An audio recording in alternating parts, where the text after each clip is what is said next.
Android is the world's most popular mobile operating system ever since it was launched in the year 2008. Android began as a simple smartphone and now is a powerhouse for countless number of devices. With an estimate of 1.5 billion Android users across the globe, that is 1/7 of the entire world's population, this is the right time to start exploring this amazing operating system. Also, this full course is going to be your one-stop solution for Android development. But before we begin, let's take a look at the topics to be discussed in this video. The first module deals with the introduction to Android, where you'll understand the basic concepts like the architecture, features, life cycle, and the installation process.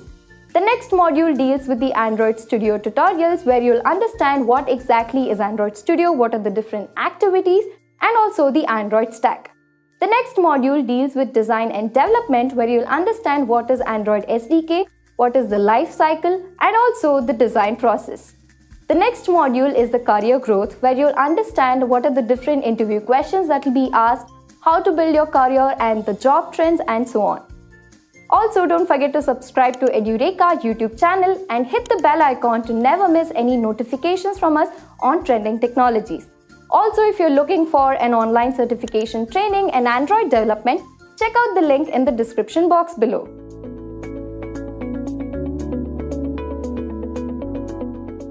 Hello friends, so once again a very warm welcome. This is Ishan on behalf of Edureka. So we're gonna discuss something known as Android for the day, and it's gonna be a basics, and then we'll be moving on to one component of Android known as activity and its life cycle, and thereafter we'll see how we can manage some layouts in Android.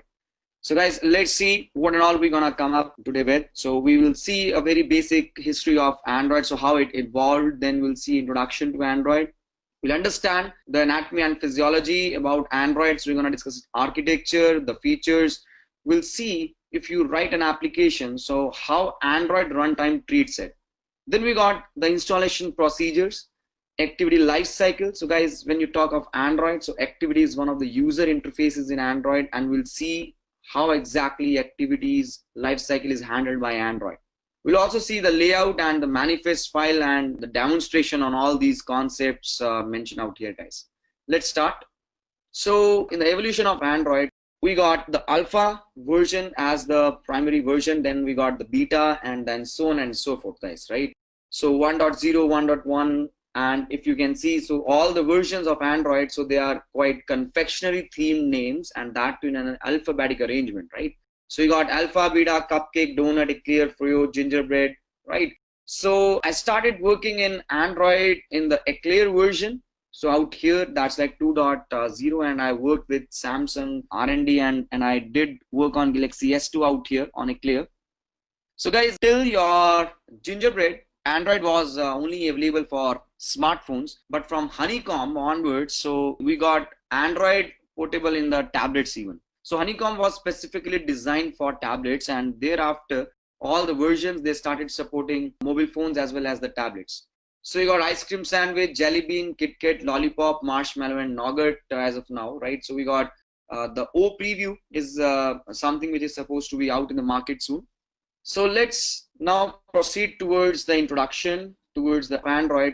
So guys, Android is an embedded operating system. So it's an operating system for embedded devices and backed up by Google, right? So to be precise, it is more or less used in the mobile domain, right? So we say it's a mobile operating system, but to very extent, it's an operating system which can be installed in any of the embedded devices, right? So you could have seen Android near you. So Android is in television, Android is in smartphones, Android is in watches, it's in the printers, it's in the infotainment system of the vehicles, right? So Android is basically an operating system for embedded devices backed by Google. Now Android's kernel is based on the Linux kernel. So it's like LTA's long-term support branches.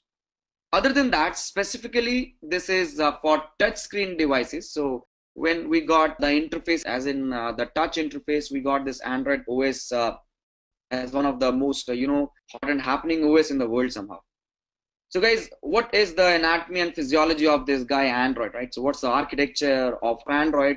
So we got Linux kernel as the lowest layer, right? If you can see, as discussed, so Android is based on Linux. So now Android is a layered architecture. So we got layers in the architecture of the Android, and these layers, they're gonna interact with each other.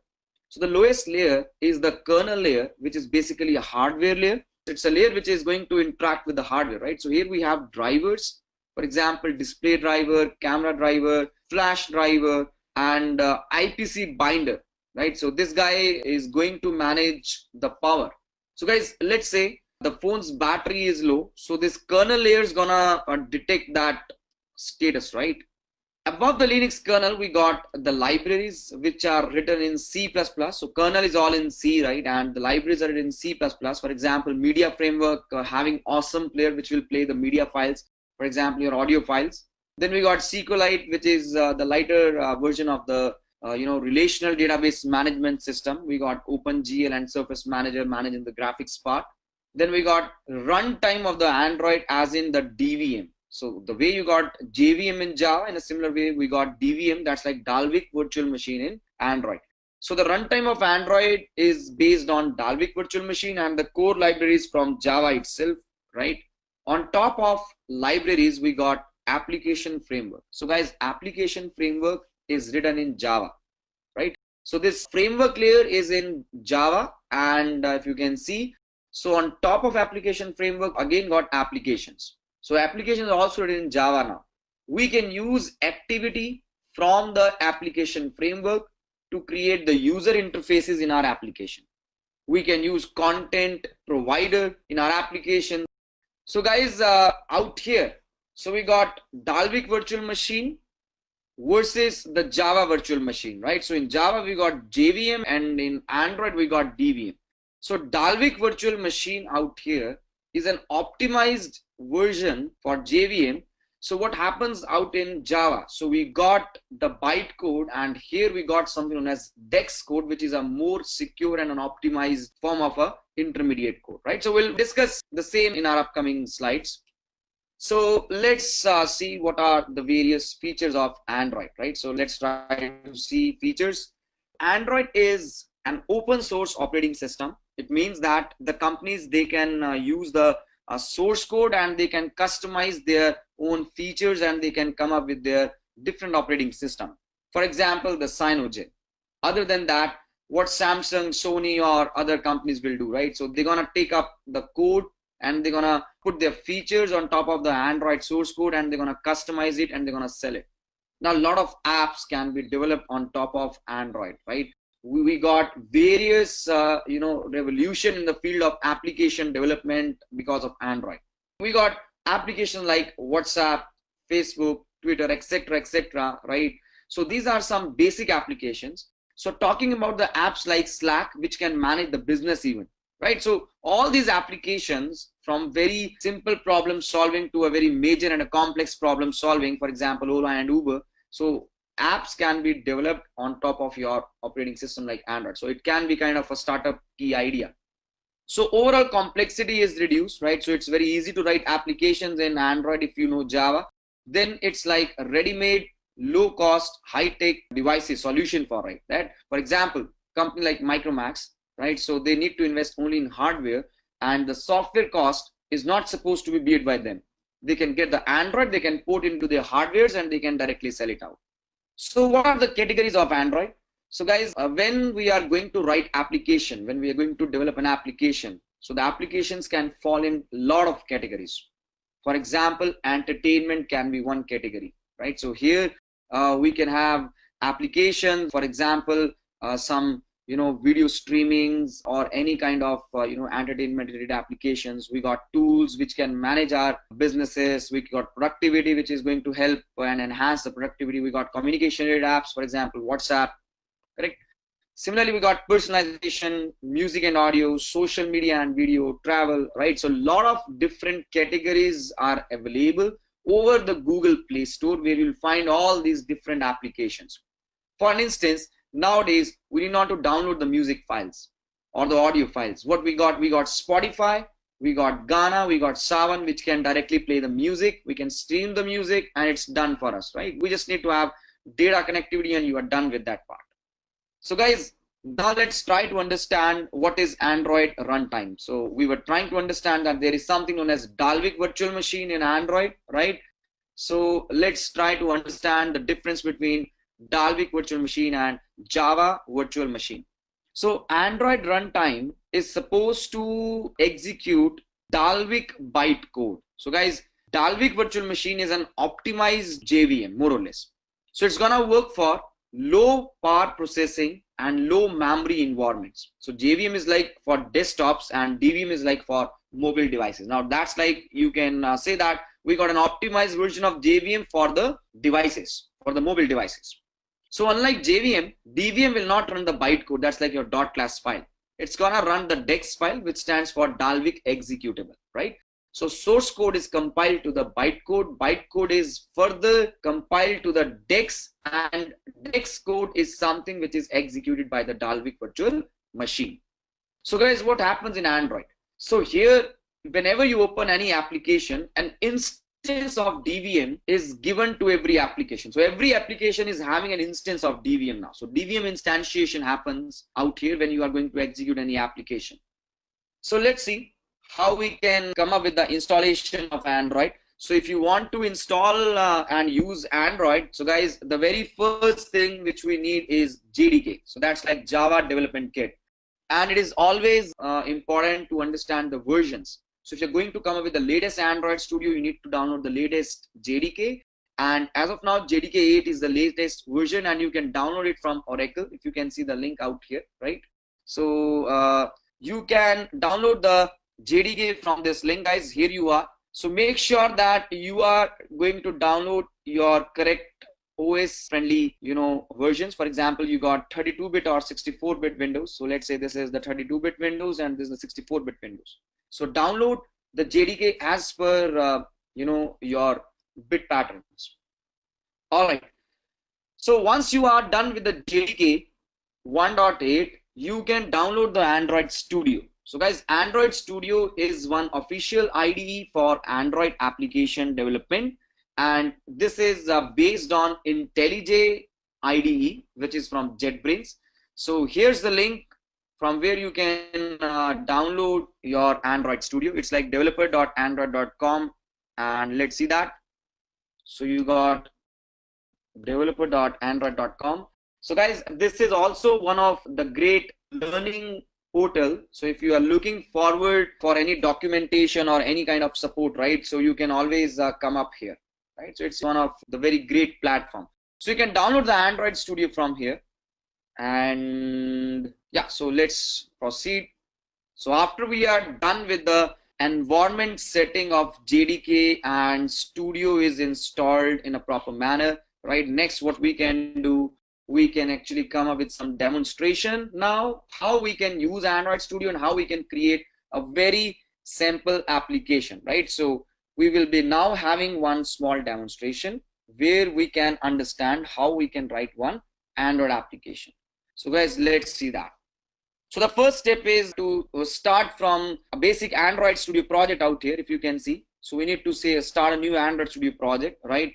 And in an Android Studio project, there is one basic component which is highly required. We call it as an activity, right? So what is an activity? An activity is a user interface in Android, and we need to understand that each and everything in Android which you are able to see as in the entire screen is called as an activity.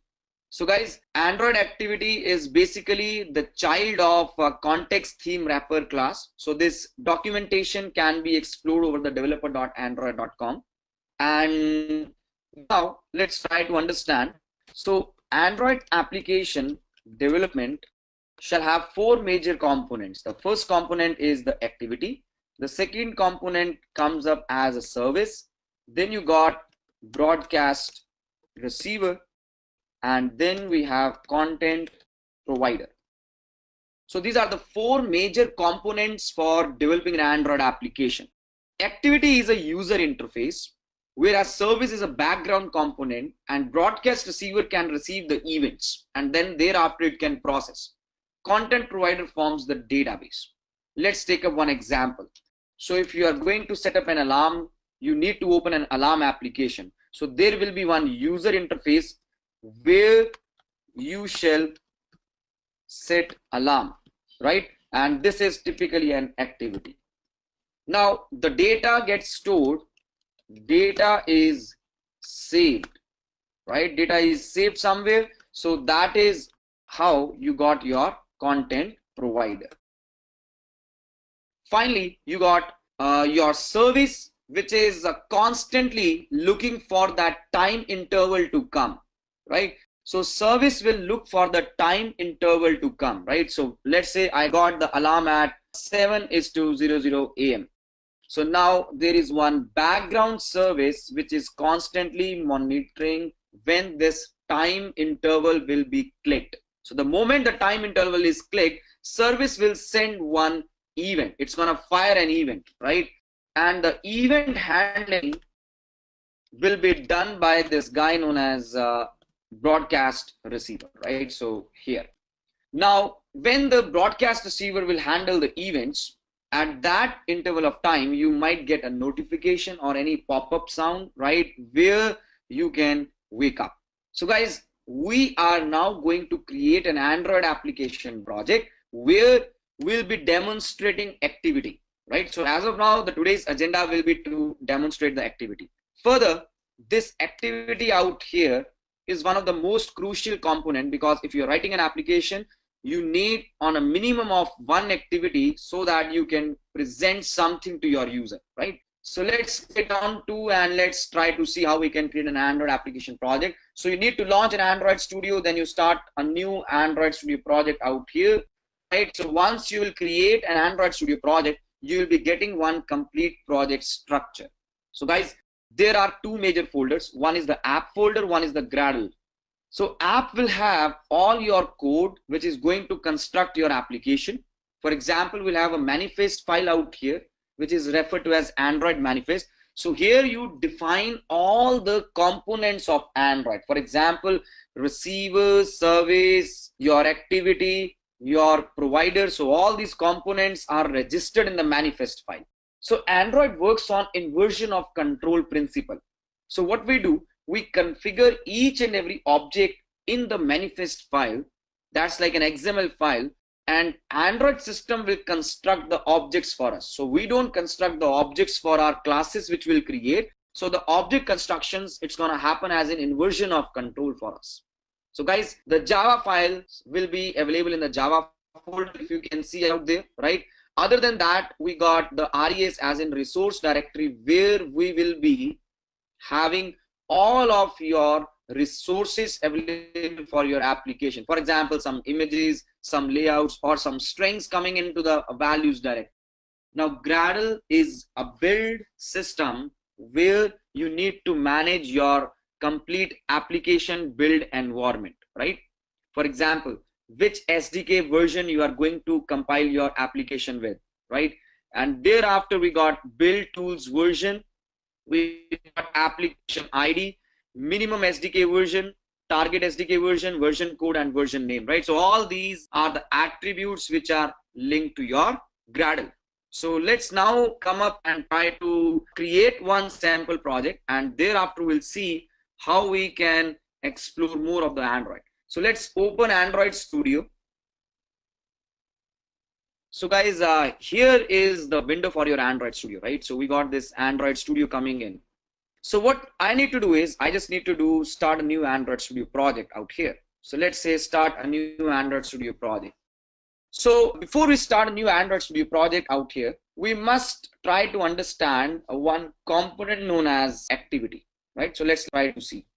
So guys, activity is one of the user interfaces in Android. So we say that an activity is a blank frame, right? So the way we got photo frames, so activity is an empty frame. So it's an empty frame more or less. So it's having nothing within it. So it's an empty frame. And this is developed in programming language known as Java, right? So that's like your activity. The second thing which we have is known as layout. So your activities can have layouts. Now what a layout is, so guys, a layout is an arrangement, right? So it's an arrangement. So we got layout. Layouts are typically written in XMLs. You can also write in Java, but this is how you can do it, as in again inversion of control. So you can mention the views in the XML file. So here the layout will have some arrangement of views, how the different views can come up all together, right? For example, the text fields where you're gonna punch in some name or phone or email. So some kind of radio buttons where you're gonna put your gender as in male and female, right? And there you can have one button on click of which you can try to register. So all these views, so what we got over here, we call them as views. So views can be positioned within a layout, right? So layout is an arrangement of how the views will be placed, and this layout is constructed in an XML file. So what we do, we take on to this layout, we get this layout out here and we place it over here, exactly here, if you can see. So finally, your activity will look like the way you have designed your layout. So you're gonna put a photo frame, right? And then you're gonna paste a photo, or you're gonna take a photo into your photo frame, right? So that's how you're gonna do your activity part. So guys, activity is an empty frame, and layout is basically how the views will be positioned within that. And finally, you bring your layout to the activity. So now come back to our Android Studio. So guys, in Android Studio, if you can see, I got one application name out here. So let's try to name this application as activity demo. Let's say it's activity demo. Now the company domain should be written after your project name. So this is the same name which will appear as a label to your application. With the company's domain, you got one reverse arrangement out here as a package name, that's like co.edureka.activitydemo, right? So guys, this is highly important over here, package name, right? So let's see why it is important. It's a reverse order, right? It's a reverse order, and below is your project location.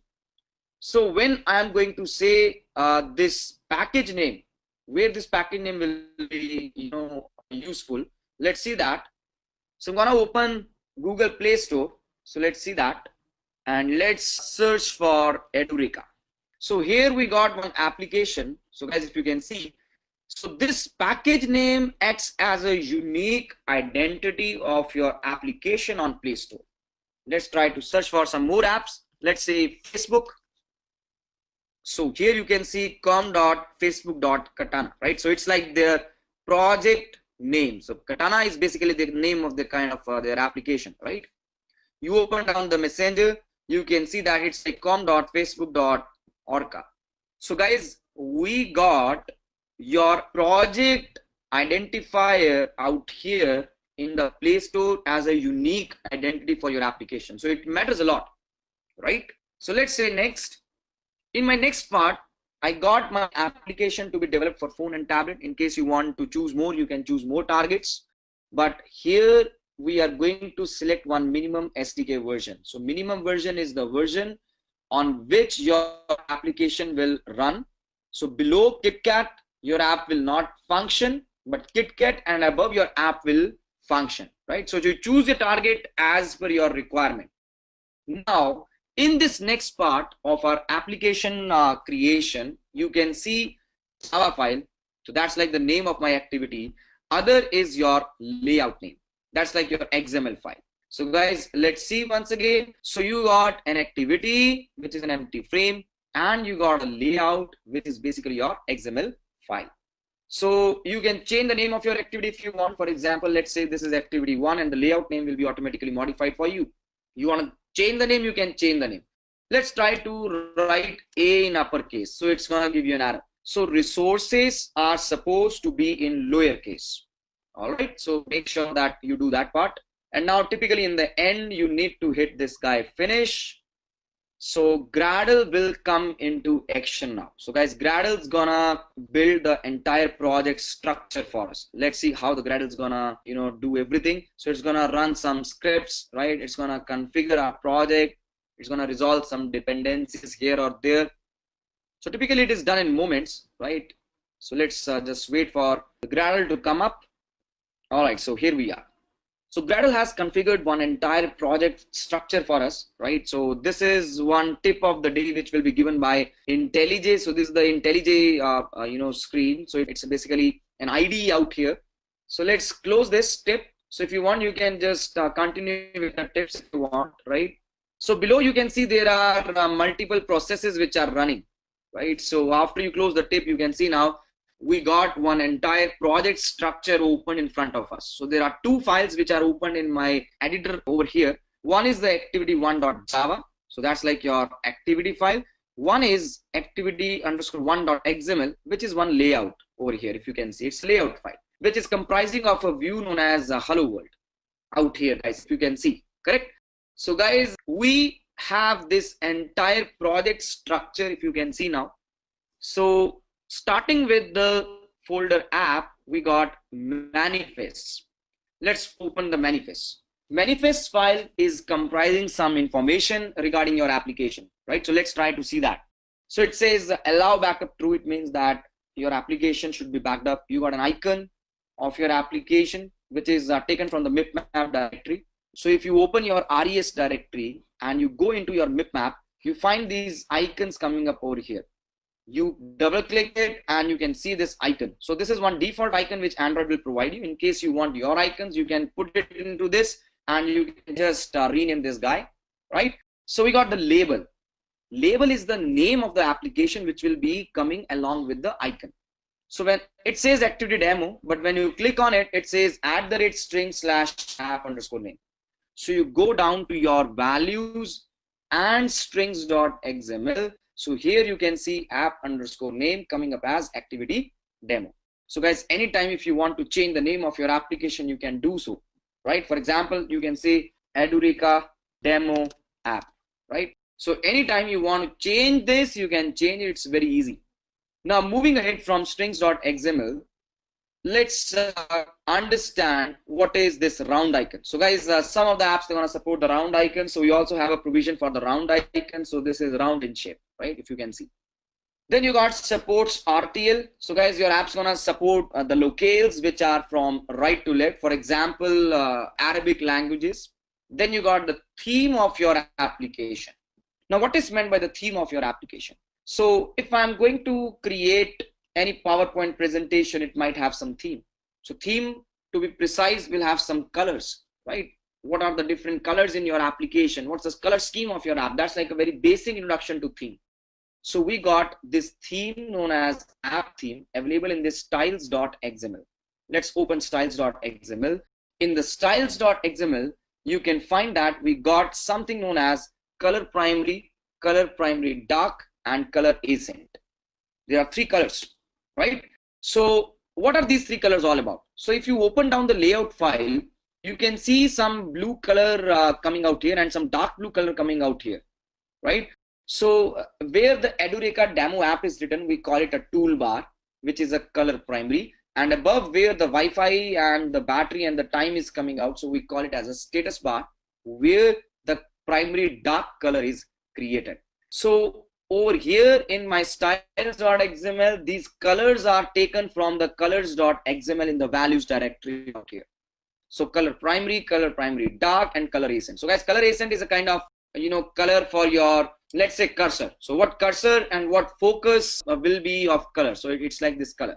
So you want to change the color, just click on this and you can anytime change the color scheme of your application, right? So it's like very basic. So that's like your color primary. And primary dark should be exactly a bit more darker in tone. So that's how the toolbar should be. And color accent can be any color of your choice, right? So it can be any color of your choice. So typically I'm gonna take it like a bit red in color. Let's say that. Now come back to your layout file once again. You can see the color scheme of your application is changed. The layout file was showing you some blue colors and now the colors are changed out here for us.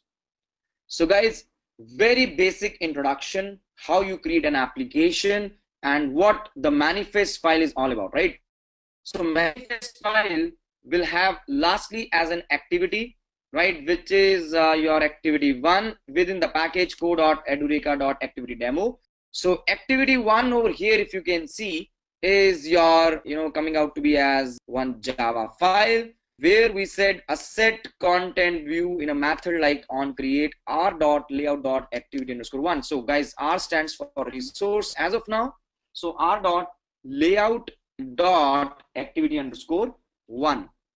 So this is my layout. If you can see, this is my layout, r.layout.activity underscore one. And when you open this activity underscore one, it's the same layout file. So this has two views now. One is the design view, one is the text view. So when you open the text, you will find that it's all code written out here. You can see out. So this is all code now. So it says some constraint layout having a text view. Correct? So guys, you need not to worry about the source code. What you can do is you can just drag and drop the views as per your choice. You can just bring in some button out here or here, and thereafter this button, it can be positioned from left, right, etc here and there, right? So you can drag and drop the buttons anywhere and everywhere you want, right? So that's like your basic UI arrangement.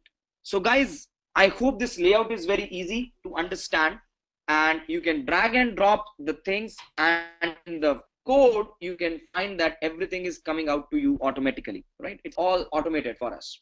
You need not to code.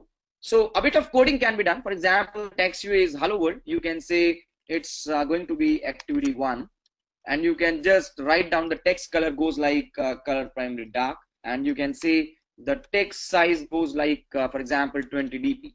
So the text of the button can be like submit, correct? And when you see the design part, so this is how the data is different now. The things changes now, right? So manifest file, so we are on to manifest file somehow. So this is the activity one, and I hope now the manifest structure is very clear, and this entire structure out here is open in front of you guys, right? So this is what every part of the project is more or less have something to link with your manifest itself, right? Gradle scripts contains one build.gradle over here, which is having the entire configuration to build your project. So what is the SDK version, what is your application version, what is the name of your apps version, what is the application ID, etc etc. It is also having the SDK location for your Android. So Android Studio will download the SDK, right? So where you will have all the frameworks, all the APIs.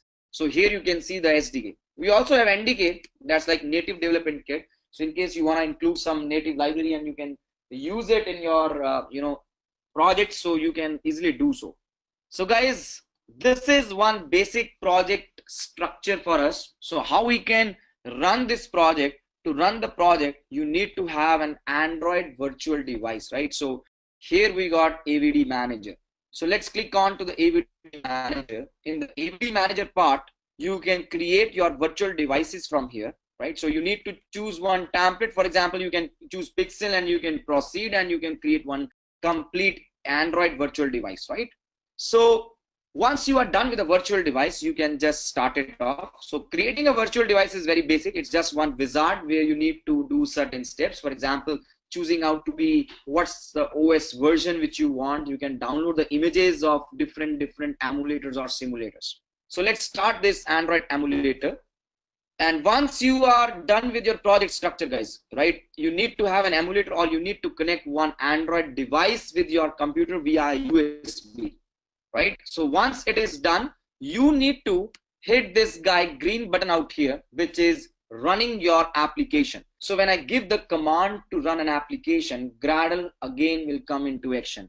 So Gradle's gonna build the entire project. It's gonna compile and make one APK file, which will be installed on your emulator or on your connected device. So guys, you just need to connect a device with your PC and it's gonna detect it.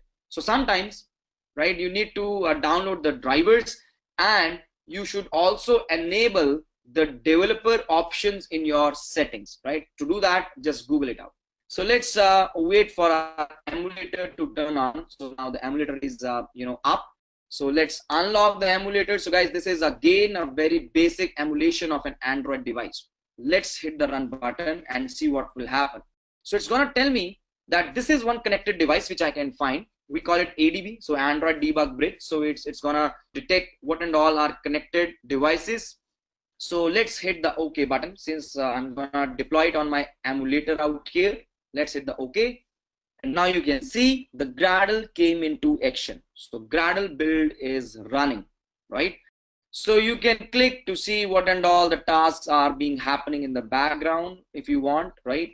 So let's just wait for this Gradle build to get finished, and you will see one projection of your application in the emulator. So now it's saying that it's gonna index it and it's installing the APKs. If you can see the status change out here below over here, guys, it's installing the APKs, and now it's launching the activity. So here we are with one of the very beautiful sample application for you people, right?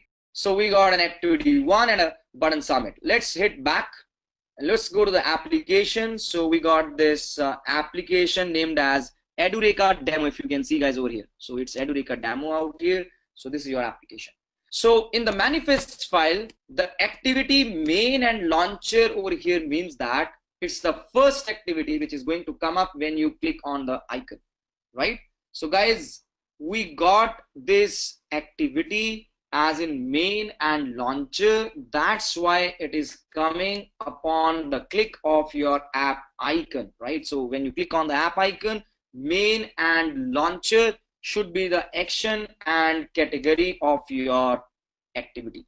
Let's now come back to the slides, right? So guys, I hope the structure of the project is clear. So once again, let's take on the manifest. So manifest file will provide all the essential information for our Android. So it's going to have a lot of things. We got action, activity, you know, provider, receiver, services, uses permission. So if you want to come up with some internet permissions or, you know, accessing the memory, so you need to write this uses permission that we want to access the external storage or so. So this is what we got as in manifest file. So guys, now let's try to explore something known as life cycle of a component called activity. Activity is one user interface. We didn't create the object of activity. So if you see closely, if you will observe, I just created the class. I haven't written anywhere activity 1 AO assign new activity. We didn't do it anywhere. We didn't instantiate activity. So who's gonna instantiate activity? Android container is gonna instantiate the activity for us. So it's inversion of control which will be coming into the action, right? So let's now come back and try to see the life cycle of an activity. So guys, activities life cycle will have series of callbacks. So the first callback is known as on create. So whenever your activity will be launched, on create method will be executed. It's a kind of a constructor call now. After the on create, your activity will be started. So it's like on start. So on start is a method call when activity is pushed into the task. That's like a backstack. So what happens when you open a lot of activities? So we got something known as backstack or the task which gets created. So all the activities are pushed into this task. So after the start, you got resume. So resume is one function call where your activity is entirely visible to the user and user can interact with it, right? Now the activity is running, so user is interacting with the activity and he can do a lot of tasks in the UI part. But as soon as some other activity or some other component covers this activity, right? So this goes in the background, but it is partially visible. So the UI is partially visible, but user cannot interact. So the state of the activity goes like pause. So another activity is supposed to come on the foreground, but it is not covering the activity to the full. So you can see the below activity as in some inactive state. So that's like your pause state. So as the user again navigates back to the activity, so pause is linked with your resume, right?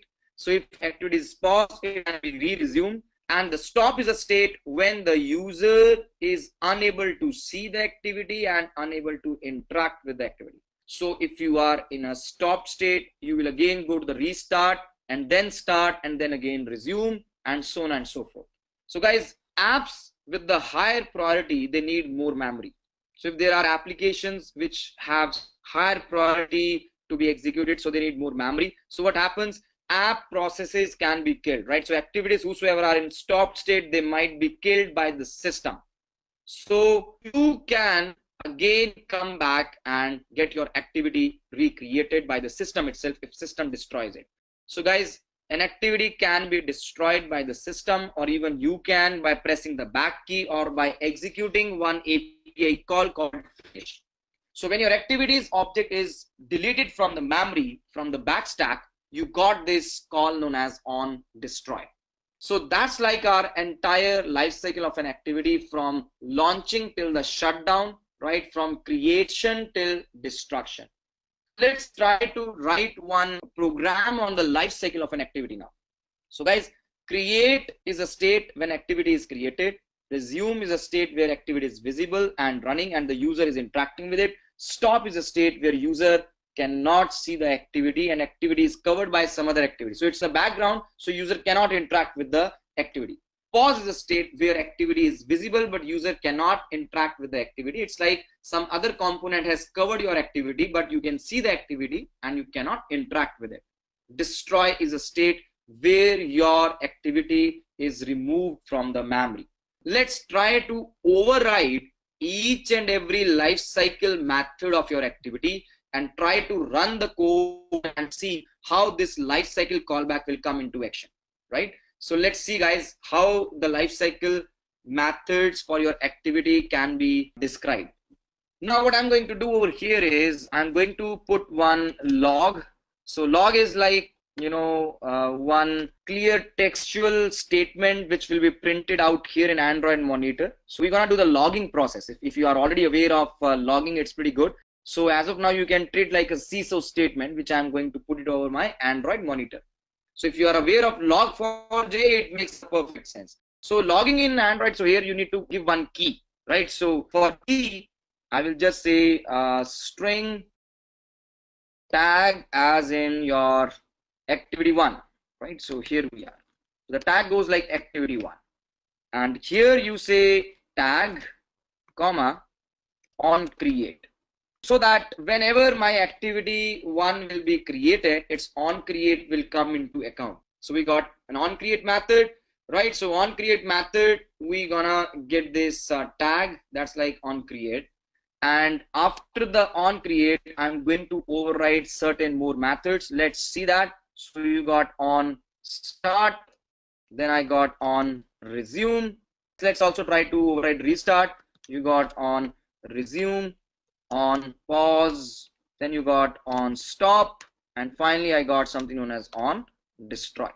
So let's put this log statement in every lifecycle callback method, and thereafter we'll try to execute the code and we'll see one significant difference.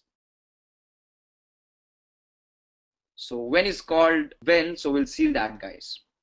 Let me just do one change. All right, so we are close to that now.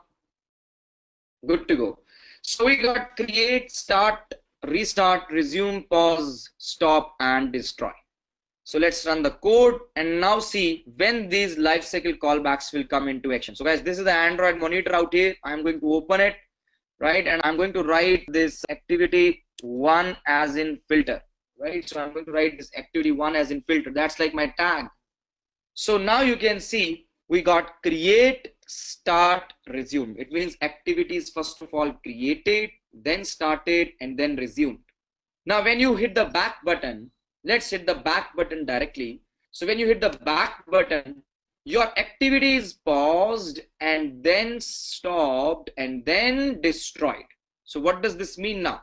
It means that there is a sequence of lifecycle callbacks which are supposed to come into the action.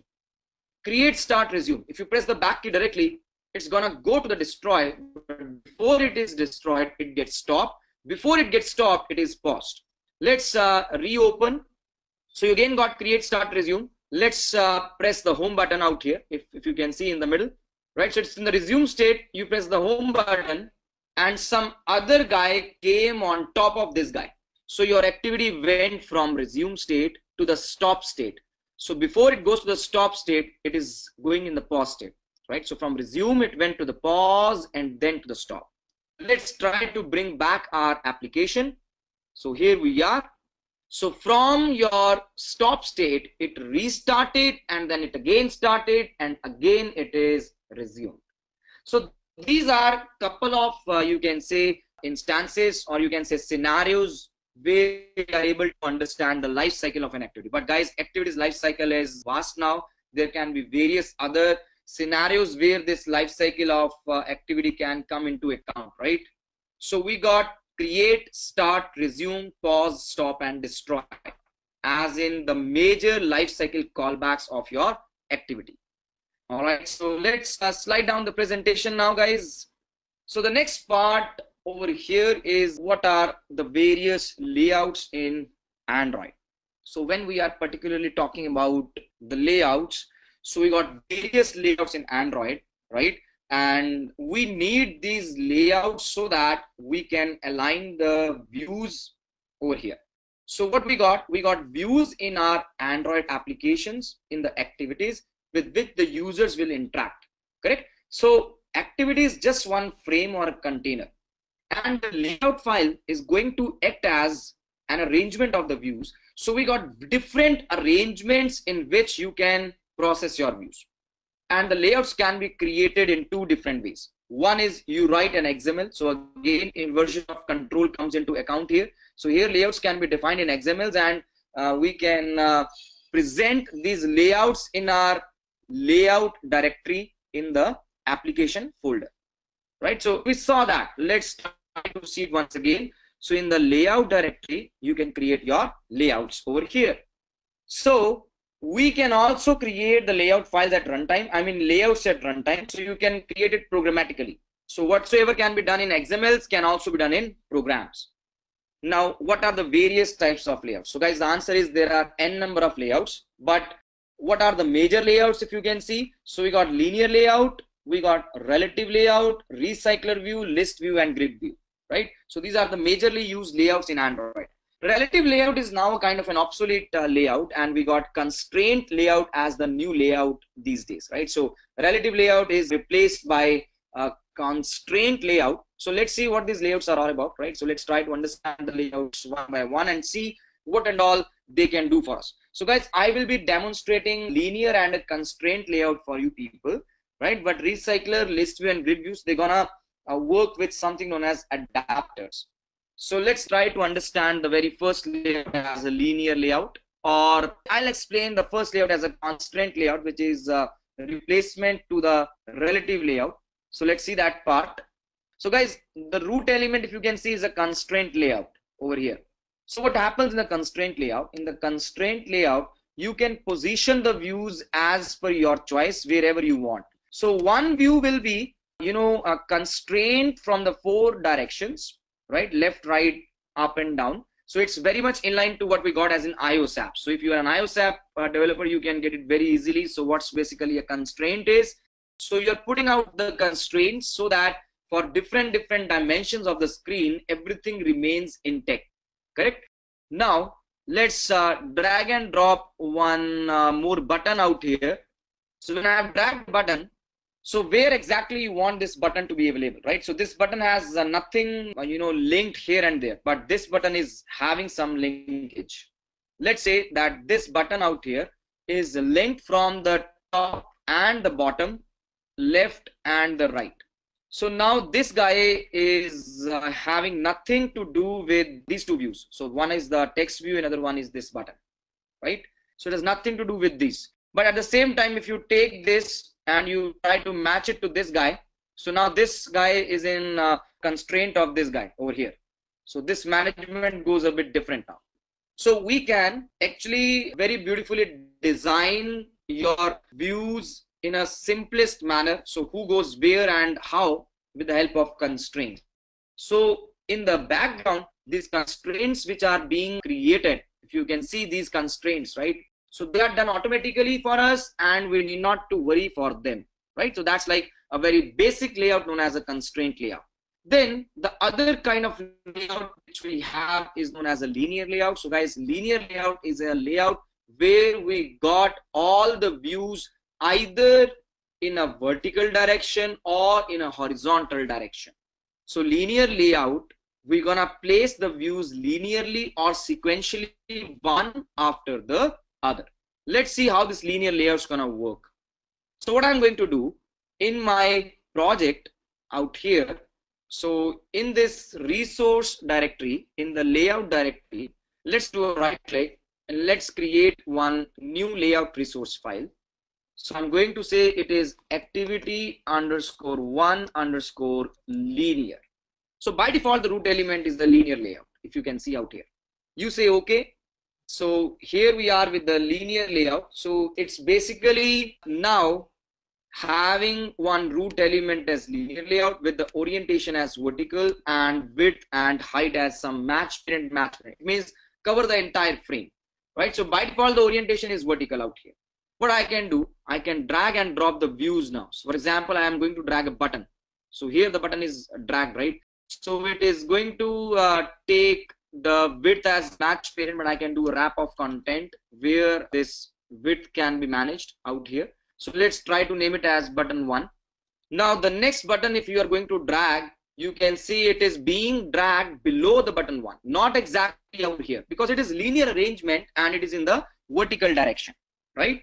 So the other view, for example, checkbox, other view, radio button. So every view is being placed one after the other, right? So we call this arrangement as a linear arrangement. What I can do, I can also create one linear layout within a linear layout, right? So let's say a linear layout. So width is like match parent, height is like wrap content. So we can have nesting of layouts now. So guys, nesting of layout is like you got a layout and you're gonna put a layout within some other layout. Now what we are going to do over here, let's come down and let's try to write some button. So width goes like wrap content and height goes like again wrap content, and the text of this guy goes like btn1. All right, so it can be any name of your choice. And the orientation of this linear layout, I'm going to set now as horizontal. So if a linear layout is having a horizontal orientation, whatever the components or the views you are going to add in your layout, they will be now aligned in a horizontal direction. So the overall layout is a linear layout, but we got one nested layout with the orientation as horizontal. So guys, I hope this makes a sense now, right? Where we can create nesting of layouts and we can either have horizontal or the vertical arrangement. So linear layout is most suitable when you're going to write a registration UI. Let's say I want to register as a user with different details, right? So you can come up with a linear layout because here the things are supposed to be linearly arranged. Let's come back now and now try to understand the next part, which is your relative layout. So guys, the best way of relative, now the relative layout is a bit, kind of old, or you can say an obsolete layout. So the newer one is the constraint layout, which is a replacement to the relative layout. But let's try to understand how relative layout works. So in relative layout, you can place the views relatively to some other view, right? So let's see how we can do. So I'm going to come down and I'm going to say one more layout out here, and let's try to say this is activity underscore one underscore relative, and here the root element is coming out to be relative linear layout. Let us change it to relative layout and let's say okay. So what we can see that the root element is now relative layout. So what happens in the relative layout? So if you are going to design the relative layout, drag and drop a view wherever you like. So it's pretty much like your constraint layout, but here one view is relatively placed, if you can see out here. So it's basically positioned. So this button is relative of this button. If you open out the text now, so they have linkings. So for example, the button ID is 6, right? So let's say the text says 1 and this text is 2. So button 2 is placed below this guy. So it's a relationship. So child siblings are relationship more or less. Let's try to drag and drop some toggle button. So toggle button out here, if you can see, it's again basically aligned with some button. So what is happening over here, guys? So views are always positioned here with respect to the other views. Correct? Drag and drop, place the views here and there wherever you want. That's like your relative layout. Let's slide down the presentation now. So guys, other than relative layout, we got a list view. So list view is one layout which will display the data in some, you can say, scrollable form in a linear arrangement. So list item is the one over here in the list view. So just like your WhatsApp. So WhatsApp is a list view. So all the items in the WhatsApp are referred to as list items. So we need a design pattern. So for that, Google has already given us a class known as adapter, like an array adapter or a base adapter or a simple cursor adapter. So list view works with the adapters. So adapters are the one which are the design patterns which contains the data, and they help to bind the data on the list view. So likewise, list view, if you want to come up with some grid arrangement, we got a grid view. So guys, a grid view is also one layout which is scrollable, but here the list items are replaced with the grid items. So we got rows and columns over here, and this also is one of the most useful layouts in our applications. For example, if you want to come up with a gallery, so the images are supposed to be a grid view, they are not supposed to be a list view, right? So it led developers to add widgets in the grid. So you can create some dashboard kind of a UI for your activity, right? And you can put some different options out here. So we got out of the box support for scrolling, so we need not to worry about the scroll views over here, and it's gonna use the same adapter which is used in your list view. So guys, finally we got something known as recycler view. So recycler view was launched in the Lollipop version of Android, and it is also having a backport support. So what's recycler view all about? We got a flexibility in the recycler view known as a layout manager. So layout manager can dynamically switch the view of the recycler view either to a linear layout or to relative layout or to a staggered layout. So it means what? Either you can dynamically change the views into relative, into linear, into grid, or into your staggered. So let's take one example out here. So if you're going to search in the Amazon, right? So there they will give you one view switching option. So either you want to see all the items in the grid arrangement or in the list arrangement. So that's like the recycler view is going to help us. Other than that, it's very much optimized on the memory level, right? So that's like your recycler view. So guys, let's try to now see. So these are various layouts now, right? So how you can access your view in your Java code, right? So we need to come up and access a view in a Java code. Let's see how we can do that. So in my activity out here, so I got the layout file which is mapped to my Java code. So this goes like your activity_1, right? So guys, this is your layout file activity_1.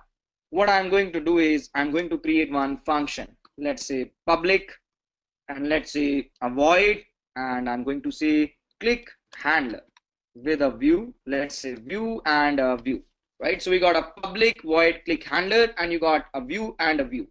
So guys, here I will just put one simple toast. You say toast dot make text this comma you clicked button, and then say length long dot show. So this is one small message which will appear, and then it will automatically go off, right? So it's going to come up for some longer duration of time.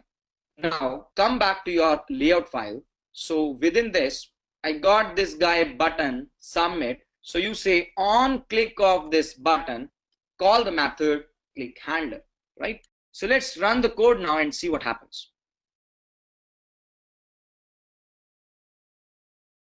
So it says installing the APKs, launching the activity.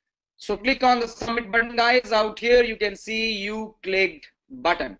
Now this is the toast which is coming out for us, right? So it's coming in and it's going off. So that's what you coded out over here, right? So if you can see, let's now see how you can use a text view in your Java code, right? So here we got this guy known as text view, right?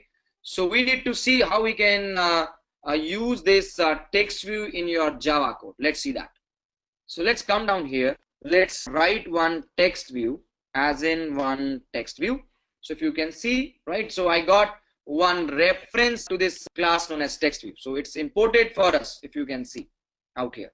So guys, what I am going to do over here, let's come back to this activity underscore one. We got one text view with the ID over here, if you can see. So the ID is particularly this guy known as text view over here. This is the ID. So in my layout file, I got an ID, and in my on create, what I'm going to do is I'm going to say text view out here, right, is basically find view by ID. You say find view by ID r dot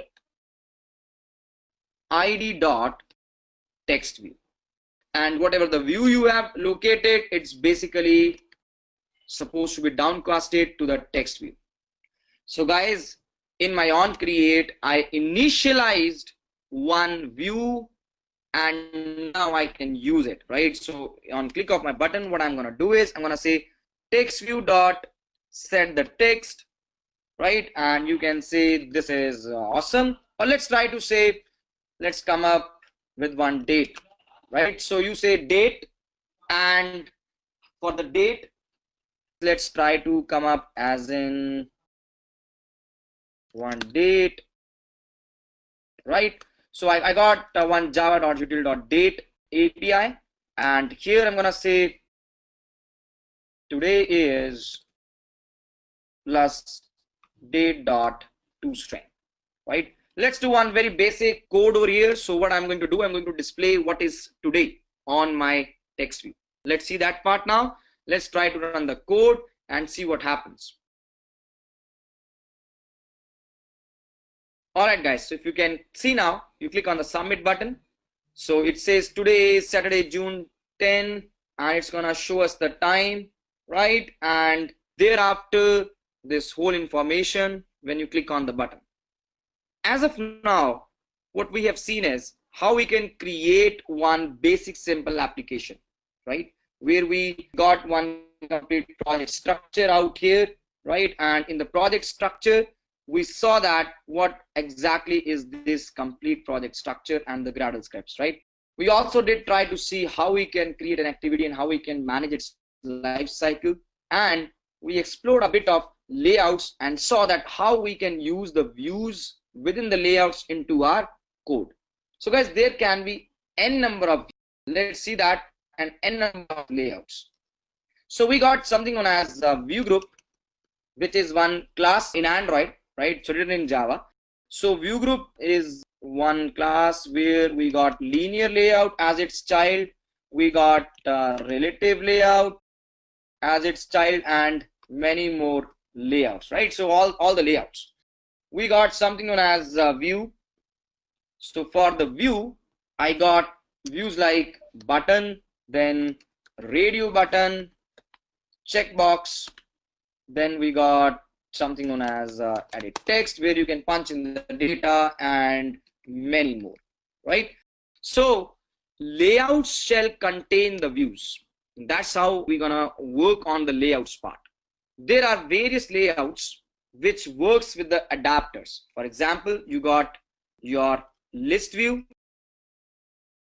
grid view, and recycler view, right? So we got various layouts which work with the adapter. Let's see one very basic example on how we can write one list view. So I'm going to say, let's come to the layout part and say right click and say a new layout resource file, and I'm going to say this is my activity underscore one underscore list view. So let's take the root element as list view. So here you can see the list items coming into the action, right? So the textual part is very basic, where you got this list item. So what I'm gonna do, I'm gonna keep one ID to this guy. So let's say @ID, and let's say list view. So this is my list views ID. I can also write some padding, which is like the fair margin. So let's put like some 16 dp out here. Now in my source code, let's try to use this list view. So let's come down, and here I'm going to change my layout as activity underscore one underscore list view, right? So let's comment out all these guys, not this, so text view, and let's try to comment out this click handler. So I will do a very basic demonstration on list view, right? So you say a list view, as in a list view. The way you got your text view initialized, you say list view, your list view, then you say find the view by id r dot id dot list view, right? So guys, list view, grid view, or recycler view, they're gonna work with the adapters. So typically I'm going to write one array adapter out here of type string. Now these adapters can be customized, right? So as of now I'm taking one predefined adapter, so adapters can be customized to create a custom list view. So how I'm going to come up with my adapter? I'm gonna say adapter as in a new array adapter. So guys, array adapters, they can take some inputs, right? The first input which I'm going to pass is this, and second is my layout file android.r.layout.simple list item 1. Now what does this mean now over here? So guys, this is one predefined layout which works with the array adapter, right? And what you can do, you can just now add the data into this adapter. So you can say add, for example, I'm going to now create a list view of various, let's say, shopping carts, right? So let's start with Amazon. So thereafter, I'm gonna come up with Flipkart, let's say Snapdeal, let's say Myntra, then we got eBay, right? So these are some of the items which I have added into my adapter. So these items will be displayed within this layout, which is a predefined layout now. So what I will do now, I will just say list view dot set the adapter to be adapter. Now it's as simple as to use a list view, right? So let's run the code and understand how this list view is gonna come up.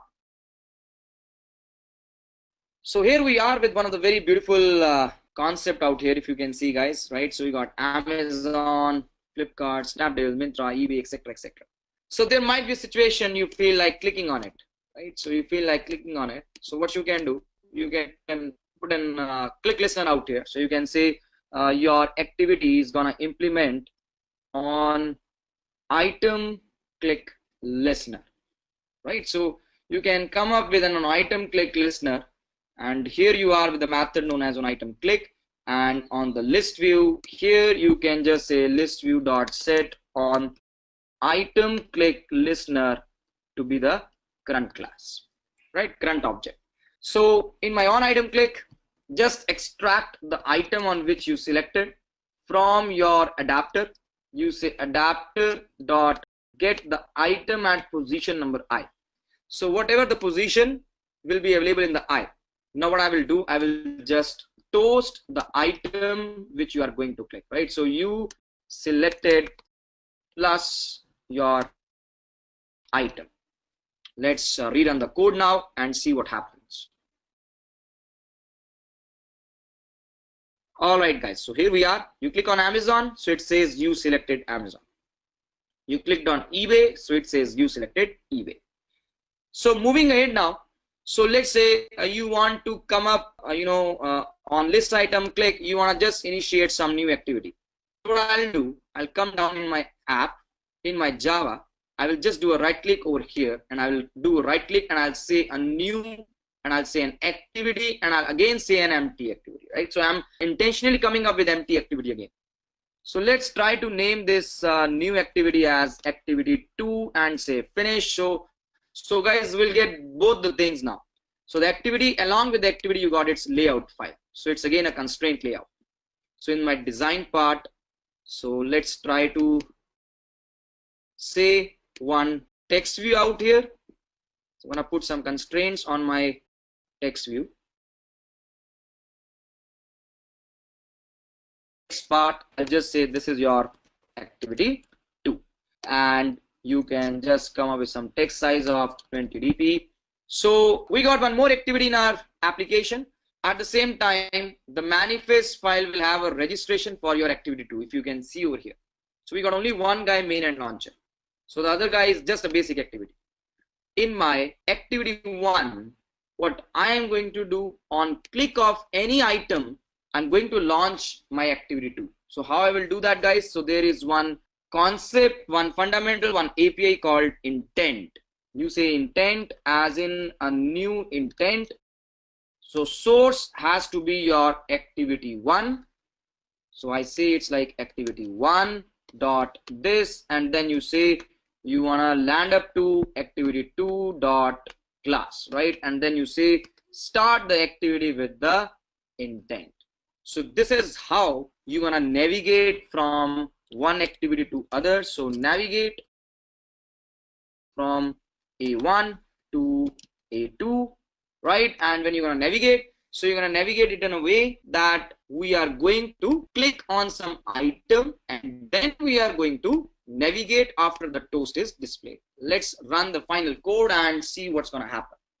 So all in all, one basic introduction to some of the fundamentals from where you can start building your applications, or you can start, ramping up yourself on Android, guys. So here we are, guys. So let's try to click on Myntra. So you can see that you have navigated to your activity 2. Correct? Come back. So this is your activity 1. So click on any item. So you'll be navigated to your activity 2.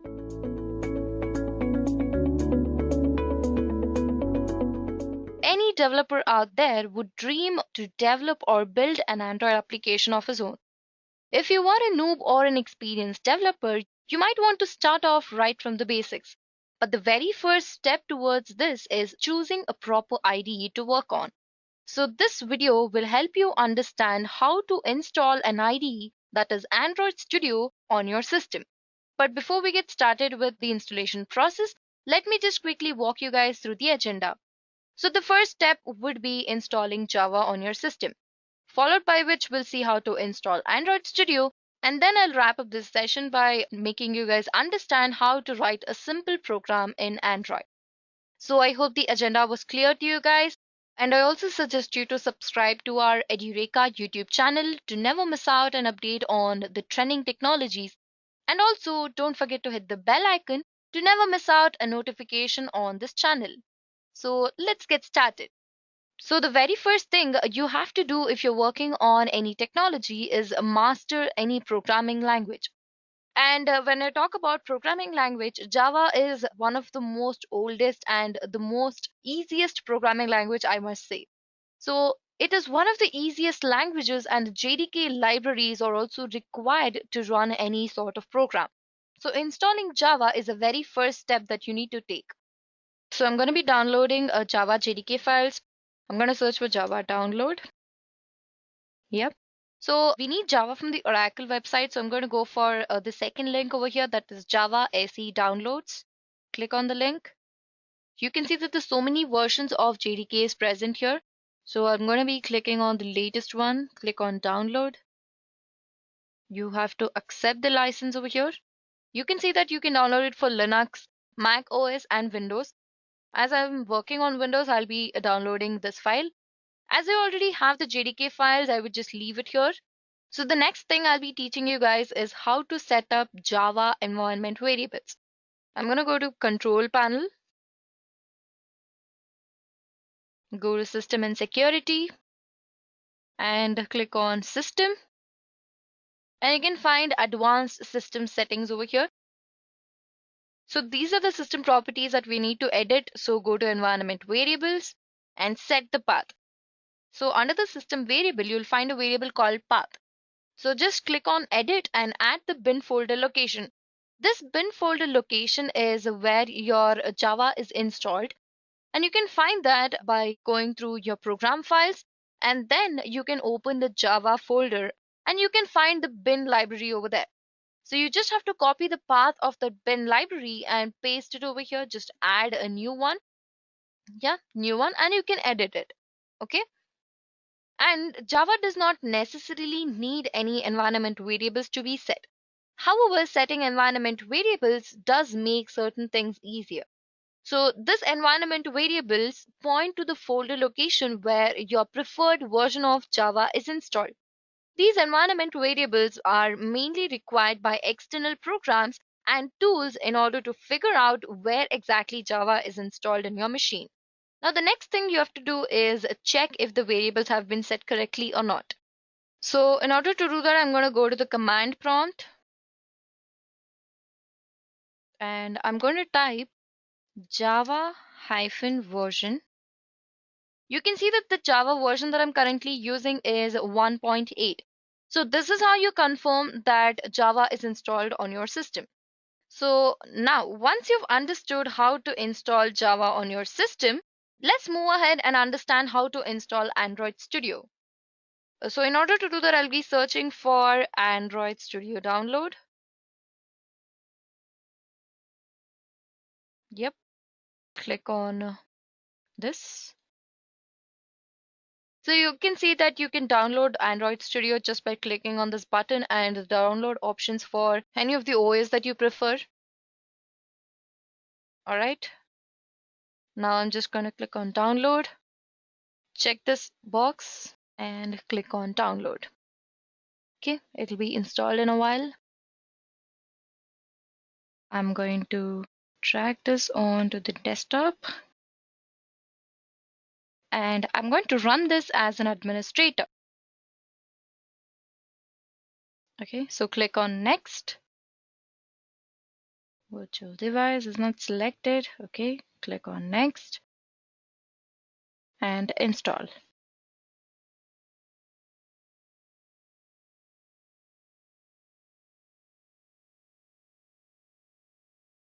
Yeah, so this is the welcome page of Android Studio.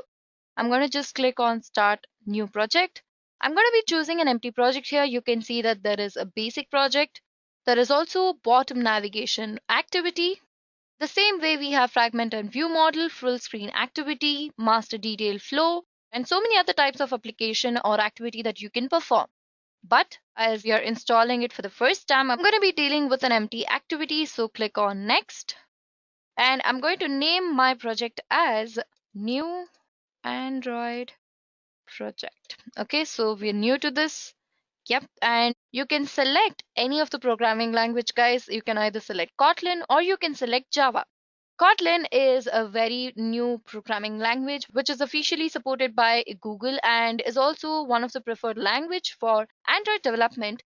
So Kotlin is also feasible, guys, and also you can select Java if you're comfortable. I'm going to be using Java in this session, so I'm going to be selecting Java and click on finish. So this is exactly how you can install Android Studio. You can see that the project is syncing. So we'll wait for a few seconds so that it finishes. Once this is done, I'll talk about the project structure and how exactly you can write a simple program in Android. Okay, so this is done. Now I'm going to go to the application, go to Java, and under the first folder, I'm going to find the main activity. So this is where you can write your code. After this, you can add any number of lines of code that you want for your application. In the same manner, we have activity main.xml. So this is a place where you can design your application or you can code for the corresponding design. So you can see that I have a layout over here. So this is a layout over here and you can actually drag and drop the features or the views onto your layouts. Now, talking about the project structure, the app folder holds manifests and the Java folder. These both are required for application development. Now, once you click on this Java folder and you can find this main activity class. Here's where you'll write your code as I mentioned, and mainly it is considered as the main class. Now, next up, you have the resource field. So this field is where you can edit the layouts. So I mentioned that this is a layout. You can edit these layouts by clicking on the layout here and the activity main.xml. Okay. Here you can also draw outlines for your applications. You can drag and drop the features. You can write any number of codes for the layout design. Next, we have the Gradle script, which is also added onto your project. So if you want to create a new project, just go to File, go to New and New Project. All you have to do is select the project activity that you want to work on and you have to give a name to your project. That's it. Okay. Next, go to your main activity class to add the corresponding code pertaining to your application. You can also create any number of classes that you want. You can just right click on this folder and go to new Java class or Kotlin class. If I go to Java class, I have to name this class something and just click on OK. Yeah, you can see that the class is created over here. So this is exactly how you can create a class in Android. Now, next up, we have the virtual device. If you're working on mobile development, that to Android, it is required for you to have a virtual machine. You cannot have a device right there next to you connected to your system every time. And if you want to receive any calls, it will be a problem for the system as well. So we prefer using virtual devices. So in order to do that, you can find this over here. You can see no devices. So open AVD manager and you can create a virtual device of your choice. So click on next. Now go to queue download, accept and next. Okay, it is downloading. So I think you guys are clear with this now, but the thing is, if in case you don't have the virtualization set in your system, all you can do is enable the BIOS on your system. This has to be done because you cannot add a virtual device if this is not enabled. You can do this by restarting your system and click on the escape button and then go to the system configuration and select virtualization and enable the BIOS. So I already have the BIOS enabled in my system. So that's the reason it's downloading on itself.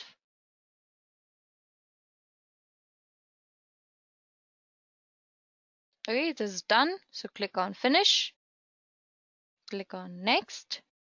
Yep, click on finish. Okay, so it is going to create the virtual device for us. And here it is. Let us launch this editor. Here it is. Okay, so this is Google Pixel 2 and you're ready to go, guys. So you can select a device of your choice and you can view the design on the activity main.xml, and also you can code correspondingly and also edit the layouts. So this is a virtual device and you'll be performing actions on this device. So this is exactly how you can install Android Studio onto your system. You can see that Pixel is starting here. I've selected Pixel here, guys. You can select anything of your choice.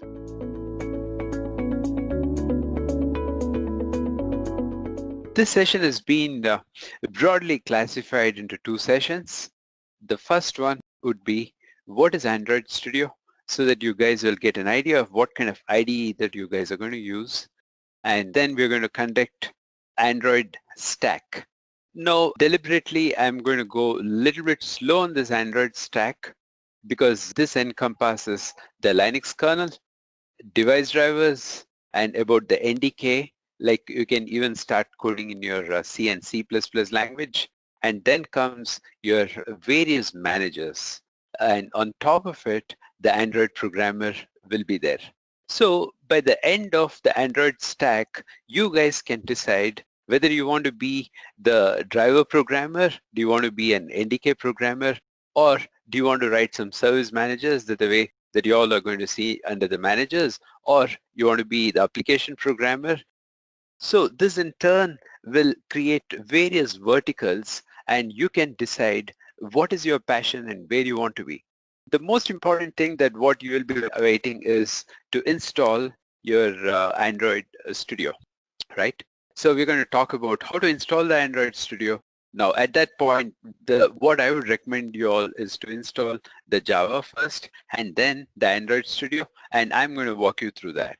Then we're going to take a deep dive into Android programming, and whatever the program that we do, it'll encompass your Android framework. That is how religiously we all say hello world when you start learning something new, right? And that is what we're going to do. But for that, we have to have a kind of in-depth knowledge with your Android stack and with the Android framework. So after that, we're going to say, we're going to write a simple program with activity. After that, we're going to learn the activity lifecycle. Now, after you guys learn the activity lifecycle, that is where your first session ends. And in the second session, I'll be walking you through the various other contents. Now, what exactly is the Android Studio?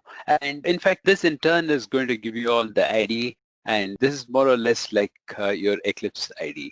Initially, the Android started off with the Eclipse, and slowly the Google disowned the Eclipse. That's about 2 years ago, and they moved on to Android because Android Studio has got a lot of collective objects and components and Gradle and a lot of other stuff, unimaginable stuff in this Android Studio. And that is what we'll be using throughout the course. And anyway, I would suggest to you guys not to use the Eclipse, and please do not wander from Studio to any other compilers like Eclipse, right? Now, it's all free. It can be downloaded from your net. I'm going to show you how to download. And here, Android Studio, Android itself is the open source, and it can be, in fact, if you want to, you can install the complete open source onto your system and you can compile it. You will get to see every bit of the code and nothing is hidden from you, and you can walk into every bit of the code, you can recompile and you can play around with that. And the entire stuff, not the entire stuff, about 75 to 80% has all been written in Java. Like for you at the UI, meaning you being just a beginner, just an Android programmer, you'll be using the Android Studio and you'll be writing the Java applications. And we have something called as the Gradle build in it. And the Gradle build is something, it is phenomenally huge and big.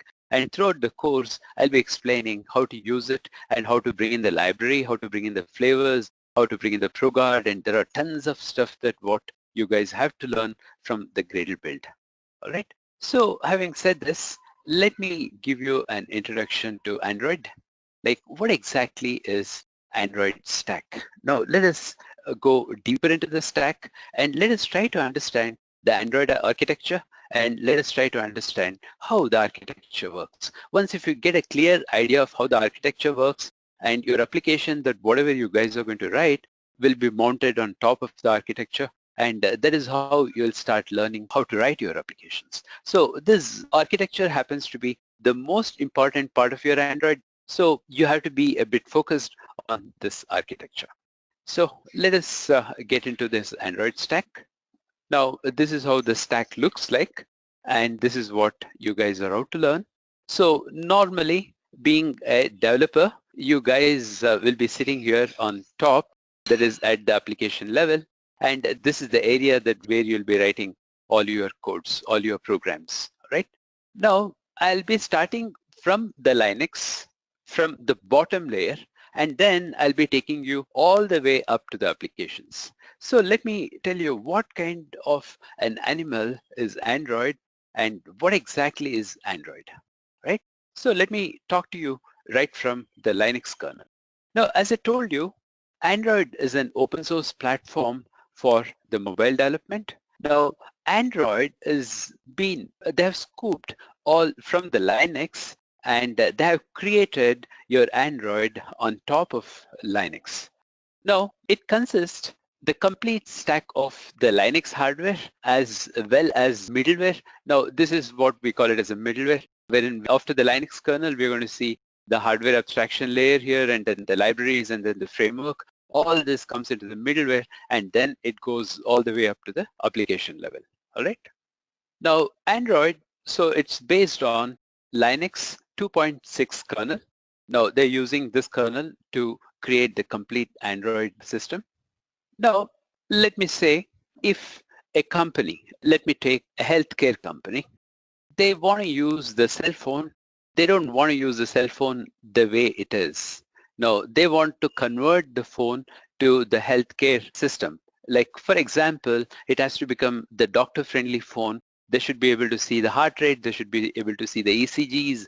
They should be able to get a lot of other information from the healthcare systems. So the most of the people in healthcare, you know what do? They in turn, they recompile the Linux kernel.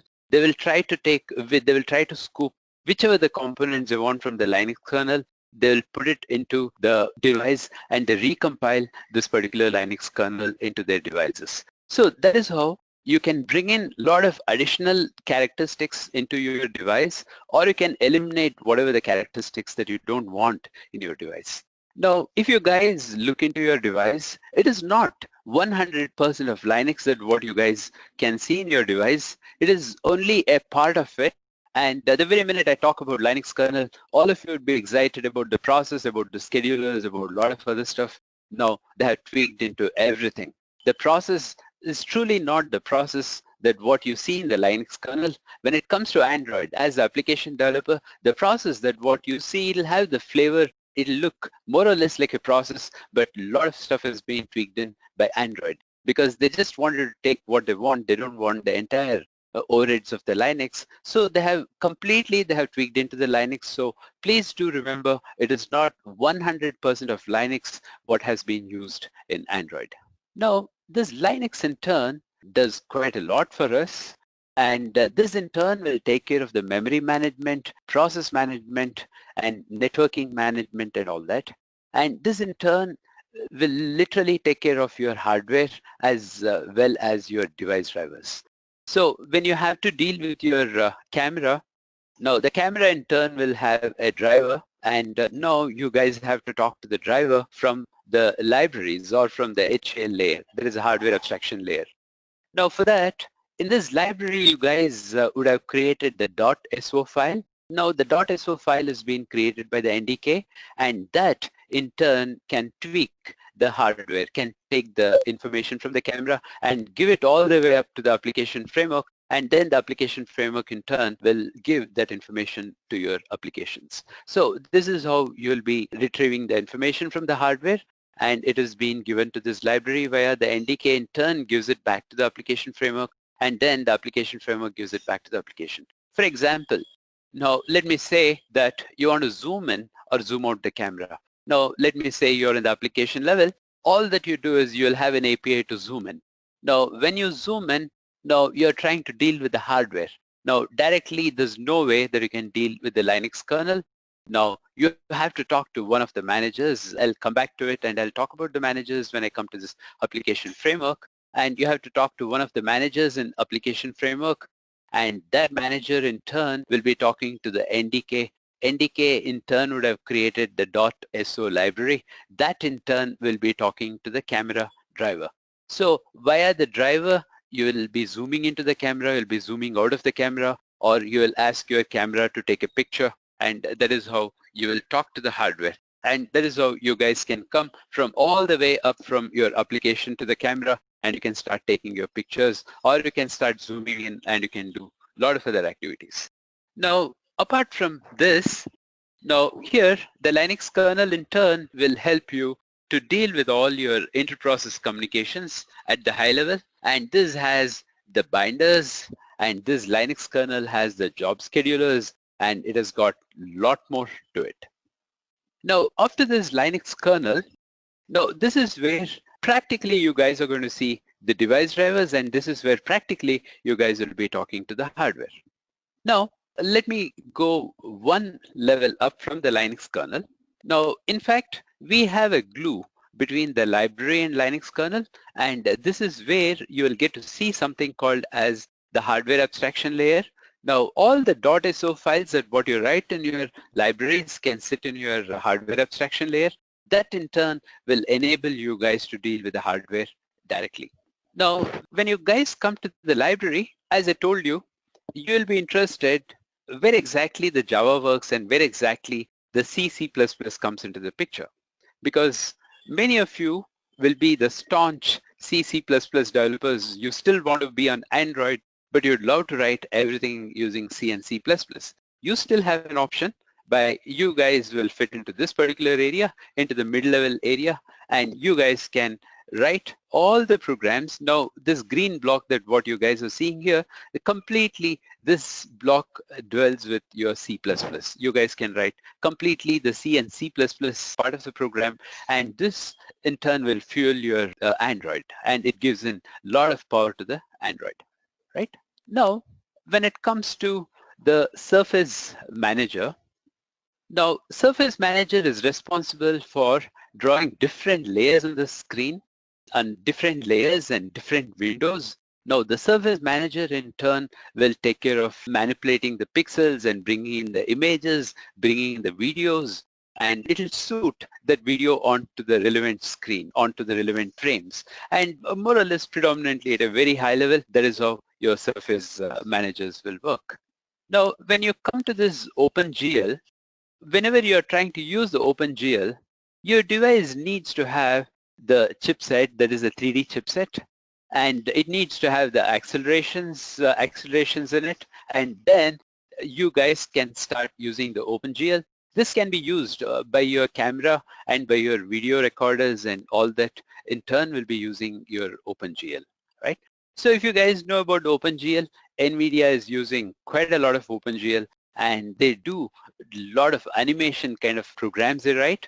And in fact, if you all have heard about the Life of Pi, and NVIDIA guys, they're a part of Life of Pi, and that is how they brought in that amazing graphics, and all the other stuff has been brought into it. Very similarly, this OpenGL will help us to bring in the 3D graphics onto the smartphones and onto the other devices, like your tab and whichever the devices that you hold. Now, SGL happens to be, this in turn will help you for the two-dimensional graphics. All that is being dealt with is SGL. And when we come to this media framework, now this is where you will use your media players. You'll be playing the audio, you'll be playing the video and all that. And this is where you all will get to see all the codecs sitting here in this particular place in the media framework. Now, such as your H.264, your AAC, MP3, and MPEG-4, all those things will be here in this particular area. And those are the codecs what you guys will be using to play your video and to pause, stop, whatever that you want to do, you'll be using this particular codecs. So similarly, we have a lot of other stuff like your SQLite. Now, when you talk about SQLite, and guys, you would have been quite familiar with this, and this predominantly, this in turn will help you at the core to write your databases, right? Like creating database, storing, retrieving, all that is going to happen right from this place. And the WebKit will take care of your browsers. And now if you look into this Apple phones, the Safari in turn is using the WebKit, and the Google in turn is using the WebKit. All these guys, they use the WebKit to get best out of the browsers. So like this, we have various libraries, and these libraries, or parallelly, it is related with the Linux kernel. So apart from this, you have the application framework. Now, before I get to the application framework, we have something called as the runtime library. Now, the runtime is very important. In Android, we use the Dalvik virtual machine. Now, the Dalvik virtual machine helps the smaller devices like your cell phone and all that. And this Dalvik virtual machine can make the program run in the limited environment with the limited memory, with the limited CPU capabilities, and with a limited battery. All right. Now, this in turn is called as DVM. The Dalvik virtual machine is called as DVM. And all the codes that what you write here, it'll be in form of a bytecode, and that in turn will sit in form of a file or in form of a jar file, and eventually you will get to see all the files as the DEX files. Now, normally the DEX files are used to run the application, the process in the smaller devices, and it is going to work very efficiently, and that is what your Dalvik virtual machine is doing. On top of it, Android has got something called as an ART on top of your Android runtime. That happens to be the Android runtime. And that happens to be a very interesting addition plugin that what Android has gotten. Now, when you compile your program, it doesn't really compile the program all over again. Whatever the lines that you have written, it just picks up those lines and it compiles that lines. So second time when you're trying to compile your program is going to work much faster, and that is where your ART will come into the picture. That also can be called as your just-in-time compiler.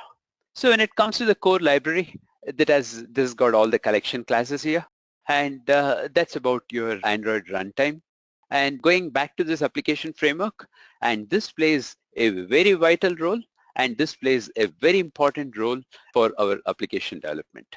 Now, whenever you write an application, your applications, now you may write hello world, or you may write an application to make a call or to receive some data from the browser, or whatever the kind of applications you write. Now, under this application framework, what you see here is not predominantly, they're called as the managers, called as the activity manager, package manager, window manager, telephony manager, content provider managers, resource managers, and so on and so forth. all these managers will be watching you, and in turn will constantly they will be providing the informations to you right from the hardware level, and whatever you ask for, all the information is being carried out to the hardware, and from the hardware they'll be bringing up all the informations for you. And this is how this application framework is going to help you to write your applications. Now, for example, if you write your activity, normally in Android, the applications that what we write is called as an activity. Now, immediately, the activity manager will swing into action and he takes the complete control. And activity manager is the one, he manages the life cycle of the application. Now, guys, give me few minutes. I'm going to take you deep into this life cycle of these applications.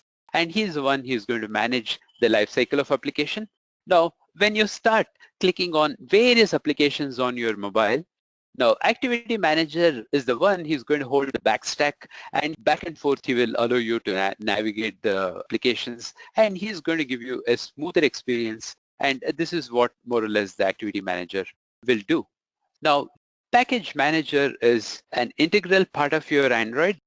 Now, this guy, in turn, will keep track of how many applications are there in your emulator, how many applications are running in your emulator, what kind of permissions has been given to that applications. All that has been taken care of by the package manager. Package manager happens to be a kind of brain to your application. Now all the application identity and the resources, or the resources meaning the application details, like whether it has got the right permissions, where is it been executing, is it being held, or what exactly is happening on your activity. All that information is being held by the package manager.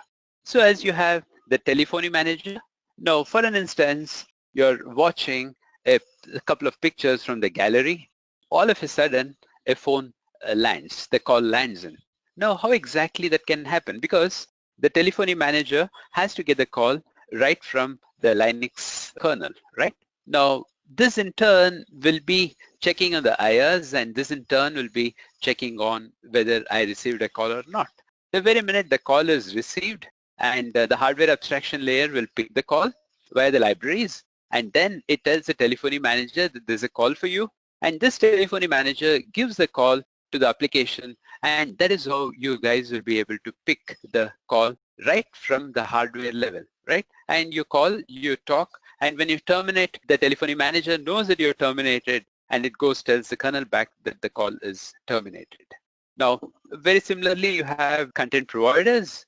Now, I'm giving you an overview on a couple of managers because you've got a lot more managers than what you see on the screen, and we will be working while writing programs. I'm going to take you deeper into it. Now, we have the content providers. Now, the content providers are a very interesting stuff. Now, for example, if you're writing your application in SQLite, now whatever the application you write lives in a sandbox. It cannot be seen or it cannot be shared by the other applications. At that point of time, the content provider in turn is going to create a wrapper on top of your SQLite, on top of your application sandbox, and the content provider makes the data available to the other process across the sandbox. And there is a whole idea of using the content provider. And this is how normally we use the content providers, right? For example, the contacts. Now the contacts that what you have in your phone can be used by the other applications. That is a content provider. For example, your SMS. SMS lands into your cell phone, and the other applications may want to read all the SMS and display it in the application. Again, it uses the content providers. So like that, we use the content providers. Then we have the location manager. Now, this is a very interesting stuff. Now, we write everything related to the Google Maps. Now, Google Maps completely rely on your location manager. And this location manager is a very interesting guy. And now, for example, you want to write an application wherein you're driving. Now, at that point of time, you want to be told where exactly is that I'm driving as of now. Now, if you register with the location manager will notify your application that this is the X, Y coordinate that where you're driving. Now again, you can ask the location manager, hey, can you tell me the nearest places around you now as of now that where I'm driving? Then it pulls in all the nearby places and it tells your application that you're passing by a pub, you're passing by a hotel, you're passing by a hospital. and so on and so forth. Now, you guys can even write an application wherein if you're interested in having a lunch in a particular restaurant, and when you're passing by at that time, the location manager will quickly post a message to you saying that you're passing by this restaurant, this is your favorite food, you want to stop by. And that is how interesting you guys can make your applications to be by using this managers. Now, we have notification manager. Now, this notification manager plays a very important role. Now, it is not that already you guys would have seen, like if you have a missed call on your cell phone, and when you wake up, you go to the notification area, and when you see, you'll know that you have a missed call, you have a missed SMS and all that. Now, it is not only used for your SMS and for the calls. Now, the notification manager can also be related to the hardware. Now, it can be healthcare hardware, or it can be any of the other hardwares. That in turn can start pumping the information to the notification manager, and the notification manager in turn will start giving it up onto the screen. It tells you that these are the messages that what you have received from the various devices, right? So this is how you get a lot of information from the hardware devices. Now, guys, I told you, now to your phone, you can attach a lot of other gadgets also. For example, in fact, I was consulting a company. There we wrote an application for a smoke analyzer, and that was a different board altogether. Now that board cannot go into the cell phone. Now what they did, they created a separate board, and they added that board via the USB drive into the phone, and it can be used via the Bluetooth also. Now, when you take the breath alcohol analysis from the driving guy, and this board in turn will analyze the alcohol level, the breath alcohol level, and then immediately it notifies, and the data will come to the notification saying that, what kind of alcohol that he has consumed. And from there, the data will go to the server, data will go to the cloud, and a lot of things will happen. So the notification manager can listen to the phone as well as into the various hardwares what has been plugged into the phone, right? Similarly, you have the view. The view happens to be a very interesting part of your Android programming, and this in turn will give you the core view to the application guys. And using this, you can start creating your own widgets, your own events, and you can do a lot of interesting stuff using the view. And anyway, we're going to see this later. Now, to give you a brief idea of what exactly is happening in the Android stack, and this is what normally happens in Android stack. And as of now, you guys are sitting here at the application level and you're writing your applications. Now, let me take you a little more deeper. Let me give you a kind of experience with this particular stack. Now, imagine you guys are holding the phone on your hand. Now, the My app, that what you're trying to see here happens to be your phone.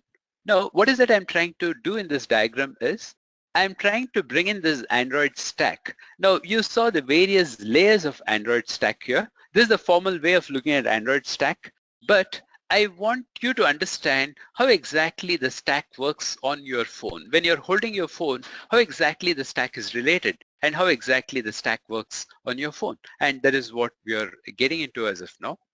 Now, when you hold the phone on to your hand, imagine as of now, you're looking into some pictures. Now you're looking into the gallery. Now, when you scroll down, when you see down, you have something called as the activity stack.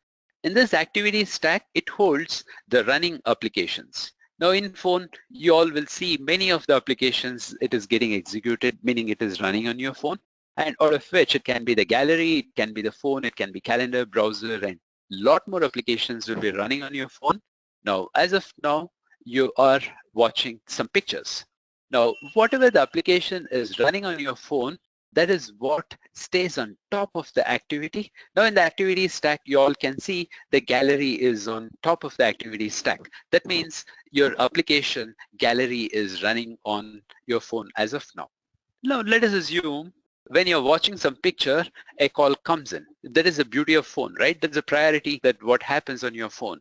When a call comes in, it so happens that the call cannot magically, it cannot land onto your phone. Now, we have the managers to the right. Out of this managers, you all can see window manager, broadcast manager, location manager, and telephony manager. Now, as I told you in the previous slide, this is the middle level, and this guy in turn will be talking to the NDK, and via the hardware abstraction layer, and he talks to the Linux kernel, and he receives the call, he gets a call, and he gives it to you. What exactly happens here? Now you have been watching the pictures, right? You are on gallery. Now the call came in.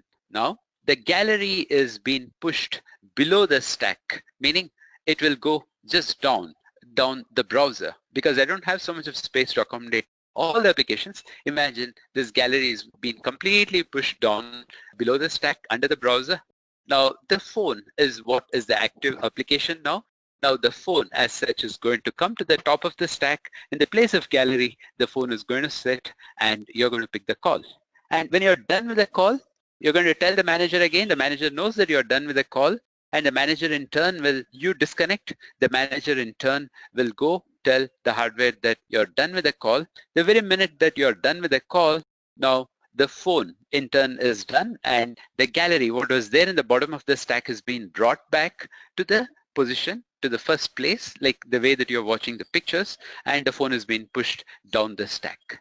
Now, whatever in your Android, whatever stays on top of the stack, only that application is alive. Only that application is running. The other applications are not alive, and it is all there in the stack. And we're going to go and we're going to take a detailed look at it later. Now, this is what I want you guys to understand. Now, whenever you click on some application, like let me say that you guys are going to click on calendar. Now the calendar is going to come to the top of the stack and the calendar will be working. And you click on some other application that is going to come to the top of the stack and that will be working. And this is how, when you click on the applications, and this is how it is going to come to the top of the activity stack. Now here guys, I want you to get familiarized with, when you start writing your application, what components is surrounded by the application. That is very important for us to know. Now we have something called as the manifest.xml. In manifest.xml, we have the launcher, we have the default, we have the action, we have category, and we have the data. Now here, this in turn will live in form of an intent filter. All this, the launcher, the default launcher means your main activity, and the action is the name of the activity. The category is whether it is the launcher or the default or whatever is being stored. And the data in turn will have the schema of the activity. Don't worry about it. I'll be going deeper into it when we start writing the programs. All that is being stored in the manifest. Now, for example, like you have so many applications like gallery, phone, calendar, browser, so on and so forth. Every application has its own manifest, and every manifest has a launcher. It has the action, it has the category, and it has the data in it. Every application has this, and this will be updated by all the applications. Now all this information is held by the package manager. Now guys, you know the package manager also comes under the manager, and the package manager knows that how many applications are living inside your phone, and how many applications are there, and which application is running actually, and which application is in control. All that information and permissions and all the other information is being held by the package manager, right? So that's how the manifest is ingrained into the package manager. So all the applications manifest is being stored in package manager. So the package manager literally knows how many applications are there in your devices. So apart from this, we have the view. This happens to be a different object by itself. Now when you're writing an application, now we call activity as an application. Now you get to see the screen. Don't get excited just by looking at the screen. The screen that what you all see on your cell phone happens to be the view, right? Now when I talk about my app, this is where the activity will come into the picture. Now actually when you see your application, you can imagine two layers. One is your application layer, on top of it the view is sitting there to show you the screen, right? The view is going to act as an interface with your application. So that is how the view is imbibed on top of your applications. So the view in turn has a subclass called as the surfaces. Now if you want to bring the picture onto the application, or if you want to bring a video onto the application to display, you need something called as the surface flanges, and that happens to be subclassed from the view, and that is how you're seeing it under the view. And while writing the media players and all that, and we're going to go to the surface flanges and we'll see what it does. Now apart from that, you have something called as the use permissions. Now this use permissions is used under the manifest. Now for example, you're downloading software from your Play Store, and your phone does not have the camera in it, and you want to download a camera application, right? So you're going to goof up if you're able to download the camera application, and when the camera application shows up and you will start clicking on camera, but your phone does not have the camera, right? So in this situation, now in use permission, while writing the program, you would have mentioned that the hardware, whatever the kind of hardware that this device is going to use. Now my cell phone is using the camera, my cell phone is using the network, Wi-Fi, all that is present. If you say so, now such a Google in turn, the Google Play Store in turn will let you download the application which has a camera in it, the application which has a network in it, the application which has got the Wi-Fi in it. Just in case if you're not using these permissions when you're trying to download it from the Google Play Store, the Google Play Store first will go to the use permission area and checks this particular word for camera. If it is not there, the Google in turn will not let you download any application related to the camera. Now, this is how the use permissions will work. The use permissions will help you to download the applications from Google, and the use permissions will request for the permission to use the camera as well as the Wi-Fi and all that from various other managers, and you'll be using it in your equipment. Now, coming back to my app, guys, do remember your application by default is a threaded application. Now, don't come to the conclusion something may ring in your mind. You all may feel, oh, even Java also has a thread by default. Now, somehow you guys manage writing application not using much of thread in Java, because we all tend to avoid threads in Java. But in Android, it is a must. And if you don't use thread, most of your applications will not work. All right, so thread is very important. So here they have gotten 30% of the Java thread. The rest is all the Android related threads. The Android thread has got the message queue. It has the handlers, it has the loopers, and so on and so forth. Everything is there inside it, and that's something very exciting and interesting. We will be looking at it when we write the thread applications. So please try to understand, right on day one, the first hello world program that what you're going to write, it will be running by a thread. Then the most important thing here is the logcat. Logcat is been very well named because the logcat is curious about everything. Now when you're running your application, the logcat is monitoring, watching your application. Every variable that what you're using in your application, the logcat knows. So using logcat, you can start watching your application on which state my application is in, which part of my application is running, why my application is sluggish, and all the other information that you can start getting it in the logcat. Now, the logcat is going to help you only in the debug mode. When you're in the debug mode, if you're running applications like gallery, phone, calendar, browser, all the applications will be there, but one applications will be running. Now, the phone will be running in the default. Now, probably the browser also is running in the default mode. At that point of time, the logcat can watch. It can start dumping the information of all the applications like gallery, phone, calendar, browser, and so on and so forth, so that many a times you can use logcat to know why your program is sluggish. Now you will get to know why your program is sluggish is not because of your program, because somebody is holding the view for a ransom. Some bad application is sitting there making your program sluggish. All that you can figure it out using your logcat. In fact, while writing the program, I'm going to talk more about logcat. Now after that, you have the file manager. This happens to be a very interesting part of your Android application. Now, this in turn happens to be an integral part of your Android, and no one can lay their hands into the file manager. Now, this happens to be the internal file system.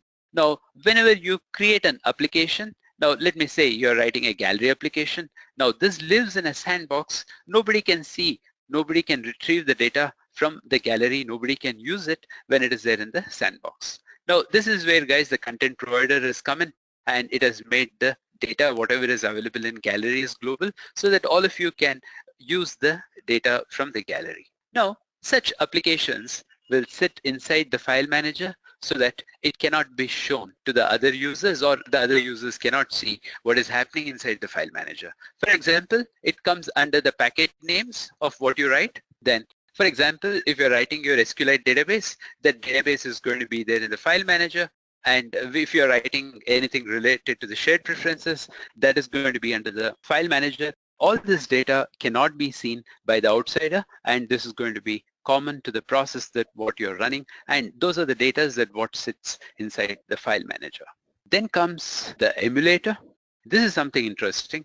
Now you guys would have been writing programs on Apple phone, and now for the heck of it you want to write a program in Android.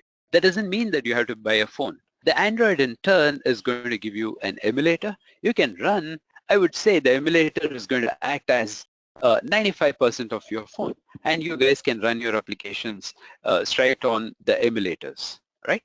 Now, for example, Android from version 5, the new phones will come up with version 6, version 7, and so on and so forth. Now, every 6 months, we cannot spend 30,000, 50,000 to buy the phones. Is that right? We cannot go on buying version 5 and 6 and 7 and so on and so forth. Now, in this situation, you can create an emulator from version 7 and you can write your program and you can stimulate the entire thing in this particular emulator. So you need not have to buy the phone. You can run all the programs on the emulator, but emulator in turn cannot run most of the applications, like your location managers cannot run on the emulator, the call managers cannot run on the emulator, and the sensors cannot run on the emulator because it has to happen with the real DSPs. In turn is going to sense and get the information for you. All that will not work on the emulator. This works only on your regular devices. So a couple of stuff will not work on emulators. Be aware of that. And there are ways to stimulate it also that we'll see it later.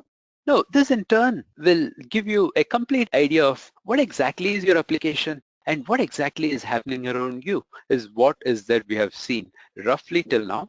Now, most of you will be focusing on the UI and you all will feel that if my UI looks good, my application is good, and you'll feel really happy about it. And you all will feel that you have written a fantastic application because your application looks good on the cell phone when it is executed on the phone. What next? When you're done with writing the application, that gets under the hammer that goes to your manager, and then the manager will scrutinize your application using your device monitor. Android has something called as your DDMS. That is what you call it as a device monitor.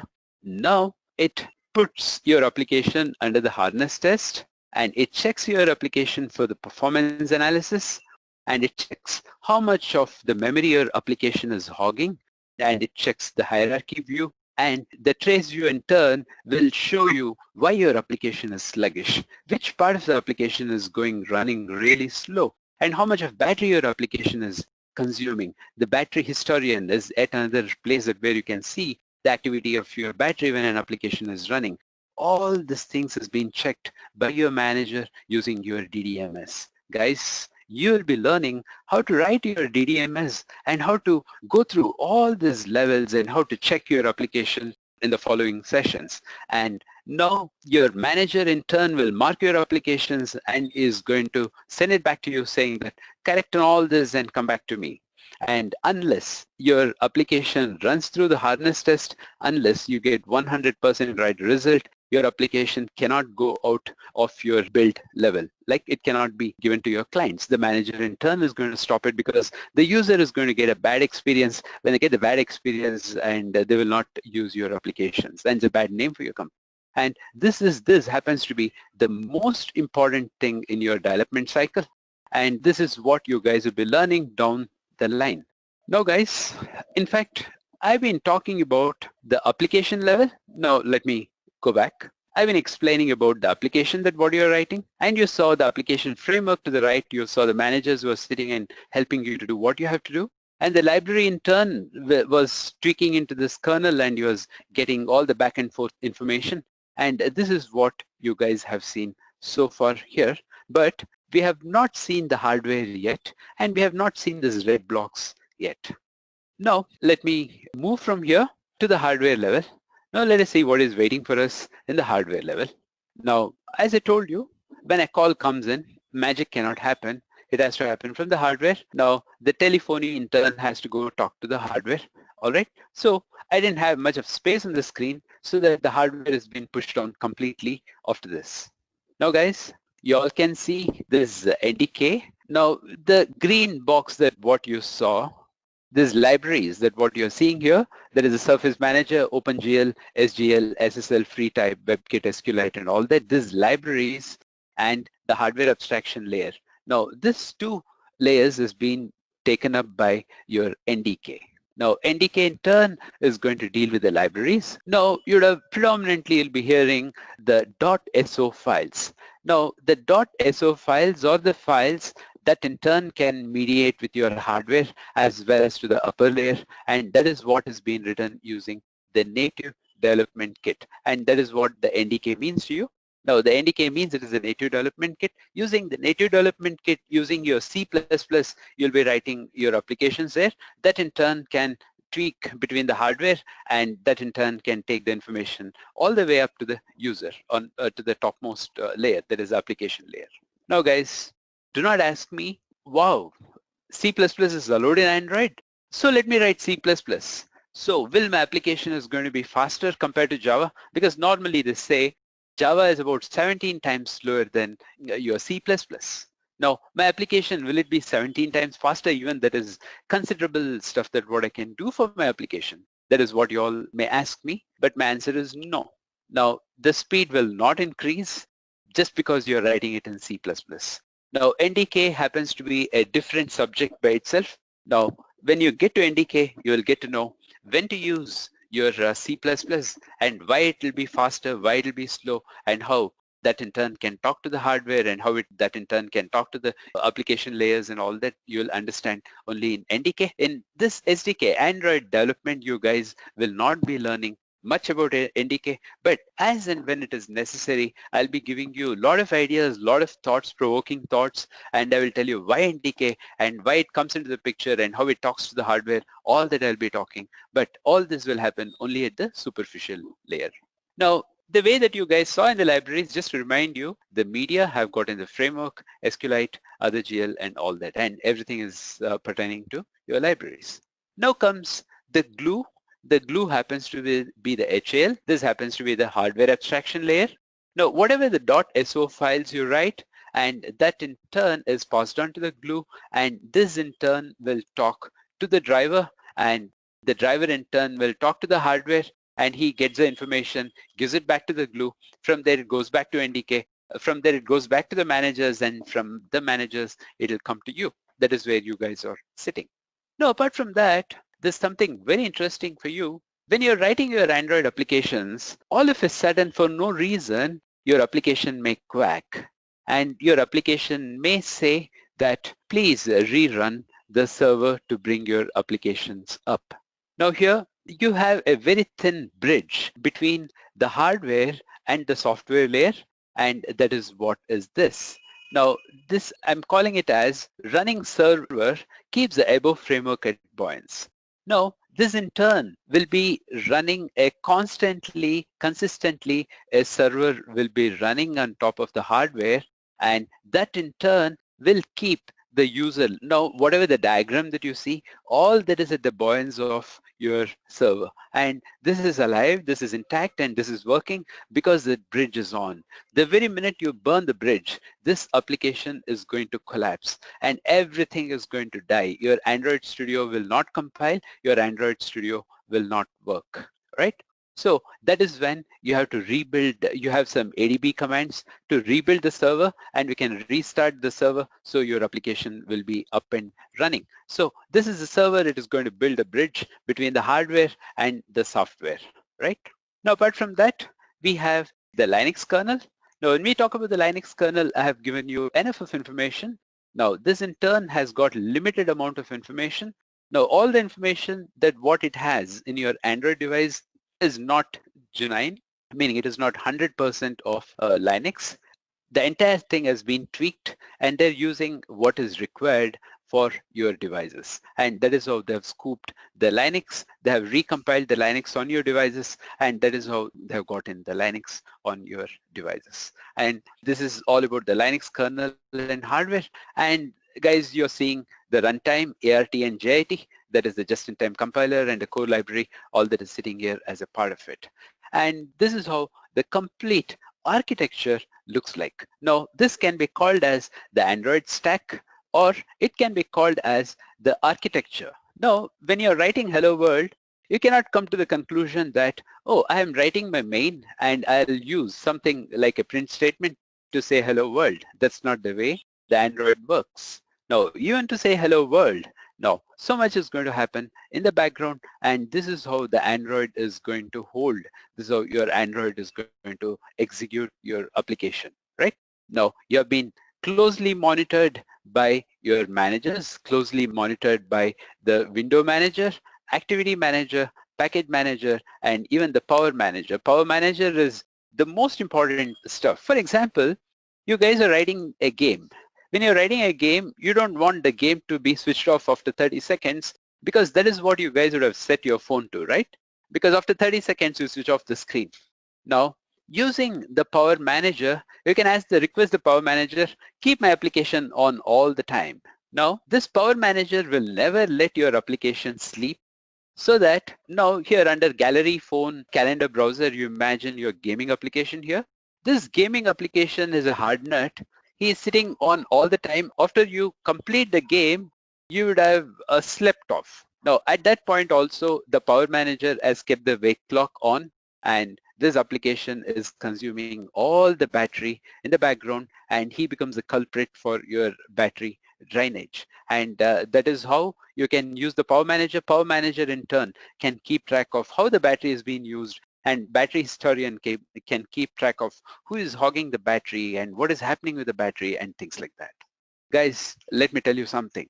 When you're writing Android programming, this is yet another assembly language, I would say, because you just can't write the applications like the Java program. No, you have to be so critically, you have to watch every line that you write for your time and space complexity. If you write a bad code, that in turn is going to create an impact on the memory. That in turn is going to create an impact on your processor. That in turn is going to create an impact on your battery. Now, one line of code, so much is going to happen. So guys, please do remember that you have to write a good code and you have to take care of your time and space complexities.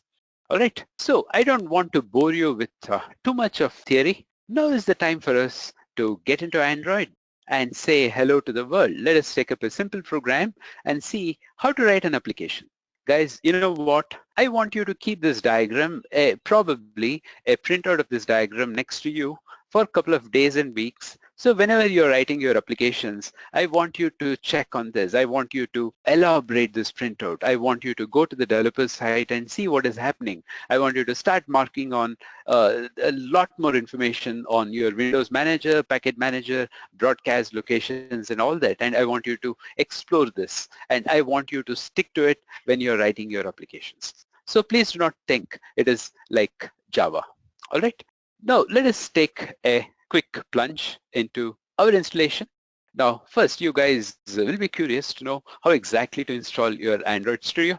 Now in fact, I'm going to give you 2 steps to install Android Studio. Now it's a mandate for you to install the JDK and then come to the Android Studio. All of you will be wondering, oh my God, why is that he is taking me to the JDK screen? No, this is a mandate. Now when you click on this JDK, now this is the screen that what you all can see. And if you're using your Mac, please click on, I'm right here on Mac OS, please click on this and download the JDK. Or if you're using your Windows 64 or 32, click on either of this and that in turn will help you to download your Windows, the JDK for Windows, right? Once if you're done with this, the next thing that what you have to do is you have to install the Android Studio. So the second slide that where you're heading to is going to be installation of Android Studio. Now, just by clicking here at developers.android.com, this in turn is going to take you on to the Developer Studio, developer.android.com, and there you're going to get this button, download Android Studio 2.3.2, and you click on that for the Android Studio to download. Now, the Android Studio, the shell will download in a couple of minutes, but installing the SDKs will take about a couple of hours for you. Don't get disheartened, and this may take about 3 hours for you to install all the SDKs. Now, let me take you into the Android Studio. Let me show you how the Android Studio looks like and what you have to do after installing the Android Studio. Let me move on to that. Now, I have my Android Studio. Intentionally, I have not loaded my Android Studio. I have to go all the way back to my Launchpad. and I'm going to click on the Android Studio so that all of you will get an idea of how long it takes for this Android Studio to load. Now, if you have, what I would recommend is minimum 12 GB RAM and about your Intel i5 or i7 processor, and 12 GB RAM should be good. 16 would be great, but what I'm using is Mac. I'm using 16 GB RAM with the SSD drive in it. Now, when you click on the Android, this is how your Android Studio is going to look like. Now, even before I take you on to the application development, and I want to show you how exactly to install the SDKs into your application. Now, you all can see, start a new Android Studio project. We'll come back to it within a minute. Now, you all can see, open an existing Android Studio, check out blah, blah, blah, all these things. Now, please go to configure, because I'm assuming that you're running the Android Studio for the first time. Now, click on the SDK managers. Later on, I will show you when you're right inside the Android Studio, I will show you how to get to this SDK manager there also. Now, when you click on the SDK Studio, this is the screen you guys will get into. Now, if you really want to, please start installing from the Honeycomb. Honeycomb is slightly latest. You can install from your ice cream sandwich from 4.0 till the Nugget. All right. Now, click on the show package for details. So what you saw was an abstract, right? Now, if you want to know more about what exactly is there in Marshmallow, what exactly is there in Lollipop, what I'm supposed to install, now click on the show package details, and then you guys are going to see a lot of stuff. Now, wherever you can see the tick mark, now let me do one thing. I'm not using much of the Nugget as of now. Now, let me take you to Lollipop.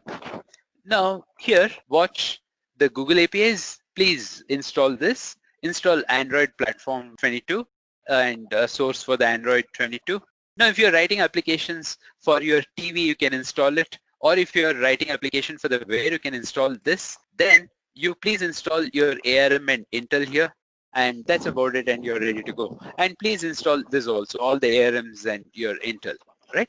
And you're ready to go. Very similarly, you're going to see the same in all the other variations also. For a KitKat, you're going to see the same stuff, and you can install the whole lot of the stuff right there by clicking on the true, right? There is something very important for you. So apart from that, please move on to SDK tools. In SDK tools, please install this, your Intel 86 emulator. Now, when you're running emulator, the emulator works because of this emulator accelerator. There is Intel 86 emulator accelerator, what you see here. Please install this. Do not worry about the NDK because you'll not be writing the NDK programs. And then please install the Google Play services. Here you all can see this Google Play services, and anything related to Google, you install everything. Down the line, when we all write the Google application, Google Map and all that, and we need the Google Play services. And also install the Android SDK build tools, CMake, and LLDB, Android Auto API Stimulator, documentations for Android SDK. Install all that. Wherever that you see the tick marks and whatever that I've installed, please go ahead and install all these things in your system, right? So this in turn will take 3 hours for you to install. Do not get disheartened. And once if you are installed, you're ready to go with your Android, right? This is very important for you guys. Now let me go on to Android. Let me click on start a new application. Now I guess that all of you are waiting for this time, and you all are really excited to see how to write your first application. And it's really very interesting. Every step that what you're going to go through will be very interesting. Now here we have to give the application name. Now you can give any name that you want. Now let me call this as my first app, right? And so here you can give your company domain here, and this happens to be the package name. It can be anything that you want. As a habit, we all say com.edureka.training.myapp, right? So like this, you can give your own package name. It can be separated by the various dots.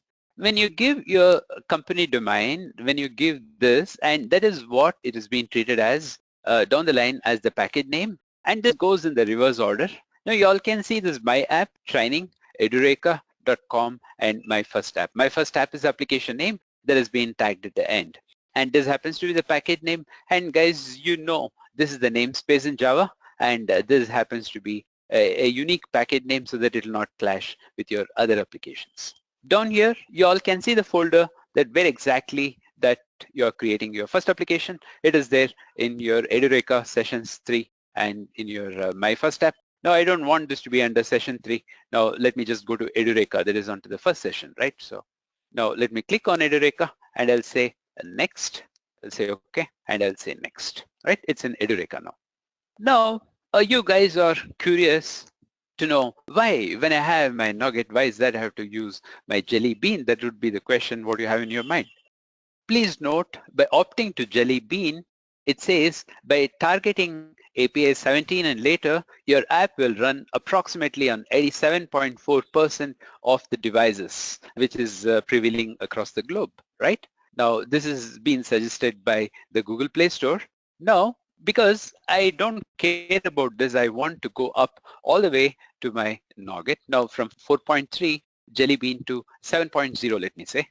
Now, please note here, you all can see by targeting API 24 and later your app will run on less than 1% of the devices. That happens to be the latest device. Not many people even will be owning the devices. So what is that you're going to gain out of it? Like you don't want to make little money out of your product. Like you want the maximum people to use it. So just for the testing purpose, for the compiling purpose and for your personal reasons, you can use this. But when you're releasing this into the Play Store, I would not suggest you to use the latest versions because you all know that it is running for less than 1%. Now let me come back to Lollipop. Now Lollipop says 40.5% because it is not latest, it is getting obsolete and a lot of people are moving towards the other phones, the other versions.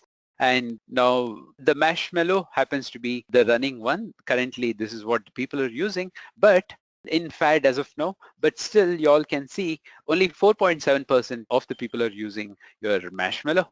So let us fall back to the old devil, that is your API 17 4.2.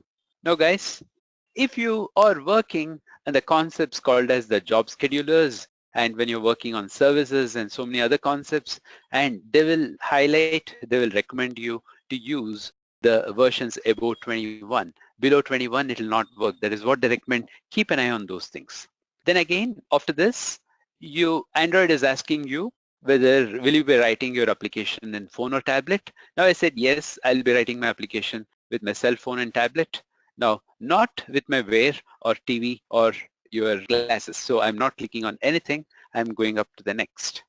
Now guys, this is where you all can see the template, and when you click on this, you're going to see an awesome application coming up in front of you. Though you have done nothing, now the framework of Google Maps is going to be working for you just by clicking on this. Now, we are not interested in any of this because we wanted to learn the application right from scratch. We want to experience it, right? So let me pick on empty activity. Let me say next. And now it says the activity name that what you're choosing is going to be the main activity. The project name is the first step, and this is going to be the main activity. Let it be, because this is going to be the internal name that what we'll have it for ourselves. Externally, the people cannot see this. Now, once if you're creating an activity, now initially I told you the activity has been enamored by the view. On top of your application, what you see is the view. Under the view, what you see, what has been mounted is the activity. All right. So the most important thing for you to understand here is this is the activity and the layout name. Layout name activity underscore main in turn will be referring to the view. Okay, that is what you have to remember. Now I'll take you back to the PowerPoint and I will show you how this will look like. Now in this case, you're going to see a beautiful screen. The beautiful screen appears only because of the activity main. Now the core part of the job, the workhorse is the main activity. This is where you'll be writing your code to take care of it, right? So we are almost done, and let me say finish. Now he's bringing up the Android Studio. This will take a while. Now it depends on your system and configuration. This may come up in a minute, or it may even take about 3 minutes for you guys to see the screen. So don't get disheartened. Now let me close. I don't want the tips now. And when you select on the tips, and he's going to give you a lot of tips to write your applications. All right, guys, you're right there with your Android Studio. And I told you, I promised you that I will show you where the SDK manager is right inside the studio. If you have forgotten or at any point of time, if you want to install, you want to upgrade your SDK, please watch this down arrow here. And if you leave the cursor for a couple of seconds, it is going to show you the SDK manager, and click on that and this will take you back to the screen that where we came from, right? So you should be familiar with this stuff, right? So that from here, you can go back to this SDK screen, and that is what I told you earlier. Now it's time for me to introduce to the studio. And in fact, if I run this application is going to say hello to me. Now, I'm not interested in seeing my hello, but I want to understand what exactly this studio is all about and how the applications is organized in this particular studio. Now to the right, whatever you guys are seeing happens to be the place that where you're going to write your source code. And to the left, whatever that you're seeing happens to be, the most of this happens to be the resource related stuff, right? Now this RES is where all the resource related information is present right there. And in Java, in my app.training.edureka.com, my first app, you all can see this main activity. When I click on that, this is your activity. This is what you're seeing here. Now it is all open to the right. Now this is your first application. Now you're hardly seeing one onCreate function right inside this and nothing much apart from your extends app compact activity. All right. Now the most important thing for you to understand here is like what exactly is the resource and what kind of contents are there in resource. Let me give you a bird's eye view on this. Now when I click on the layout, guys, this is what you all saw on the screen. You saw the main activity and you saw the activity main.xml. These two files that you saw while building the project, and you all can see it all over here again. Now, when I click on this activity main, now this is how your emulator is going to bring your screen up. Now, this is the display. It is not the emulator. You're just watching the view. And this is how it is going to bring up the view, and it says the hello world for you. Now, when you click on the text, and this in turn shows you how exactly it says the hello world, and it talks about the layout, what kind of layout that you have in your application. This will be discussing about these layouts in detail in the next session, because almost half the session is going to go with the layout itself, and we are going to design the professional applications at that point. Now we have the relative layout as of now. Inside that we have the text view. In the text view we have set the hello world, and that is how you guys are able to see this hello world. Now to give you little more explanation to it, let me go back to the design. Imagine this is your phone, you're holding it in your palm. When you're holding your phone on your palm, you know what? Your skin is hugging to the phone. When the skin hugs to the phone, and it is eating up this particular space also, right? This edges. Now just in case, if you get a button to the edge, and if you have a button, the way you're holding the phone, the skin in turn will press the button may get activated. And that's the reason we would prefer to give this lead space on the phone, right? So can you see the space from on the screen between the starting area to the hello world? There is a little bit of space. There's some space on top, and very similarly, the space is going to run through all over the screen. Now, how do we do that? Now let me go back to the text. Now here, you all can see the layout is the relative layout. I'm going to talk about it later. Now this line is being generated by Android, so don't worry about this. This two lines is generated by Android. Now this XML, this line is generated. Now this line also is generated by Android, so don't worry about this. Now the other immediate stuff that what you guys are seeing here is the identity. Now if at all, if you want to refer to the relative view, you can refer to it with an ID name called as the activity main. This I'll be teaching you in detail later. By using this ID, you can refer to the layout. Now inside the layout, you have, now let me push this line down. You have two important things. That happens to be the layout height and the layout width, and then the layout height. Now when we talk about the layout width and height, now this is the width and this is the height. The white screen that what you guys are watching here, this is the height and this is the width what we are talking about. Now here we say match the parent. That means take up the complete space. How much ever is the size of your phone, let the width be of the same space. How much ever is the size of the phone, by height, take up the complete height is what you can say. Or you have an option to design, to choose how much of the screen that you want to use as the width. Now let me say 200 dp stands for the density independent pixels. I'll be explaining this to you soon. Now let me go back to the design. Now you all can see when I'm here in this hello world, the screen. Now the blue screen represents how much of the screen that you're gobbling up. That is the 200 dp. That means on this white screen, you're going to use this space as the 200 dp. That is all the screen you requested for as the width for some reason. Now, when you say match parent, it uses up the entire thing. Now, just for an example, if I say 350, now I'll go to design. Now, this is almost, it is even going beyond the screen, right? So can you see the bar?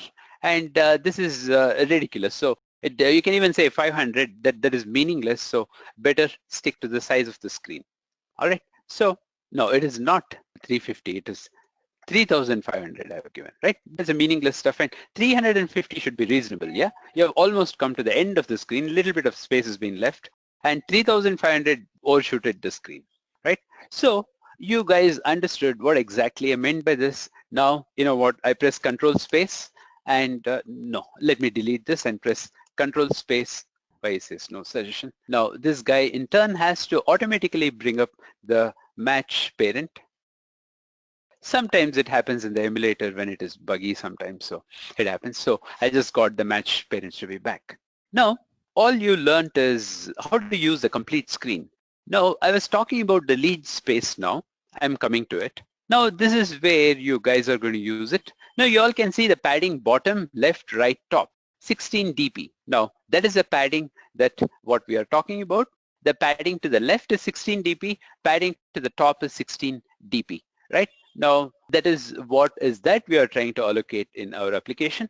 Now, this is what it is. Now, when I click on this or when I hover the cursor on top of this line, it shows you something else. It is not 16 dp, it says at dimension activity underscore vertical underscore margin. Now, when I click on this, now you're not able to see the 16 dp. The 16 dp is conjured up in a file called as the activity vertical margin, right? So it is there in the folder called as a dimension. Now let us quickly go to the resource. Let me click on the values, and you already see the dimensions right there. Let me click on the dimensions, and let me click on one of, no, obviously you guys may ask me, what is this supposed to be? You have two dimensions here. Do not worry about it, and I'll be talking about it later. Now let me click on the first dimension, and here you all can see the activity horizontal margin is 16 dp and the vertical margin is 16 dp.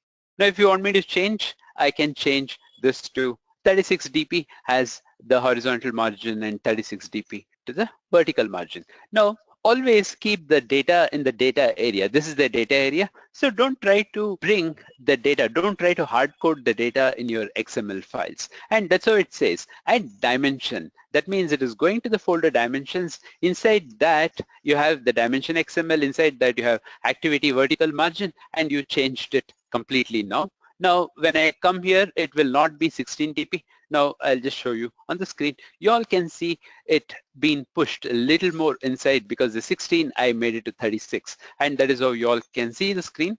So it has been pushed slightly inward. All right. Now, I have to go back to these dimensions. And if I have to get this back, I have to change this to my 16 dp. So this is how you guys can change your dimensions. And this is one way of looking at it. Now, you guys have learned what exactly it is. And then the tool context. You need not have to worry about it. Even without this, your application will work. And as of now, he's just giving the package name right there. You know what? I can even delete this and it'll not create any problem. My application will work. Now, let me bring this back. Let that be there. Now, this is how the relative layout is created. Now, the relative layout is asking for the full screen and you're giving the padding of 16 dp around yourself. Now, you want to bring in a hello world. Now, let us recreate this guy. Now, you want to create a hello world there. So I want to bring in a text view widget. I'll type in the left diamond bracket and I'll type T. You all can see this text view and I'll select that. Now, this is asking me how much of width that you have got in your hand, and I'll say wrap content. What is the meaning of wrap content? If I have to say hello world, how much ever hello world takes, that is the width I want to use. And what do you mean by the layout height now? I'll again say wrap content. Now, let it take the height of the letters as the height of my characters is what is that you're trying to say here. Now, next, what you want to do is, I just want to say hello world. So for that, I'll type text. I just type T, and you please come down and click on the text, and y'all can say what you want to say here. Now, I want to say, welcome to Android, to the world of Android. This is what I want to say. Now, the very minute I finish typing, welcome to the world of Android, this yellow bulb, he is giving me a gentle reminder, hey, something is not looking good. Can I help you? Is what this guy is asking me. Let us click and see what he is asking for. Now, he says extract string resources. Let me show you once again. Now here when I click on this, it'll bring this bulb and it is extract string resources. Let me click on this. And he is suggesting me that now the resource value, now value is welcome to the world of Android. On top, you're able to see the resource name. Now this is what will be treated as a key. This is what will be treated as a value, and he's showing it up to you. And he says that, can I put this to for you in the strings file is what he's trying to ask you. And you're happy about it because somebody is there to do all the work for you, heavy work for you. And you just say, okay. The very minute you say okay, you all can see at string, you can see the variable is as good as your data variable. Welcome to the world of Android. You all can see this underscore right there and it has been placed in string. Let us go check right there in string and you all can see this line is generated for you. Now, if you want to manually, if you want to generate, it's pretty easy. You just type string. Now I just type a string. I opt for string and in the name, I'll say hello. Instead of hello, what can I say? Let me say, hello Edureka. Hello Edureka. Now this is my key. Now I just want to have a value here. I'll close this. The very minute I close this and he completes it with a string, and this is where you can have the value. I'll say hello Edureka. Right? This is the value that what I can bring in. So this is how physically you can bring in the strings into this particular area. So please keep all the resources under the resources folder. And even if you try to write something right there, it will not create any harm for you. Nobody is going to kill you and it's still the application will work. But down the line, you guys are going to be into trouble. Now all of you will be wondering what kind of trouble is that? Now, if you write your application like this is my word, right? Now I can understand this and you can understand this. When this application is compiled and it has been sold in Japan, they won't understand what you're trying to say. Or in Italy, they won't understand what you're trying to say. So they would prefer to have this in the Japanese language, or they would prefer to have this in Dutch or in French. Now to do so, do have all the declarations declared inside the string. If you try to declare anything of this sort, this becomes a hard nut for you and these words cannot be changed and this is going to remain in English forever. So when we get to the chapter of locales, I'm going to talk more about this and there I'll be explaining how to convert this into Japanese or Chinese or into Hindi or into any other language. Now here we created one more string, right? So press Control space. Now you all can see hello app name, hello Edureka. Welcome to the world of Android. Now I want to choose hello Edureka, right? So that guy came in here. When I go click on my design and you all can see this is hello Edureka right there. If you want to change, if you want to change the text size, you can just type text size.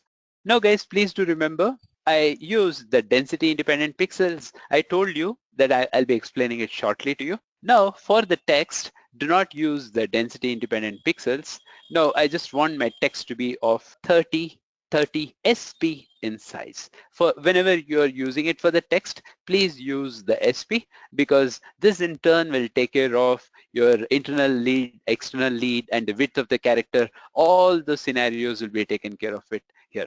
Now, let me briefly talk about this DP. Now, when you are using DP, your application will be mounted on your tab or onto the small devices like 3-inch phone or 7-inch phone or 5-inch phone and all that. Now every phone, the pixels are different. Now if you're using 10 pixels, the 10 pixels may mean different in 3-inch phone, 10 pixels is different in your 7-inch phone and in your tab. But if I'm using it as 10 dp, 10 dp is going to look alike in all the devices that what you're trying to use, and that's the reason it has been treated as the density independent pixels. Anyway, we are going to go deeper into it in the later session. I just don't want to leave you at this point, so I just gave a brief explanation to this. So when you're using the text, please use the SP, do not use the DP. All right, so let me show you how it looks like. Wow, this looks slightly bigger. Now let me color it up.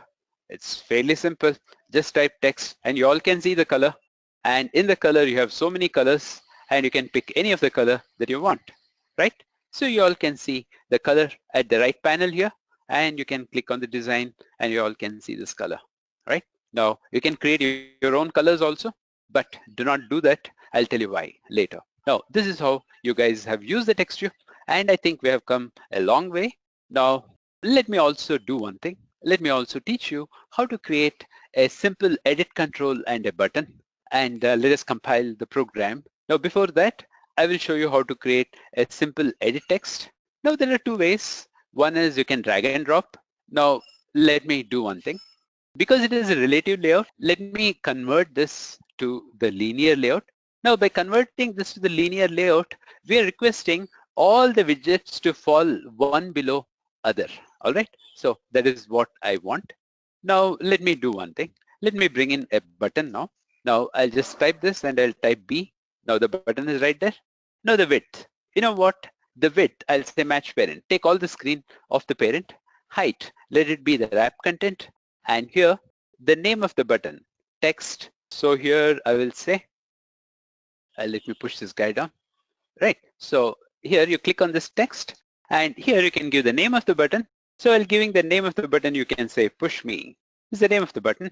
And again, this guy is coming in and he says, hey, do you want me to help? And I'll say button push me. I can even change if I want to. And that's what it is, right? So you have the button right there. Now we have, let me go to the design, and I picked up the linear layout I told you that I wanted the button to be one below the each other, right? Under Hello Edureka, I just wanted the button to be below the Edureka. That's all I wanted. But no, it is not happening so. Now let us go back and see why. Now, normally the linear layout, the default characteristics of linear layout is we have to use something called as orientation. When I type OR, the orientation comes in. Now please check on the vertical. By default, it happens to be the horizontal orientation. When you don't give anything, it is horizontal. Now you're picking up on vertical. Now we are done with this. Now I'll go back to my design and you all can see Edureka and Push Me is just below the Edureka, right? So it is all one below each other, you all can see. All right, guys, so it's time for us to compile this program and see how it works. Now let me click on this play button. Now before I compile the program, I'd like to ask you, do you have any questions in creation of the file and about the resources? And like we have just seen how to create your resources, we have not yet walked into the main activity. Now first, if you have any questions, let me clarify on the resources and then I'll move on to the main activity and for the compilation. Now you guys have learned how to create your application. Now when you're writing a simple application, that is all these things came automatically to you. You had the main activity and you're extending app compact activity. Now guys, now you're extending your activity. Activity happens to be a part of your Android. Now, like Swati, the way you're asking me, the kind of APIs is present inside the SDK. Now, if you come here into this main activity, you're extending the app compact activity, right? You're under the hood of the activity. And if you want to know what kind of APIs are available for me, please press Control O. By pressing Control O, and you're going to see tons of functions what is existing under your activity. And these are the APIs. And you have API coming under the relevant banner. For example, if I take my locations, you'll have relevant APIs under locations.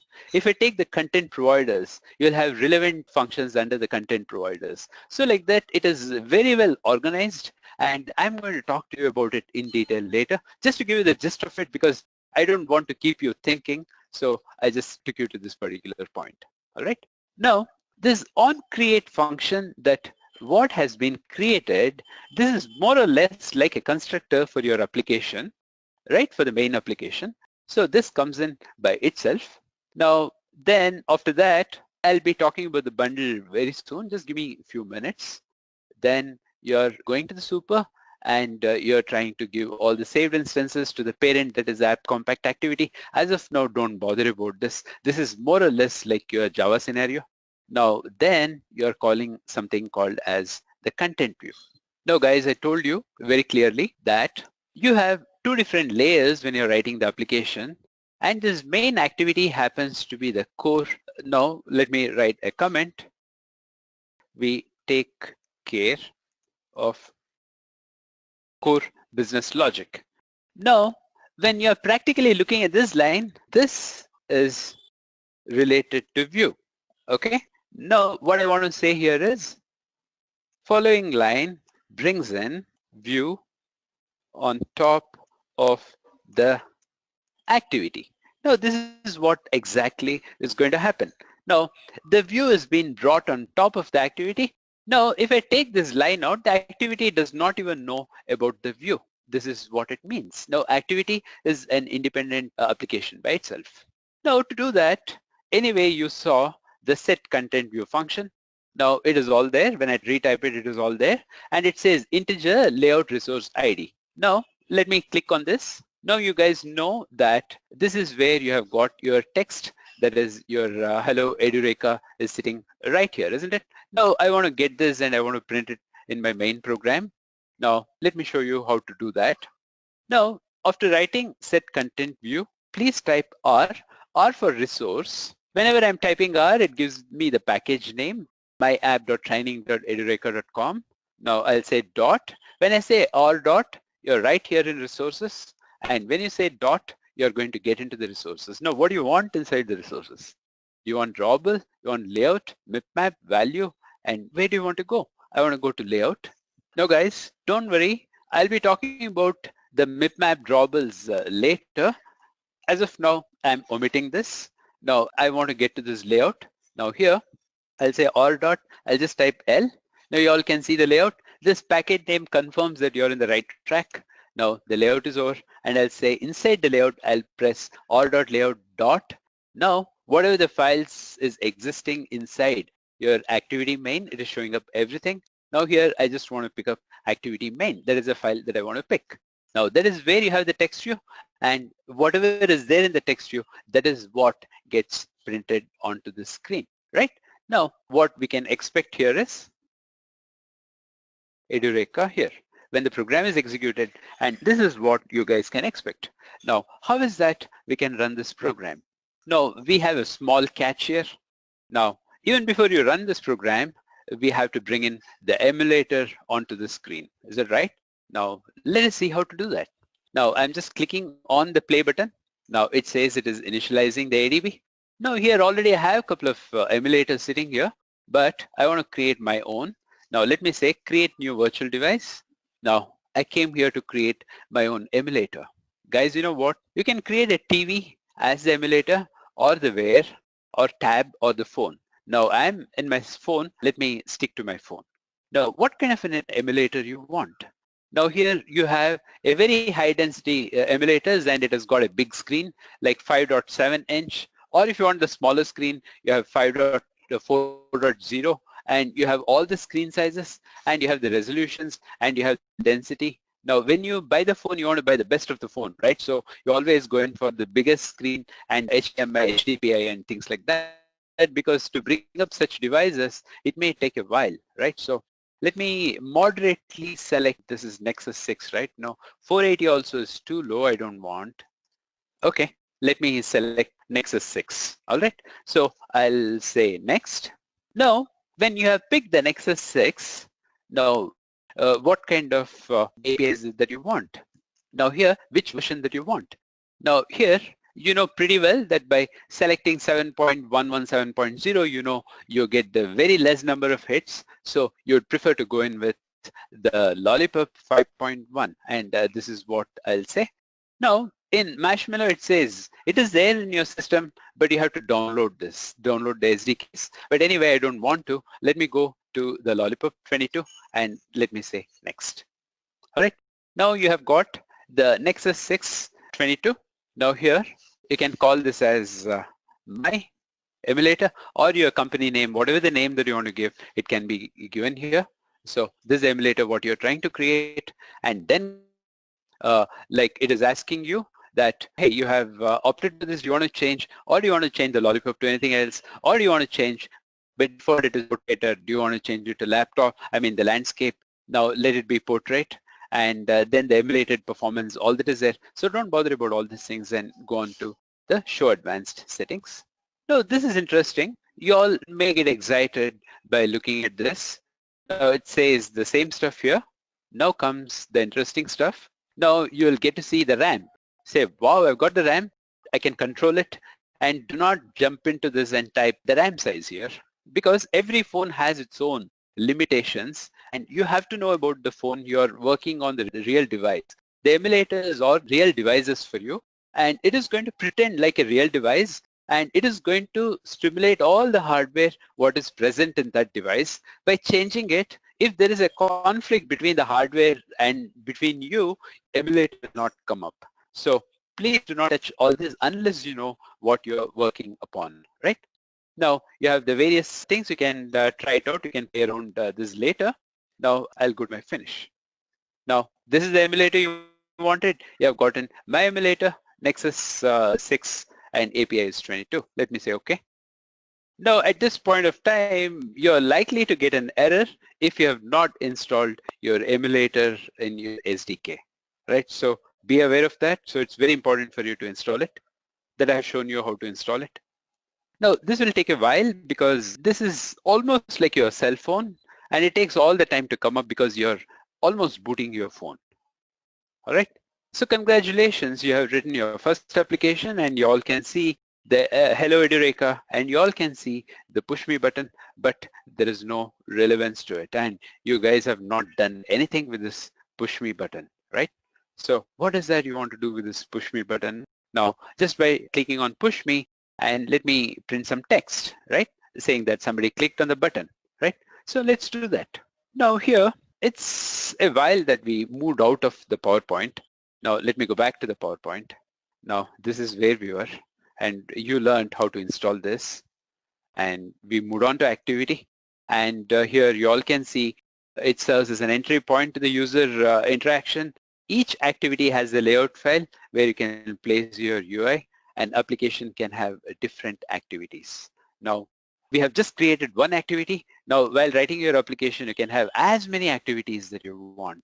Now the activity that what we have created is a very crude one, and to the right that what you're trying to see here is you have a Facebook picture, and you see this email, a phone and password, login, and a lot of other information are there in this activity. And just to show you the activity, and we are trying to show you how the activity will look like, right?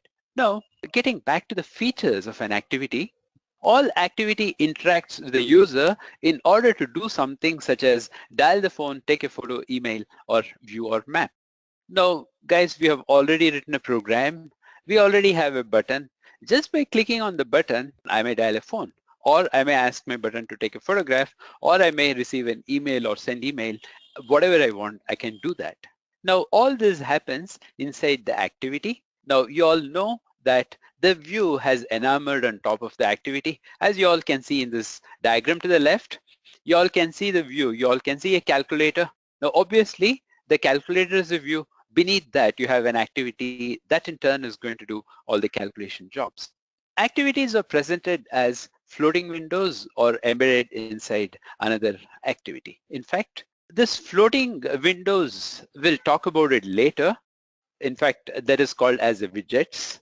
As of now, we are writing a simple activity, and we are learning how to use a simple activity. But on top of the activity, you can bring in a widget, or you can bring in as many activities that you want, right? Now, if you're using a calculator, and if you go click on the gallery is going to surmount on your calculator, and so on and so forth. You can bring in any number of activities on top. Now, an application consists of multiple activities that are loosely bound to each other.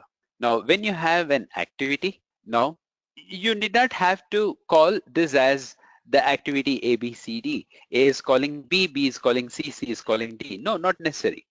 Now, B in turn can call A, B in turn can call D, or B in turn can call C, C in turn can call B. So like this, the activity in turn can call each other however it is required. Now guys, please be aware, activity is not just your main activity or the screens, or it is not that like functions you're going to call the activity, and we have got a lot more to it. Now, end of the session, you guys will understand how to create a component out of the Android. Android is just not an application. Android has got much better behaviors and beautiful stuff being ingrained into it, all those things that you're going to see, so that we are going to loosen up the tightly coupled applications, and we're going to make all this activity as a components by itself. That is what you'll be learning as we progress. Now comes the activity lifecycle. Now briefly I have told you the meaning of activity lifecycle. That is, in the previous diagrams I told you, when you're with your calendar, when your phone call comes up, the calendar will go to the background and the call is there on top of the stack, and you're going to take the call. That is what you all have seen. Is that right? Now let me take you in the realistic way how the activity lifecycle will look like for you. Now when you start your application, now the activity is started. All right. Then it calls the function called as onCreate. Now you guys have already seen that onCreate function in your applications, and there is onCreate that you have called. That means the activity is started and onCreate has come in. In onCreate we have displayed the text view, and in onCreate we have displayed the button. This is all that we did. What next? Now this in turn will call onStart, because the onCreate happens to be a kind of constructor function. Whenever the activity is created, only then the control will come to the onCreate. Now otherwise, whenever you recreate or when you reschedule your activity, or when your activity is called all over again, that in turn will call onStart. The control will never go to onCreate again. Always after that, the control will come to onStart when the activity is active. All right. Now I'm going to go deeper into the onStart, and I'm going to tell you how this onStart is going to help us down the line. Now we have something called as onResume. This also I'm going to explain in a minute from now. Then your activity is running.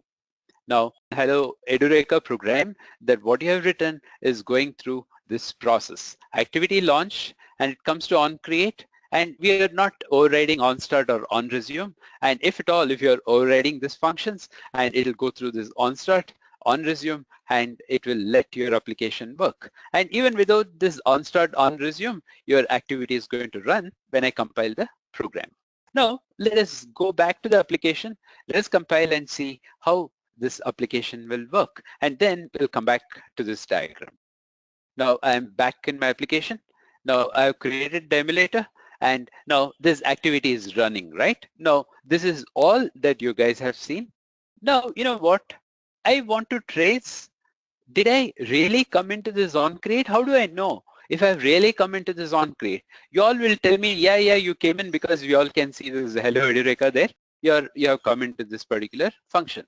Now say your hello Edureka didn't print. So how do you know whether this particular function is being executed or not? Now for that, we have to bring in the log. We have the logcat, that what you guys have seen. Now that comes really handy here. Now you know what I'm going to do? I'm going to say log.d. Now this D stands for debug. I'll be explaining this to you. Now here to the log, we always give a tag, something like this, or it can be your name also.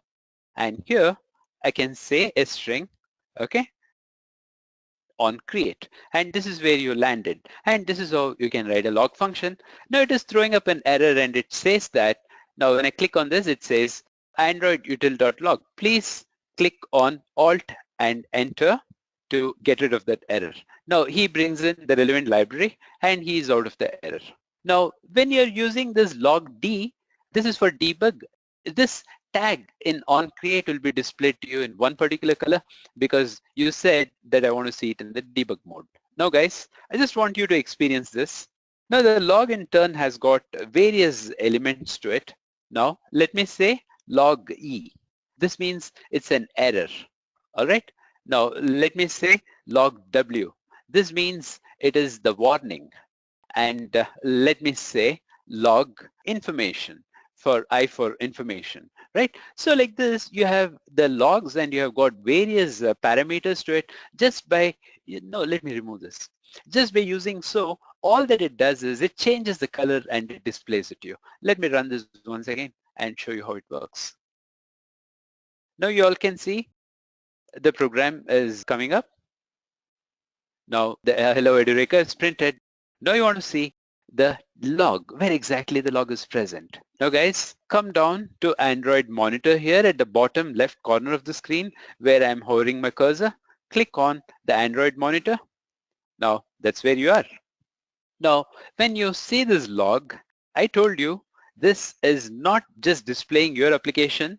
This in turn can display all the running applications in your emulator. It can start showing all the applications data. Now, what do you want to do? You want to tell this log that, hey, I'm interested only in my application, don't show me the junk.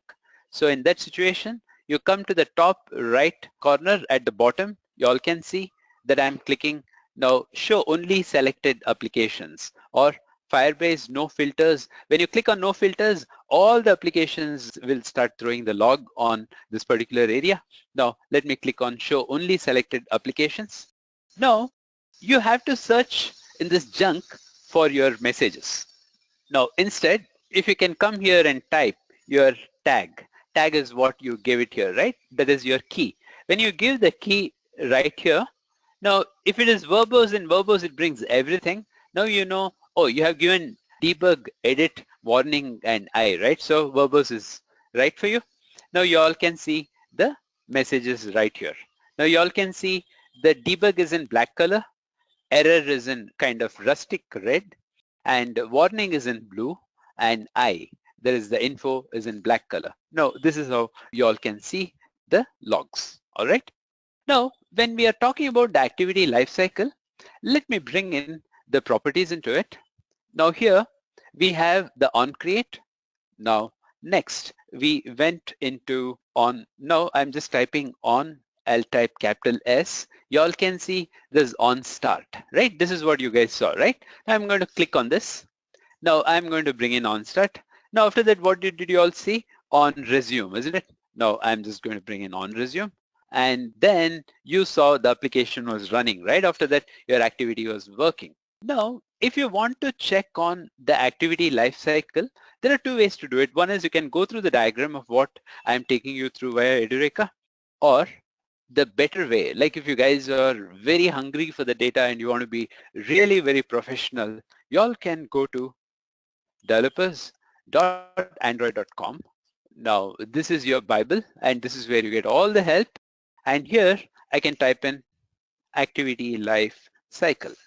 When I type in activity life cycle here, and this is the ultimate place for you all, and this is where all the APIs and all the libraries arrived from, and this is where we take everything from, and this is the diagram that what you guys have seen in our PowerPoints also. Now we saw activity launched had on create, on start, on resume, and this is where the activity was running. In our diagram, we came till here, right? I'm going to go back to my diagram. Then we need on pause, on stop, and on destroy. Let me bring this in and then I'll explain the meaning of on pause, stop, and destroy to you. Now let me go back. Now I want to bring in my on pause, right? Now I want to bring in my on stop. You know what? I can press Control O now. Now I will type in here on stop, S-T-O-P. You all can see this on stop here. This is yet another way of bringing it on stop. And then I can have something called as on destroy. Now I am going to bring it in the regular way. Now I've got all the events which is pertaining to my activity. Now let me put all these guys in a remark. Now I block the entire thing.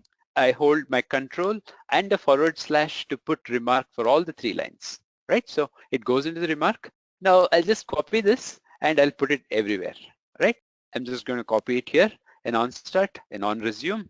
And I'm going to say, hey, this is where you guys are, right? So all that I have to do is start making my changes.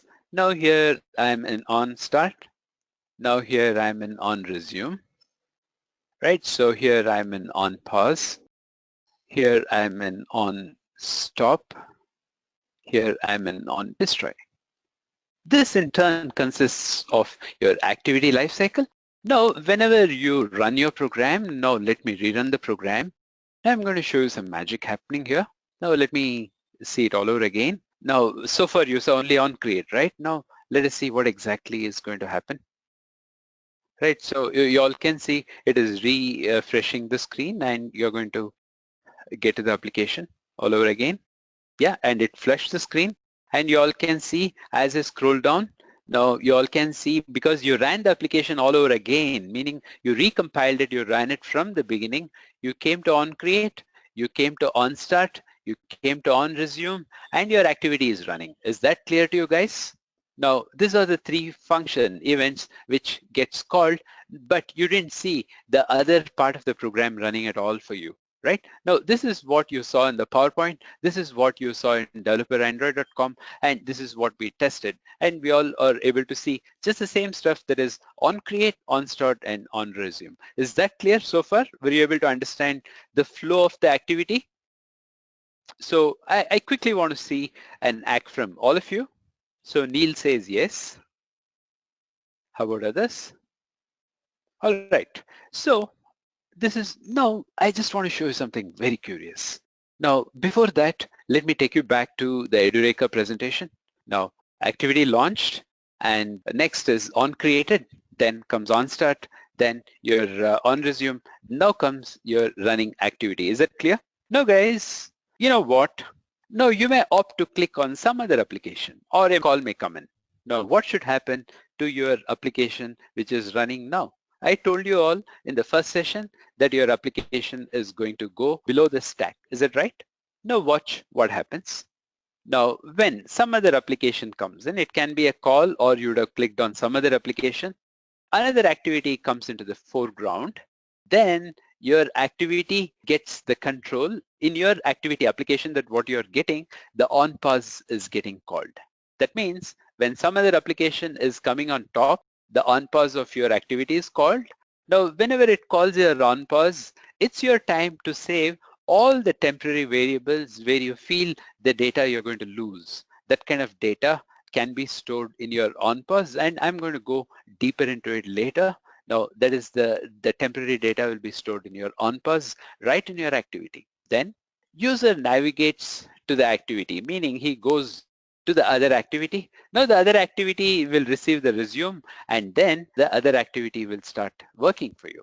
Then the control will go to on stop. Now that means it says that your activity is suspended, meaning your activity has lost the scope completely. Now some other activity has taken over. You know what? Now the other activity is running. Now when the other activity loses the focus, when he's done with the job, now your stop will go to on restart because you want to come up all over again, right? Then you're calling your on start, then you'll go to on resume.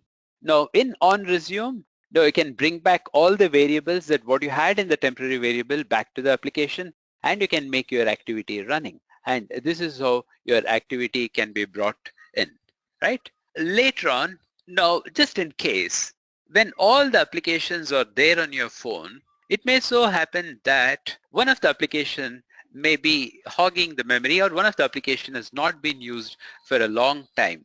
Now, perhaps with the higher priority, when it needs the memory, let us see what exactly is going to happen. Now here you can see the app process gets killed. Now this is there in the hands of Android. Now whenever it feels the application has not been run for a long time, and whenever it feels Android needs the memory, and it'll go kill the application and the process will be killed. Meaning one of the idle application process will be killed. Now that is what will happen. Then the control will go back to the activity. Now you're back to the on create. Now you have one more possibility here. When you click the, let me go to my, oh, I cannot go from here. Yeah, when you click on, at the bottom of your emulator, when you click on the back button, now the control will go to on destroy and the activity gets destroyed completely. Now, if you want to start that activity, you have to start all over from the beginning again. Now, this is what is your on destroy. This comes into the picture when you click on the back button on the emulator, right? All right, guys. Now, this is the activity lifecycle. Now, let us quickly jump into the program and see how this works. So far, you would have understood the flow. Now, let me explain it through the code, how it really works. I'll be mapping everything through the code. After that, let me see how much that you guys are able to follow this. Right now here, after the destroy, you all can see your activity is shutting down. Now, let me quickly go to the code. Now you all know that you have come till on create, on start, and on resume. You know what? I'm just going to click on this rectangle and let me see if I have any applications. Now, unfortunately, I don't have any applications here. So what I have to do is I have to have some other application, or the best thing to do would be I'll change the orientation. When I change the orientation, also the same thing happens, right? I change the orientation.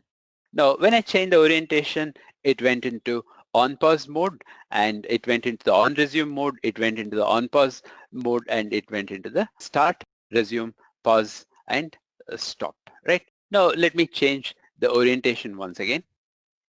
All right, so you all can see, okay? Now, let me do something. Instead, I will compile one more application so that you will have it as a reference so you all can know how exactly this emulator is working. Now, let me pick one more application.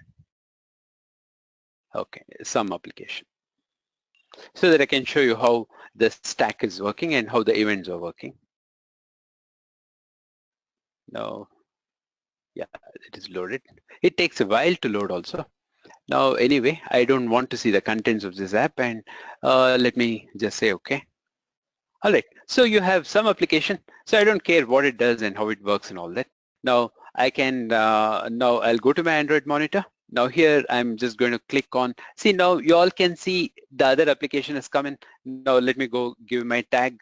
Now here, when I click on this rectangle, now you can see the stack of activities, right? Now this is the first activity, and on top of me, the other activity came. Now I'm going to click on my first activity. Now when I click on the first activity again, it came to on start and it came to on resume. Is that clear to you guys?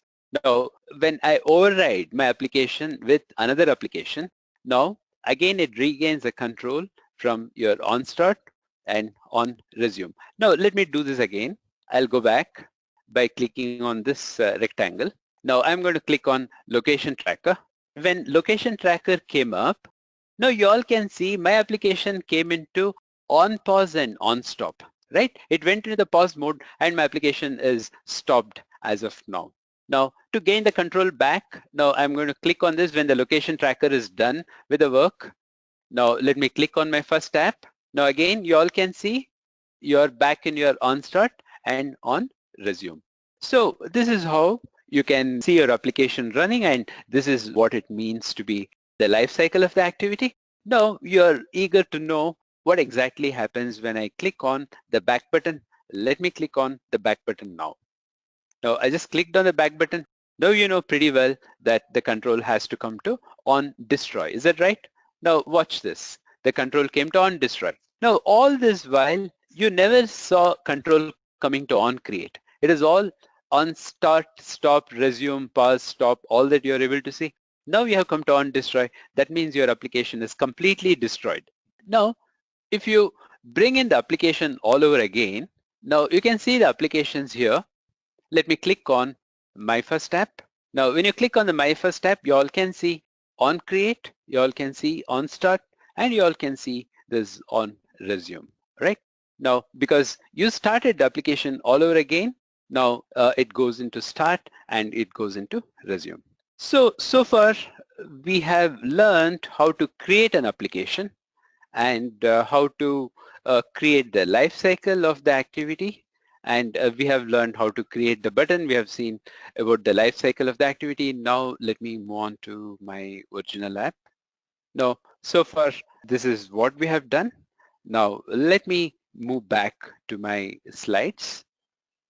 Now this is where we all left, right? So Now, if you want to watch, we came to on create, on start, on resume, activity is running. When some other activity is coming up, we went to the on pause and user navigation to the activity. We went to the on resume, the other activity came up and our activity went to the on pause. Then it went to on stop and then we went when the other guy is losing the control, when he's about to lose the control, we went to on restart, we went to on start and again you went to resume and you started running your activity. Now, just in case, if there is any priority or if the Android needs a memory and apps with a higher priority need memory, at that point of time, Android will kill one of the existing apps from your best series of apps and then it goes and calls the other activity of whatever has to gain control because you're not able to execute one activity because you're running out of memory. So at that point of time, the Android kills the app which has not been run from a long time and it loads your application and it starts your application. And after that, when you click on the back button, you guys are going to hit your on destroy. That means your application is completely killed. You saw that? And that means your activity is shut down. All right. Now that's about your activity lifecycle and this is what you guys have learned so far.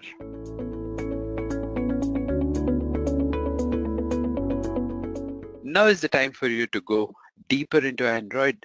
In this session, you guys are going to concentrate on the event listeners. Now, just as an example, in the previous session that we got the button, and you guys are going to learn how exactly the button works now. Like if someone clicks on the button, how do you listen to it? And we'll be implementing the logcat right into the button. Now, whenever you click on the button, my logcat is going to tell you all that you clicked on the button. This is what you guys are going to learn under the event listeners. Now, then comes the most interesting part that happens to be the intents. Now, intent happens to be the spine of your Android. The intent takes birth at the kernel. Now in kernel normally we call that as a binders. Now to call an activity we use the intent and apart from that I'll be teaching you how exactly to take a deep dive into intent and how formally, how professionally that we all can use intent in Android. Now how to call the Android components like your geocoders, the Google Map and your Google Chrome can be called, the dialers can be called. All this happens to be the component of Android and you guys are going to learn how to call all those components using the intents. So far, this is what we intend to learn in your session 2. And after that, I'm going to clarify your doubts. All right, guys, let's take a plunge and let's get started. Now, guys, it's time for us to move on to event listeners. And this is going to be the most interesting part of this session. And this is where you're going to learn how to call many activities. And you guys are going to learn how to call activities with the implicit and explicit intents. And you're going to learn how to make an activity as a standalone activity, wherein the others from the different process boundary can also use your activity. All right, guys, let's start with event listeners.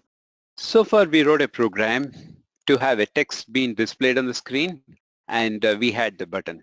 Now, let us see how to grab the event. If somebody clicks on the button, how do I get to know that if somebody has clicked on the button? So let's get to understand how exactly this works. Now, in event listeners, we have various event listeners like on-click listeners. For example, when the user is going to click on the button, now we are going to override the on-click listener. This is called when the user either touches the item when in the touch mode. That means when the user touches the button and we're going to grab the on-click listener. So as you have on-focus change and you have on long click. Now when you come to the screen and hold it for a long time and you want a context menu to pop up, so probably those cases we use the on long click. And on key, whenever you click on any of the keys, the on key will come in and on touch will come in. You can have one touch, multiple touches to play the game. All those things is possible. Now, this way we have many listeners. So as of now, I'm going to talk only about the on-click and the rest of the listeners will be covered in the next couple of sessions. All right. Now, to get going with this on-click, and I'm back to my code. And here you all can see this push me is right there. And when you click on push me, I want to say something. I want to print a text, right? So this is all that I want to do. Now let us see how to do that. Now here, all that I'm going to do here is I have to bring in push me. That is a button. Now let me use the button and I'll declare the button and I'm going to call this as push me is the name of the button. And now I'm going to use something called as find view by ID. Now, by using this find view by ID, now this guy in turn is going to refer back to my resource. Now, what I'm going to do is I'm going to use my resource and I'm going to use my ID. Now, guys, do remember we are already there in activity main because we have already moved from resource, we went to layout and we went to the activity main. Now, in activity main, now we are already there and we have to be here in the button. Now, to get the handle of this particular button, we need to declare an ID. Now, let me say, for that I will opt for @+ID. This is the identity to write your button. Now here, I'm going to call this as push me button. And this is the identity of the button. And I'm going to use this identity of the button in the main program to get the handle of this particular button. All right. So I'm going to say or.id. The very minute I say, you all can see the handle you got. Activity main has one handle and push me button, and this is what we created just now. And let me get the handle of that. Now again, this guy is throwing up an error because he says he is recommending me to write the cast here in front of find view by ID. Now I'll click and I'll say cast to Android widget button. Okay, and this is what he brings in by himself. So when you're returning the address has to be known. It is of the type button, so you're casting it right there. Now you got the handle of the button. Now the next thing that what you guys will be doing here is use your push me dot, you can call set on click listener. Now if anybody clicks on the button, I want to be the listener. Now you're overriding a class called as new view. Now when you type capital V, you get this on click listener. This happens to be the function that what you're overriding. The very minute you override this on click listener, you're going to get this implementable function on click right here. So inside this, you can say whatever you want to say. You can say that somebody clicked on me, somebody pushed me, or whatsoever it is. Now, in this case, let me also use my log.d, and I'm going to use my tag. And here, I'll say somebody pushed the button. All right, so this is what you want to say. Somebody pushed the button. Now, this is one way. Now you guys know that this is going to appear on your log. Now, instead, if you want to bring, instead of hello Edureka, I just want to bring in my message. How do you do that? That's fairly simple, very similar to push me. Again, you all can use your text view. Now I'm just bringing in text view. Now I'll call this as text view is equal to, no, I'll cast this text view this time myself, and I'm going to use my find view by ID and or dot ID dot. Obviously, you have to have a handle here for the text view. So there is no handle. So let me create the handle here. Now I'll say ID, and my handle is going to be text view. Now this is going to be the handle. Now what is that I'm going to do here is I'm just going to bring it in. You all can see this text view here, and I've got the handle to it. All right. Now the text view, this is what is going to point to my text, what I have in my activity main. Now here, you know what I can do? I can use my text view dot, I will call the setText function, and I will pass my string that is somebody pushed the button. All right. Now there are two ways of doing it. One is you're showing it in your log. The other way around is you're trying to show it in the text view that somebody clicked on the button. Now guys, this is what you call it as an event listener, right? This is what you call it as your event listener. And this is where you're overriding push me dot, you're overriding set on click listener. If somebody clicks on the button, now the control is going to come in here.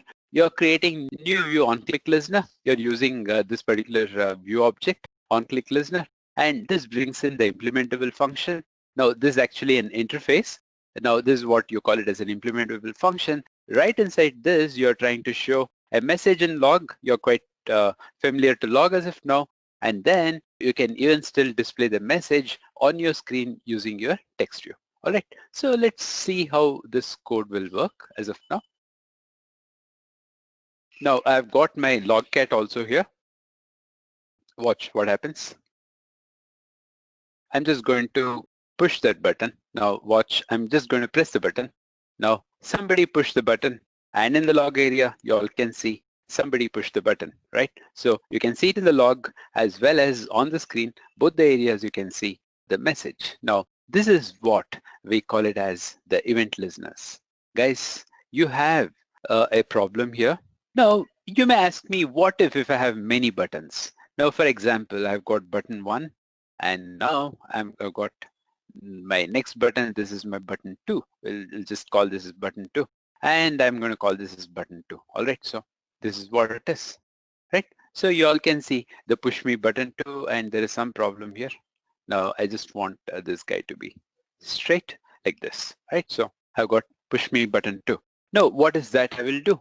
You know what? I have to repeat the same program, meaning I have to copy this push me button, and see, it is all the cut and paste kind of a scenario. What I'll be doing now, here it is going to be button button. Now it says 2. I'm going to check on this 2, right? So here this is going to be push me 2, right? Now you know what I'm going to do. Under this I'll say push me 2. Now set on click listener, right? So I'm bringing in set on click listener, and everything is going to be the same stuff all over again. And I'm going to bring this and again in log, and I'm going to bring in these 2 messages, control C. Now I'm going to paste it here. Now it says somebody push me on button 2 and somebody push me on button 2, right? So even this guy is going to work now. But if you see your applications like this, if you have 20 buttons in your application, if you have 10 buttons in your application, don't you think this is going to clutter up the entire screen? No, this is not a good way of writing program. Now this will start cluttering up the entire screen when you have so many functions, right? First, let us try to run this and see if the program works. Then if everything is all right, then we are going to bring a better way of writing program. Now incidentally, you have to see 2 buttons here, and you have an option to click on any of the buttons, and that message has to come on top of the screen. All right, so you've got push me 2. I'm going to click on this, and you all can see somebody pushed on the button 2. Now you can see in your logcat that somebody pushed me on button 2. Let me click on push me, and you all can see push me, somebody pushed on the button, and either of this, and you all can see it is displaying here, and even in this logcat you're able to see the button has been used. All right, now let me do one thing. Now I told you this is not a good way of writing program. Now let me put a remark into all this, and then you know what I'm going to do? Instead of writing it here, okay, the way that we have written a program, now I'm going to implement an on-click listener. Now I will say implements. Now I'm just going to call my view dot on-click listener, and this is what I want to implement. Now this in turn is throwing an error, and let me see what he says. He tells me to implement a method, and I'll say okay. Now he is giving me a generalized on-click, and I'm going to say okay to it. All right. Now this is what he's bringing in, right? Now this is more comparatively, this is a better approach. Now let the user click on any number of buttons. The control is going to be here. Now let him have 1 button, 2 button, or 10 button. The control is going to come here. Now you all may ask me how. It's very simple. Now I'm going to use my switch, and I'll say view dot get ID, and here in this switch I'm going to figure out what did the user press. I'll say case r dot id dot, now you know we have button 1 button and break.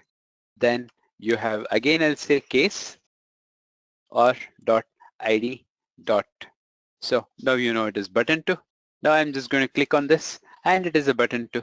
And what is that you want me to do? Now here I can bring in my messages that what I had written earlier. Now I can bring in my log or my text here, right here. Now I'm just going to copy this and I'll just paste the entire thing right here, right? So this is what I'm trying to bring in.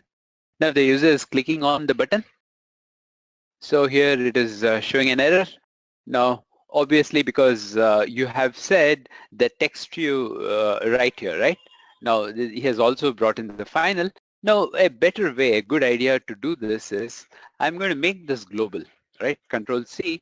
It's always good to make it global. Making it global. Then I'm going to call, okay, now here I'm going to remove this. So as even for button, I can make it global. So it'll be better because I'll be using the button everywhere. Now you had push underscore me, comma, you had push underscore me too, right? So here I'll just take this guy out and I'm going to take this guy out, right? So you have these declarations here. Now it is the small letter and you're done and you're ready to go, right? So I've declared it global and here you will not get the error because it's been made global. Now I'm just going to bring in the functions here. All right, so this is going to be 2 and this is going to be 2. So that's about it. And when you run the program and this code is going to work. Now this is a better approach and this is a better way of bringing in the listeners for the multiple buttons. When you have too many buttons, and this is the best thing that what you could do. Right, so let's wait for the result. Now we are able to see the same screen. Now there's not much of difference, but you all can see. Now we have a small problem, that is it is not displaying the results, right? So now let me come here. No, log.t and text you. Okay, let me go back and see if I have text you is right there. Now text you got the handle and text you dot settext and you're printing it. Right. Now let me recompile this because everything seems to be all right, but why is it not working? So it's good for you that the log, you should be able to see the log at least if this program is not working. I have got the text view here and text view on click. So here inside this we have gotten, okay, the case order push me button and button 2. Case or ID and the break log ID.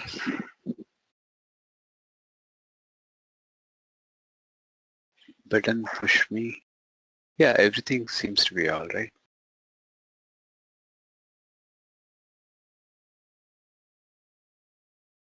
So we did a small mistake.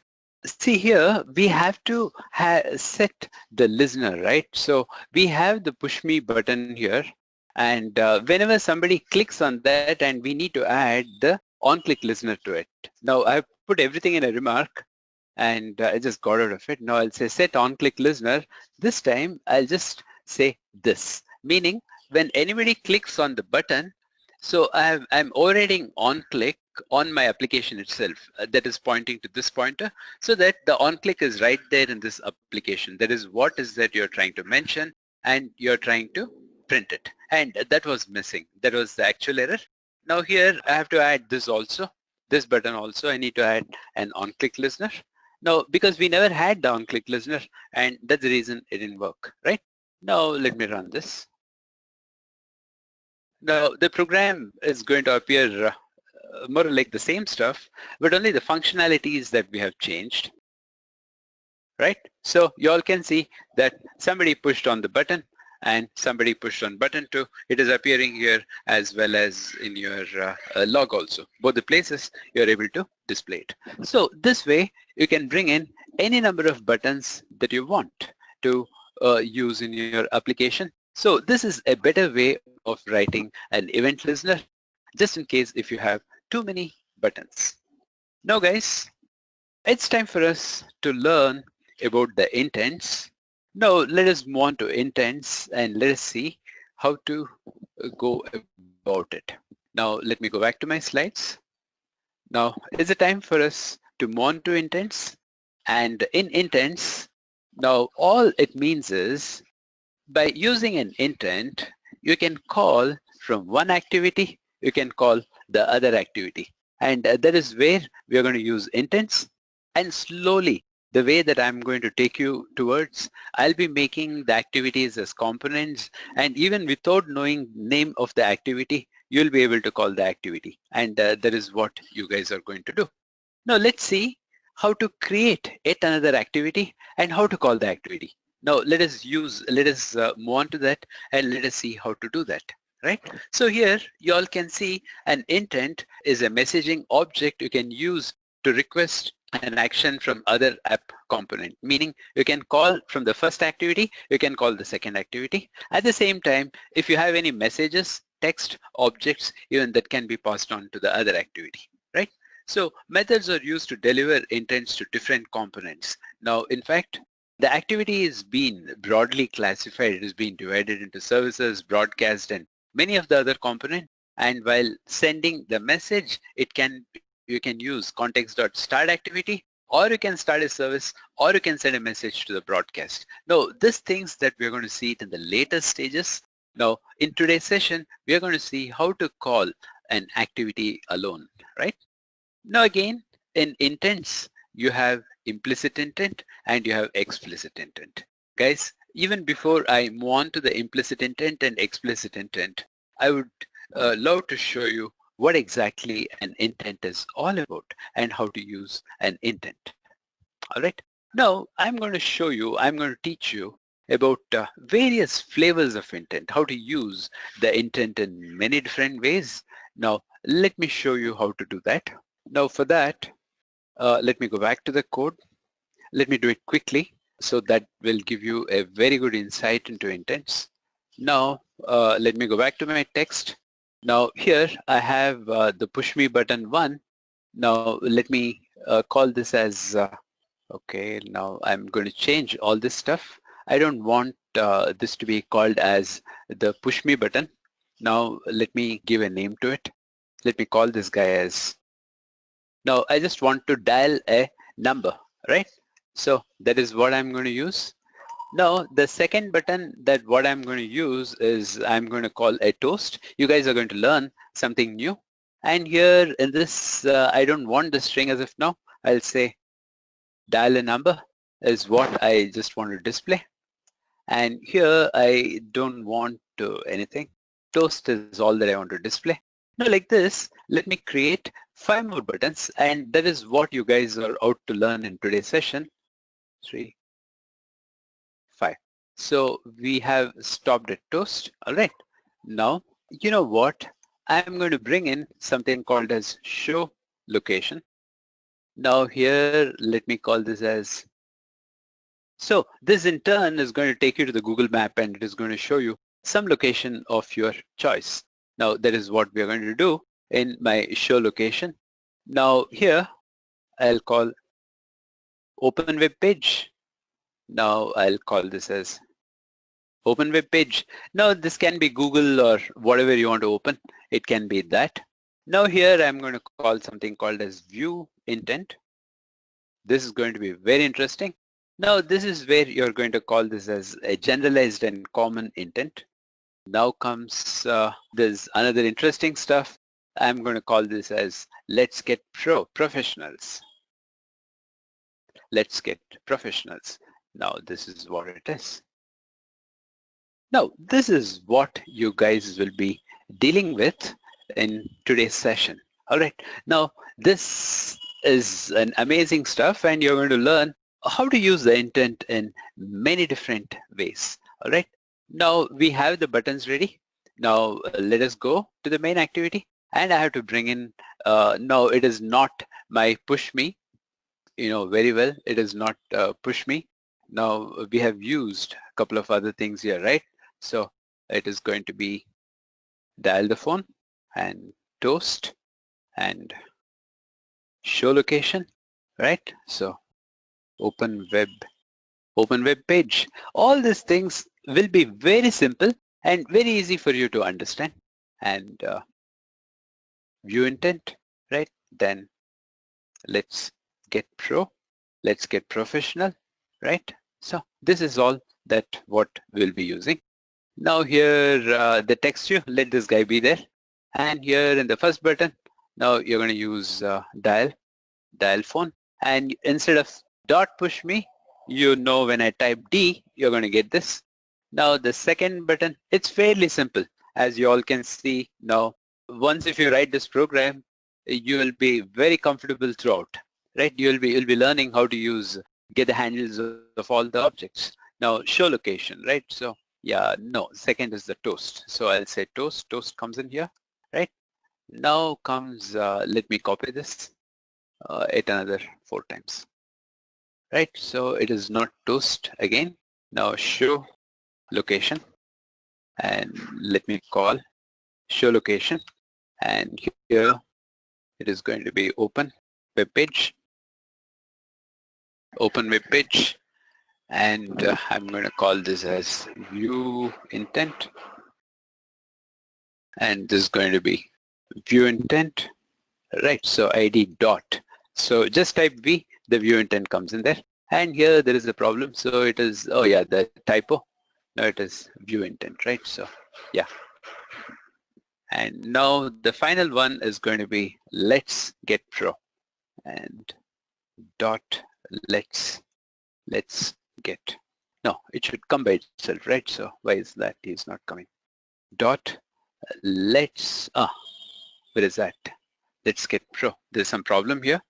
We have everything, and oh, capital L. No, why capital? Everywhere we are using the small letter. So let me dot let's get pro. So right, so we are right there. So I have declared all this. Now here I have just to bring in the monotonous stuff. Now as you all started, now it is going to be dial the phone that you're going to bring in here, and set on click listener, and you're going to bring in toast. Toast is something new that you're going to learn, and then yet another 4 stuff that what you're going to bring in here. 1, 2, 3, 4. That's about it. Now here we have to change this to show location, and we are going to add a listener for your open web page, and we're going to add a listener again for your view intent, and the final one is let's get pro. The word itself sounds exciting, right? So that's about it. Now here inside this we have to change. No, we are not interested in any of the stuff that what you have done so far, and I don't need this. I can even delete this. Even I don't need this two stuff. And here, as you all know, the first one was dot dial a number, and now the second one was your dot toast. All right, so now I'm just going to copy this 4 times. All right, so 1, 2, 3, 4. And here I don't want the toast. Now next to the toast is your show location, right? So show location, and after the show location we had your open web page, and after the open web page you had your view intent, right? So view intent, and after that, yeah, that's about it. And we had let's get pro. That's about it. And we have everything in place. Now, how is that we're going to call dial a number?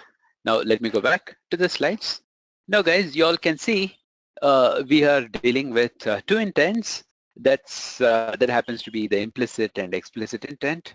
Now, here you are calling something called as an implicit intent. Implicit intent is when the target component is not defined in the intent, and the Android system has to evaluate the registered components based on the intent data. That means you really don't know whom you're calling. Now, anybody can give you the service from any point of time, meaning you can call completely a different application, different activity to get your work done. For example, when you're calling, I said that I'm going to use a dialer, and anyway, eventually I'm going to come to the web view, I'm going to bring in the statement also.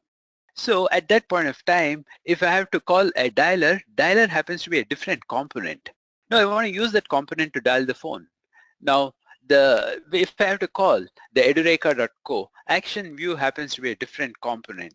No, I want to call that component to display the web view, that is your edureka.co. Is that right? So I don't know whom I'm calling and who is going to help me, who's going to render my job. And that is when I'm going to call the implicit intent. All right. Now, even before you guys learn how to call implicit intent, it would be a good idea to learn how to call an intent from your application, right? Now, what it is, how it looks like even to call an intent. Now, just before this, I will show you how to call an intent and I will come back to this. Now, then the things will be more clearer to you. Now, first I'm going to do this. In this case, you're giving intent I is equal to new intent this comma activity2 class. Now here, you're writing an intent and you're calling an intent and you're placing this pointer there. That means that you're trying to put in your running object, that is your main activity. And then activity2 class is the object that what you intend to call. That means this is the class that what you'll be firing.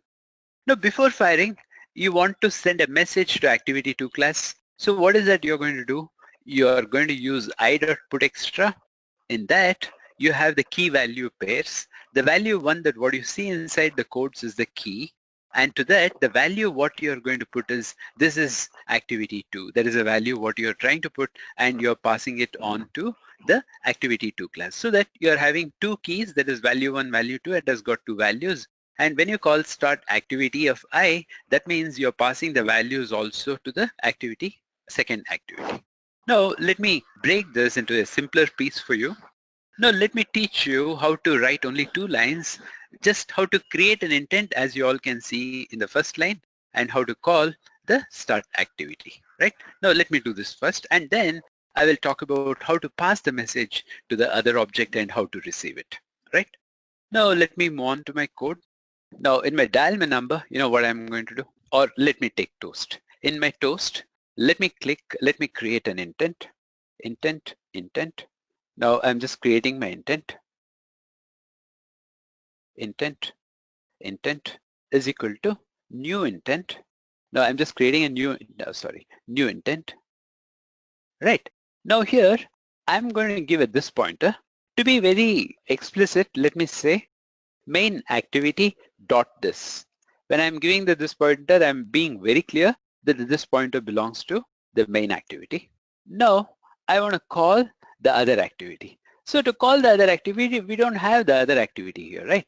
So let me create yet another activity called as the other activity. Guys, you know what? I told you all the manifest is a very important part of your application. The manifest in turn will keep all the information of the application. This is what I've told you. So let me take you to the manifest. Now in manifest, I'm going to go really deep into it as we start progressing with our application. Now here you have the application. This I'll be talking about it later.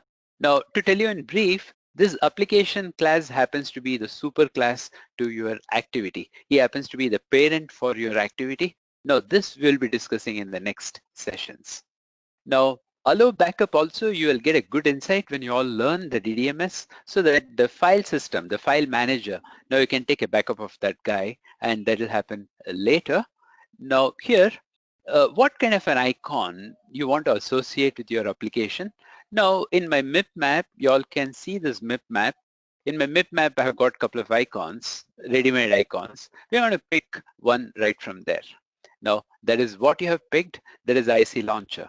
And what should be the name of your application? Now here it is called as the app name. That is all there in string. Now I can call that as intent also if I want. And now support RTL, I'll talk about it later. Now the theme, in fact, when we come to material design and we're going to go deep into it. So till then, you just bear with me. And then comes the activity. Now when you all see the activity, you're starting the activity or ending the activity, and then the name of your application is the main activity. Like what you have created is what you all can see here. Now when you created the application, all this has been generated by your Android, right? Android Studio. Now whenever you create an activity, it has an intent filter. In intent filter, you have three data type. That's what I have shown you while explaining. That is what I said, the action, category, and data. The data is in between, which is not shown to you as of now, but I'm going to bring it in later. Now, in action, now this main activity happens to be the default activity. That means it is the launching kind of an activity. So it is called as the main. And in category, we'll say it is the default, and that happens not a default, this happens to be the launcher.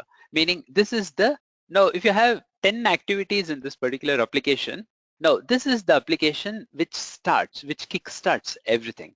That is what is that you're trying to say in the category, right? This is what we have done. Now I want to create one more activity just because we want to call that, right? So I right click on my package, I'll go to new, now I'll go to my activity, now I'll click on my empty activity. So there I'm going to call this as other activity. This is the name that what I'm going to give, and I'll say finish. Now you all see the other activity is created. Now there's an XML file for other activity. Now you know what, just for my laziness, I'll go to this guy, I'll fetch this text view, and I'll come to the other activity, and I'm just going to copy it there because I just want to say that you have been called from the other activity or something like that in text area. Okay, from activity. Now let me say hi from other activity. Now this is what you want to say. When you guys land in here, this is what you want to see. So we have the text view also here. Now text view other text view. Okay, so this in turn will clarify and there is no confusion with us. All right, so now I'm going back to the main activity, and here I'm going to call the other activity, right? So you all can see other activity. Now I'm just going to bring this in dot class. Now it's a class file, it's a Java class file. That's what it gets compiled with. And now I'm going to call my start activity because I want to fire the activity, and the intent is where I have the address of my other activity, and I'm giving this intent. So what exactly this line does? Now this intent, in turn, you're giving the current application's address.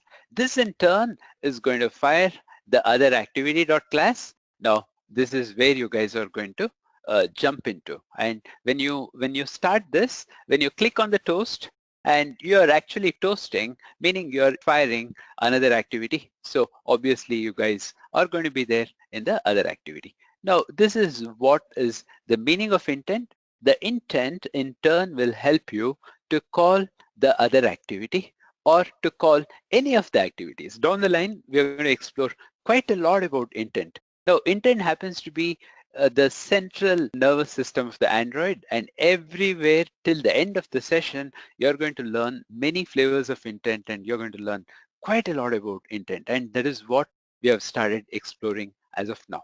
Now let me click and let me just run the program and see if you all can land in the other activity when you click on the toast button, right? So aren't you serious about this? Aren't you curious? So let's see if this line works. Now when this line works, I can move on to the other explanation. Now none of the buttons are activated because we have nothing in these buttons. Only toast, we have some hopes on toast because when you click on toast, the control is going to come here to toast, and here you're trying to launch the other activity right from the toast, and obviously you're not going to see the screen. From this activity, you're jumping on to the other activity completely.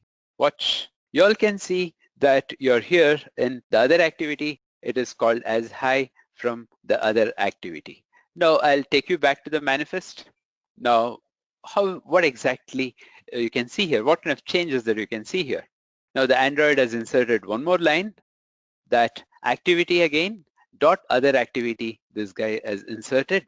Now this is the body.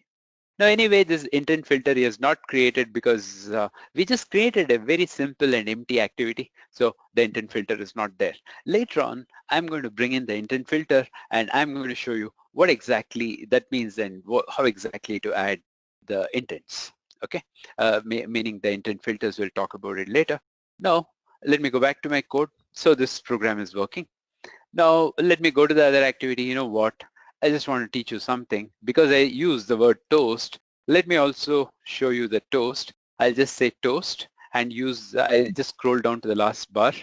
I'll click enter. Now I told you these are two ways. One is I can call other activity.this, or even this is okay.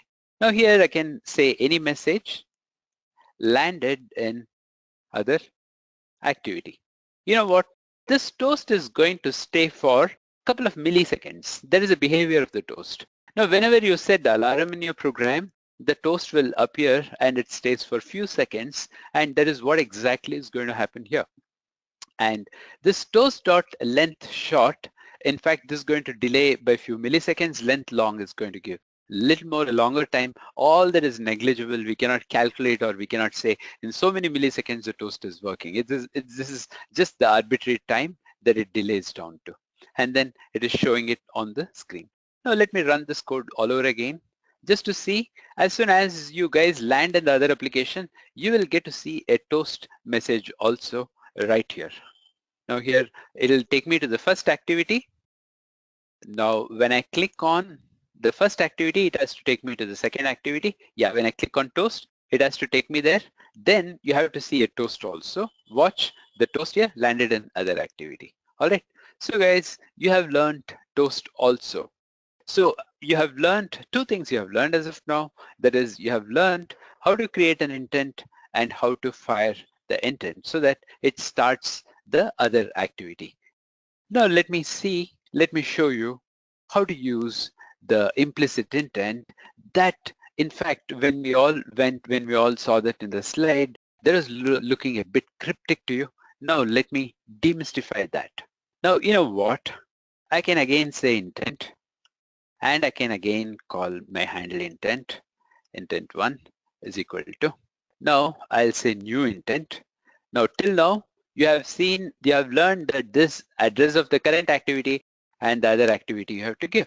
Now, I'm not interested in calling my other activity. I want to call a different component which is mounted in my Android. I want to call one of the component that happens to be the dialers, right? Now, you know what I'm going to use?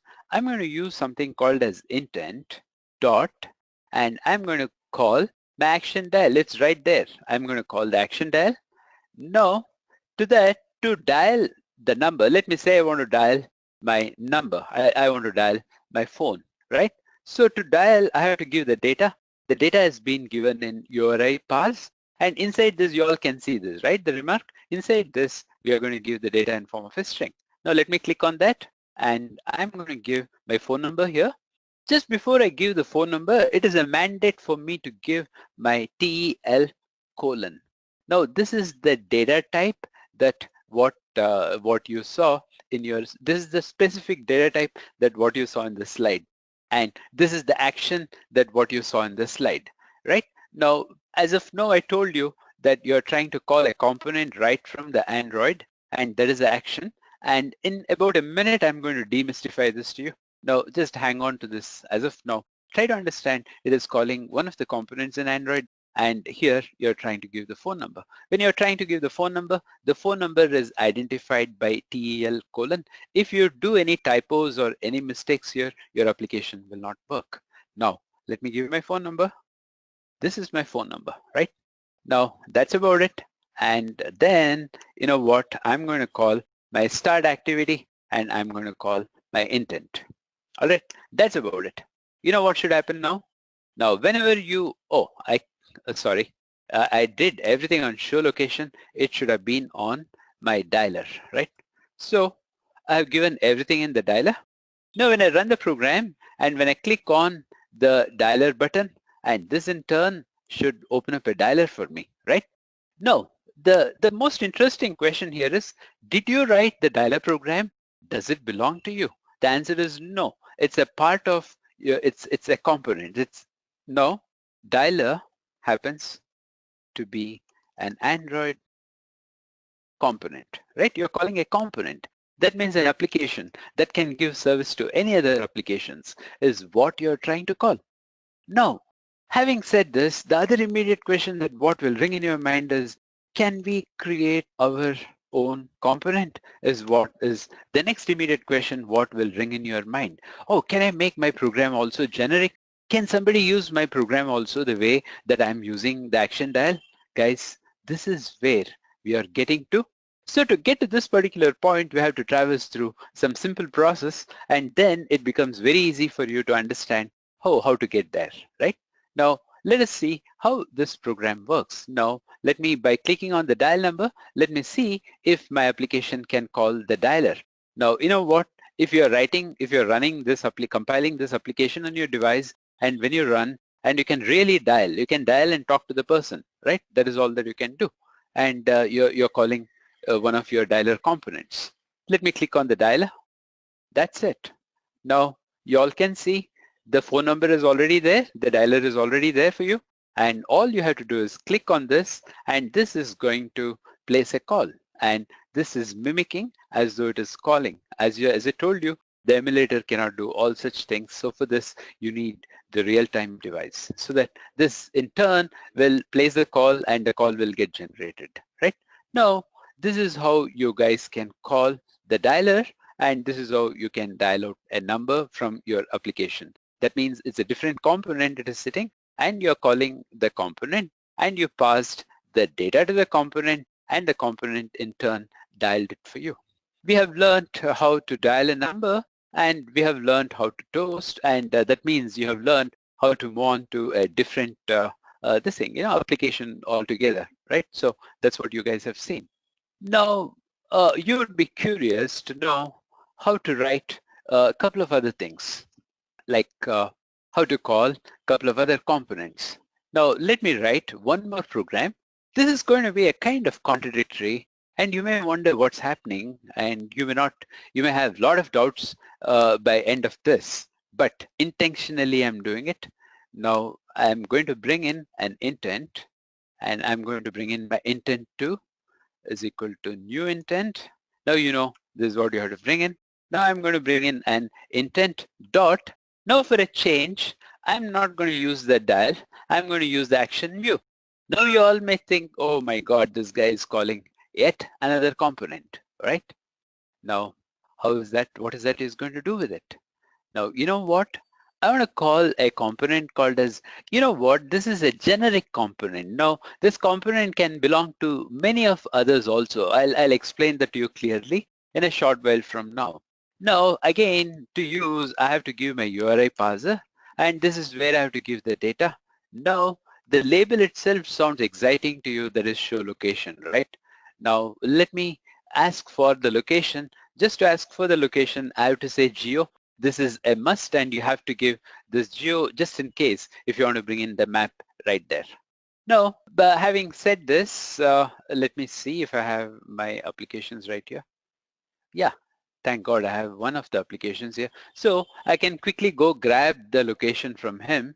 Location tracker, okay, I just wanted the latitude and longitude. This guy does not have it. So, okay. Now, you know what? Let me go do that quickly. I'll go to Google Map. Okay, yeah, I'm already there. All right. So I'm there in the Google Maps. You know, here I'll say Bangalore High Court, and I just want to go there. All right. So it takes me right here, and I'll right click here, and it says what's here, and that is where you can see the latitude and longitude. Oh, I can take it from here, or I can even grab it from here. Now this is what I wanted. Instead of keying in the number, this becomes too cryptic. It may take me to some other place, right? So it's always a good idea to copy it from here. Now let me click here. Yeah, so I've copied. So there's a junk also along with this. Not a problem. Now I'm going to go back to my application, and I just wanted, no, I don't want this. I'm just going to close this, and I just wanted my location, right? So Control V. I copied it. Now the Z I'll remove. Now this is my latitude, and this is my longitude, right? So you know what? I can even give the zoom position also. Now I can put a question mark, and I can give a zoom position is equal to 3. Zoom in a little bit and try to get me as close as possible to high court is what is that I'm requesting this guy. Okay, now that's what it is, and I'm going to start my activity, and I'm going to call my intent2. All right, guys. Now you would have understood that Oh, to call the Google Map, I have to use Action View. To call the phone, I have to use Action Dial, right? No, not really true. To call the phone, you can use Action Dial. To call the Google Map, we can use Action View. To call the Notepad, I can use Action View. To call so many other things, maybe the web services, I can call the Action View. And to call my Chrome, I can use the Action View. So please do not get deceived by looking at Action View. This Action View is not really bounded to your Google Map. In fact, it can be used in so many other places. And no, this intents, this is what you call it as the implicit intent. And this, whoever is overriding the Action View, and everybody is called. Now, not only the Google Map, your web page, your Chrome, everybody is using the Action View. So when you call this, and everybody should get called, but the point here is you gave geocolon. This is where everything got narrowed down and it called only the Google Map. It didn't call your Notepad, it didn't call your web view, it didn't call your Chrome or whatsoever it is. By giving this tag, you narrowed it down. Now let's take a look at this as of now, and I'm going to clarify this a little more after you see the code working. I'm going to go deeper into this intent.actions now. Now, where are we? We are in show location. Let me click on the show location. Now, this guy, the emulator, you know what? We installed it fresh, and this emulator is asking for all the sign-in, add account, who are you, all those you will ask for. And finally, if I give all my authentication, and he's going to take me to the Google, and he's going to show me that. Now, let me say, now he's asking for all my credentials. He says try to use email. So he is asking for all the informations, and all right, so let me push this guy. Okay, I agree. Yes, and I just want to see the map. Please don't delay, come back as soon as possible. And okay, it's all on. Now, once if you have been using the emulator, it will not be a problem. Right, so guys, you all are able to see the Google map, and there you are, and you're in Bangalore. And as I double click, and I can go get close to your marker. Now that's where you are, right? So let me, somewhere here it is showing the marker, and okay, so that is how it takes me to the map. I'm not really keen on where we are going, and we just got the marker, and I'm just trying to take you to the high court, and I'm trying to get the Google map, and that's how you all got the Google map. Now, just to use the action view all over again, let me use this just to explain, just to make you understand. The action view is a common scenario, right? Now here, you know what you guys saw. Instead of this, let me bring in Edureka, right? So this is what you guys saw, isn't it? Now let me see, let me go back. Now URI parser and http://www.edureka.co. Is it right? So let me go there. Now let me say http://www.co. Now this is where I want to get to. Now again, guys, watch. He is also using action view. I am also using action view. I am requesting, hey, please, any of the browsers, guys, can you please get me to edureka.co is what you're requesting your browsers, right? So let me change this to 3. Now here, I'm trying to tell you, watch, even the browsers like Chrome or ... is using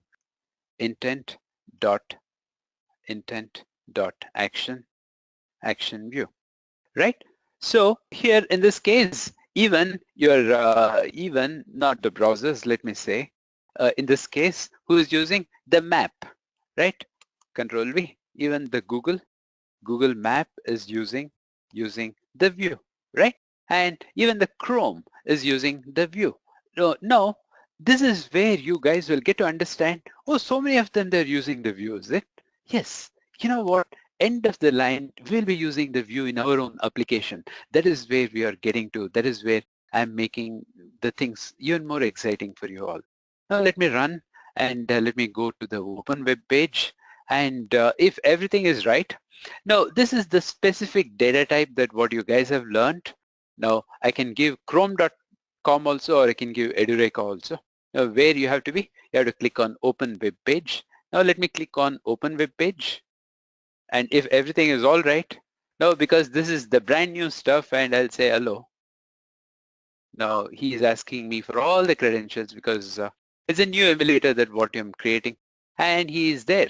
Now can you all see this http edureka.co, and he took you right in there, and this is the Edureka web page that you all have landed in, right? Now Edureka is a different portal, that's a different web page, and you in fact opened it using one of the browsers, that one of the browsers had the action view in them, and you said, hey guys, can you help me to open edureka.co? That is what you requested, and you don't even know whom you requested with, and whoever had the action view, your message has been sent, your request has been sent to all the guys who are having the action view, and one of them, that fellow that is a Chrome browser, and he said, hey, I can do this work for you, because Chrome browser identified the specific. This is what is specific. HTTP is specific, geo is specific, telephone is specific. They will identify this, and if it is related to me, if it is my kind of a work, now HTTP is the Chrome kind of a work, and he executed this for you. Now geo happens to be the Google map work. Now you may ask me a question. Oh, if I add geo, what will happen? No, nothing will happen. Your application is going to crash when I click on show location, because it is not, nobody will understand the geo, right? So many things. Even the Google map will not understand. So obviously there is an error in the URI that what you're trying to pass, and you're going to get into trouble, right? When you click on the show location.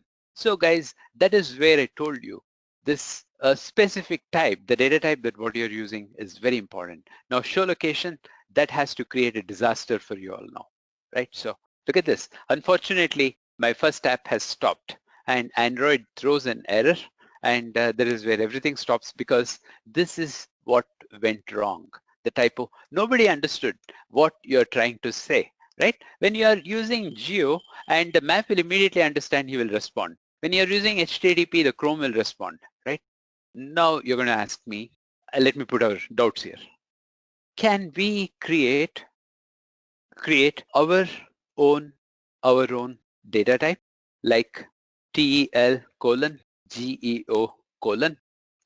Is it right? Then what is you saw? Then HTTP colon, right? My answer is yes. You know what? Let me show you how to create my streamer as the data type.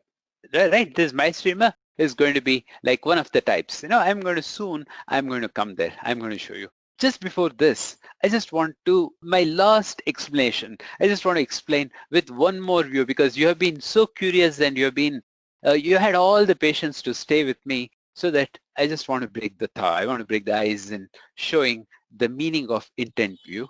Now watch the fun now. I'm going to copy this. Now this is the fun part, and just for the heck of it, and I'm going really wild all over, and I'm just going to say, I don't care for all this. What if I call only this action view?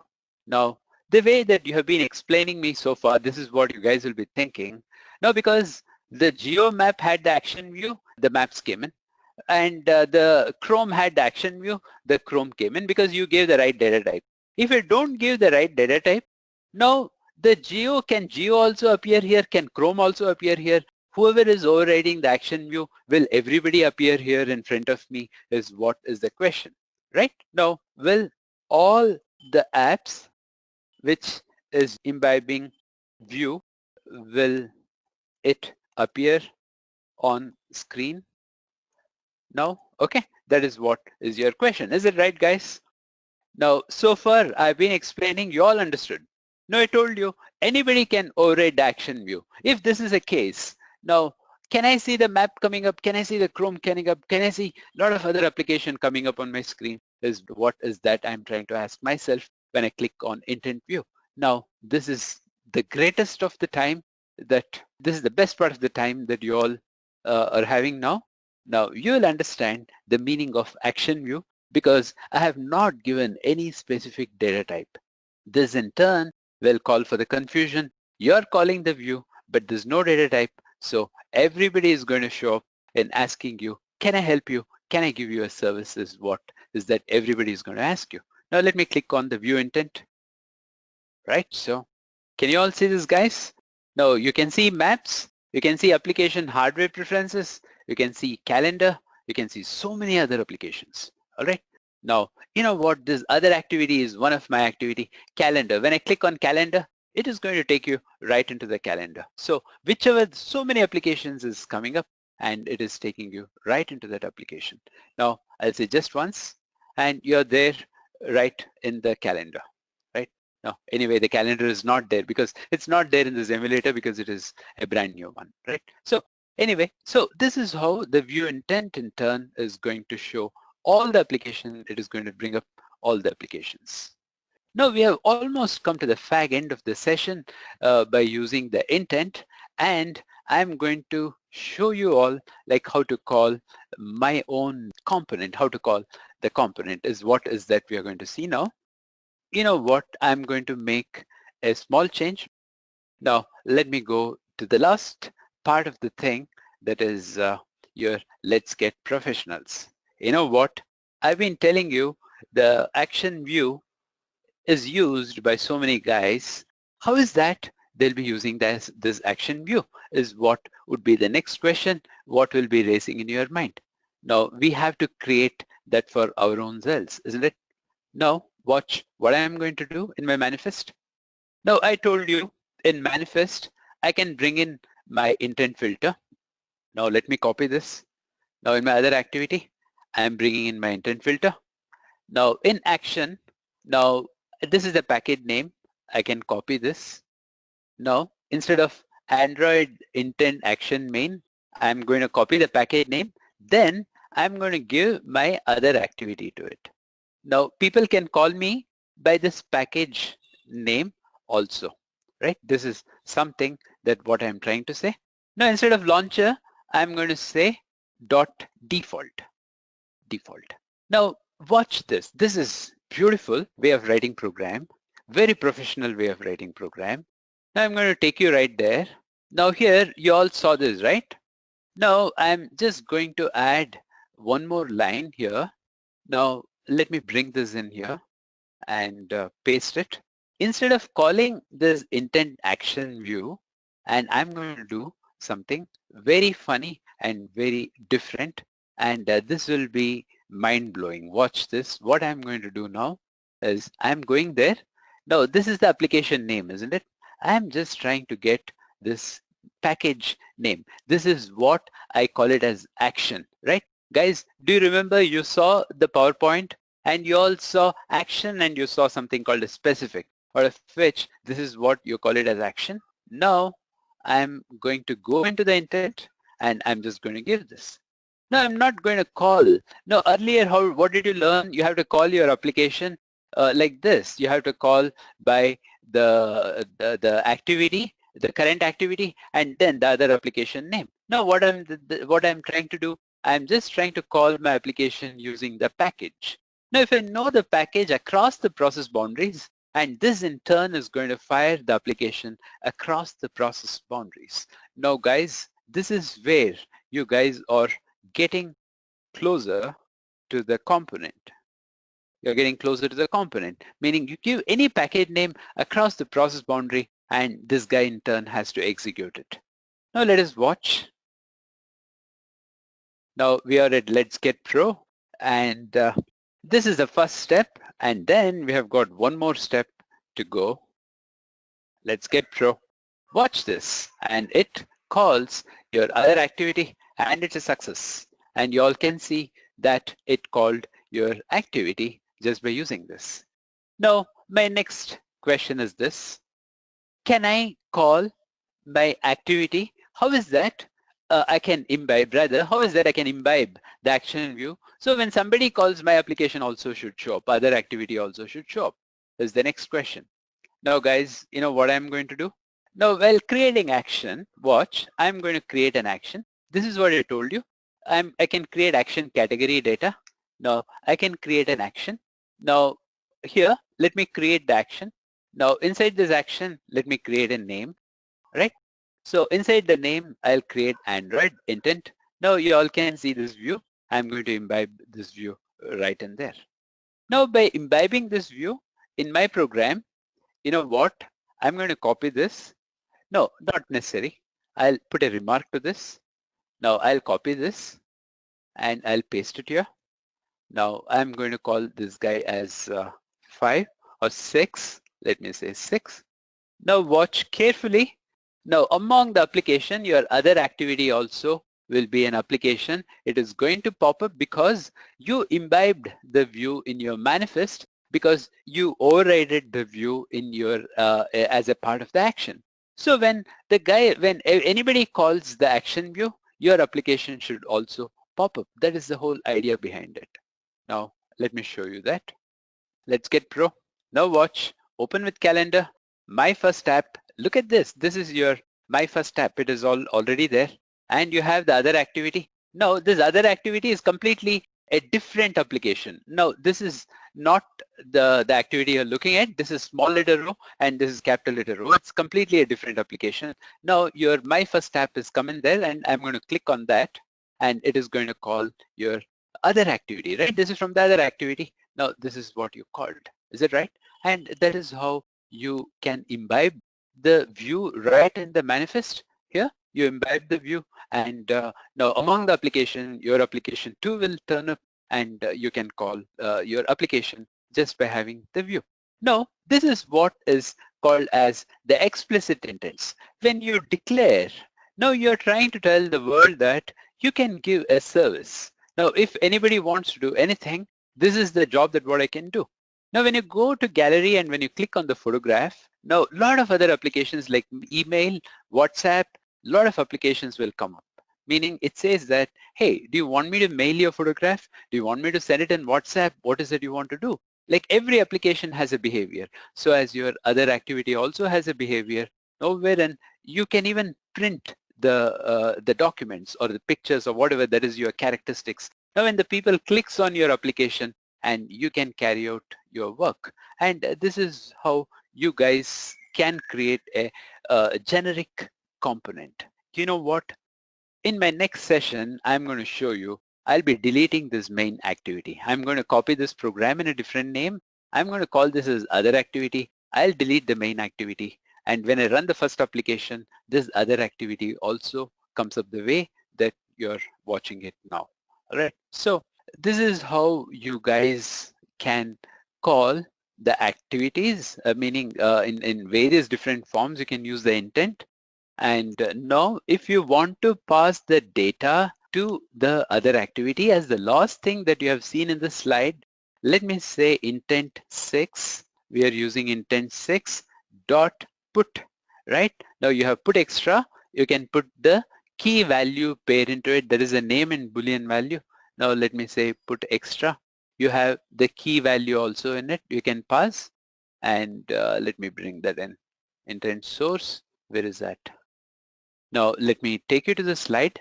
This is the last thing. Now guys, you understood this is the action and this is the specific stuff. And here put extra, you have the key and value pair. Now that is what you want to do. Now let me go back and this happens to be the last part of your code. Put extra. No, why is that? Dot put extra. Yeah. Now I'll say, let me call this as key and let me call this as value. Okay, value is my data is all that I'm trying to put here. And now you know what, when you call intent 6, now this guy in turn is going to receive. Now when that guy is going to receive, now you have to evaluate if the data is coming in or not, isn't it? Now I have passed the data. Now what I have to do here is you have to receive the data. So to receive the data, I'm going to use bundle. Now in the later stage, I'm going to go more deeper into bundle. Now I'm going to use the variable is equal to get intent. Okay, get intent dot. Now the extra data that what you have given is being obtained from here, and that you are taking it into bundle. All right. Now next what you want to do is you want to give the key and you want to get the value out, isn't it? Now I'll say bundle dot. Now I'll ask for get string. Now see, he's asking for the key. Now what is the key? Key is the key because I want to remember it the way it is, right? Now this guy in turn is going to bring the data for me. Now string str, and he's going to bring the data. Now what I can do here is I can even display it on text view, or I can display it in toast. Now let me do that. Toast is much easier for me. Now let me bring it in toast. You guys can try it out, bringing the text view and displaying it right there. Now here I'm going to bring in my str. Okay, so this in turn is going to display the key. First it says landed in other activity, then you all can see the value being received here and the value being displayed here. Now let me run this. Guys, you have come a long way with the intents, and so slowly what is that you have to understand here is your activity is just not an activity. It has got enormous power to it, and your activity is a component, and that can be used by the other application across the process boundaries even without doing much of the work. And that is what that you guys have to understand. Now let me see where this guy is hiding. Yeah, he's right here. Let me pull this guy up. Now I'm going to click on Let's Get Pro, and now what? Yeah, I'm going to click on my first app. Now here when I click on this, you have to land in our first app. Now landed in other activity, value is my data. Now it is showing the data. Now that is the value that what you passed right from the other activity, right? Now this is where you pass the value. Now you can pass any value that you want. You can pass objects also to, but we need to use the pass level and so on and so forth. We can even pass the objects. Now this in turn can be across the, please do remember guys, the activity that what you're writing, it is in a process boundary. Nobody can touch your data. Now if you want to pass the data to completely to yet another application, yeah, this intent in turn will work, right? That is where I told you the intent happens to be the most powerful stuff that what you guys can find in Android. So now let us quickly go back and see where we have come. Now let me take you slightly up. You all have seen the implicit intent and explicit intent. An intent can carry data bundle to perform an activity. Yeah, you saw that. For example, if an activity has to launch an email operation, we can use an intent action send. Yeah, email guy will identify that. Now we have to talk about implicit and explicit intent. There, this is the implicit intent. You saw the action and the specific stuff.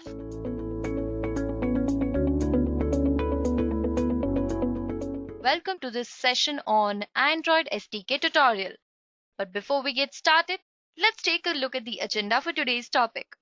First of all, I'll be talking about what is the Android SDK, followed by which we'll take a look at the installation process where you'll understand how to install Android SDK on your system. Next, I'll be discussing the most amazing features of this Android SDK, and also we'll take a look at the SDK tools that are present. And finally, I'll wrap up this session by walking you guys through how exactly Android SDK Manager works. So I hope the agenda was clear to you guys, and I also suggest you to subscribe to Edureka YouTube channel to never miss out any updates on the trending technologies, and hit the bell icon to never miss any notifications on this channel. So let's begin. Software Development Kit, that is SDK. This is basically a collection of software development tools in one installable package.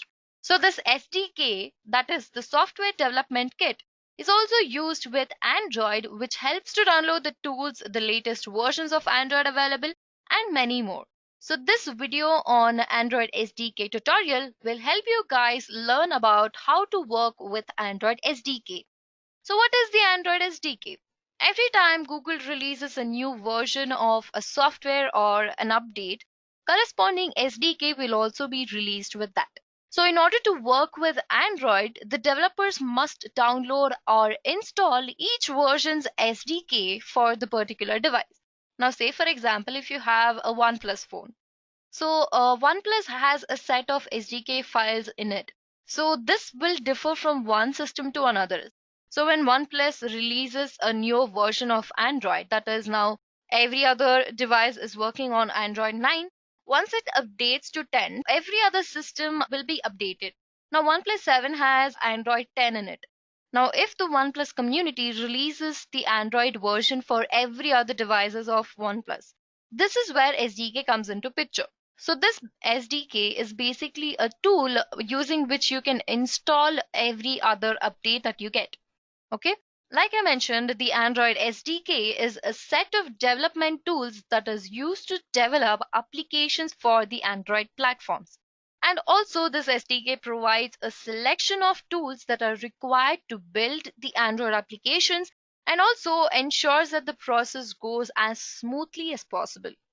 Now, whether you create an application using Java, Kotlin, C Sharp, and many more, you need to have SDK in order to run it on any Android device. So you can use an emulator in order to test the application that you've built, or you can just use an IDE to perform an action. Now, talking about IDEs, nowadays people prefer using Android Studio and also IntelliJ in order to develop any Android application. So this Android SDK also comes bundled with the Android Studio, that is the integrated development environment where the work gets done, and many of the other tools are now best accessed or managed. So Android Studio is one such platform or IDE which gives you all the other advantages like using the Android SDK, which is inbuilt. So Android Studio helps you deal with it easily. Now talking about IntelliJ, IntelliJ also provides libraries and also SDKs, but the thing is we are not going to be using IntelliJ in this session. We are going to be focusing on Android Studio because it is easy to access the SDK files over here. So we'll be using Android Studio. And also do note that you can download the Android SDK independently. If you're not going to be using an IDE like Android Studio or IntelliJ, you can just download the versions of Android SDK on your system. Now, the next question that you might ask is how to install this Android SDK on your system. So installing SDK is very simple, guys. All you need to do is, like I mentioned, have an IDE where you can perform all the actions. All the testing, coding, creating, debugging, everything will be done in this IDE. So all you need to have is Android Studio. So once you have this Android Studio installed in your system, you're good to go.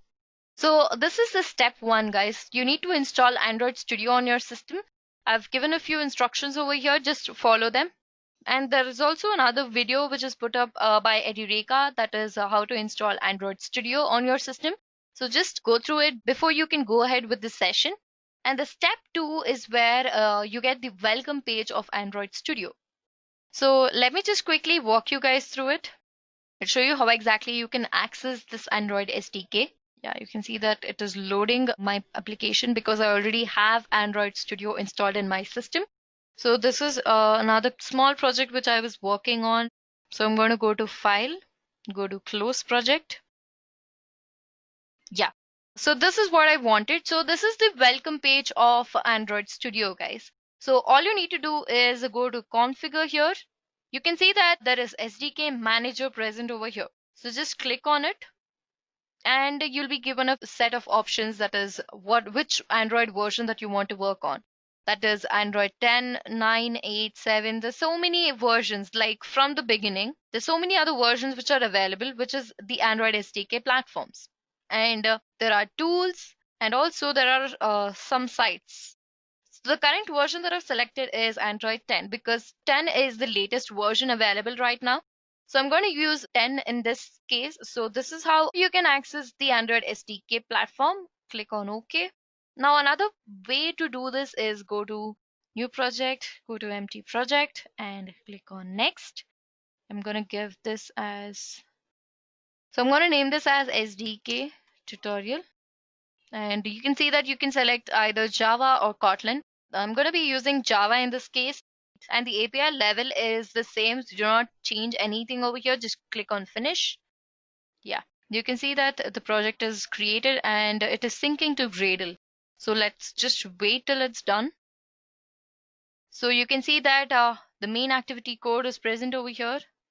So for zoom in and zoom out, you need to add your own shortcuts. All right. I already have the shortcut added. So the question is how to install Android SDK over here. So once you've opened it, how do you install it? Like I mentioned, Android SDK is bundled with Android Studio. So all you need to do is just go to tools and you can select the SDK manager over here, which will again bring you back to the same page. Now cancel this. And another way to access this is there's a symbol over here. I think you guys can see this. This symbol over here, which is next to search button, is the SDK manager. Just click on it and it will direct you to this page, and just click on cancel because the Android version is already selected. So this is exactly how you can install, or I might say access, Android SDK on your system. Now that you guys have understood how to access or install Android SDK, let's move ahead and take a look at the features of Android SDK. Android SDK has a lot of amazing features, like I mentioned. I've tried to list a few of them. So I've tried to gather more information about Android SDK features. So here we go. SDK helps in dynamically downloading the maps for more than 190 countries in over 60 languages. So this is something really cool about this, right? You can also view these maps offline. So this is actually an added advantage of using Android SDK. Also, dealing with the map styles and the touch gesture is also improvised. So this is also quite interesting, right? So this SDK also has the ability to render raster tiles and map objects interleaved within different map layers. So this is something extraordinary, right? Android SDK has this feature of offline mapping. So using which we can actually download the maps even if you don't have the internet connection. So now talking about the next feature, we have dynamic markers. So in the previous versions of Android SDK, you could not have moved the position without a fallback or re-adding the icon.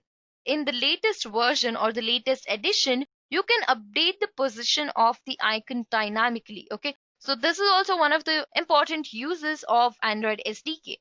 So dynamic markers are also included in the current versions of Android. Now talking about the next feature, we have improvised API compatibility. With the latest release, that is Android Q, it is much easier to migrate from the Google Maps Android API. Now Google Maps is present in every other phone, like it's become a basic need for a human being. You want to go out somewhere, just check for traffic, you need maps in order to check for the traffic. If you want to go somewhere and you don't know the route to take, you don't know how exactly to go there, you use Google Maps. And also, migrating from the Google Maps API is not very easy. So using this Android SDK, it is very easy to migrate from the Google Maps API. So these are some of the features which are very interesting, guys. Now that you've understood the major features of Android SDK, let's move ahead and take a look at the SDK tools which play a major role in Android development. Now talking about SDK tools. Android SDK tools is a component for the Android software development kit. This includes a set of development and debugging tools for Android. These SDK tools are also included with the Android Studio, so you don't have to install or download them from Google or any other website. Android comes up with a revised version every now and then, and the latest release is the SDK tools. That is in the year 2017, that is called revision 26.1.1. So this is the latest SDK version tool that we are going to be using. So in this release, they've made a few changes and I've noted down two of them, and that is a command line version of the APK analyzer has been added to the tools.bin.apk analyzer folder. So in this folder, you can find the command line version of the APK analyzer. Now, what is the use of this? So this actually offers the same features as the APK analyzer in the Android Studio. And it can also be integrated into build CI servers and some scripts for tracking size regressions, generating reports, and many more. So this is another feature which is added to this SDK tools. All right. Now the next change is the ProGuard rules that are under the tools.ProGuard folder are no longer used by the Android plugin for Gradle. What is a ProGuard? ProGuard is a free Java class like Shrinker, Optimizer, and Pre-Verifier. It detects and removes unused class, fields, methods, and attributes. So this ProGuard is no longer used by the Android plugin for Gradle. All right. So these are the changes with the latest update. Now talking about the SDK tools, these are generally platform independent and are required no matter which Android platform that you're currently working on. There are a set of tools that get installed automatically when you install Android Studio. So here are a few of them, that is Android. So this tool lets you manage the AVD, that is Android Virtual Device, and also the projects, the installed components of the SDK. We also have an emulator which helps you test your applications without using a physical device, that is any external device. We also have ProGuard. ProGuard is not used, but yeah, we use ProGuard, which is actually inbuilt.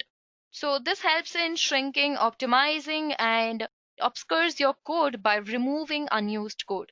We also have DDMS, that is a Dalvik Debug Monitor Service. Okay, what does DDMS tool do? So DDMS lets you debug your Android applications. And we also have Android Debug Bridge, that is ABD. This is a versatile command line tool that helps you communicate with an emulator instance or connected Android power device. So these are the tools which we'll be using or which is currently in use. Now that you've understood the tools also, let's move ahead to the last topic of this session where you'll understand about Android SDK Manager.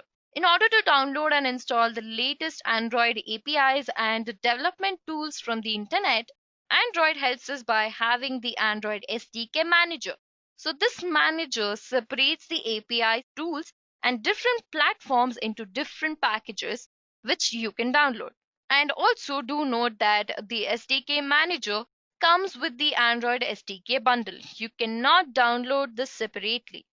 So this is exactly how Android SDK works.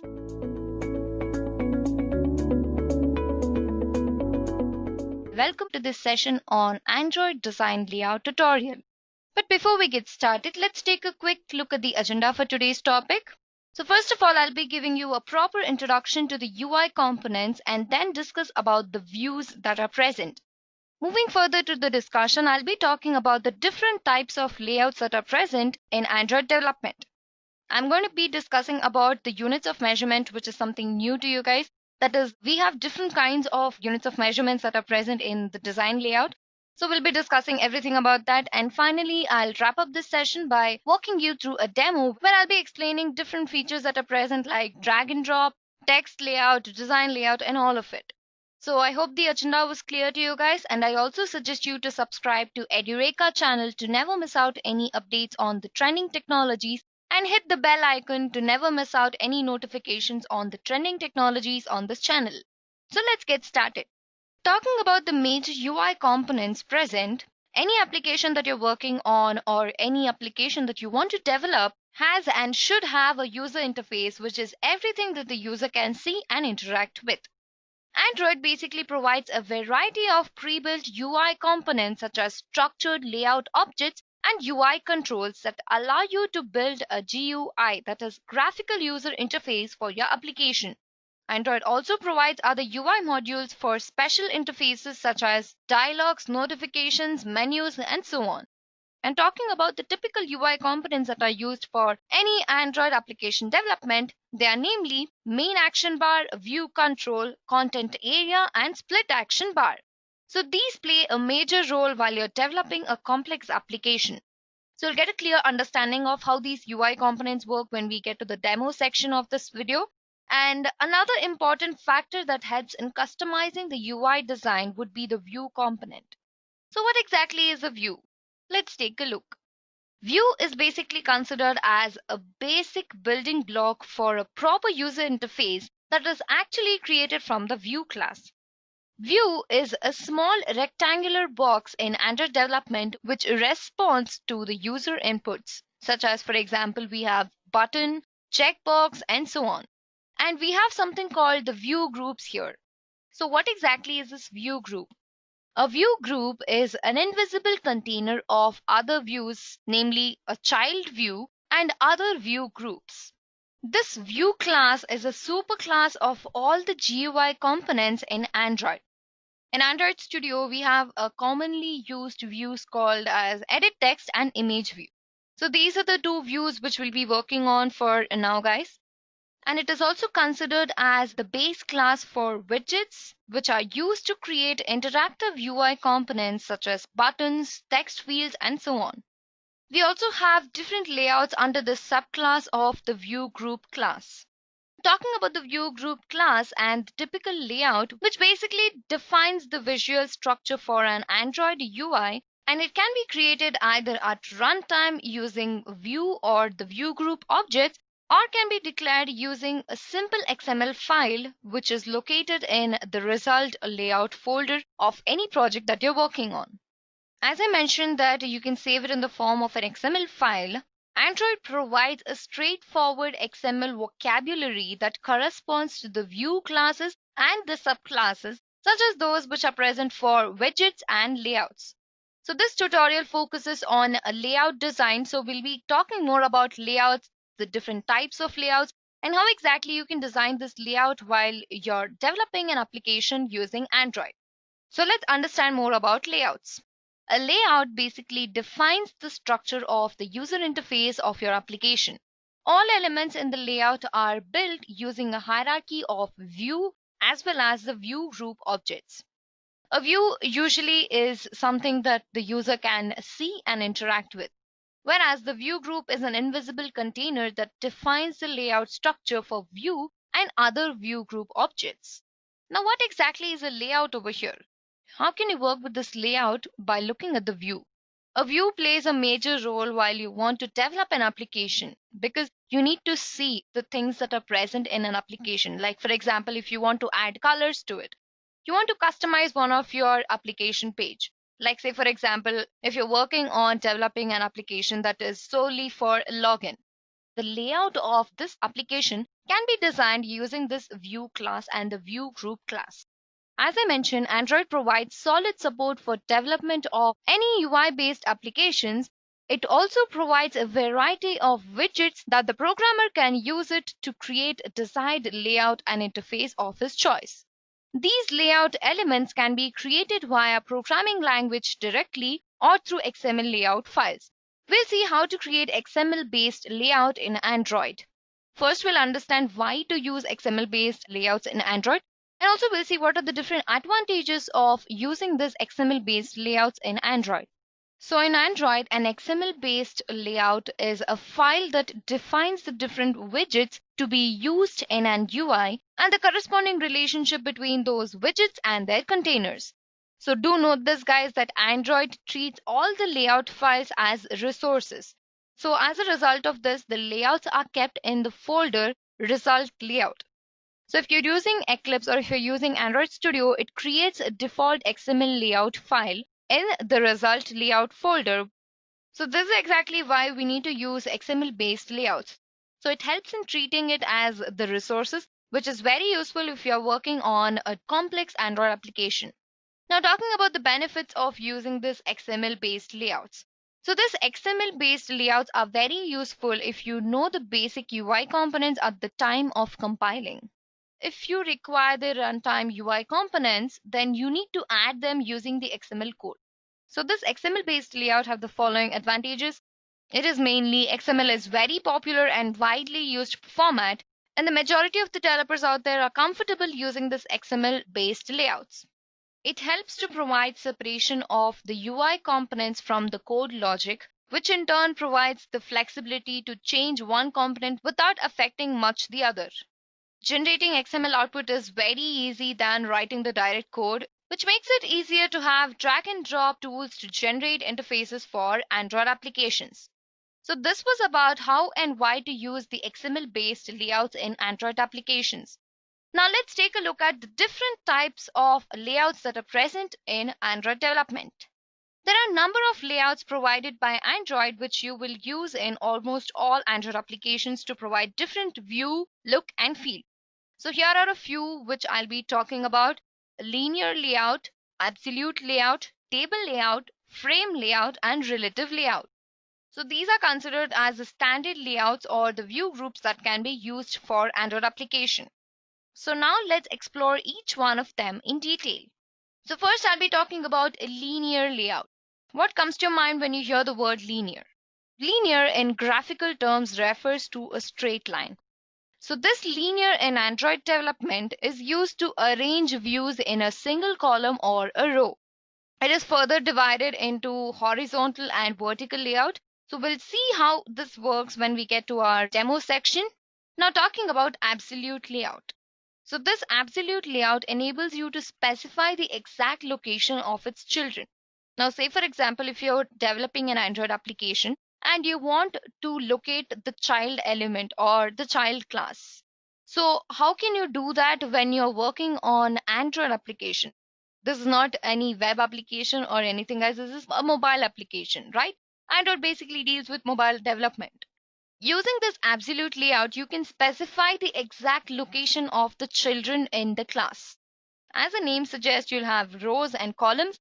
So this table layout helps in grouping the views into rows and columns. Now, what is relative layout? So this relative layout enables you to specify how child views are positioned relative to each other. Okay. Now say if you want to add in two buttons onto your application. So you will want to place one button in one position and you want to place another in another position. Okay. So using this relative layout, you can specify how to position these child classes in your application. Now talking about frame layout. Frame layout is a placeholder on the screen that is used to display a single view.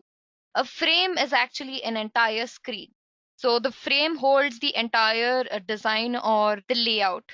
So inside this frame is where you can find your table layout, your absolute layout, your linear layout, and all. So these are not the only layouts that are present. We have a lot of layouts. I've discussed the most commonly used layouts, guys. So I think you guys understood what are the different types of layouts that are present. Now let's move ahead and understand the units of measurement. Now you might ask, why am I discussing about units of measurement in Android application development, right? The layouts have different form of measurements. So that's the reason I want you guys to understand how exactly you can specify the size of an element using Android. So the unit of measurement that I'll be talking about is DP, SP, PT, and PX. I think most of you are very familiar with PX because it's used for pixels. And talking about the other three, DP is density independent pixel. 1 dp is equivalent to 1 pixel on a 160 dpi screen. So talking about SP is a scale independent pixel. This is also very similar to DP and is recommended for specifying the font sizes in your application. Now PT is used for points, right? A point here is defined to be 1/7 of an inch. So let's move ahead to the interesting part of this session where I'll be walking you guys through a small demo where I'll showcase how exactly this layouts can be designed using Android.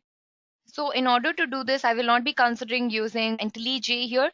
This is because we already have a dedicated platform in order to perform these actions, that is Android Studio. Many developers out there would have worked on this amazing tool. So I'll be working on Android Studio for this session. Okay, so the first thing I'll be doing is download Android Studio. I already have Android Studio in my system, so I'm just going to quickly open it. So this is Android Studio Workspace. So the first thing I'll be doing is create a new project. So go to new and go to project. It'll ask me for what kind of project I want to create. So we have so many options over here. We have basic activity, empty activity, bottom navigation activity, full screen activity, master detail, flow, and simultaneously we have the information regarding what exactly this project or activity is about. We also have navigation drawer activity, Google Maps activity, native C++, table activity, scrolling activity, and login activity. So these are the different types of projects that you can create using Android Studio. So the first thing I'll be doing is I'll select navigation or drawer activity because we are considering working with the layout. So we need to use the drawer activity as well. So I'm going to click on next. You can also create an empty activity and select the layout, but I'm going to be considering using the navigation or drawer activity. So click on next. The name, I'm going to provide this as my first application. You can see that the language being selected is Kotlin. Okay, select this project will support instant apps and click on finish. You can see that the Gradle scripts are also present here, and you can see that it is syncing. It is going to build the application for us. So Gradle is actually a build tool. It is trying to build the resources for us. So you can see that the build is completed now and also it is synced. So the first thing I'll be doing is click on the drop down over here. So this is a project that I've created that is my first application. So I'm going to click on the drop down over here. You can see that the Gradle libraries are present, ID libraries, app. So this is where all XML files or the design layout is present. So again, we have the Gradle components here. So these are a few build libraries by Gradle. So let's click on app over here. So this contains build files. So source field is where we're going to find our corresponding design layout. So Android test, this is used to test an application. You can see that it has example instrument test. You can see that the code is already present here. So let's not get into Android test. We are currently working on layout. So let's focus on finding where exactly layouts reside. Okay, so let's get to the main section here. So this Java holds main activity. So you can see that there is this corresponding code which says main activity, and you can see that it is creating a function called onCreate. So this is the class main activity here. And as I've already selected import all the functions that are present, so it is going to import everything on its own. Okay. Yeah, so this is a corresponding code for main activity. Okay, so this is where all our drawable files and layouts reside. So drawable holds XML files here, and layout is what we're going to be focusing on. So let's get to the layout section here. Okay, we have 4 XML files here. So one says activity main. So you can see that there are 2 components here. One is considered as a parent layout and the other is considered as a child layout. And talking about app bar. So you can see that the activity main has plain blank screens over here, whereas the application bar holds an image over here and it also holds the text field. Talking about content main, this XML file holds the constraint layout. So content main also holds the similar activities that are taking place in the application bar main. Now talking about navigation header, you can see that the images are also added over here. It says linear layout and it says application compact text view. So it says Android Studio and androidstudio.android.com. Okay, so this is the text that is holding and the image which this is holding. Okay. In this session, I'll be explaining how exactly this entire thing works. So you can see the design over here basically.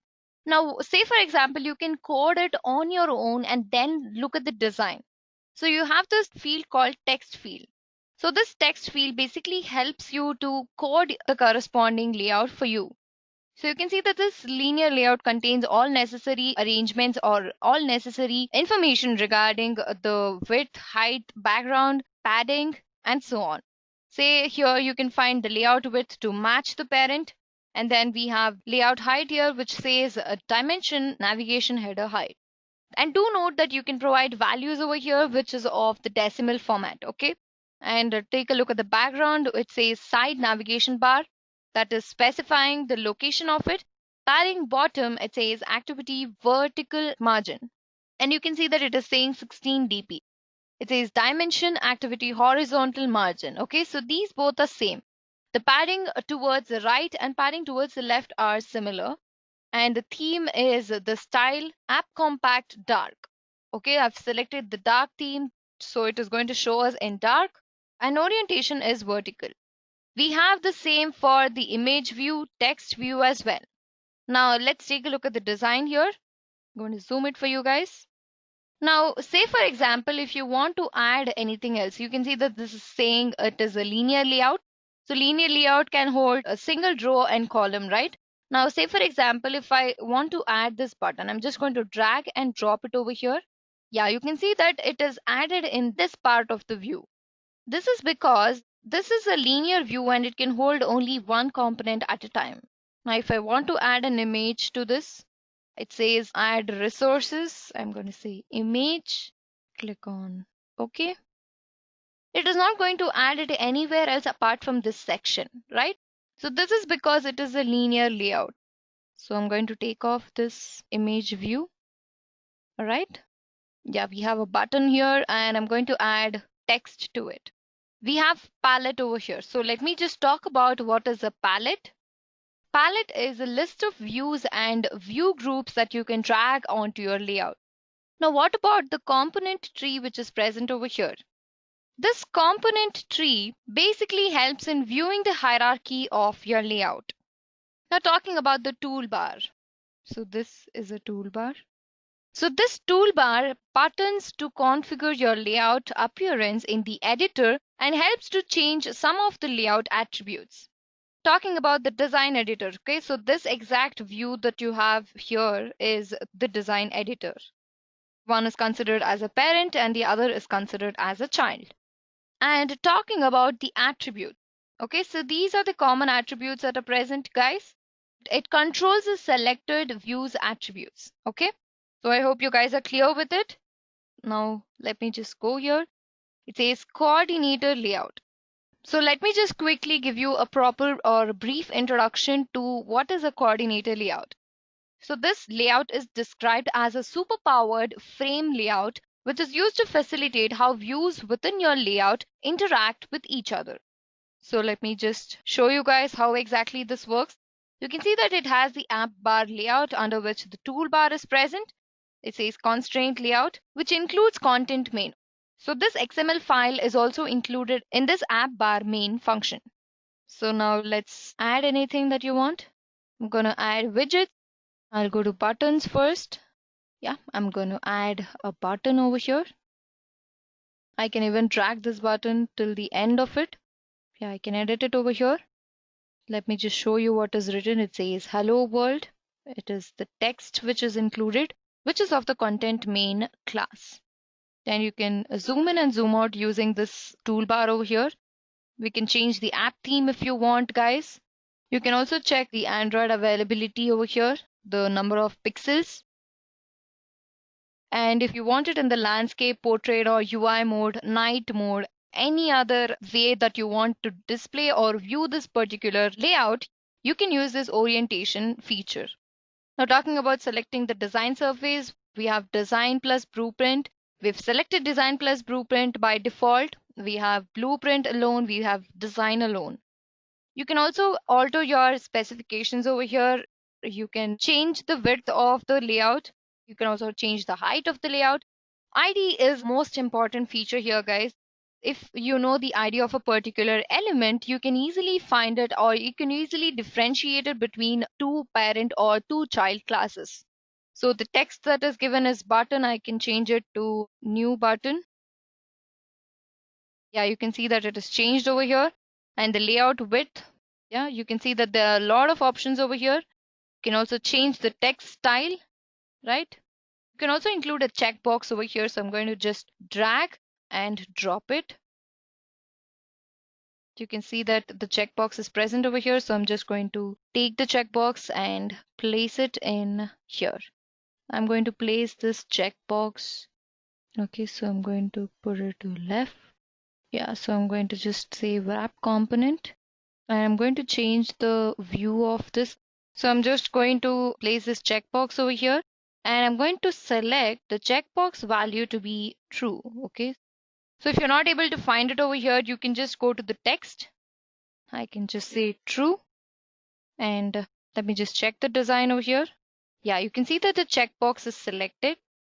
Yeah, to get a better view of this, let me just quickly show you this. And now say, for example, if I try writing false, let me just delete it. Yeah, to get a better view of this. Yeah, you can see that it is checked over here. And if I say false, it is going to uncheck. Okay. So this is how you can design your own layout. All you can do is you can just drag your palette and drop it over the design editor. You can edit the placing of it, you can edit the size and everything. Okay. Now, say for example, if you want this particular checkbox to be aligned to center. So I'm going to write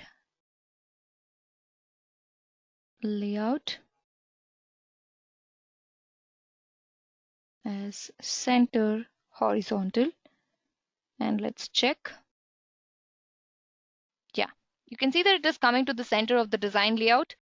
And if I say center vertical, let's see. Yeah, you can see that it is coming to the center of the vertical plane. So this is exactly how you can customize your application.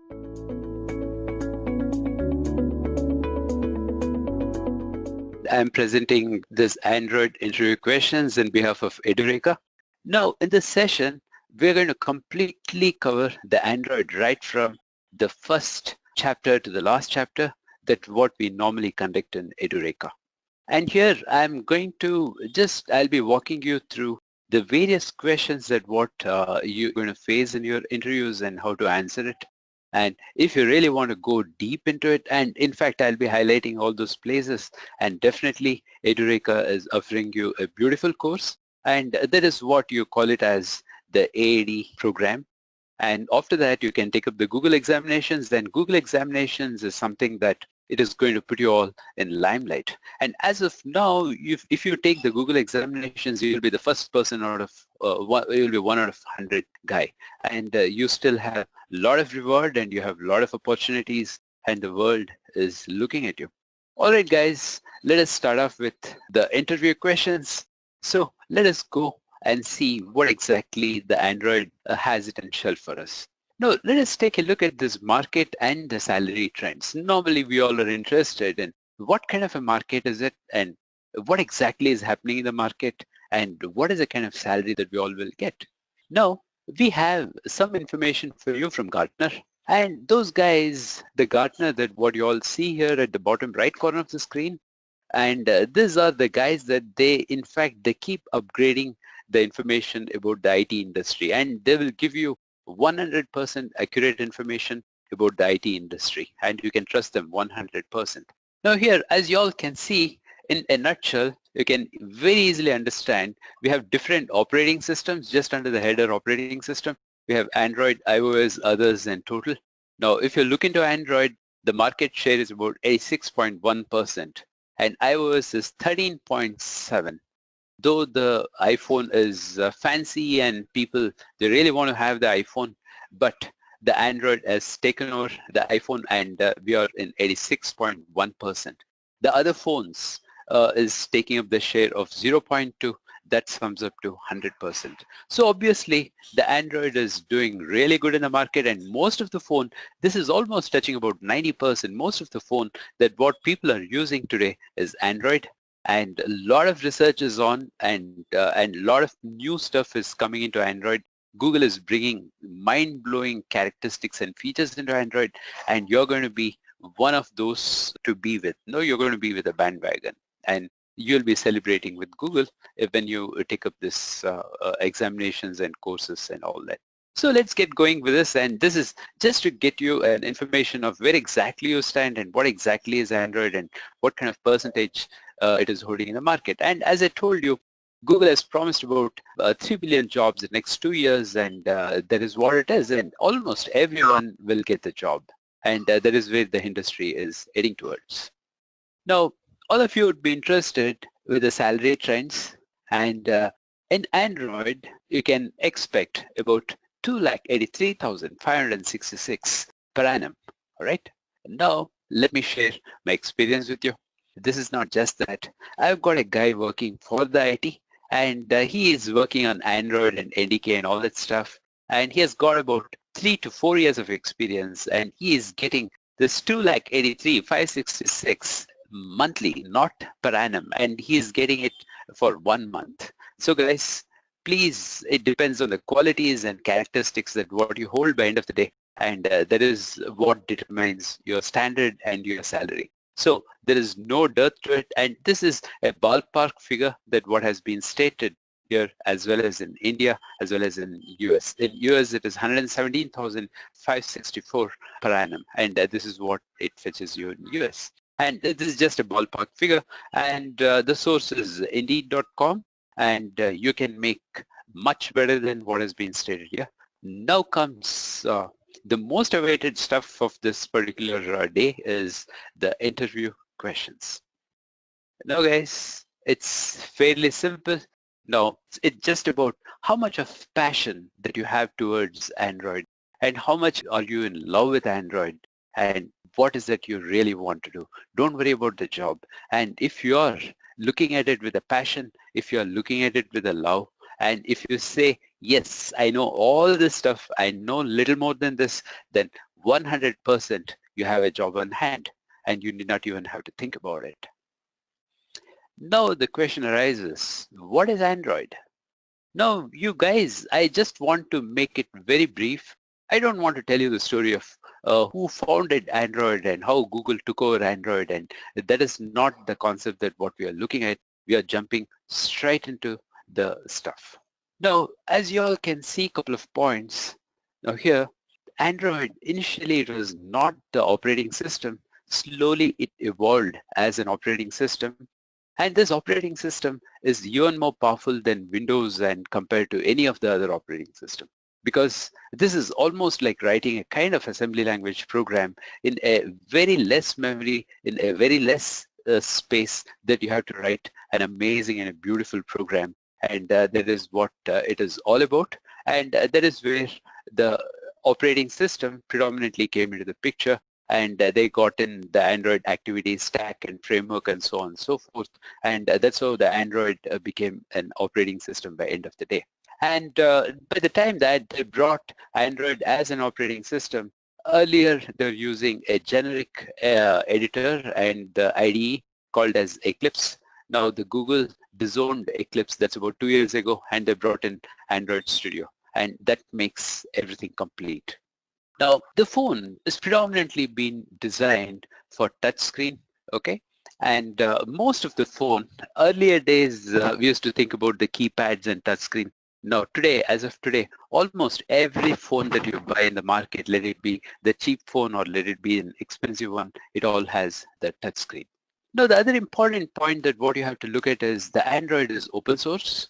Now, there are two ways of installing Android. Normally, the way that you install Android, that is a limited version that what you're trying to install.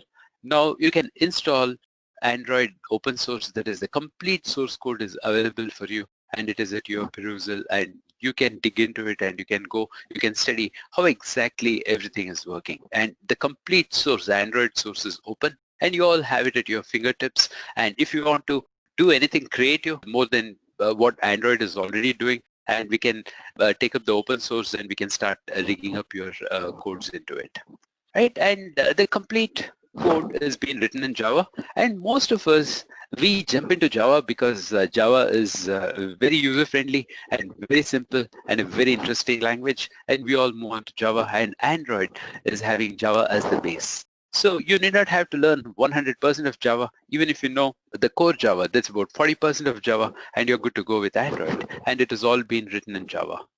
Now, if you try to look at what exactly lies underneath, now the complete Android framework is based upon the LTS, that is Linux kernel long-term support. Now, all the code has been scooped from the Linux. Now, don't get excited. Wow, it is going to be the process, it is going to be the memory, it is going to be the threads and so on and so forth.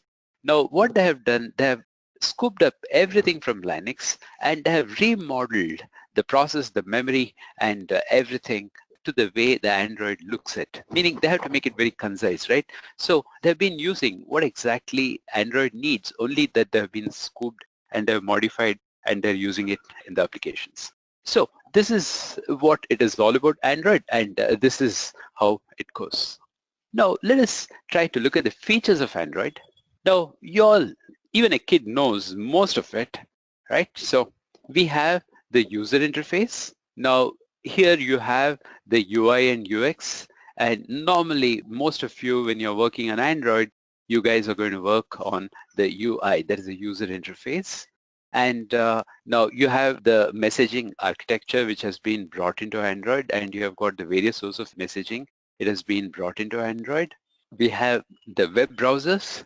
Now, web browsers are the regular browsers that what you normally see in your Java, even that has been brought into Android. So when you guys look at the web browsers, those are not the native Android code. It has been plugged from the Java. And normally when you write the Android applications, we all start looking at the code as the native code. And normally when you come to the web browsers, and we normally say a big no to it because it consumes up a lot of memory, a lot of space, and it is a bit sluggish. So we really don't recommend for an Android program to use the web browsers, and we have many different ways of avoiding this and writing the native applications. Now, when it comes to the connectivity, this diagram reminds you what kind of connectivity your phone can have.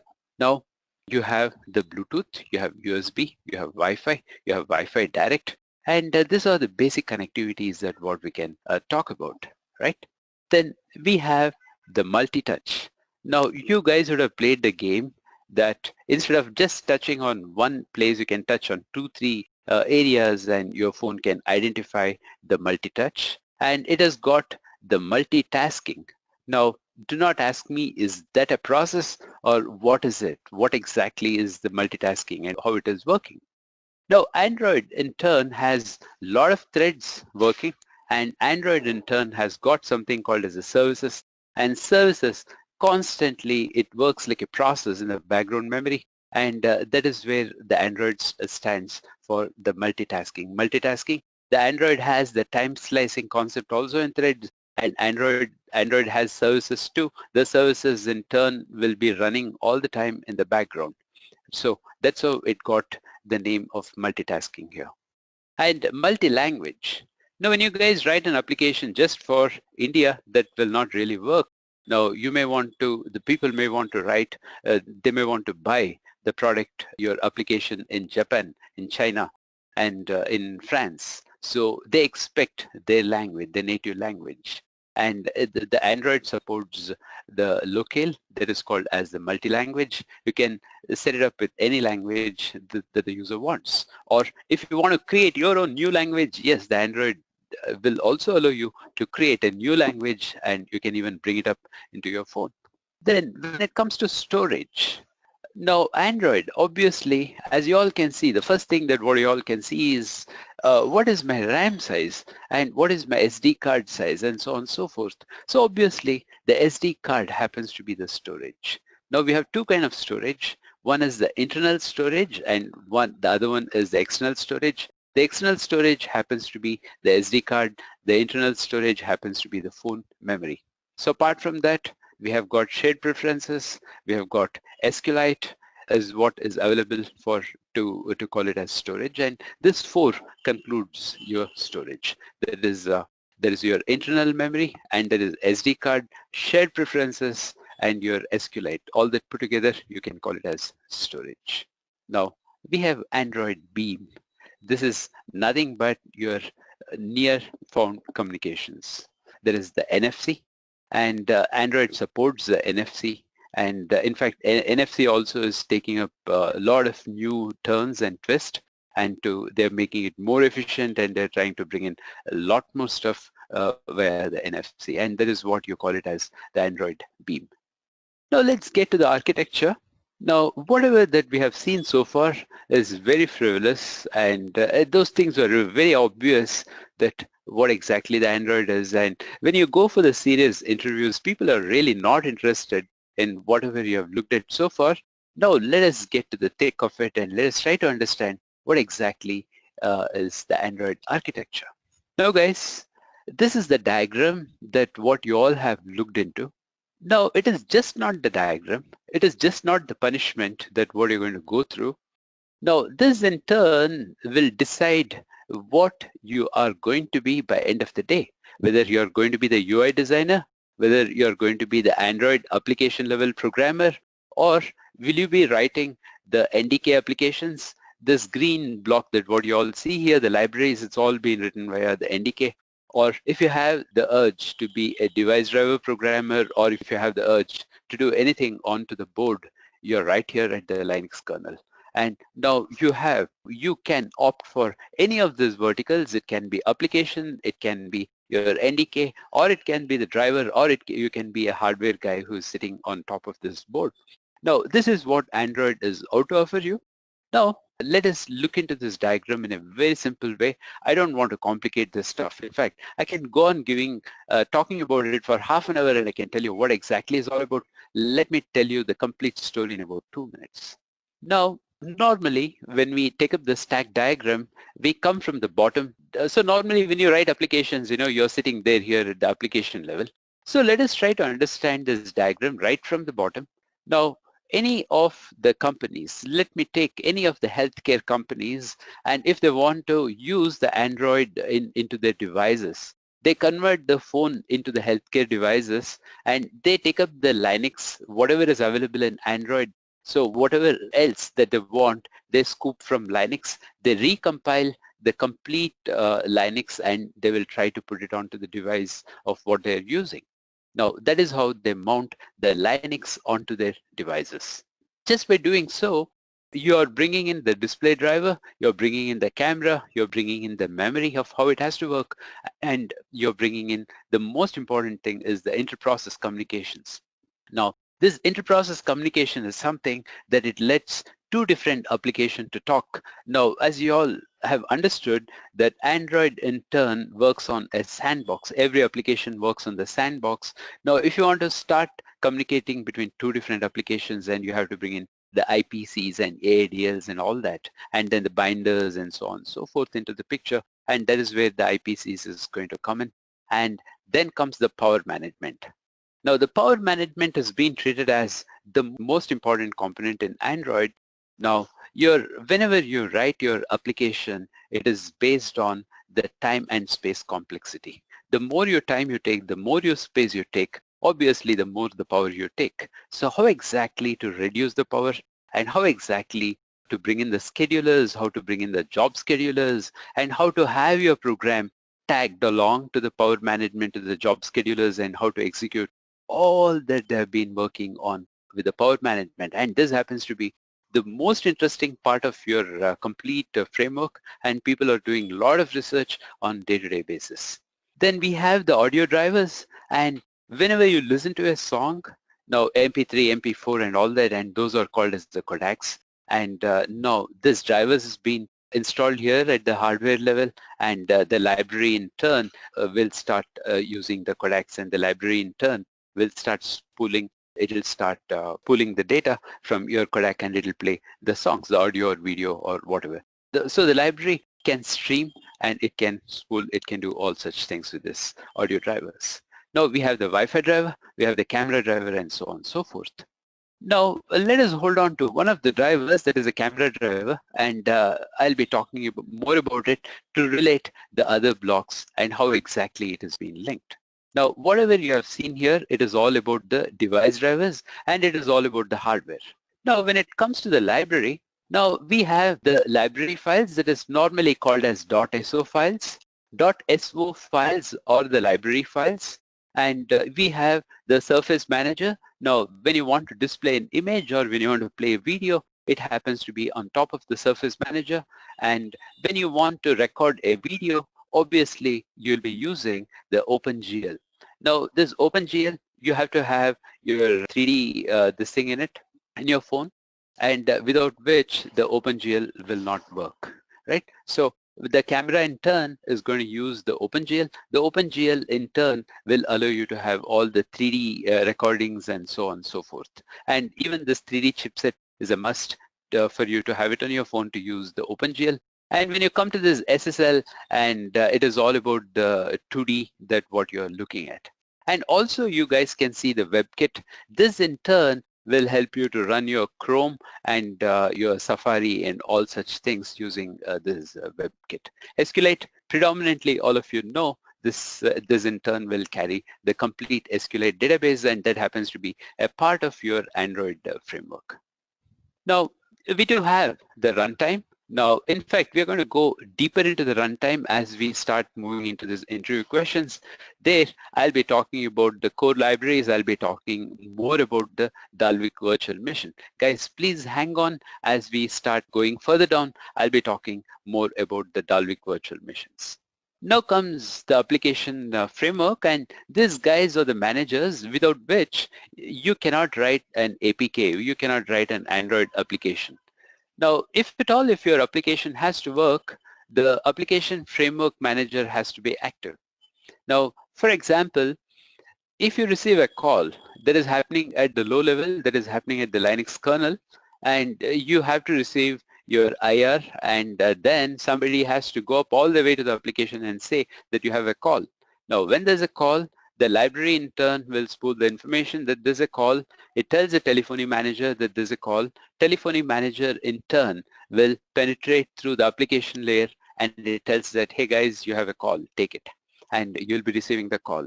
And when the call is done, and when you're done with the call, you're going to talk back to the telephony manager, and this in turn will go to, with the help of the library, and it'll go to the Linux kernel. Now guys, between the library and Linux kernel, you also see a layer called as the hardware abstraction layer that stays in form of the glue to communicate between the driver and the library. All right, so that's how the communications will take place. Now, for example, being in the application level, you want to take a photograph, and you just press on the click button on the camera, which happens to be your software. Now at that point of time, now the framework manager in turn will get to understand what exactly that you want to do, and it carries the information all the way to the library, and from the library it carries the information all the way to the camera driver, and it says, hey, somebody has clicked on the button, why don't you take a picture? And that is how, right from the application level, you come to the framework, you come to the libraries, and then you talk to the camera. Very similarly, you're here, the managers that what you can see here is the activity manager. Activity manager is a manager which in turn keeps track of all the applications. All the applications will come under the activity manager to know which application is working and the life cycle and so on and so forth. And we have the Windows manager that in turn will take care of your screen, the rectangle, and your applications, the UI and so on and so forth. We have the content providers. This in turn will help to share the data from your sandbox to the other applications. And we have the package manager. Package manager is a guy who keeps track of all the running applications in your emulator or in your phone. Now, who has to know about it? The package manager will know how many applications are running, how many applications are suspended, how many applications has got permissions to it, and so on and so forth. A lot of information has been tracked by the package manager. All right, without package manager, your applications cannot work. Now, as I told you briefly, the telephony manager in turn will tell you what call is coming in, what is the number, from which tower the call is coming, and the durations and so on and so forth. Everything is being taken care of, and the network speed, all that is being taken care of by the telephony manager. So as your resource manager, location manager, and notification manager. Location manager, now predominantly the Google Maps that when you all look at it, and that deals with the location manager. All right, guys, so that is how all the managers, and it is just not this managers, you got a lot more managers which has been rigged into the Android framework, and this managers constantly, they create a wrapper on top of the application, and they monitor the application, and they keep helping the application with the right resources. So that is how your application works at this particular layer, that is at the application level. All right, so this is at a very high level. Now, you guys, when you sign up for the Android course, and most of you will be sitting up here at the application layer, and you'll be writing the program. Now, when you sign up for a course on NDK, that is a native development kit, and that happens to be the C and C++ program, and you guys will be sitting here in this green box, and you'll be writing your program, and that in turn will have a close relationship with the hardware and with the Linux kernel. And then you guys will be connecting your application through the application framework, and that's how the application will get connected and to your main applications. Now, this is what exactly happens with your architecture, and normally this we call it as the framework also. All right, so that's about your Android architecture, and you can call it as framework, or this can be called as the Android stack also. All right. Now comes the various versions in Android. Now, Android, they have been bent upon the name of the desserts. Now, instead of calling it as, regularly we call it as a version 11, 12, 13, so on and so forth, they call all the versions by the name of the dessert, like the donut. So here you all can see how it has been written. Now you all can see this 1.0 and 1.1, and that is the second one is pointing to 1.1, and the third one is pointing to the cupcake, and fourth one is pointing to the donut, and fifth is to the eclair, sixth is to the frio, and 7 is gingerbread, and 8 is honeycomb. Guys, I just skimmed through everything. I didn't even talk about it because as of now, till 8, the phones are not existing. If at all, if it is existing, the old iconic phones, and that is less than 1% of the phones. So nobody wants to write the application who is going to buy for less than 1%. So we are really not interested in writing any applications till honeycomb. When you take up the ice cream sandwich, and when you normally they start from jelly bean and Kit Kat. Yeah, even this ice cream sandwich also is welcome, and you can start writing applications from 4.0. There is ice cream sandwich, jelly bean, and so on. Now, ice cream sandwich, jelly bean, Kit Kat, lollipop.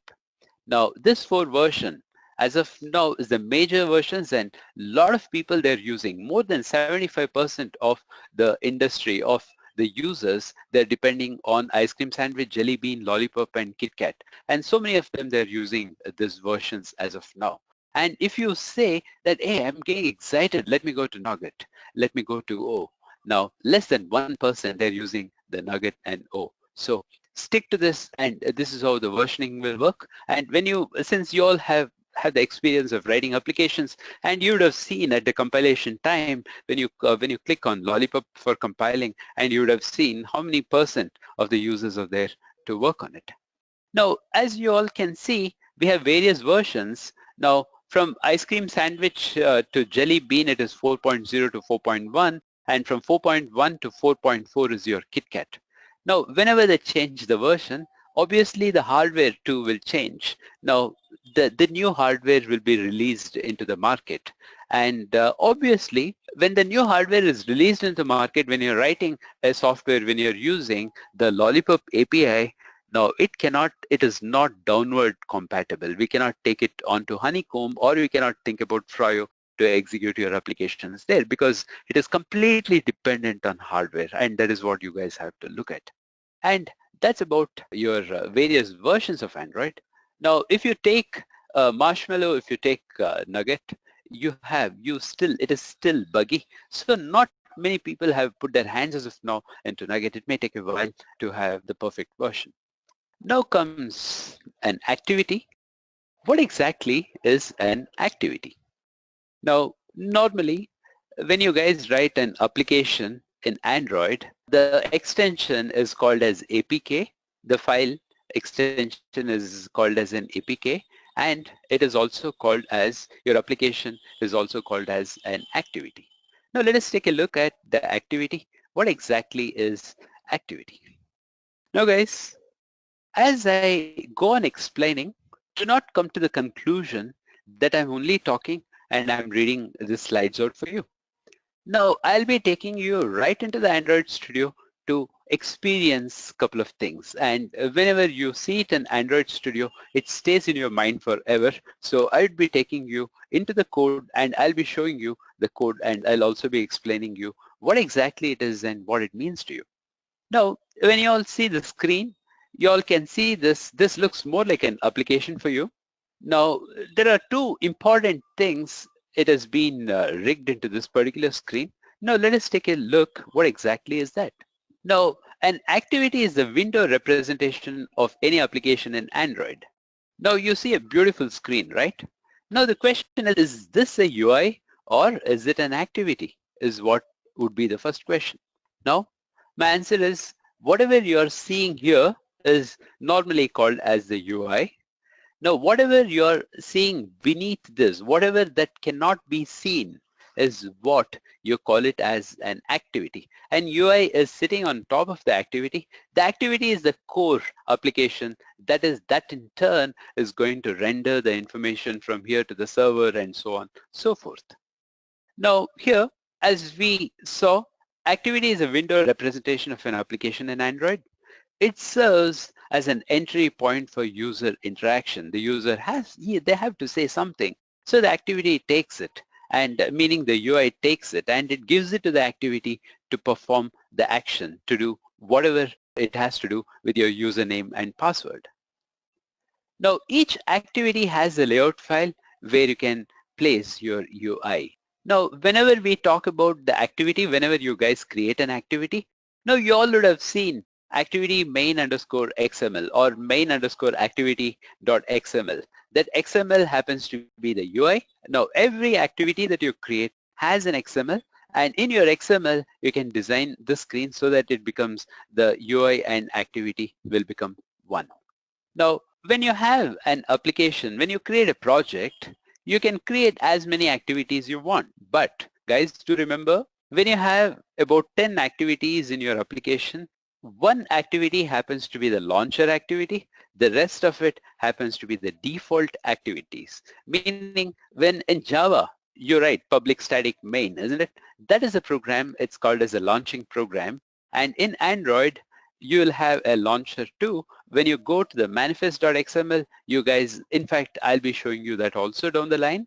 And that is where you guys can see .main in the action and .launcher in your category. And that application will be the launcher. The other 9 applications will be the default activity, meaning that those activities in turn is going to help the launcher in profiling a lot of informations to it. Now, let us take a brief look about the activity and what exactly is the UI and an activity. Let me go to my studio. Now, for that, I have to just minimize this for a while, and I'm right there in the studio. Don't worry about the code. Now we are trying to understand what exactly is an activity. Now you all can see that you created a class called as a main activity here, and this is the main activity. While creating the project, now you would have seen the main activity and activity main.xml both came automatically for you.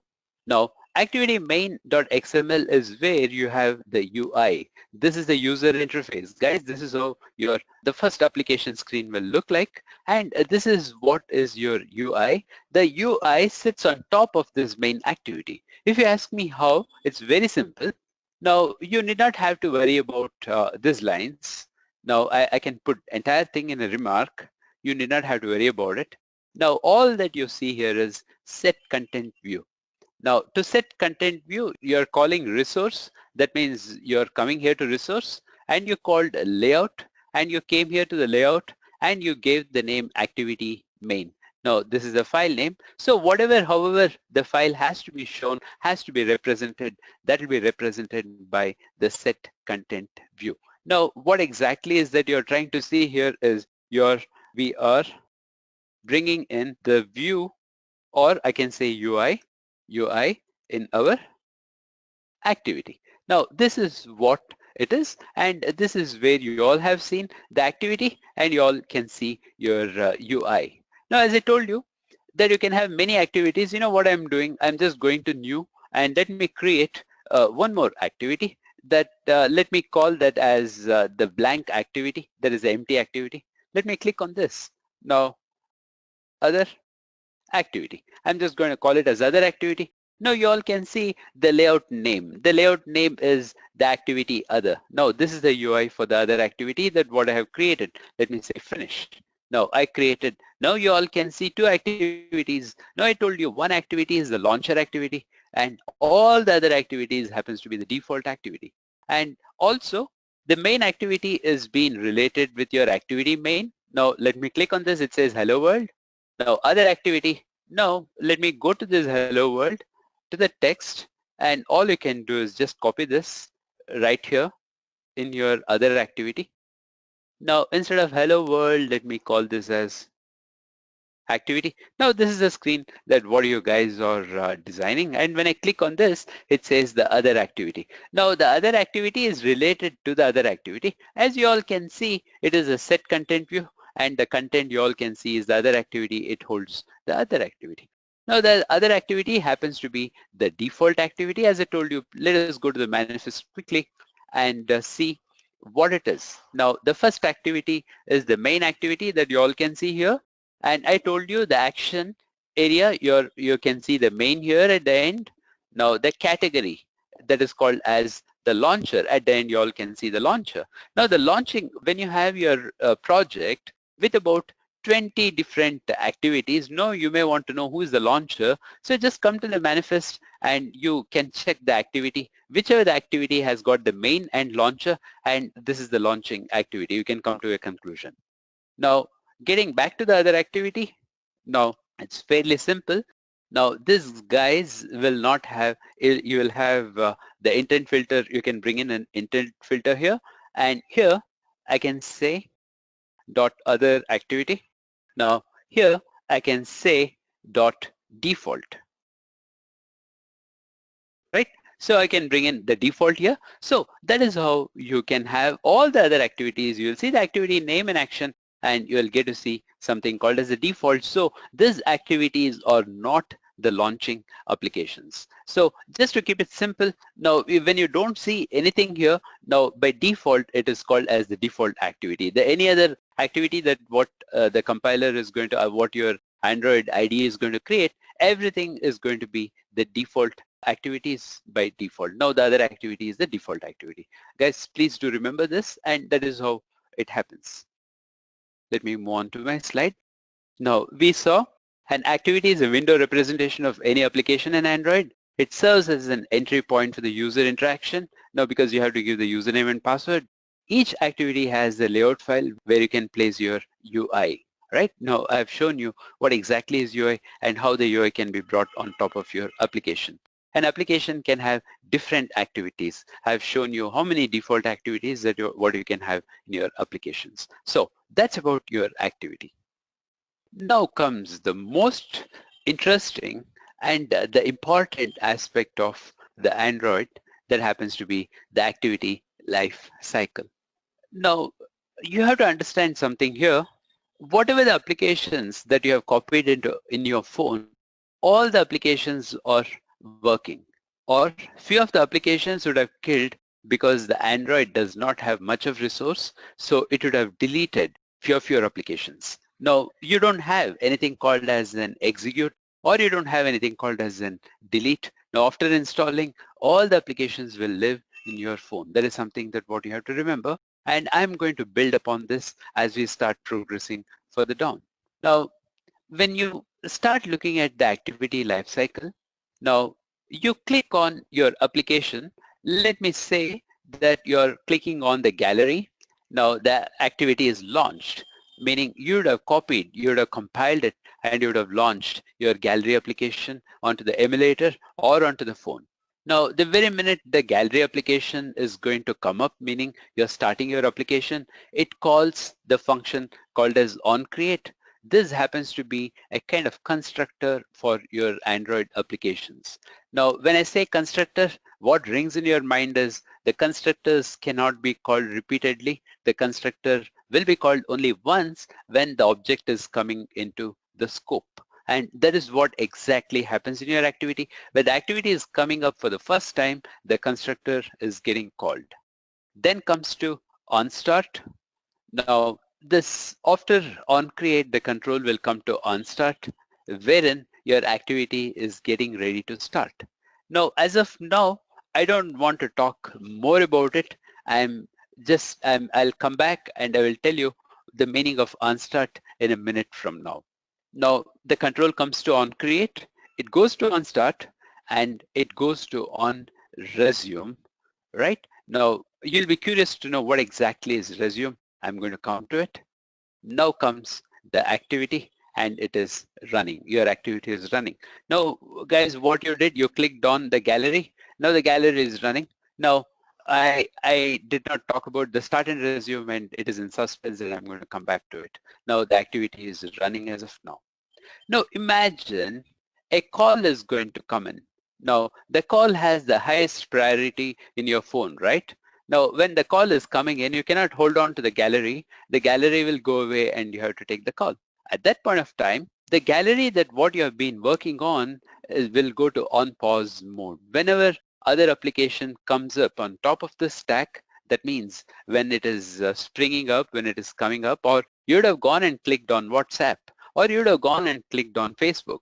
Now at that point of time, the gallery will go in the background. Not only the call, it can be any of the other application. The gallery will go into the background. That means it is going to say on pause, right? The application is going into the pause mode.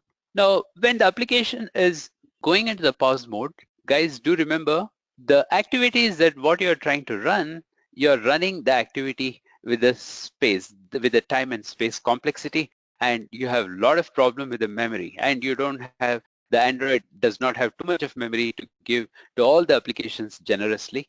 So at that point of time, all the variables that what is being related to the activity, that what has been running at that point of time, and it is going to get quelled, it is going to get destroyed. So to avoid that, the very minute the control comes to on pause, it becomes your job to store the value into the shared preferences or into any of the local variables. And that is what you guys will be doing in on pause. All right.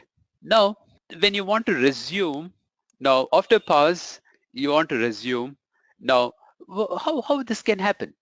Now, let me say on top of your activity, a dialog box came in. Dialog box is not a complete proper application. No, momentarily a dialog box is coming, and at that point of time, your application can go to on pause. And when the dialog box goes away from your application, the control can go to on resume and your application can resume. And this is where I told you, I'll come back to it. Now, in such situations, the dialog box is away and you're going to come to resume and you're going to start your work. And that is a momentary disturbance that what you have noticed. Now, a call is coming in. Now, when a call comes in, the control will go to on pause. That means your application has to be paused, and eventually your application also should be stopped. The very minute you all can see the stop here, that means you're going to lose all the data that which has been held with the variables in your application. That is what exactly is going to happen when it comes to on stop. Now, you guys can prepare yourself an on pause or an on stop to store, to save all the variables in shared preferences or with your local variables. Then comes to on restart.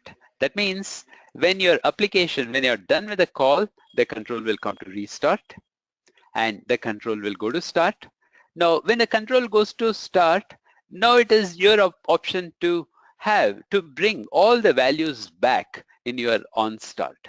Now, let me say in on create, you guys are going to declare variable like integer I is equal to 0, k is equal to 0. While starting, you wanted those variables to start from 10. Say I is equal to 10 and k is equal to 10. So whenever your application comes to the start mode, you want to start from that. And that is what is going to happen here. And it retrieves or whatever the value that you would have stored and in your shared preferences, and you'll be retrieving it here in on start. And on start, and it comes to on resume, and again your activity will start running because you gave all the values back to it so that you will not feel the activity lost the control, the activity is almost about to die and it came back into action. All those things you cannot make out here, but literally that is the scenario that what you have gone through right here. Now, when the apps with higher priority needs memory, now your application has gone to the stop mode, meaning you've been watching the gallery. After that, you clicked on Facebook, then you moved on to WhatsApp, then you moved on to so many other applications, you forgot the gallery itself. After that, for a week, you don't even remember the gallery. You don't care for it because somebody said, hey, this picture is good, and you watched it, and after that, you don't care for it. So that gallery has been there in your memory for a week, and then the Android realizes that this application has not been used for a while. Now, at that point of time, the Android in turn will clear the resources. Now, that is when the app process will get killed. That means your gallery is no more. It is dead. Now, then the user navigates to the on create activity. That means the gallery is gone and you're off to creating a new program. Whenever the new program is coming up, obviously you guys are in your on create. All right, guys. So this is how and this is what it is all about, the life cycle of your application. Let us go quickly take a look how this works.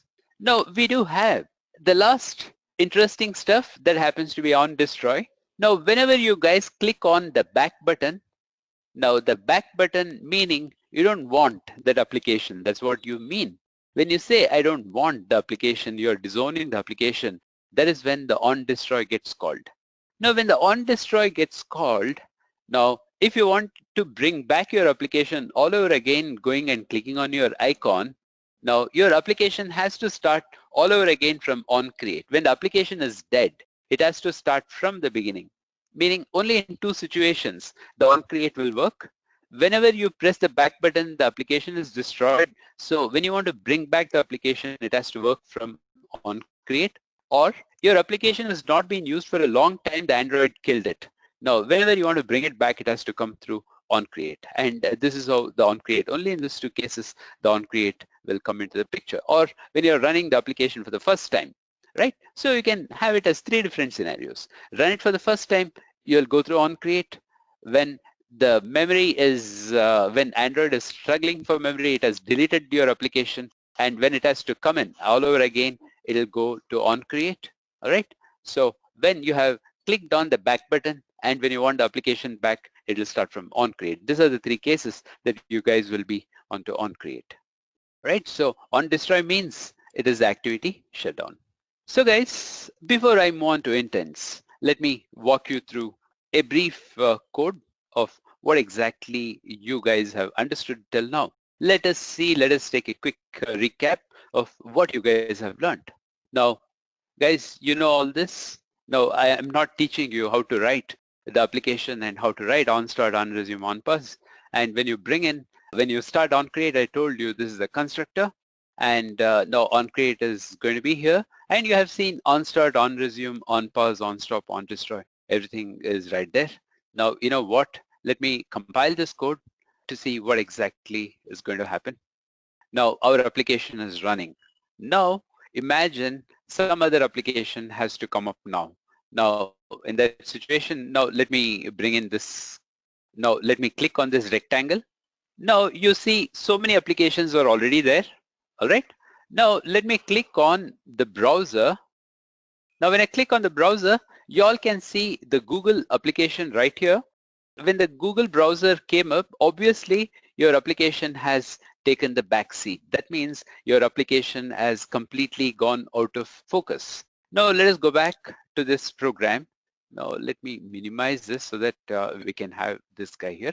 Now in this case, you all can see that you're in on pause and you're in on stop. That means your application came into the pause mode and your application came into the stop mode. Now your application is there in the back burner. Now if you leave it like this for a long time, the Android, if at all, if the Android needs the memory, needs the space, then the Android can even destroy your application. Or if you want your application to be back, by clicking on this, you can see your application back. And let me bring my application back here. You should be seeing your application right here. Let's prepare for Android. Guys, watch me clicking on this now. When I click on this, now obviously you know it is not going to call, now as of now you're in on pause and on stop. Now it is not going to call on create. All right. Now I just click, you all can see it called on resume, right? It just called on start and it called on resume and it came back to your application. Now let me click on the back button, this one. Now obviously this has to call your on destroy. Now watch, your application went out of focus, and here if you see in the logcat, you all can see that it is called on destroy. All right. Now again I'm going to click on this rectangle and I'm going to bring this application back. When I click on this application, evidently you all should see on create, start and resume, because after on destroy, your application has to come up all over again. So at that point of time, the application is going to start fresh right from on create. Let me click on this. You all can see you're calling on create, on start and on resume. Guys, that's it, and this is about your activity life cycle. Now let me go back to my PowerPoint. Yeah. So it's the time for us to understand what are intents. Now, most of you would have been used intents. Most of you would have used intents to the depth, and few of you would have used intents to a very shallow level. Now, to understand the intents happens to be the backbone for your Android, and this intents is originated from the kernel. It is not that you're just trying to call an activity using an intent. There are lots of things that what you have to look at when it comes to intents.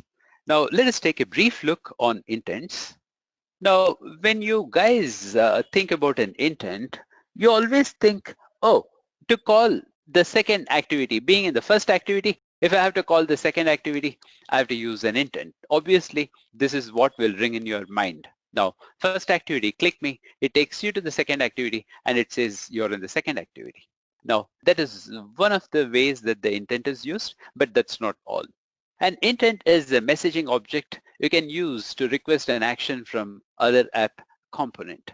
Now guys, do remember, whenever you start working on the activity, an activity is also called as a component, and I'm going to down the line, I'll be explaining why it is a component and how it has been looked as a component. Now, the most important thing is when we talk about the components, as you all can see here, an intent is a messaging object you can use to request an action from other app component. Now, when we talk about a component, here you can see the highlights here. You can see activity, service, and broadcast. Now, you may get a doubt, oh my God, why the start activity is a component? Now, when I say start service, yeah, I agree it's a component because it's a process, it runs in the background, so it can be called as a component. Send broadcast can be called as a component because I'm broadcasting a message. That is what may ring in your mind. Guys, do remember, what you have learned is when you guys create an activity, you guys have created an activity, the nameless activity, and we called it as the component wherein now if you want to write a calculator, now the calculator is of no use for you and you want your calculator to be a component, so any of the other applications which is there on your phone should be able to spring up and use the calculator, and that is how your activity can be called as a component, because in the activity you have written a calculator which can be used by any of the other applications just instead of just using it by your own self. Now, methods are used to deliver intents to different component. Now, whenever you call, you're going to call the components as start activity, start service, and start broadcast. Guys, please do note that you have something called as a context dot start activity. Now in the interviews, and this is going to be a vital question that they're going to ask you, why is that you call it as context? Now all of you would have understood context means, oh, it's like this pointer, this dot start activity. Guys, it is just not about this pointer. This is a world by itself, and this is where they're going to hold you for a ransom in the interview, and you have to have a very good knowledge and an in-depth knowledge about the context, using the context, at what time you're using the context and why context. Now down the line I'll be explaining all these things to you. Please hold on till then. Now how do you call from one activity, how do you call the other activity? Guys, it's fairly simple. Now, when you click on a button, the second activity can be called using the intent. Is it right? All of you would have seen that. Now, let me quickly take you to the code and I will show you probably what is that you guys will be doing. Now here, you are not going to click on any button. Now, let me just say intent. Now, this is how you all are going to use an intent. Now, I'm just going to call it as an intent. Now here, I'm going to call this as this. Now you all should know the meaning of this. That is very important. Sometimes we also write main activity dot this, and then you're going to call the other activity dot class, right? So that is how you guys are trying to fire the other activity, and you're going to call start activity, and you're going to give your intent, right? Now this is how you are calling right from being here in this object, and you're trying to call the other activity, and this is where you're calling start activity of intent.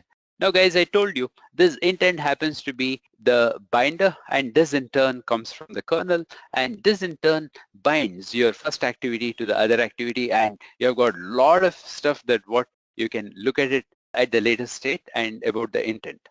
Now, as of now, this is how the intent is going to work. Now, when I run this program, you'll not see the main activity. You're going to see that you have landed in the other activity. And that is what you guys are out to see now.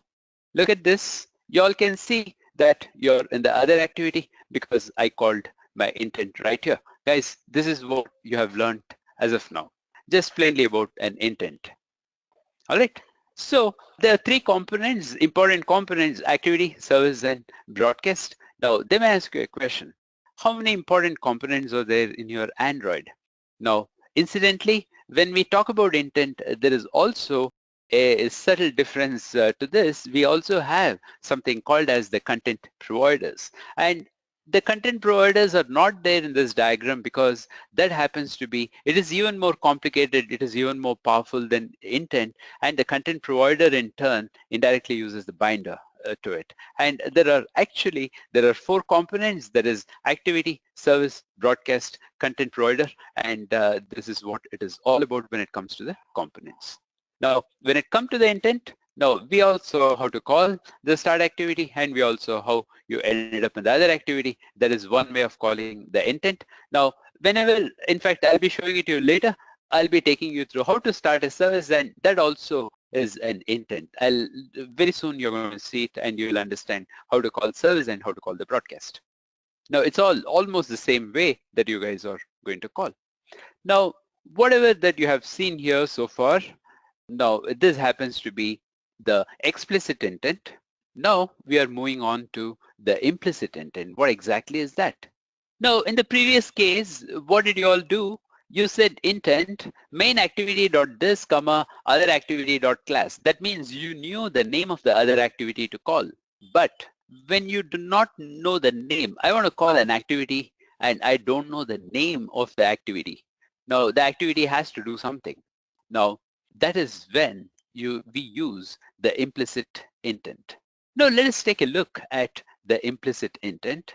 Now, implicit intent is when the target component is not defined in the intent and the Android system has to evaluate the registered components based on the intent data. Now, many of your activities in turn would have been imbibed by intent action view. Now, which activity has to help you? Which activity has to give a service to you? It all depends on the data that what you're given in this URI parser. Now, if the data matches right inside your activity, now your activity is going to come up and your activity is going to run. Now at the same time, now if you have 5 activities that has been imbibing action view, and at that point of time, whenever you're running the program, you guys are going to see the 5 activities, but when you click on a specific application, if that application can deal with this parser www.edureka.co, and your application will be called. And this is how the implicit intent in turn is some other program which is sitting inside the package manager. And when you run an intent and when you call intent.actionView, this in turn will go ask the package manager, how many of you with you has the action view? Then the package manager says, hey, 5 applications has the characteristics called as the action called as the action view. And what do you want me to do with it? And then you're trying to pass the URI parser of edureka.co. Then the package manager in turn will pass this edureka.co to all the 5 applications. Whichever the application can handle, it will handle it. So that is when you guys can call it as a component. You're not going to call it as an activity or as just as an application. Now, without even knowing your application name, and you parsed you gave the URI parse in the data, your application was able to catch that and your application was able to execute it. Now, let's take a brief look at this particular point. Now, all that I will do here is, let me see if we can copy, and I'll just go here. And instead of this, I'm just going to, oh yeah, the entire line I've got it, right? So let me paste it here. Now the URI, I have to resolve this error like this, and we have the intent, right? In the previous case, you called with the main activity, comma, the other activity dot class. That was very clear and very specific, and you targeted at it and it said, hey, okay, call him, and it called. Now, in our application, the other activity cannot do this job. Now, we don't even know which application we are calling and who is going to render this work for us, right? Now, we are going to request the packet manager. Now, whoever can do it, please let them do it. Now, that is how you're going to call this particular intent. Now, let me run this program. Watch what happens now. All right, guys, can you see that you're able to load the Edureka portal here? And that is what happens. Who did this for you? Nobody knows. It is not your application. And that is why we call an application as a component, and your application, end of the day, your application has to be a kind of service provider. Anybody can use your applications to get the work done. Guys, this is a very interesting concept, and we train for almost about 2 hours just on the intent and how to write this characteristics and all that in Edureka. So if you want to know more about it, and if you want to go really deep into it to the level of your framework, and if you want to write the intents, please think about signing up with Edureka, and you're going to get the best by end of the day, right? So this is what it is. Now let me quickly go back to the PowerPoint. Now what it is called as. The most important thing that you guys should remember, in the interview they're going to ask you, what is an implicit intent? What is an explicit intent? These words are confusing. Now, when it is an implicit intent, the previous program, intent here, new intent of main activity dot this comma other activity dot class, start activity, that happens to be the explicit intent.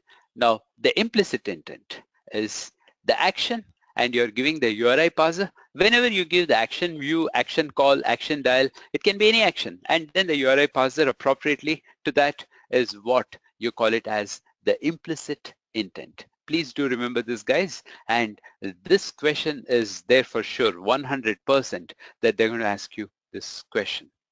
Now, once again, we are there with explicit intent. Now, in the previous example that I just took you through, and I showed you how to write the explicit intent, meaning I told you there are 2 ways. There is main activity dot this and other activity dot class, and I started the activity. But whereas in this case, it is just the same.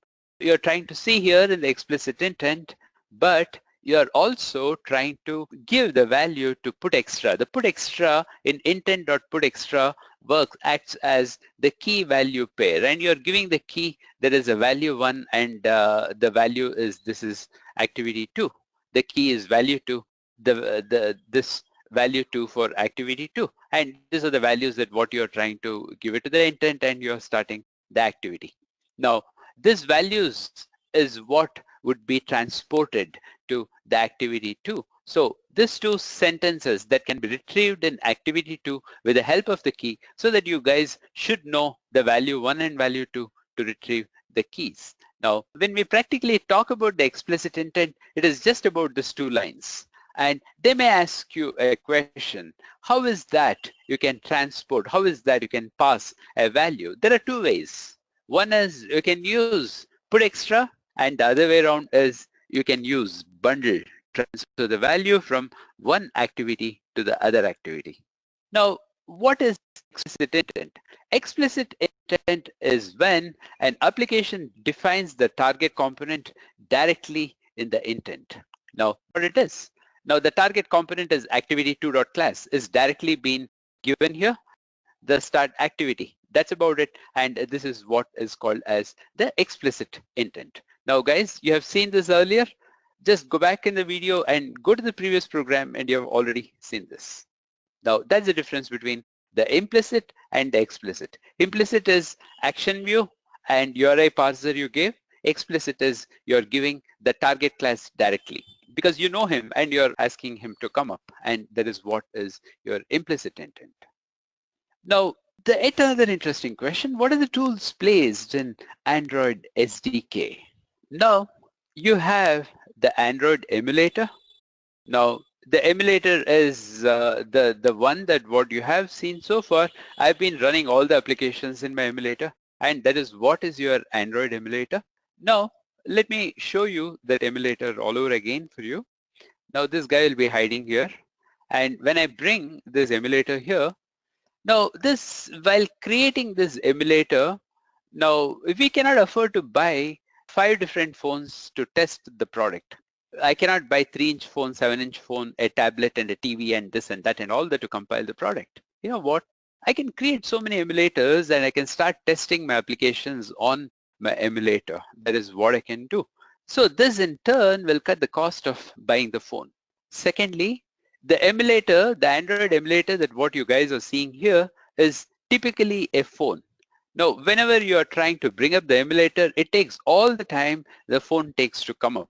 And this is working exactly like a phone. It starts right from the board support package and it comes up all the way and it displays the content on the screen. And it's truly a phone. Do not come to the conclusion that it's just a rectangle or it is just a view. I'm displaying my outputs. No. This is truly a phone that you guys are using the phone. That's when you all started creating the emulator, you defined the memory size, you defined the screen size. You said whether you wanted an Nexus phone, you said what is that you wanted, all that you defined, and you brought up the emulator on the screen, right? That's what is your Android emulator. Now comes the DDMS.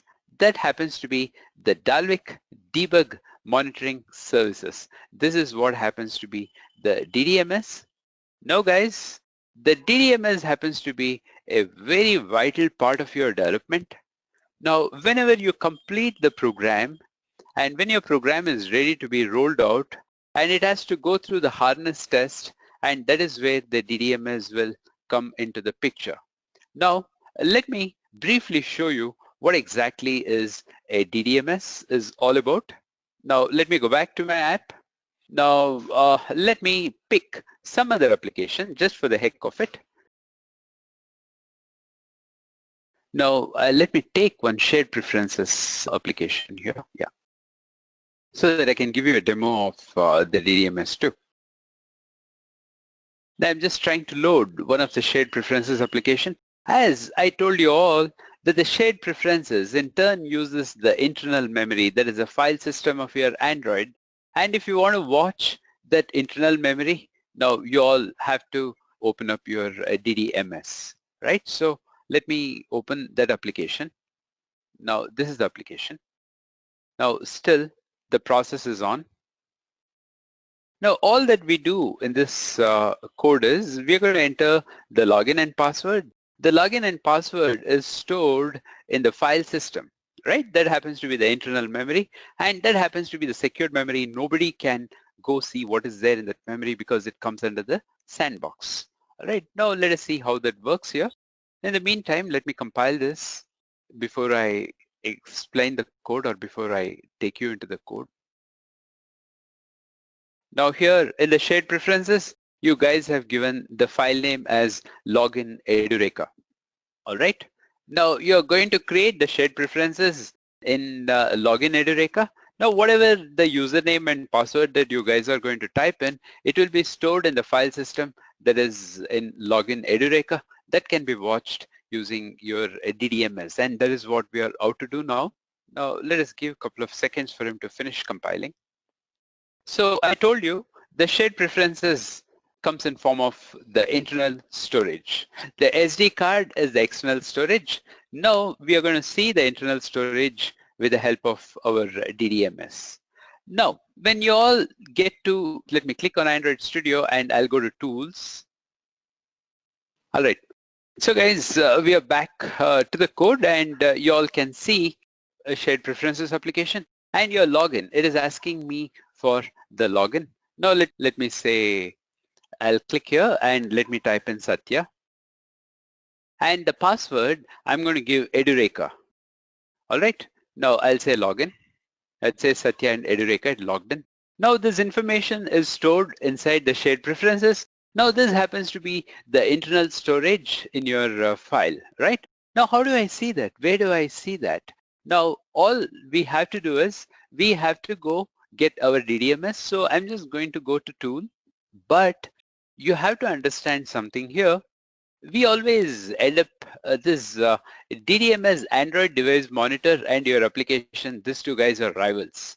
When this application is running, your DDMS will not work. You have to have either of this on at any point of time. So now I'm going to turn my Android device monitor on. Now this is where the DDMS is going to come in. All right, so we have the application. Now here the package name is example cog layout I have given. Now you all can see this as example cog layout. Now one of the characteristics that I'm trying to bring in here, and this is what is your DDMS, and this is how the DDMS looks. And here in this we can check the heap of your application, or we can check the threads of your application, and I can start profiling, I can start method profiling, and I can check like where exactly your program is sluggish. Now this is what is called as the profiling. Now this in turn will start recording your application as it runs, and it starts telling you where exactly your application is sluggish and where exactly your application is good, and so on and so forth. All those information, it gets it for you. And that is where you do the method profiling, and we can do the trace view analysis, and a lot of stuff can be done in DDMS. Now, as we start going further down, and I'm going to bring you back into those explanations. Now, I just wanted to show you what kind of tools Android supports. Now, one of the most powerful and the most important tool happens to be this DDMS. Now, by clicking on the file system, now click on the data. Now we are getting to the internal storage. Click on the data. Again, you click on the data. Now this is where all the files that is available in the emulator in different sandboxes have been shown to you. Now we need to get to example cog layout. This is all COM. Now we have example cog layout, and then you all can see the shared preferences. Now you all can see the login edureka.xml, right?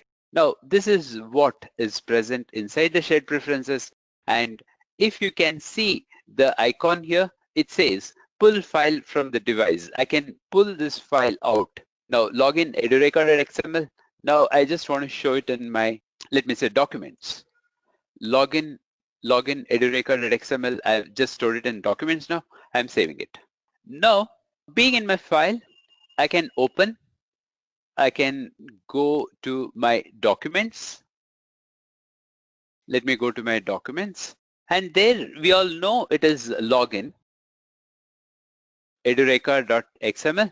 Let me click on this, and you all can see that I typed Satya and I typed edureka as the password. Now you all can see this here, and this is the secured information that what you all have stored it in your file system, and that is what is your DDMS, and that is one of the activities that what we all can see. And we saw how to pull the data out of the file system, and only you can do it because you're the owner of the application. No one else can lay their hands on to this, and this is how you can pull the data, and you can see what data is present in your file system.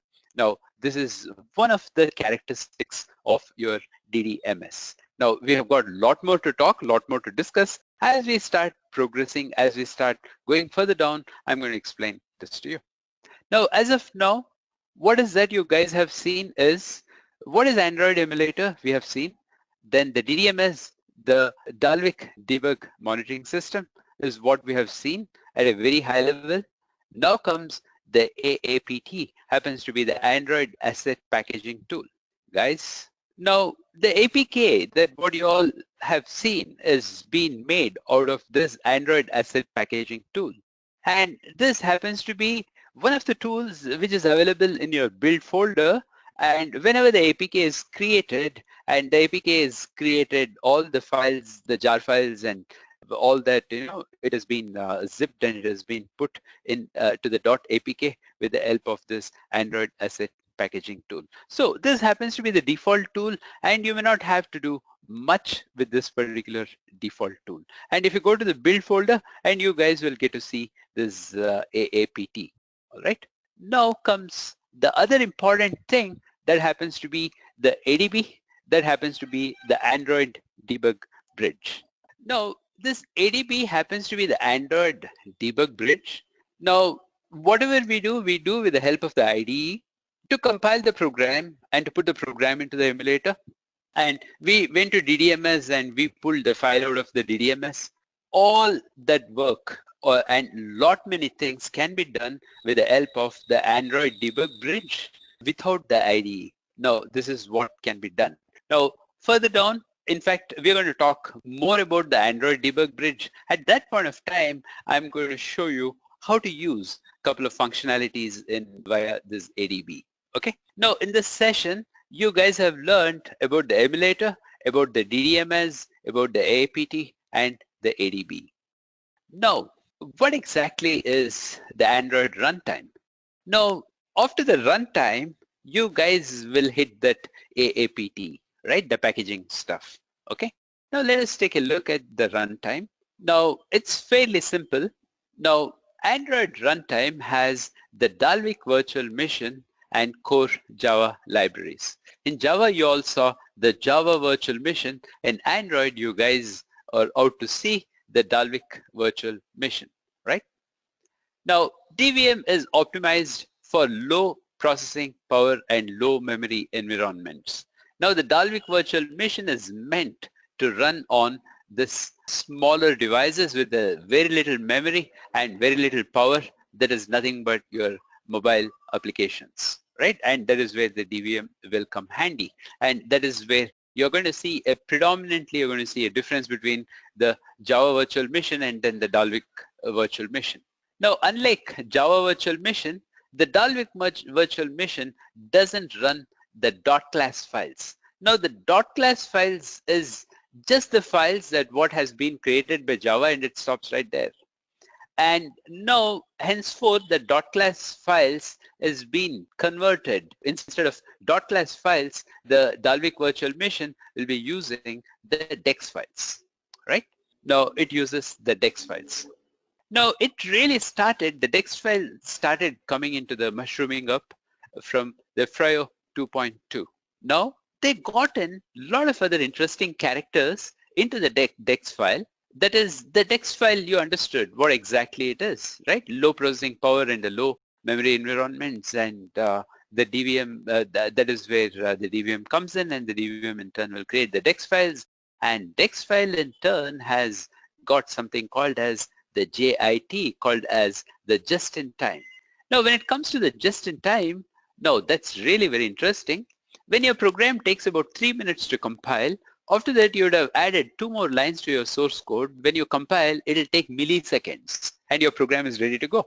But if you try to do so in other operating system environments, if you recompile, it'll take 3 minutes all over again. But in Java, it doesn't. It compiles only that small little tiny bits of code that what you have modified and your application will run. And that is what is called as the just-in-time. Now, Android 2.2 Fryo brought trace-based just-in-time application into Dalvik, optimizing the execution of the applications and dynamically compiling frequently executed short segments of their bytecode into native machine code, right? There is a short segments. The 3 lines that what you have added, it compiles only that, it adds up to the bytecode and it brings it onto the machine, and that way it remarkably it improved the speed of your compiling. Now here you all can see the diagram: Java source code, Java compiler, Java bytecode, and finally it turns out to be the Java virtual machine. Now when you look at it from the Android perception, Java source code, Java compiler, Java bytecode, and then comes the Java. See, till here the .class is there into the picture because you all have seen the other activity had the .class in it. After that, the DEX in turn will take over, and then the Dalvik bytecode comes into the picture, then the Dalvik executable, and then the Dalvik virtual machine will come into the picture. After this, the AAPT will come into the picture and it packages everything into the .apk file. And that's what it is all about when it comes to the runtime. Now again, what is your DDMS? Now we are going to go a little more deeper into the DDMS than what we saw previously.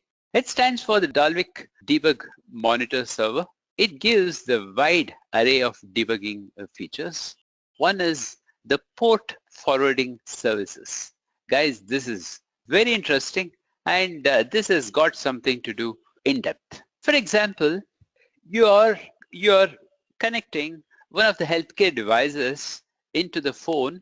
Now the healthcare devices in turn brings the data through the serial port, and the data has to be forwarded to your port. Now that port is a different port, and the port that what you're using on your phone is a different port, and that is when you guys will be using something called as the port forwarding services, meaning you can transfer from one port to the other port, and you're telling your program that, hey, look, from this port take all the data and use it on the other port, meaning from the computer take the data from that port and use it on your Android phone right on this particular port. Guys, there are two ways of looking at it. One is using the ADB, you can do the port forwarding, or by writing the NDK programs, and you guys can start tweaking the data from the port that where the data is coming from. It can be spooled in, it can be read into a file. So after that, from the file, you can transfer the data, you can forward the port data onto the other port which is there on your phone. Now, these are the two different ways that we can use for the port forwarding services. Now, let me quickly take you to the developer.android.com just in case if you have any doubts like this. Now, that is the ultimate guide for you. Now, let me move on to the Android debug bridge. Now, I'm in ADB, and as I scroll down, now you guys will get to see the port forwarding right here. Now guys, if you want to go really deep into it, all these things is being stitched into the course, and you guys will be learning how to write the applications and how to rig it up professionally. That is what you guys are going to learn. And since this has been an interview question, and I'm just taking you through this and I'm just enlightening you what exactly is the port forwarding. Now guys, please take a look. Now this is where it is. Now you have the TCP IP protocol, and the port for the TCP IP protocol is presumed as 6100 from your computer, and that port you want to forward it onto the 7100 onto your emulator. Your emulator port happens to be, or the device port happens to be 7100, and your computer port happens to be this, and you want to transfer the data from, you want to forward this port to the other port, and this is what you mean. Now, you know what, you can just copy this and you go to the emulator. If you are using the Mac, it is terminal. If you are using your Windows operating system, it is going to be your command. And all that I'm going to do is just copy it there and press return, and it's through. It works beautifully, and you all can see, and there is no error cropped up, and you forwarded the port 6100 to the place of 7100, and this is what it means to you. But going deep, it's a different world altogether, and there are two ways. As I told you, using NDK we can retrieve the data from port 6100 and we can push it to the port 7100, or using ADB we can do that. That's quite a bit of job, and the professionals, the companies like healthcare companies and even a lot of billing companies, the people who use the serial communications or TCP/IP communications and all that, and they use this port forwarding very commonly, and it is a must for you all to know the meaning of the port forwarding to be a good programmer. Now let me go back. Now we have the screen capture on the device. Now when you're running your application, now you want to know what exactly is happening at the emulator when your application is running. So at that point of time, you may want to capture the screen. Now let me see how is that it is possible. Now let me take you back to the DDMS because it's already there. And here you all can see the camera, and you all can see as of now we have logged in to this screen. There is a layout, and you all can see the Satya and the Edureka is right there. And let me click on my camera. Right now this guy is going to capture. You all can see it captured the image. Now let me reduce the size of the screen.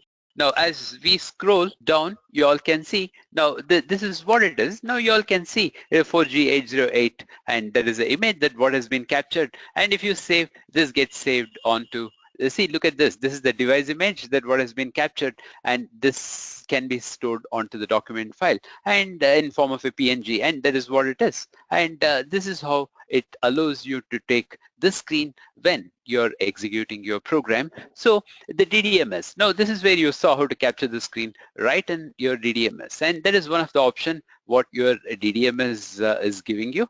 That is all about the screen capture on the device. You also how to do it. Now comes the thread and heap information. Now when you're running your application, by default your Android application has a thread in it, and by default it uses the heap, obviously. Now how do you track it? How do you get to see the threads, and how do you know how the thread is running and the behaviors, and how do you check on that? Now let me take you through the DDMS all over again and show you how that works. Now here I've clicked on my example application. Now I told you that I can, by clicking on the heap, this is update heap. I clicked on the heap. You can see this green bin here, and this happens to be the thread and update threads. When I click, you all can see the thread, and I have roped in the thread and the heap into my profiling. Now here, so far you have been looking at your file explorer. Now you can check on your threads. Now how your application has been working, all that information is present here on your threads. And you can also check the heap. Now the heap information cause garbage collector. Now this is the heap information that what you all can see here. And if you guys are interested in knowing more, and you're always welcome to sign in with Edureka. And this is not a simple stuff. If the things would have been simpler, I would have told you how it works and what it is all about. But this needs a lot of time for you guys to understand what it is, right? Now comes your method profiling. Now I stopped the method profiling that what I turned quite some time back. Now here you can see a small window hiding here. Now this is the beauty of Android. Now when I told you your application has to go through the harness test, and this is where your application is landed. And now, because in our application we hardly have said hello world, no, nothing is happening. Now this rectangle that what you guys can see here, and this is where it does all the method profiling, because our application does not have anything. And here you will get to see a lot of blocks, this colors that what you are seeing here, the blue, green, red, and all that, those colors you will see chunk of blocks, and every color will mean where exactly it is pointing to your program. The bigger the chunk, your program is bad. That means you'll have a lag in the code and your program is not really doing good, and that is what you guys will get to understand here. Now I just want to take you through the demo, because I'm not taking you through any of the proper applications, just because the applications that what we have been using, through that itself I did this profile tracing, and I'm just trying to show you what exactly is going to happen and how it is going to happen. And that's about it, guys. That's about the profile tracing. And as I told you, all this in turn will consume a lot of time for you guys to learn. And easily I would say a person with about 2 years of experience, he will put his hands into all this stuff, right? So this is available for you as soon as you sign up for Edureka. Maybe in the 6th or 7th session, you guys will be working on all this. Now you saw how to check on thread and heap, and also I gave you the profiling, which is not right here. Then comes the logcat. Now the logcat is a very important stuff in your application. Now here the logcat is there at the bottom left corner of the screen. I can click on that, and this logcat in turn will show, it'll take you through the application, and it'll show you the vivid behavior of your application, where the errors are coming and where it is doing good, and all the traces and everything, the PID and TID and the tag of your application, everything gets displayed here in your log, right? So that's about the logcat, and you will get the application traces. Just in case if you go wrong, you will get to know where exactly you've gone wrong. Just in case if you want to have a tag, if you want to trace your application, the logcat is going to help you. And this is where you all can see the logcat in your DDMS. Now, it is not about logcat. Like where you see the logcat in DDMS is what is the question. Now, incoming call and SMS spoofing. Now, how do you know that you have an SMS, or you want to pretend as though you're going to send an SMS to somebody else? Now, there are two ways. Now, I'm just roping in my emulator. Now, I'm going to click on these three dots. When I click on the three dots, you all can see it is about the location. Now you see the latitude and longitude, and I can spoof the information, meaning I produced it, and by clicking on send, this information will be sent to one of the emulators. This is what you call it as spoofing. Now, because you're working on the emulator cannot really get the locations, or it cannot get the cellular information, or the battery, or the phone. Now, look at this. This is where you're trying to send a message, SMS message, to your emulator. This is what you call it as spoofing. Now, can you all see this? Now, you received it, right? So you all can see the nugget is sweet. Now this is what you have received. This is what you call it as the message spoofing. But guys, watch the difference. Now the PPT says that is in DDMS, but I am showing you the location spoofing, cellular, battery, phone spoofing, everything right at the emulator. Now earlier it used to be in DDMS, and the DDMS is not supporting this information anymore inside the DDMS, and they have given all this stuff to the emulators, and by clicking this three dots right at the emulator, and this information's or this things is available in emulator. Please do not go back to DDMS for all this stuff. Just to confuse you, they may ask you in DDMS, take me to DDMS and show me the SMS or location spoofing. Now in DDMS it is not there. It is as simple as such, and you have to come here and you can check on all this stuff. All right. So let me close this and let me push this guy back, and let me go back to my slides. Now let us see where we are. Now guys, you all saw the SMS spoofing, and you all saw the location data spoofing. There is the latitude and longitude also can be spoofed in your emulator itself, and this too cannot be seen on the emulator anymore, sorry, on the DDMS anymore, and this you can see it right on your emulator. All right.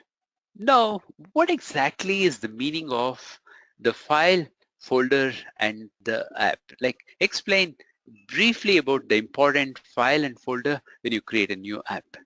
Now, all of you know that when you create an app, this is what you guys will get to see, out of which when you see this app, you will see this manifest, and there you will get to see the manifest file.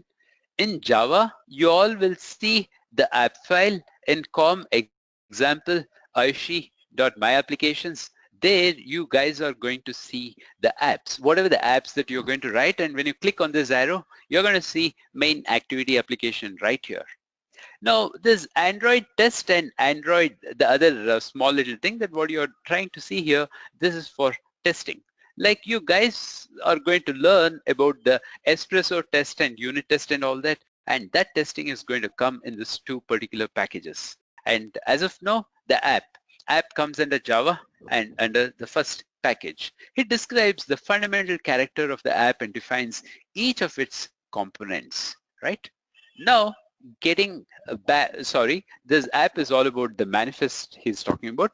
Now, getting back to the Java, this contains the .java source file of your project. By default, it includes main activity.java source file. Now here in this Java, in this first package, you're going to have the main activity source file. In the app, everything related to the manifest has all been stored, meaning the app in the manifest, that whatever the information that you guys see under the app is the fingerprint of your application, and that's what is stored in manifest. Under Java, the file, that whatever the file, main activity that what you have created is what is being stored here. And in resource, it is a directory for files that defines your app user interface. Now in resource, if you want to put all the pictures, it can go into drawable, and the buttons, icons, pictures, it can go into map to load that onto the various devices and various size of the devices. And in layout, you guys can have your UI, and in values, you can have your strings, dimensions, and locales, and all that is going to go there into it. Now, comes the Gradle scripts. Now this happens to be the auto-generated file, right? You are not going to do anything there, and it is automatically being generated. Now that in turn will have the various build versions, compiler versions, and the SDK versions, and the tons of other stuff like the flavors, ProGuard, and lot many things. And we don't have the libraries anymore in Android, and those are the dependencies that what you will see in form of dependencies. You'll see libraries in Gradle. All the stuff will come into Gradle. Now, Gradle is just not one line. It cannot be explained in about 5 minutes. And you guys have to grow with the Gradle right from day one till you complete the course. And throughout, the Gradle is being taught to you, and how to use and how to implement your own stuff, and all that is being taught to you. And the Gradle happens to be a very important property of your applications. So that's how you guys can look into these important files and folders when you create a new app. Now, what exactly is the manifest? Now, I told you guys that the manifest file is where your fingerprint of your application is stored. Now, let's take a look at the manifest. Now, in fact, I walked you through the manifest when I opened my application. Now, the manifest file provides essential information about your app to Android system, which the system must have before it can run. Now, for example, what exactly is the main activity here? No, it is going to tell your Android that, hey, the main activity happens to be the launcher, and he is the launcher and he is a key guy who's going to run. Now, what kind of an icon that you want to have when the application is installed in the emulator on the phone? Now, in the MIP map, you would have put a nice butterfly, and you may say, hey, that the butterfly is the icon that I want, or my company icon is that I want to pull in. And what do you want to call your application as, and so on and so forth. All this information is being bundled up in the manifest. Now, whatever the information that you have in the manifest is being conjured up by your package manager. Now, if you have 10 applications in your emulator or in your phone, you'll have 10 manifest files. All the manifest files is being stored, and it is being taken care of by the package manager. And package manager is responsible to take care of all the applications what is running in your Android. Now comes the exceptions. Now guys, all of you know the meaning of exceptions, and you have seen how to create exceptions in Java, and you know most of it. But in Android, we too have exceptions in Android. Even when you're using sleep, now you have to raise the try and catch block, right? Even that in turn will generate an exception. So as you have a lot of exceptions being generated, out of which you guys can find the inflate exception. Now, when you have the layouts like constraint layouts or relative layouts or whichever the layout, and if you give a typo for the text view, just say TEX, T view, VIE, forget the W there, and it while inflating, it finds that as an error, and it gives you the inflate error at that point of time. Very similarly, you have surface out of resource exception. Now, just in case, I may teach you all this, but just in case, if you want to figure out how exactly this works to you, now it's very simple. Now copy this and don't go to Google, okay? Now that's what most of you will do, but I don't want you to do that. Please go to developer.android.com and just paste this right here. And this is when you guys are going to get the right information. Now, surface out of resource exception. Now, what exactly is that? It is already there. Exception thrown when canvas couldn't be lock canvas rectangle, or when surface texture could not successfully be allocated, right?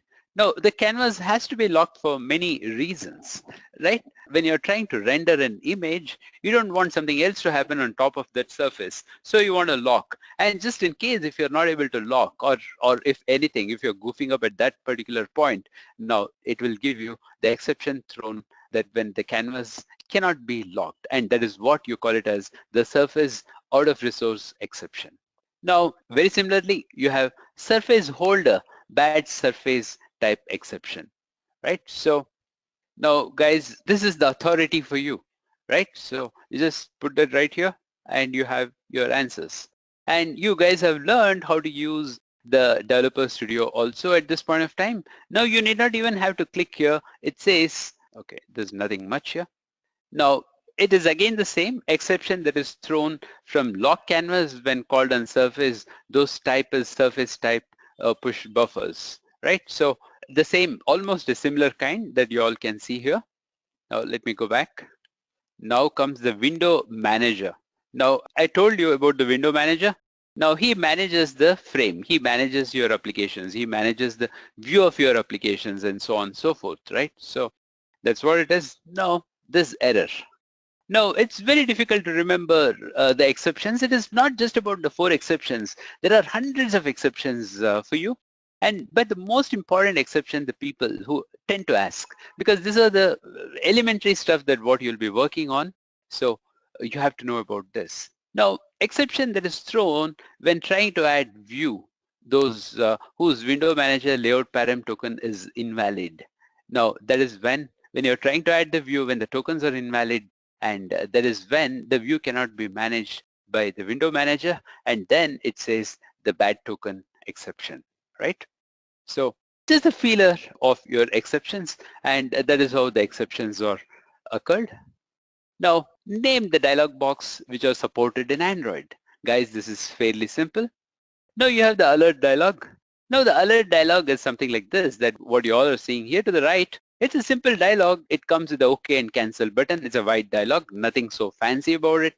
And progress dialog. Now we have 2 dialogs. One is the spinner, that is a circle will be in front of you all the time showing the progress, or a bar in turn will show the progress, and that is what is the progress dialog. In progress dialog we have spinner and the bar.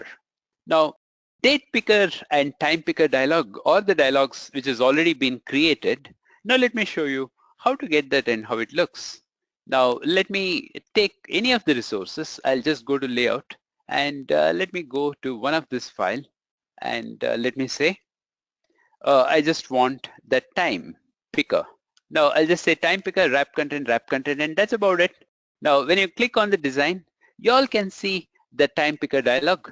Now this is how the time picker dialog will look like. Now you can drag, when you integrate your code, when you drag the hand of 8 to 12, and the time will change to 12 o'clock, right? And that is what you can extract, and it can be displayed on your code. And this is how the time picker dialog will look like. Now comes to the date picker. It's fairly simple. I'll just type in the date right there, and you all can see the date picker. And under this, you guys are going to see the calendar. You can see the date. And by clicking on that, and you can extract the date, what the user has opted for, right? So that's about your date picker and the time picker dialogues. You have seen other dialog is similar. Progress you already have seen. Date and time picker is what you have seen just now. Now comes yet another question that's very interesting. What are the core building blocks of Android? Now guys, you have already seen this. Initially I told you activity as a component, service as a component, broadcast receiver as a component, but I told you there's a subtle difference with all this in the content providers. And now an activity is a screen represented of any application in Android. Each activity has layout file where you can place your UI. Now there are 2 ways of looking at it. One is just as an activity. Now the other one is in form of a component. That is where the implicit and the explicit intent came into the picture. Now when it is being looked in form of a component, the intents will come into the picture and your binders will come into the picture, and that is where it is one of the building blocks in your Android, and it can do a lot more than that. Now in Android, we are not going to look at an application as just like a Java application as a UI and an application. Now we are going to see every activity in form of a component, because it is going to be independent and it is not going to do anything for itself. It can of course do something for its own self, and that in turn, the activity in turn can cater for somebody else, like your calculator. Like in any of the applications you can write inside the activity, wherein it can service others. Now content providers, as I told you already, that in turn can share the data among the sandboxes. Now, when you have 5 different applications running on your running on your emulator, all the 5 different applications are using 5 different sandboxes. Now, I want to use one application data everywhere. For example, let me say contacts. Contacts, when they write, they would have written the contact application. They would have stored all the data in form of SQLite. Now, when you get the data out of SQLite, and when it has to be used by others, we have to bring in the wrapper called as the content provider on top of SQLite, and that is how the content provider in turn can take the data from one of the sandbox and it can be given to others, and that is where we use the content provider as a wrapper on top of your application, right? To take the data and give it to others. Now, service. Service is a component that runs in the background to perform the long-running operations. Now, guys, you may have a doubt that, oh, can I write a thread that can do downloading job from the server? Now, the answer is no, because when the application dies, the thread also will die. So employ the service so that when the application dies, the service will not die. So service then can do a better long-running operations without interacting with the user, even works if application is destroyed, right? So even if the activity is destroyed, the service will go on working and it will download the data and it finishes the work. And that is where it has been predominantly been called as one of the important components. Then comes the broadcast receivers. This in turn can receive the data from any other hardware equipments or from the other applications from a different sandbox, can send a broadcast to all the applications which is there in your device. Now in broadcast, you have local broadcast, you have remote broadcast, you have ordered broadcast. Guys, the local broadcast being in the project, sending the messages among your activities, the local broadcast. Remote broadcast is broadcasting among all the applications which is present in your emulator. Ordered broadcast is when you receive, in what order that you want to receive the messages. Now, I want to be the first person to receive the message. Now, after receiving the message, I can even abandon the broadcast itself, or I can ask the other guy also to receive the message as the second person. So that way you can declare the ordered broadcast, and that is how the broadcast works. And these are the 4 important components that what you guys can see in Android. Now, guys, it is not that whatever you're hearing now and that is all is going to happen. Now, when the companies are working more deeper in services, they're going to drive you crazy. They're going to take you deep into the services. Now here we are trying to give you the highlight of what is what, and we are making you feel very comfortable with the contents and stuff, and you'll be able to talk your way through. But if you want to go really deeper, now you have to take up a course. You have to take it up with some authorized people, so like Edureka, so that you're going to get the complete stuff and you'll be made perfect and you'll be taught everything in detail, right? Now, just for an example, now the content provider, I told you, the SQLite, on top of SQLite, there's a wrapper, that's a content provider. Content provider can start giving the data to others. Now, Google has started a new searching feature in Android. Now, the Google in turn will not really search through the web pages.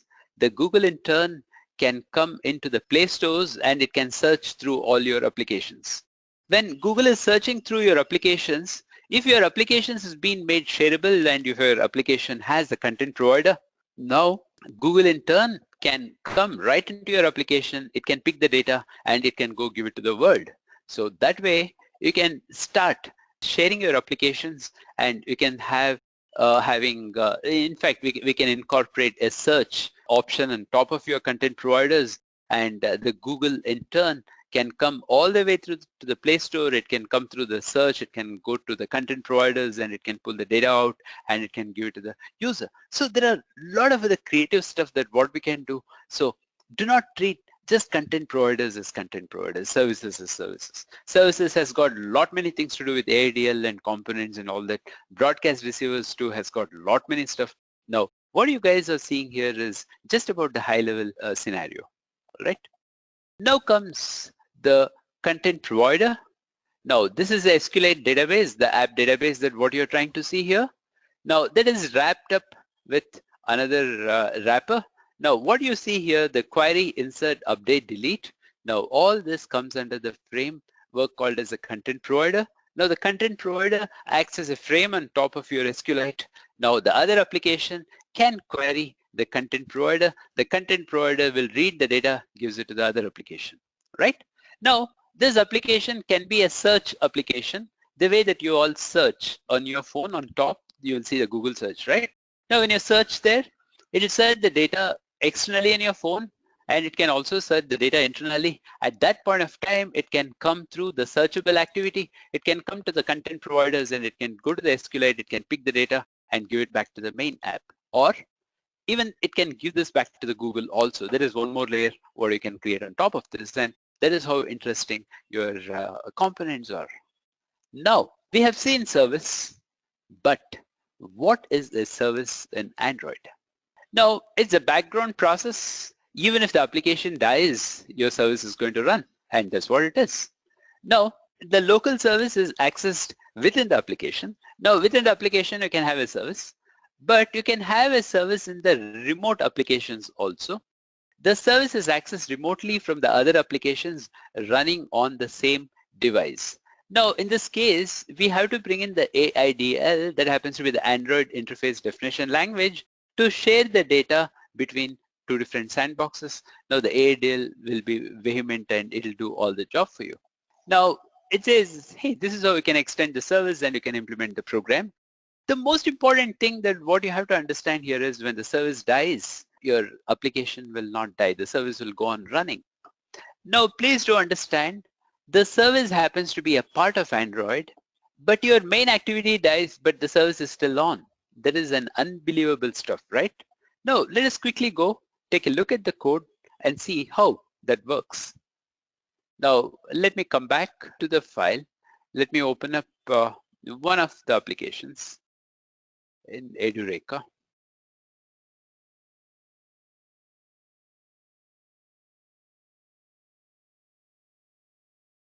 Yeah, let me use the media player. So that will be really very interesting for you so that you all can listen to the song. See, in fact, a service can be the location provider also, like the Google Map.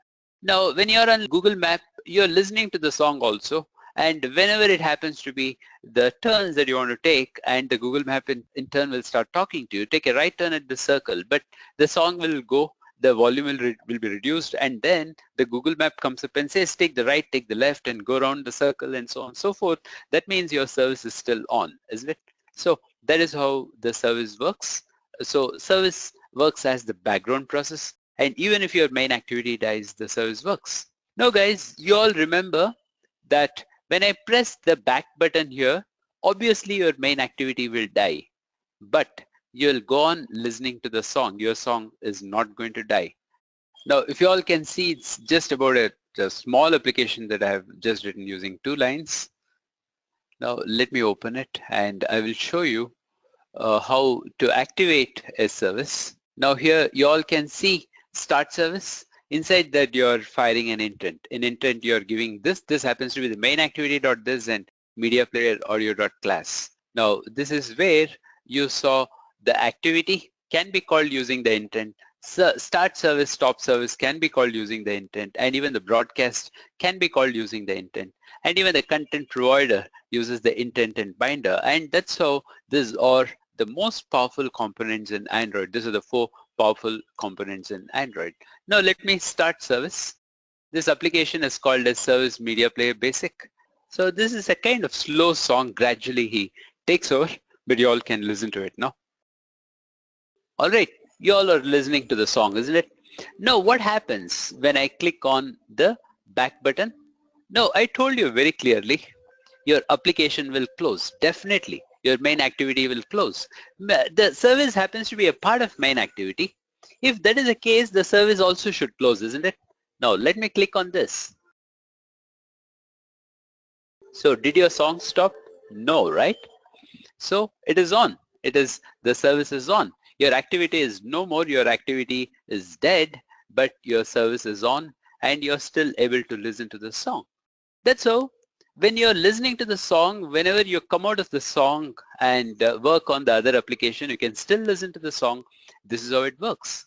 Now, if you want to go back, get your application back, right? So I stopped the service so that I brought the application back, then it has come back to on create, it started the application all over.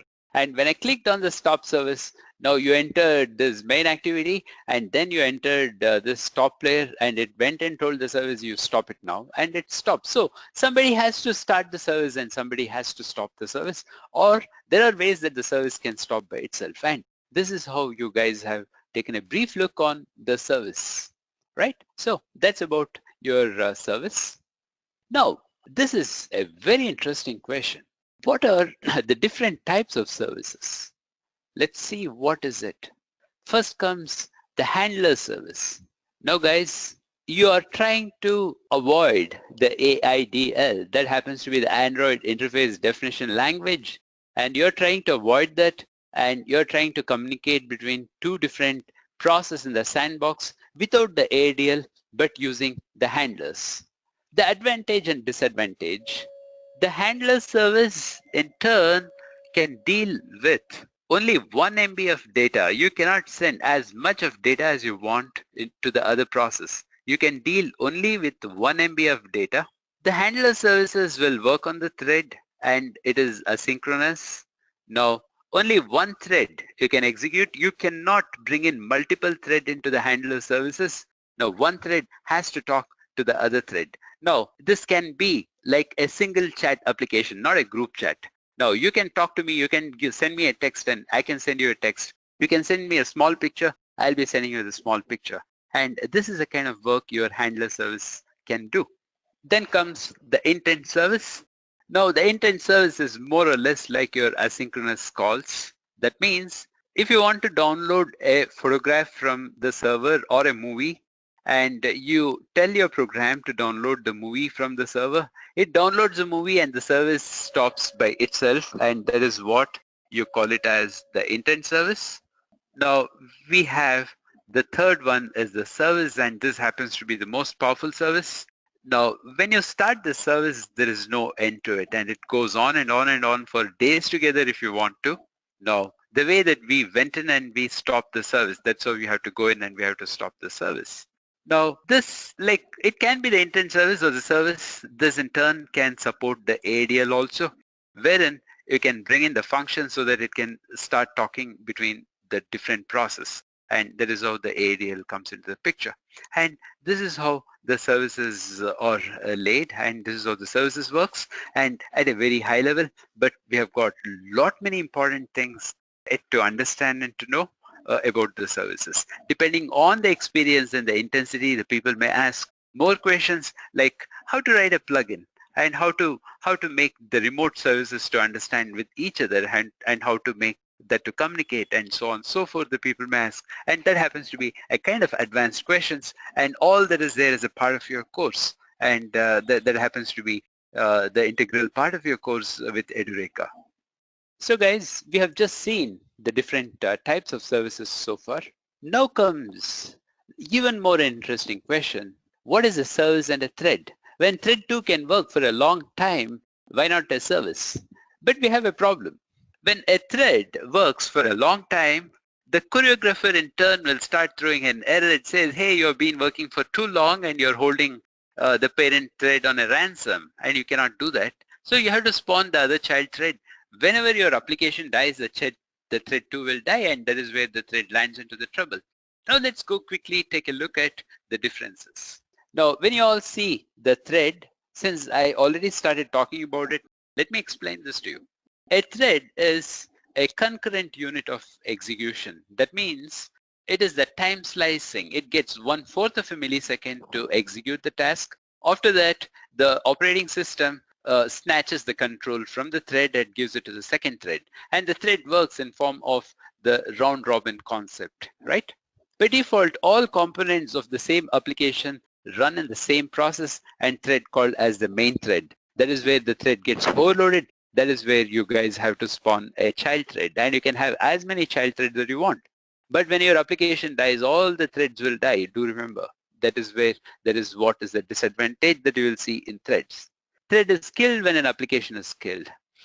Now, Google has brought in a beautiful concept called as the handlers and loopers into the Android thread. Sorry, it is not Java threads, into the Android threads.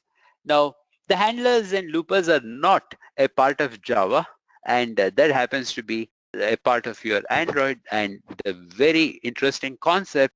And using this, we guys can start building the messaging architecture between the objects. Like, we can even say how the objects in turn can talk with the other objects, how an object in turn can deal with a lot of multiple objects, and all those things can be dealt with the handlers and loopers in Android. It is not Java. Please do remember, Google has brought in handlers and loopers into Android threads.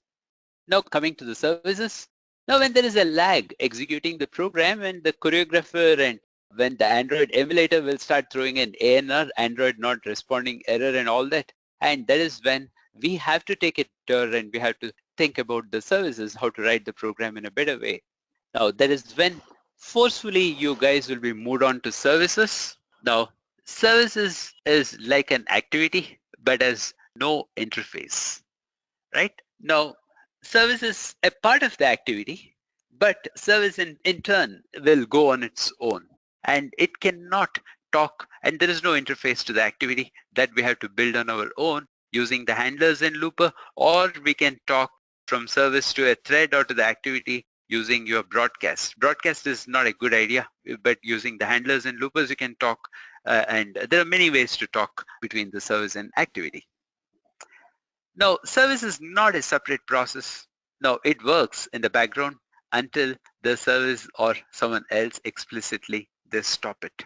Now, service happens to be a part of your activity. Please do remember, that's where it has been highlighted, and it is said that the service is not a separate process.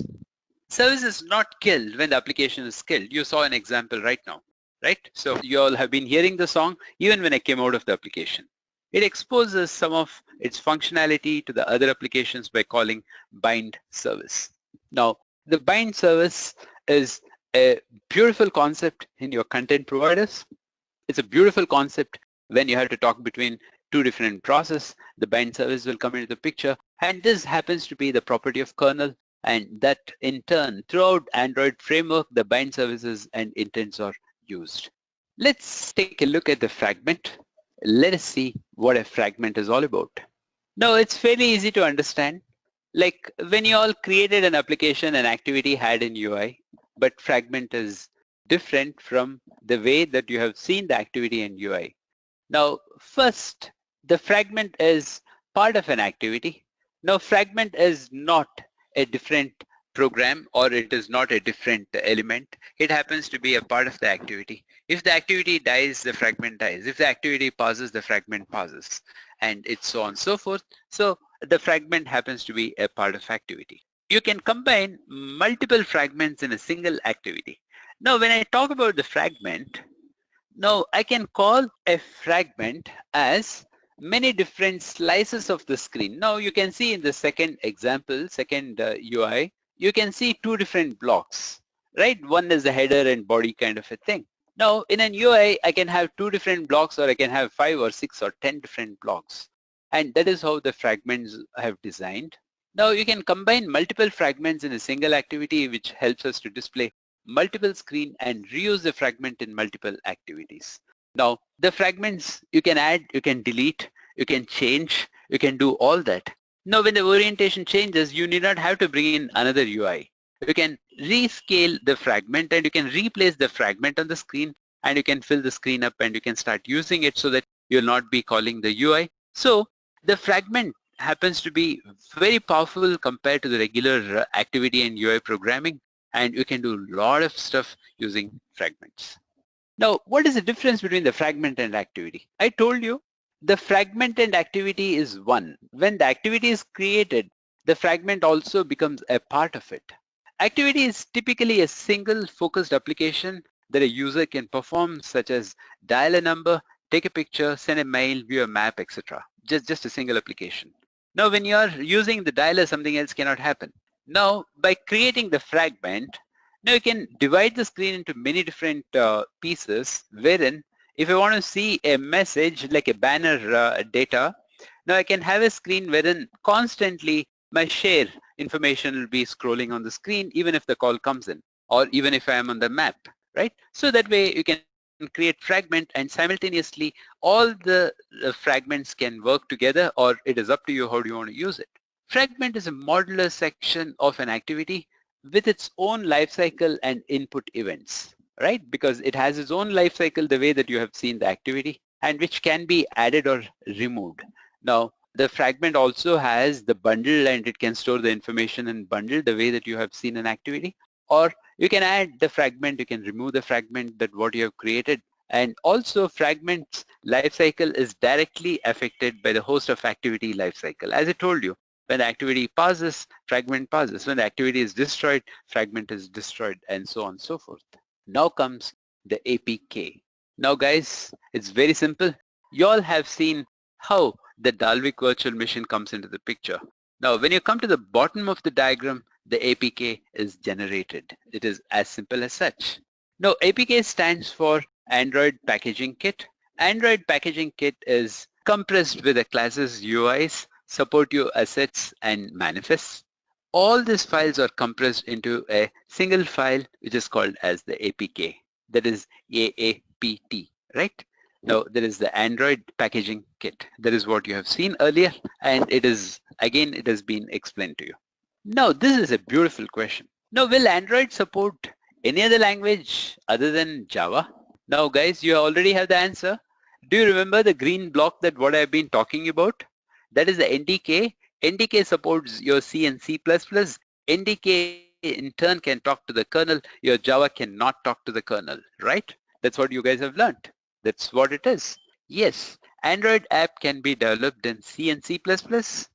It should be used with the NDK, Android NDK, that happens to be the native development kit. So while installing Android, you guys have to install the native development kit too. And Android SDK software development kit. Now both has to be installed to run your applications.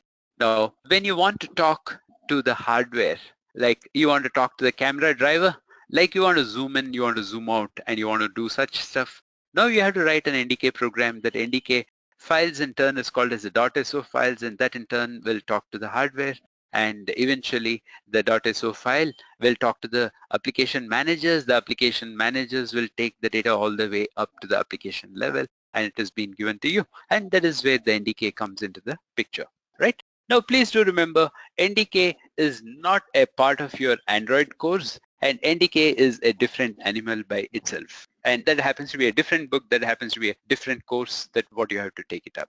Now is the content provider. Like already you have seen the content provider.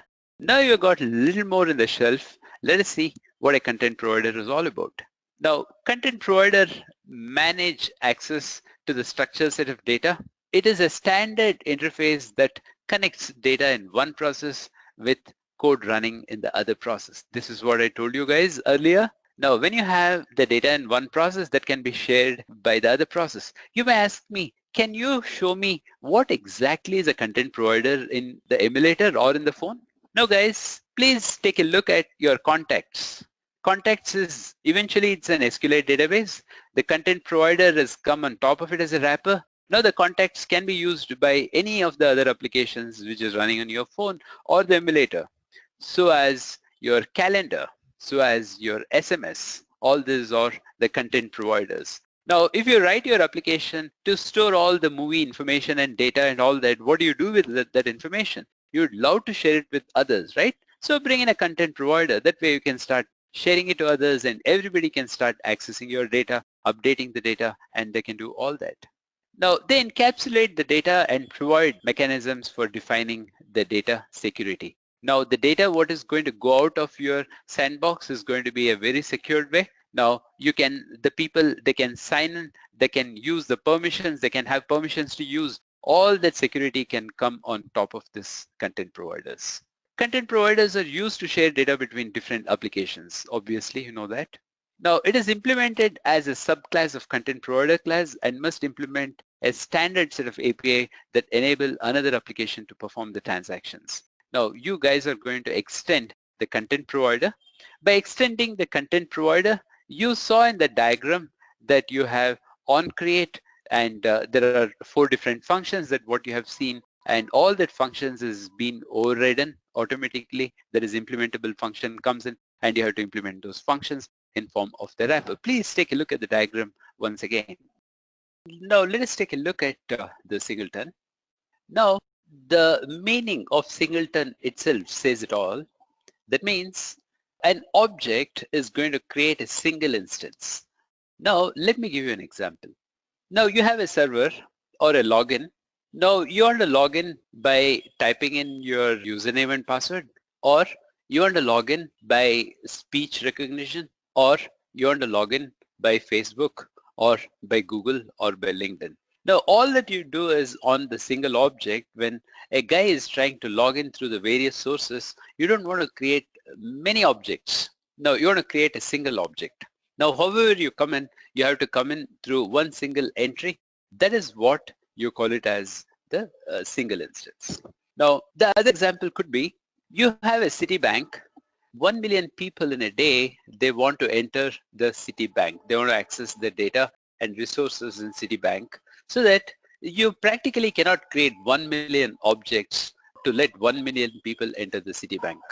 Now that is where we create a single instance wherein everybody will get only one handle. Through that, the 1 million people, it is only one object is created.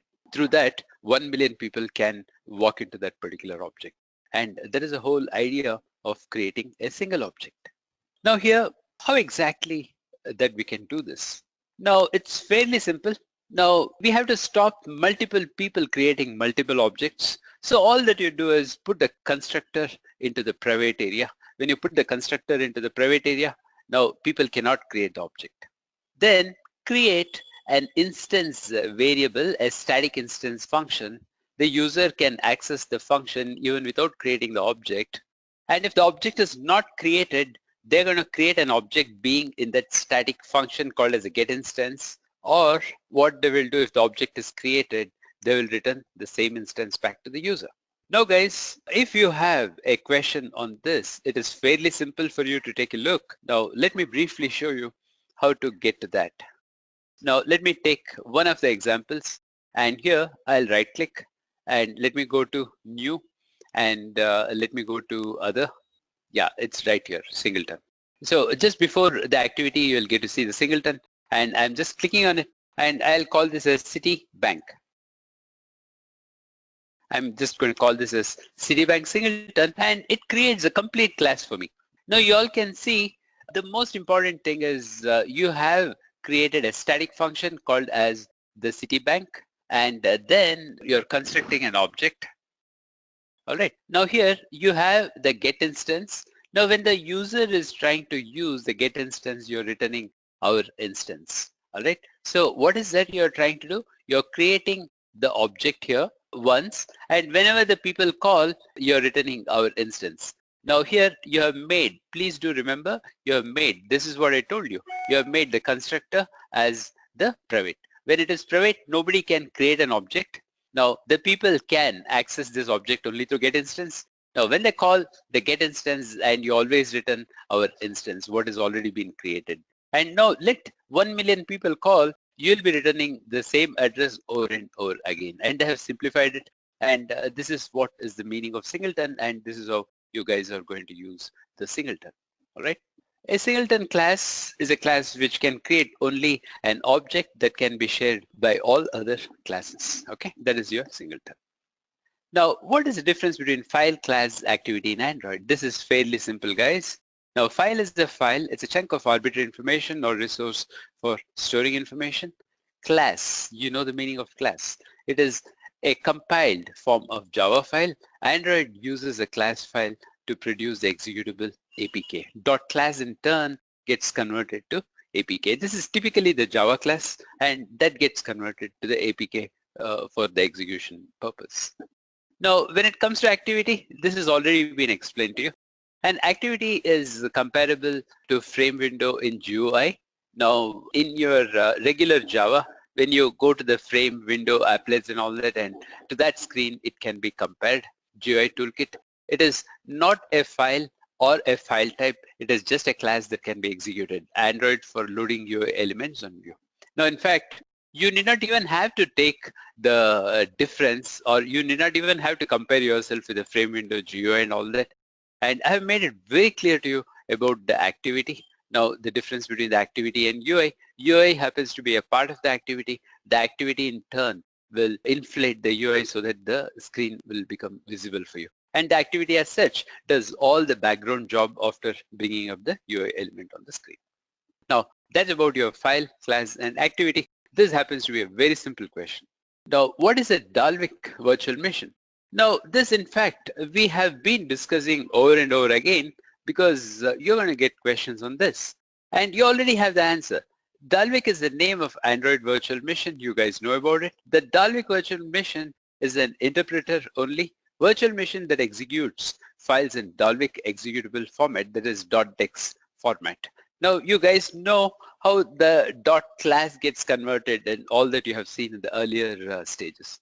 The virtual machine is register based and can run classes compiled by Java language, compiler that have been altered into the native format using the DEX tools. Now, whatever that you are trying to see here is already been explained to you, and that is what is a Dalvik. And now the Dalvik library in turn is envisioned to provide a familiar development base for the user programming with the Java Standard Edition, but is greatly expected for needed small mobile devices. Guys, do you remember that I told you that Dalvik is going to help you to run the application on the small mobile devices when you have the memory constraints, space constraints, processor constraints, and all that. And that is where the DM will come handy, and that is where your applications is going to work. And whatever that you guys are seeing here in the question 28 has already been dealt with in the previous slides. What is the significance of DEX files? Now, DEX files is Dalvik executable files which are zipped into a single APK file on the device. Now, the APK file that what you see is nothing other than the DEX file. It has been zipped and it has been put into it with the help of your AAPT that I have already told you, right? Now, DEX file can be created by translating compiling applications written in Java, and DEX file is a format that is optimized for effective storage and memory mappable execution. Now, this is something like a old wine in the new bottle. Now, the DEX is a format that is optimized for effective storage and memory mappable executions. Now, I told you the DEX files is predominantly, it has been used in the smaller gadgets, wherein when you have the memory problem, space problem, processor problem, and all that, and it is very efficient in executing in the small environments, in the small devices, and that's where we bring in the text files. So it is almost a repeat. Now comes an interesting stuff called as the toast, and this happens to be the most easiest question that what can ever be asked. Now all that you do is to print the notification for a couple of minutes, we bring in the toast. Now when you set the alarm, now the toast in turn will pop up and it says, hey, you have set the alarm and you're going to wake me up by after 8 hours. Now that is what the toast says, and that is where we use the toast. Toast is normally used to display the short messages, and it comes up on the screen and it vanishes. Now notification automatically fades in and fades out, not accept interaction events. So there is absolutely no interactions, and it just comes for about few milliseconds, and it says that you're going to sleep for 8 hours, and it just vanishes. Now the syntax is this. You say toast dot, so the very minute you type toast, everything will come up for you. Now let me show you this, so it'll be more easier for you to understand. Now I presume that you guys have already written a program. Now here, let me say, just before this, I'll say toast. Now let me call this. The entire thing comes in here, and let me call my this. And here I will say singleton created. Now what it does is this in turn will be shown, this message singleton created will be shown for about a milliseconds at the bottom of the screen somewhere here, and it vanishes by itself, so that it does not have any control. The user cannot click on any key, or they cannot control, or they cannot do much on this particular toast, and it is predominantly used to display the short-term messages. Now, it is not exemptions. What are exceptions in Android? Now, we have already dealt with this. Now, we saw, in fact, I took you all to developer.android.com. I showed you what is the what are the exceptions. I explained the meaning of exceptions in Java. I told you even the sleep has an exception. We'll have the try throw a block on top of it. Very similarly, we have various exceptions which is running in Android, out of which, just because this are the most commonly used exceptions. Now, please refer back, and all these exceptions have been explained to you. What is the use of web view in Android? Now, there are two ways of looking at it. One is if you want to bring in the Edureka portal right into your Android without even writing a single line of code, or without even trying to spend too much of time, we can use the web view objects. Now, practically speaking, this web view is a part of Java. It is not the native on Android stuff. That's what I told you earlier. And you're bringing it in, and this in turn can slow down your system. And it's not a real good idea to bring in the web view, because completely this happens to be the Java library. But this in turn will make your life more easier. Now, web view is a view that displays the web page inside your application. All right. Now, if you want to scroll back, if you want to go back to the previous page, next page, home page, it supports all such features and characteristics here. And in order to add web view to your application, you have to add web view. Now, this web view has to be added in your layout, to your XML layout file. Now, let us go quickly take a look now how this in turn will look like. Let me go to one of the activities here. Now, all that you do is you just type in web view. That's it. And content, and that's about it. And this is what is your web view. And probably you may give a handle here. And I'm going to call this as web view. And this is how you're going to declare the web view to use the web view. Okay, that's what is that you guys are seeing here. In order to add web view to your applications, you have to add web view element to your XML layout file. That's all that you do. And about 4 lines of code that you can bring in the complete Edureka portal onto Android, right? So that's more easier, and it is more simpler. But at the same time, it is slow. Now guys, this is the most important thing. 100% they're going to ask you about the context in Android. What exactly is the context in Android?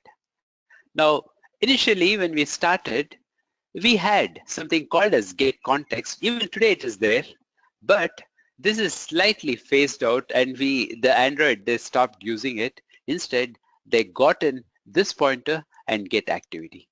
Now, this pointer happens to be the address of the object imbibed with the UID, and get activity also does the same thing, so that it very clearly gets the address of the current activity. That is what your get activity will do. But when we look into get base context, this is a kind of dangerous proposition. Like you guys have to know where to use it. Now, you simply cannot say in toast get base context of hello, you're here. No, that is really wrong. Now, get base context in turn is going to reflect on what you're using. Now guys, if you remember, if you go back to the previous slides, 4 components of Android, you all saw context.start activity, context.start service, context.start broadcast. Now, when you look at the start activity, service, broadcast, content provider, and all that, the return type is context. Now, we do have something called as the wrapper, that is called as the context wrapper. Now, whatever returns is all the context type, context object. Now, to tell you honestly, the context class happens to be an abstract class. Now, this in turn can return the numerous context. Now, if you are in service, it will return the service context. If you are in activity, it will return the activity context. If you are in broadcast receivers, in broadcast receivers, the context are controlled, and it sends that context back to you. Now guys, you have to be really very careful. You should know what is that you're getting onto your hands, and that is very important to deal with your applications. Now please do not consider the get base context as this pointer of your object, and it may be confusing. Now you may feel all the 4 is nothing but at this pointer. It is absolutely wrong. Now the get base context in turn is very dynamic. When your application is running, depending on the situations and circumstances and whatever the objects that you're dealing with, and that is the address that what it is holding on to. Now holding on to that address also is very dangerous, because the component that what you're holding on to may die, or that in turn may live for a longer time. Now that in turn will not allow your application to be garbage collected, and these are the problems and these are the memory leaks that can happen. So be aware and be very careful when you're using get base context. Now the other way to find out more is go to developer.android.com and you'll get tons of information and do's and don'ts about the get base context. Now get application context. Now for an activity, the parent happens to be the application. Now the application does not follow the activity life cycle. When the activity dies, the application will not die. So that's a safe haven for the programmers, wherein they would love to keep all the shared preferences data in your applications. Now, so because the application will not die, your variables will not die, right? So guys, please do note, you should not inflate your views. When you're at the time of inflating the views, please do not use the application context to inflate the views. Now, if you do so, now the views in turn will be held by the application forever. The views cannot be garbage collected. So that is where we call it as the memory leak, and you have to know. So this get context, get base context, get application context happens to be a very crucial part of your Android programming, and you have to take a call on it, and you have to know what exactly it is even before you use it, right? So these are the crucial stuff, and this is what it means to you. Now the storage methods in Android. Now guys, we have already checked on this. I told you about the shared preferences. That happens to be the internal storage. Shared preferences store private primitive data and key value pairs. And in fact, I already told you, I took you to the DDMS and I have shown you where the data is stored. Now, whenever you want to give the data, it is for username, give the key called as username. The value will be whatever the user types in.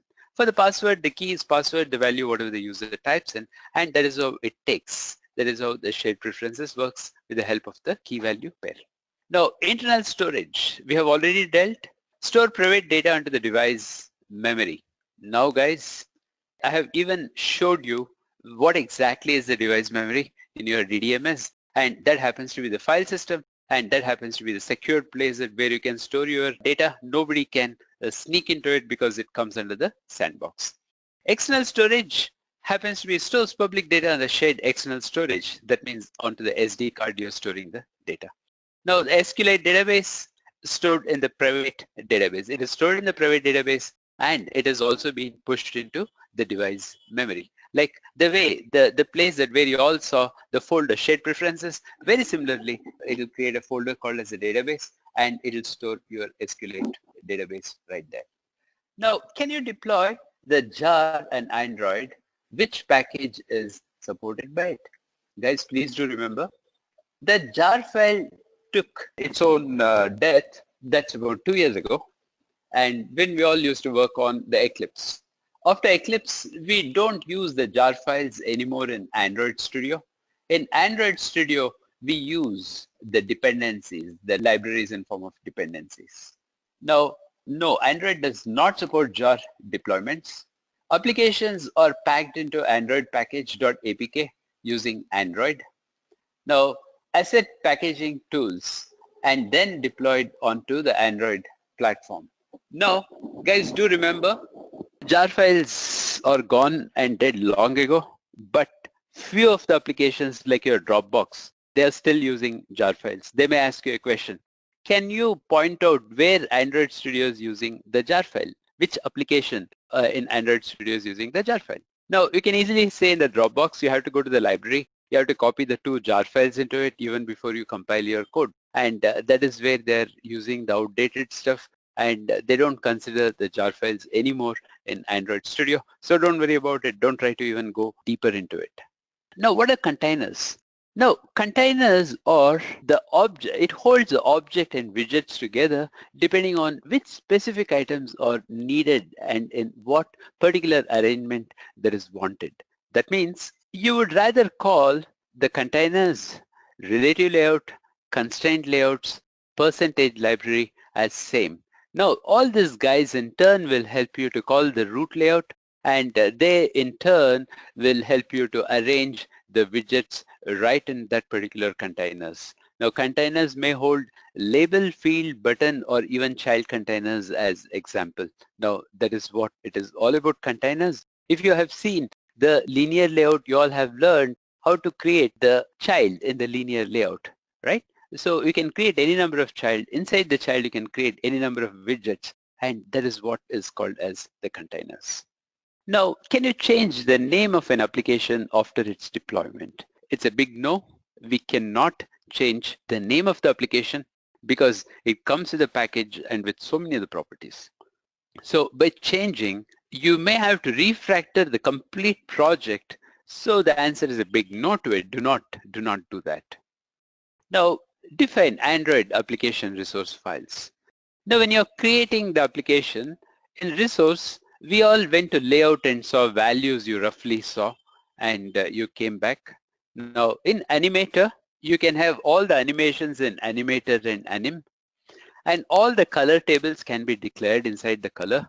And drawable, this is where you can have all your bitmaps, images, and all that. Mipmap, you can have various sizes of images.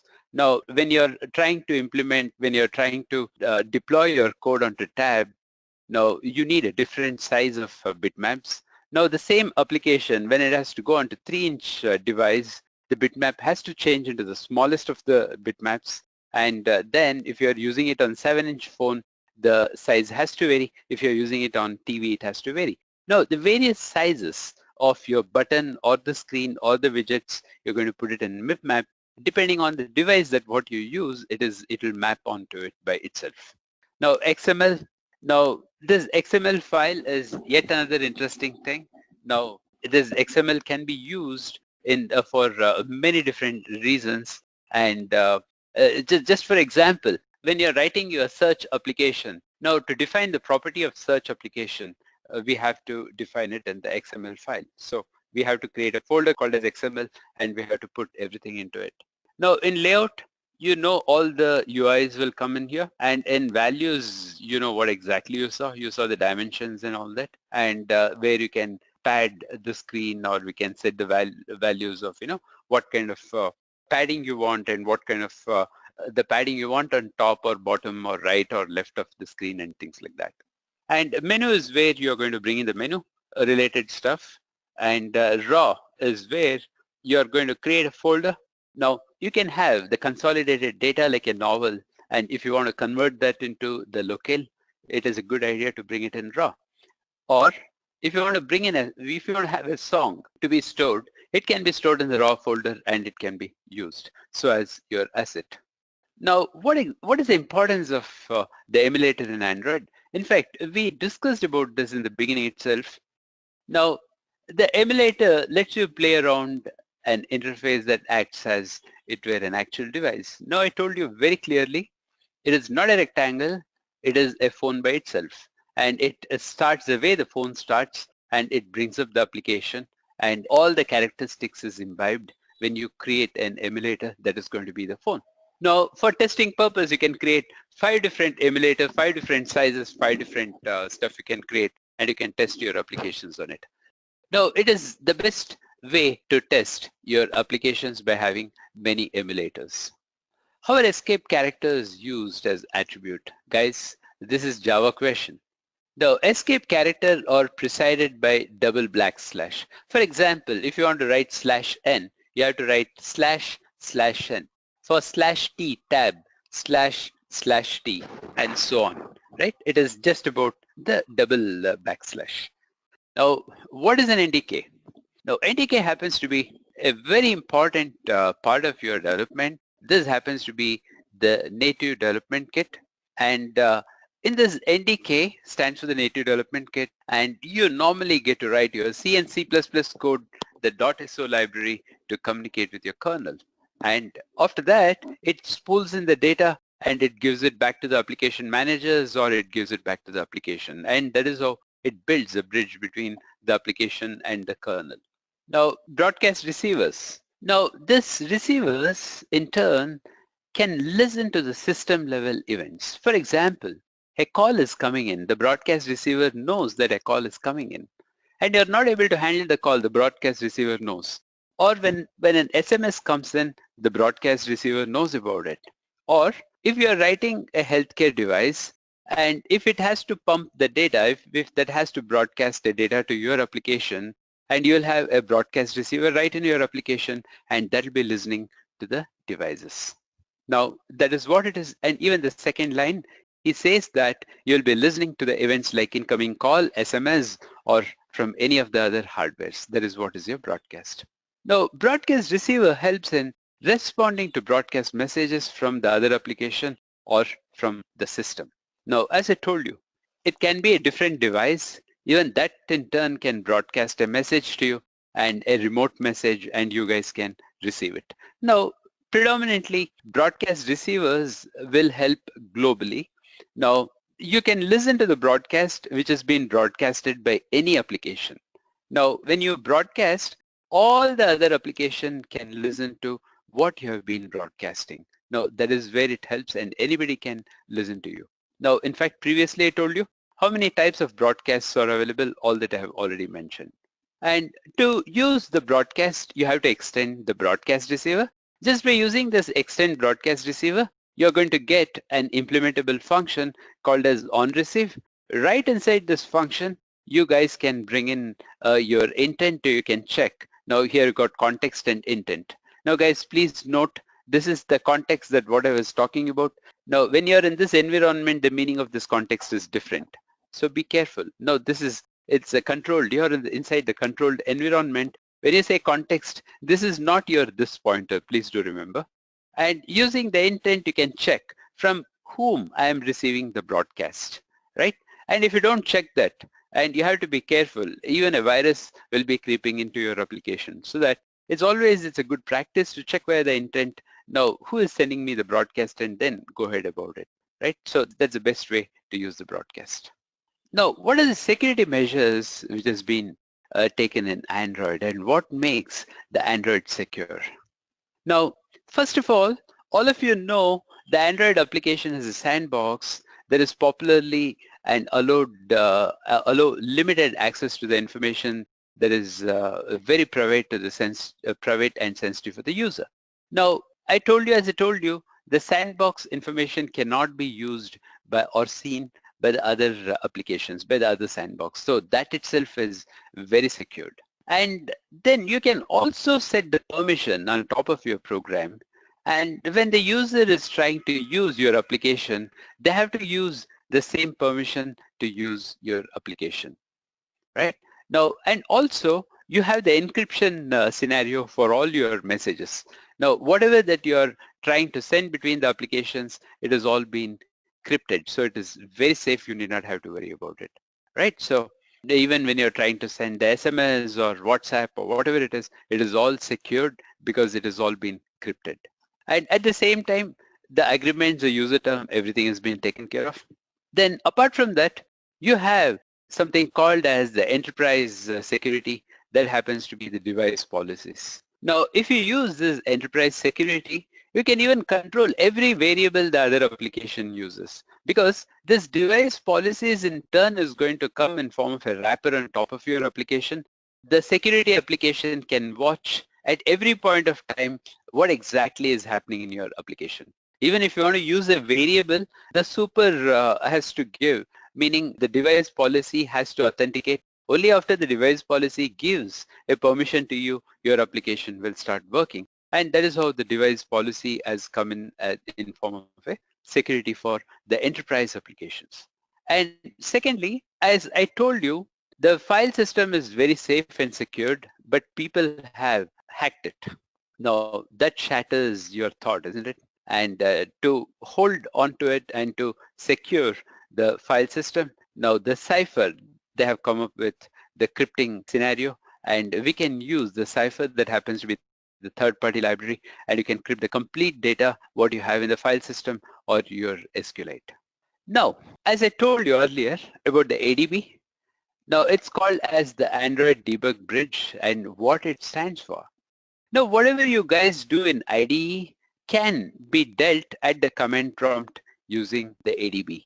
Now, ADB stands for Android Debug Bridge, and it's a command line tool that is used to communicate with the emulator instance. And now, in fact, I can give you some simple examples when it comes to ADB. Now, I can ask for ADB device. Note, you have the emulator 5554 device, and this is the emulator that what you're running on, and it says, hey, this is the device. And you can use the ADB port forwarding. Now watch, I can just bring in the ADB port forwarding here, and you can use the ADB port forwarding.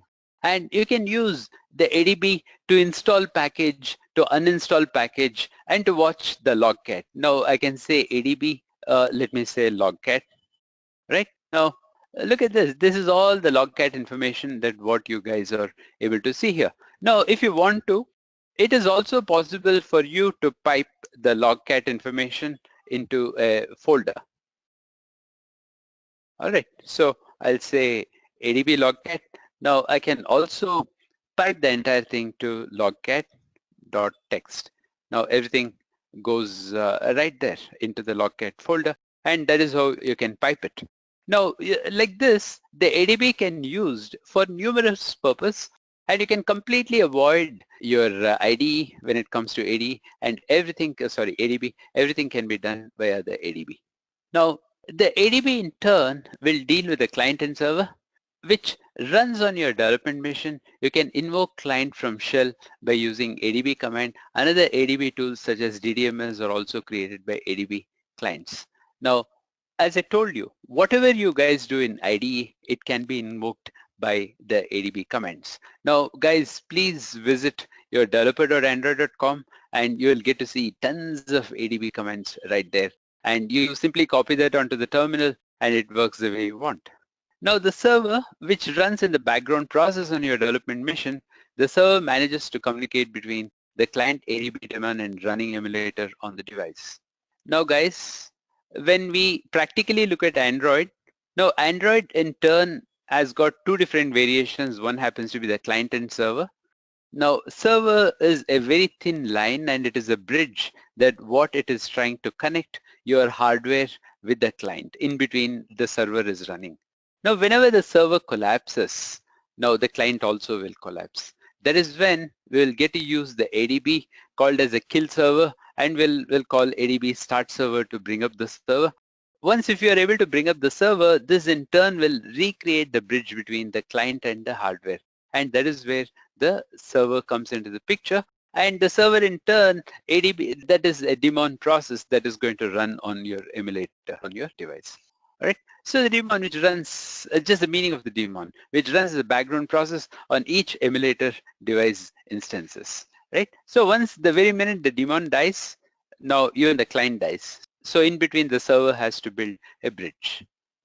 Now how do we pass the data from one activity to the other activity? Guys, it is very simple. We use something called as bundle. Now the bundle works in form of the key value pair. Now if we say b.putString, you want to put the data in form of put string. And this email that what you guys are seeing here, it happens to be the key, and abc@xyz.com is the value. Now this is how you put the data into the bundle. So after that, whatever the intent that you have created, that you have formed in the beginning, you're calling that intent I, you're calling put extras, and you're just trying to put the bundle into it. And that is how you're going to make the bundle as a part of the intent. After that, you're going to call start activity of intent, and that in turn will fire the other activity, and this data is sent to the other activity, and this is how the bundles can be used. Now, the orientation in Android is very simple. The landscape or the portrait. Like when you tilt the phone, the data in the phone changes the way that you make it as landscape or portrait or whatever it is. And that is what we call it as orientation. Orientation helps to represent the layout in row or column. Values are set either to horizontal or vertical. Like the way you rotate your phone, the orientation changes. Okay, it can be set using set orientation. Now the set orientation in turn will let you set the orientation dynamically. Now what database is used in Android? This is a very good question. How does it differ from client-server database management system? Now guys, you all would have looked into Oracle. Now the Oracle, the server, the definition of server is very different in Oracle. And here in Android, it is a very lightweight database which has been created by SQLite. SQLite is open source relational database, and SQLite engine is serverless. Now it has got nothing to do with the servers. Like the Oracle, it is serverless, transactional, and self-contained. Now it is an independent SQLite. As you all saw in your Android stack, SQLite was a part of it.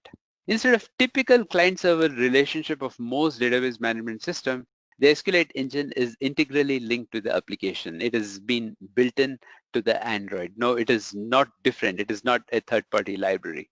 Now, library can also be called dynamic and makes use of simple function calls that reduce latency in database, right? They're trying to bring in the maximum speed into the SQLite and they're trying to get the best out of it. But just to keep you informed, Oracle is phasing out the SQLite and they're coming up with the other better database.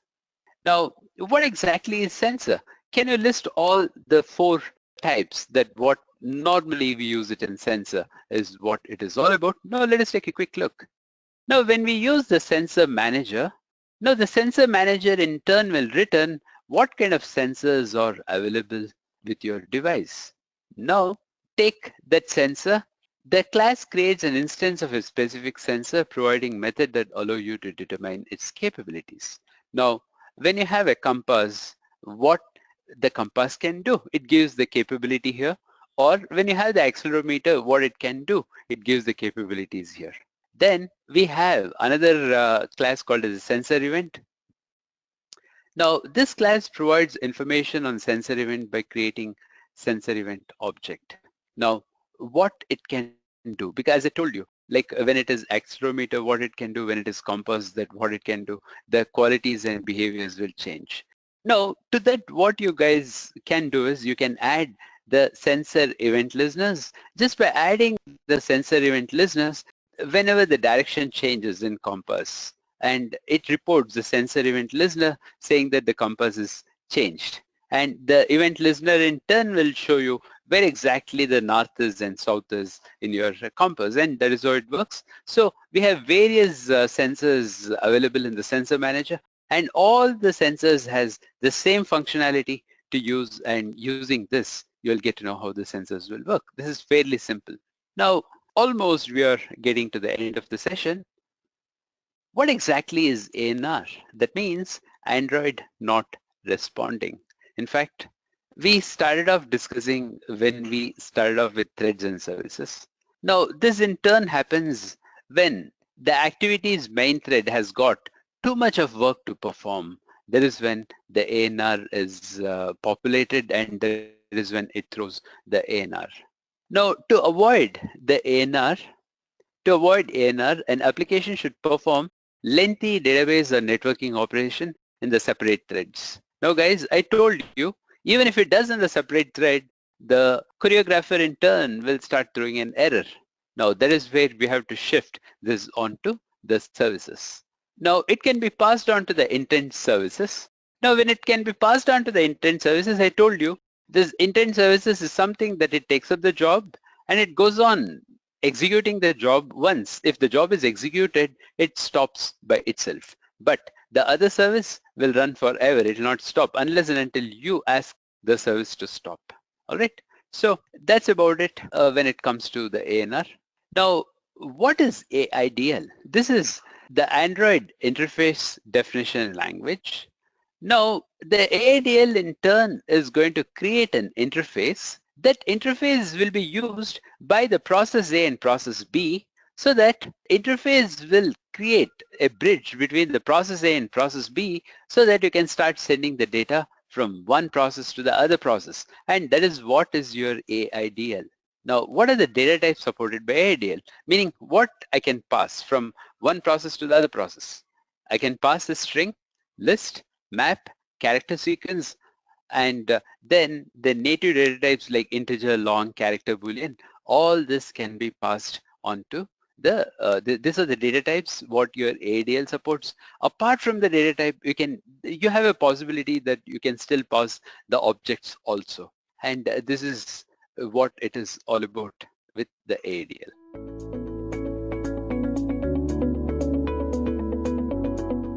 This video covers everything that you need to know about the roles and responsibilities of an Android developer and what should you do in order to become a successful Android developer. So let me just quickly walk you guys through the agenda of this session, okay? So first I'll be discussing who is an Android developer, what are his basic roles and responsibilities, and so on. Moving further, I'll be talking about why become an Android developer. That is, why should you choose Android development as your career option? Followed by which I'll be discussing how to start learning Android development, and also we'll be discussing few job roles for an Android developer. I hope the agenda was clear to you guys, and I also suggest you to subscribe to Edureka YouTube channel to never miss out an update on the trending technologies, and also hit the bell icon to never miss out any notifications from our channel. Alright, so let's get started. Have you ever been awestruck by the way an application is designed and made you guys wonder how exactly it is built? Did you also know that it is a team of Android developers who are responsible for this? So, who exactly is an Android developer? Android developer is someone who makes our lives easy by developing corresponding mobile or desktop applications which will help us in our day-to-day life activities. So if you would ask me who exactly is an Android developer, I would say he or she is a software developer who specializes in designing applications for the Android marketplace. This means that the role of an Android developer in an organization is to create applications with regards to what domain your company works on. Like, say, for example, if you want to have an application which holds the records, that is, world records of people who have achieved something in their life. Like, say, for example, if you want an application to hold all the details regarding the people who have won Oscar awards, Filmfare awards, and so many things. Would you prefer reading about each one of them online, or would you just prefer having an application which holds all these records? It would make our lives easier, right? Like, say, for example, we have another application called InShorts. InShorts is an application which helps us read the latest news within 60 words, which is mainly related to business, sports, movies, technologies, and many more. So you can develop these kind of applications if you know the basics of Android development. So these Android developers are the people who are considered as a backbone for any application that you use. Talking about the day-to-day life activities, we use applications for everything, right? Even from a very simple application that is WhatsApp to a gaming application, PUBG, Candy Crush, Word Cookies, and so many applications, we prefer using Android. So these are the people who are responsible for creating these kind of applications and help us live a better life. And as an Android developer, you need to be very clear with your job posting and your responsibility. This video will help you guys understand how exactly you can become an Android developer. So I've noted down a few key roles and responsibilities of an Android developer. So have a look, guys. These roles and responsibility actually define who can be a successful developer. He or she should have the ability to design and develop an Android applications. You need to possess a very strong programming language skill. This is a must, guys. You need to be well versed with front end and back end technologies like JavaScript, HTML, and so on.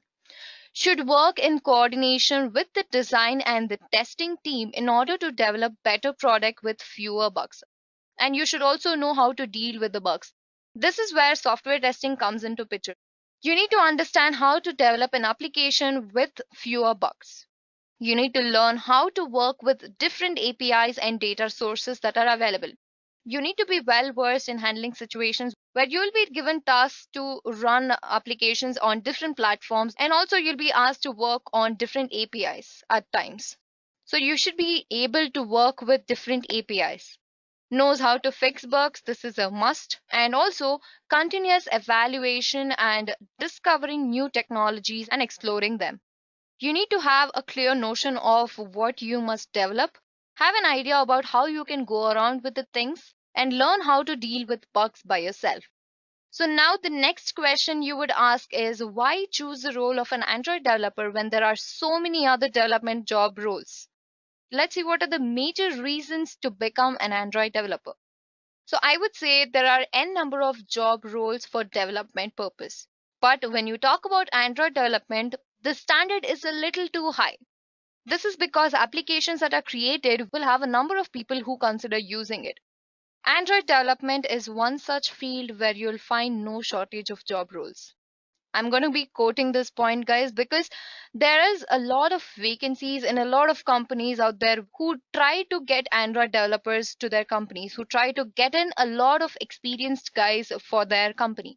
So, this is the best opportunity for you to grab those options and also try preparing for the role of an Android developer. So there are so many reasons why you should go for Android development, but some notable ones among them are namely the license. Okay. So Android is an open source platform, and hence it reduces the package licensing cost and adds up on the low investment and also high return on investment ratio. Android also has a vast community which allows you to directly interact with the developers themselves in case you're facing any problems. So this is something interesting, guys. So people would prefer using an open source platform, and also the package licensing is less when it is compared to other development tools. And another major reason would be Android is an evolving platform. Applications that are created are either gaining a lot of popularity or are rated top on the Google Play Store. Google keeps changing certain functionalities and releasing new versions every now and then. So you get updates on a regular basis, which include improvised features that are added to your application. So you keep getting updates every now and then, right? So this is the advancement of the Android developers behind the updates. So this is a challenging task to develop something that can catch an eye of any user. I think you people might know how WhatsApp was in the beginning, like even Facebook for that matter, how it was in the beginning and how it is now. The UI is completely changed.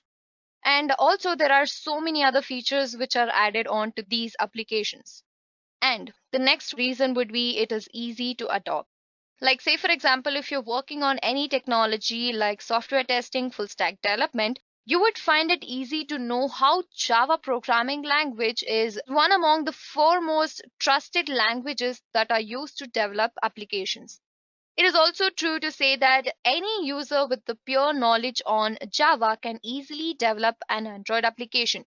All you need to do is have the basic knowledge of Java, and it is also not recommended to learn every other programming language, but Java is the must. Okay, so this holds the base for any Android development. The next one would be it is easy to learn. All right, so any fresher or an experienced person who wants to shift from one job profile to another, like say if he wants to shift from a full stack developer to an Android developer, it would be easy for him to learn about Android in detail. So the developers out there would definitely feel that the time invested in learning how to develop an Android application is comparatively less than what they invest in other technologies. Having the basic knowledge of Java and scripting languages like Perl, PHP, and so on, the job is done. So it is easy for freshers, experienced, or people who are just 2 years into any job role. So these are the major reasons why you should go for Android development.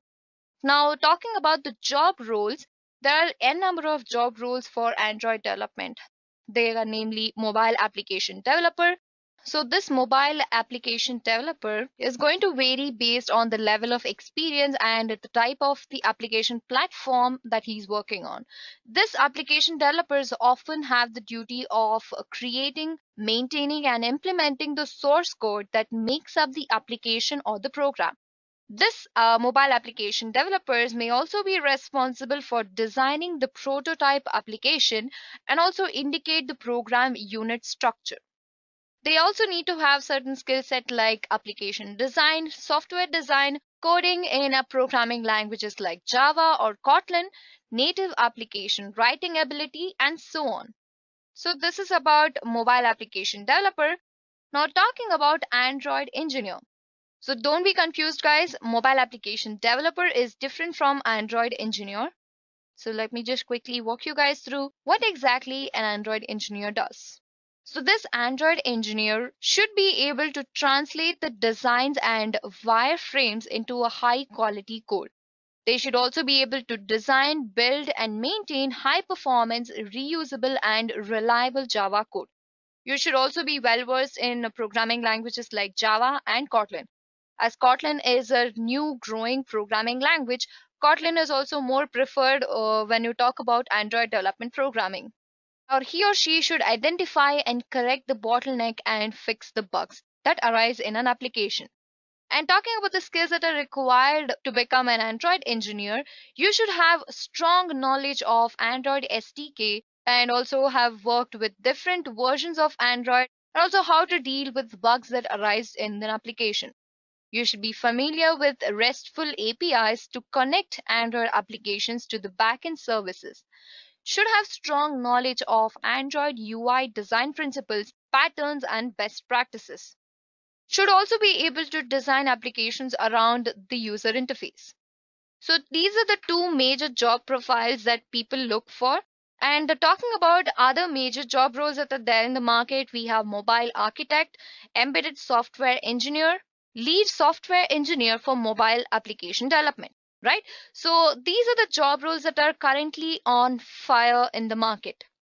Now, talking about who can become an Android developer, Android application developers can follow an easy pathway to become a successful Android developer since they already have an idea about how the applications should work. However, if you're just beginning your career as an Android developer and wish to build a strong career in this field, you can take up Android development training that is offered by Edureka. So this is how cool you can just work with Android development. Now talking about the job trends of Android development, Android application development is on the Forbes list of the most wanted technical skills in 2019. It is one such technology that offers evergreen job opportunities. Like I mentioned, vacancies in this field never dies. So to grab some handful of jobs on Android development, let's take a look at the job trends. Okay, according to the Stack Flow, you can see that Android development jobs are taking a toll over here. So you can see that it is beating the SQL job roles that are present. iOS is still on lead, and also cloud tops the list in this case. And you can see that Android is also making its move to the top position. As the market demand is growing for Android, mobile application development is increasing in India and other countries. Developers who have knowledge and experience will bag an awesome package in this industry, guys. And it is also true that there is approximately 25,000 openings for Android mobile application development in India. This is in India alone, guys. Now talking about other countries like US, you have 50,000 openings for Android development. This number shows a huge amount of growth in the field of Android. Now, this was about the job trends. You can see that how Android is growing every day. Now, talking about the salary acquired by an Android developer, this would be a lot. According to an online resource, Glassdoor, for a fresher, the actual salary is close to 4 LPA, and it keeps increasing with the number of years of experience.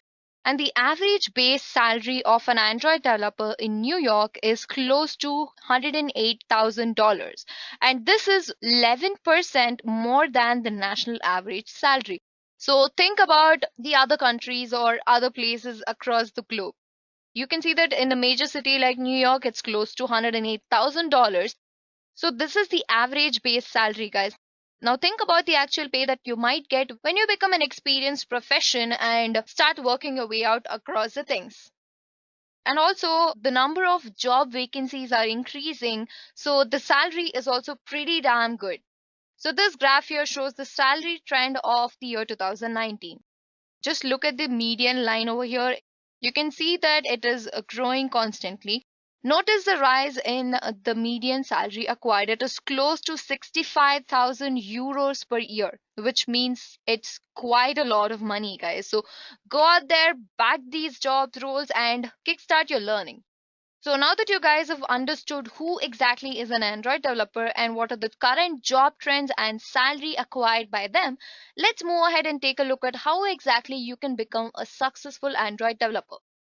So in order to become a successful Android developer, you have to be well versed in different topics under Android development umbrella, including the skill set. Now let's get to the practical part of the session where you'll understand how to get started with Android development. So the first thing you need to do is install the Android Studio. So I would also prefer using IntelliJ here, guys. So this is because ever since Google has announced Kotlin as its preferred programming language, people are drifting their focus towards Kotlin rather than being in Java. So people who like using Java for Android development would consider using Android Studio, and you can also use Kotlin over there. Now talking about Kotlin, Kotlin is a statically typed programming language. So it is easier to implement the use cases and compiling a program in Kotlin. So people are drifting their focus here. So Kotlin is a product of JetBrains and IntelliJ is also the same. So it is recommended for you to use IntelliJ if you're working with Kotlin. So there is another tutorial video for this itself. You can just click on the link in the description below, which helps you in understanding how exactly you can run a Kotlin program using IntelliJ. Now getting started with Android Studio, I've worked on both of these platforms, that is Android Studio and IntelliJ. So I would just show you guys how exactly you can do this. So the first thing you need to do is install the Android Studio or IntelliJ. So I've already installed in my system. So let me just quickly show you guys how exactly you can do this. So let me just type Android Studio.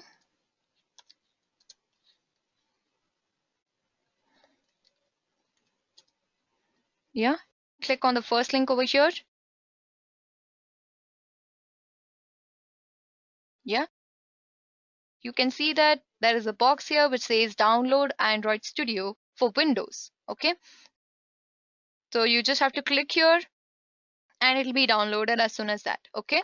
Now talking about IntelliJ download. Yep. As it is a product of JetBrains, it will be similar to PyCharm. So you can just download the community edition because the ultimate version is licensed. You can only get a free trial here. So go for the community edition and click on download. So let me just quickly open IntelliJ for you guys.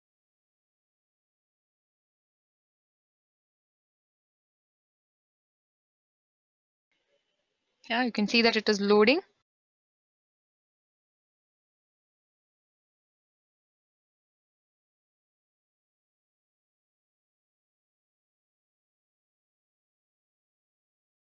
Okay, the tip of the day.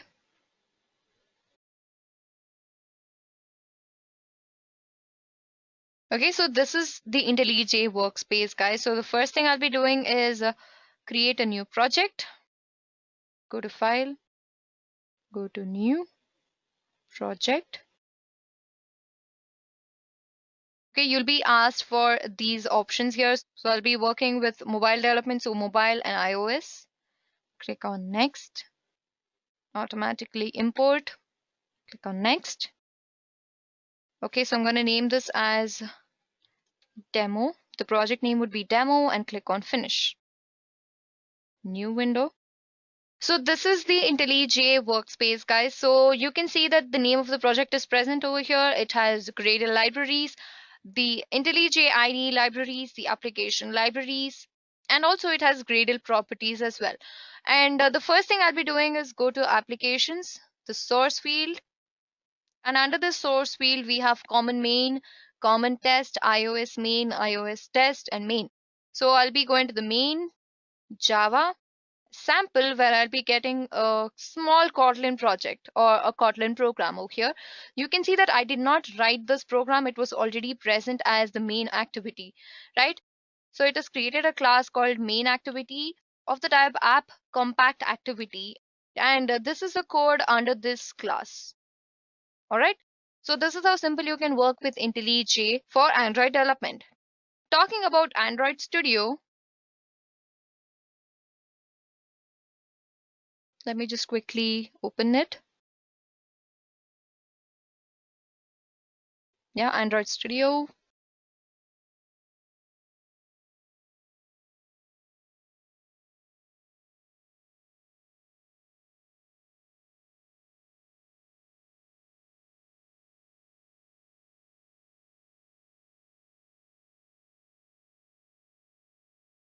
So this is the Android Studio workplace.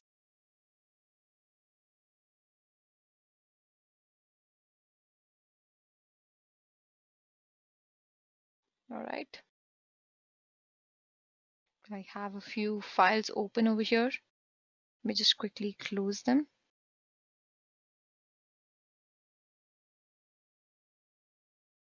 So I'll just create a new project just like how we did in Kotlin.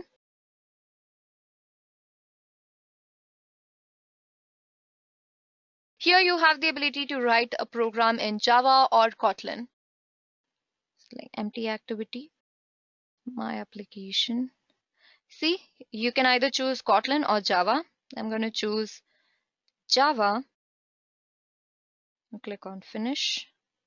The name of the application is my application. So this is why you can write your code here. So you can see that the application Gradle is building.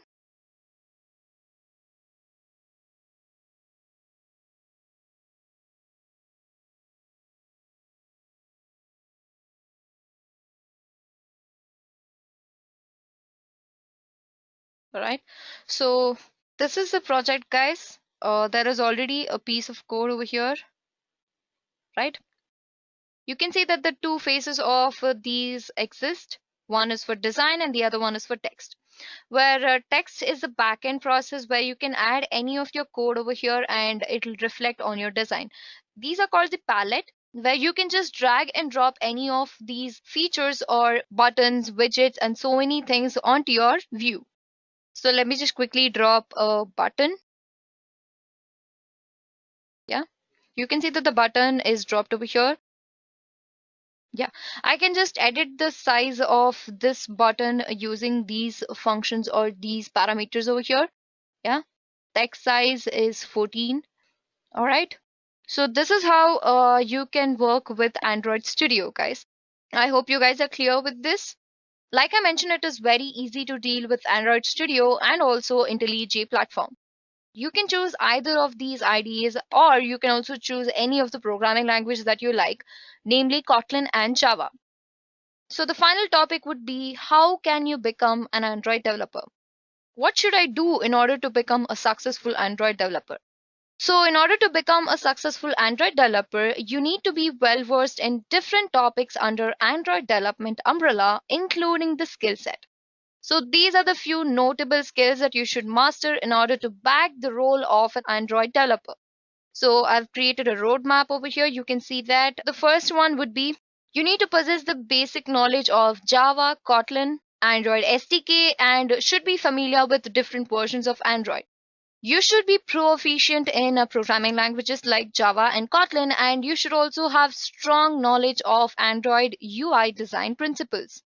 Next up, we have advanced skill set, that is decent knowledge of SQL, where you should know how to handle the database, bugs, and how exactly you can work around with the SQL. And also you should have proficient understanding of code version tools, including Git. Now, Git is one of the major coding platforms, so you should know how exactly you can work with code. Familiar with RESTful APIs that connect Android applications and backend services. Should have working experience with offline storage, threading, and performance tuning.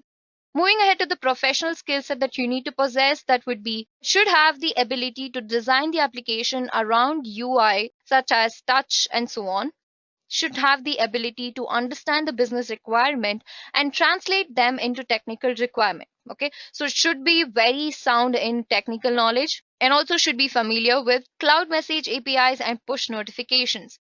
Should understand the working of Google Android design principle and interface guidelines, and should also be very familiar with continuous integrations. So mastering these skills will help you grow as a successful Android developer. And also do note that you can be a successful Android developer if you start working towards your goal from now on. And also Edureka offers Android application development training where you'll be taught by top practitioners who are working full-time developing complex mobile applications. So this program is primarily designed for programmers who want to learn and have the thirst to learn how to create mobile applications on the Android platform. At the end of the certification course, you'll be given a certificate of completion, which will be helpful for you as a whole if you want to get into this awesome role of Android developer. And also, you'll be given assignments at the end of each module. And also, you'll be having a lifetime access to the course that you're pursuing. You'll also be getting a 24/7 online support, which will be helpful for you if you have any queries related to the course. At the end of this course, you'll be working on a project as well. Hands down and kickstart your learning with Edureka now.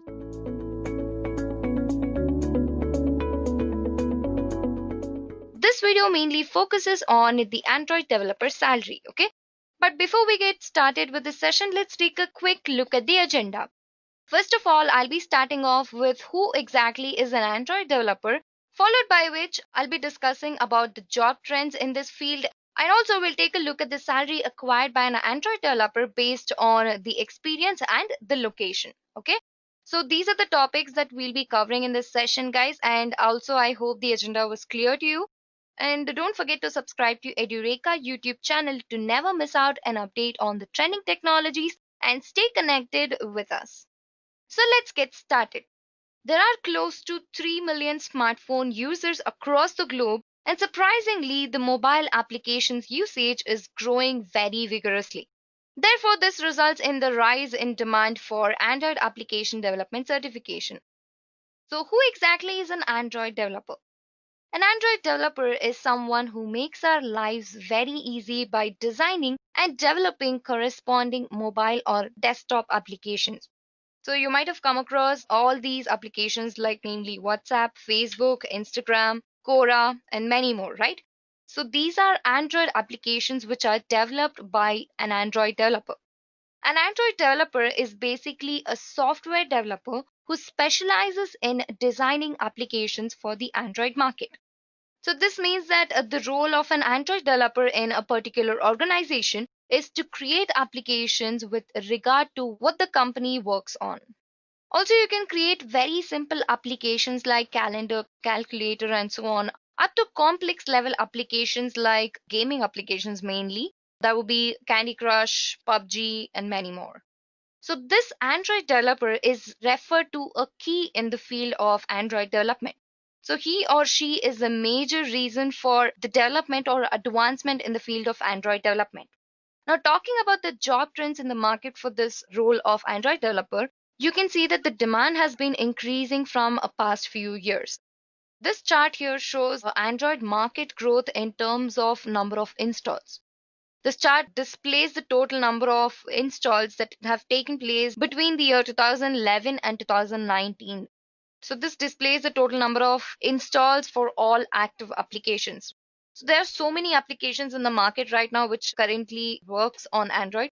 So these are the number of installs. You can see that it has been gradually increasing exponentially. You can see that the number of installs are in billion.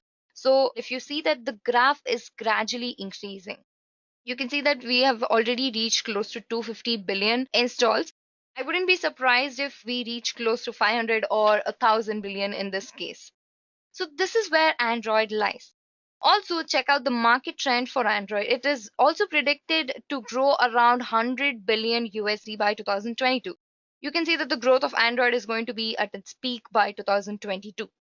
Also, the global mobile application development market is likely to expand at the rate of 14% CAGR during the forecast period of 2016 to 2019, owing to the entire market of smartphones, asserts mobile market research future, and so on. You can see that the CAGR is close to 14%. So, yeah, you can expect a lot of growth in the field of Android development. Also, this opens the door for the role of an Android developer. So you need to prepare or brace yourself to understand the concept of mobile application development and do master the skills. There's another video by Edureka that is how to become an Android developer. So do check out that video to get more information regarding how exactly you can fit into the role of an Android developer. Right now, moving ahead, we have Android developer salary. So the salary of an Android developer is based on a few factors like experience and location. Okay. Guys, let's move ahead and take a look at the salary acquired by an Android developer. So I've acquired few information regarding how much does an Android developer make in a year. So this will be mainly focused on India and the US, like I mentioned. So first, let's discuss about the Android developer salary based on the experience. So Android developer salary depends heavily on the level of experience. The more experienced the developer is, the higher the salary is, which is hardly very surprising. So take a look at this graph over here.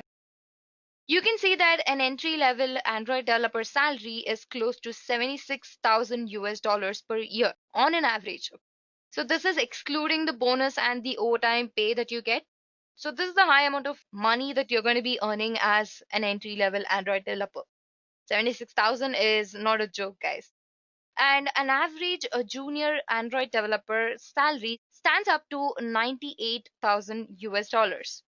Whereas a senior Android developer salary is highly determined by the number of years of experience he has.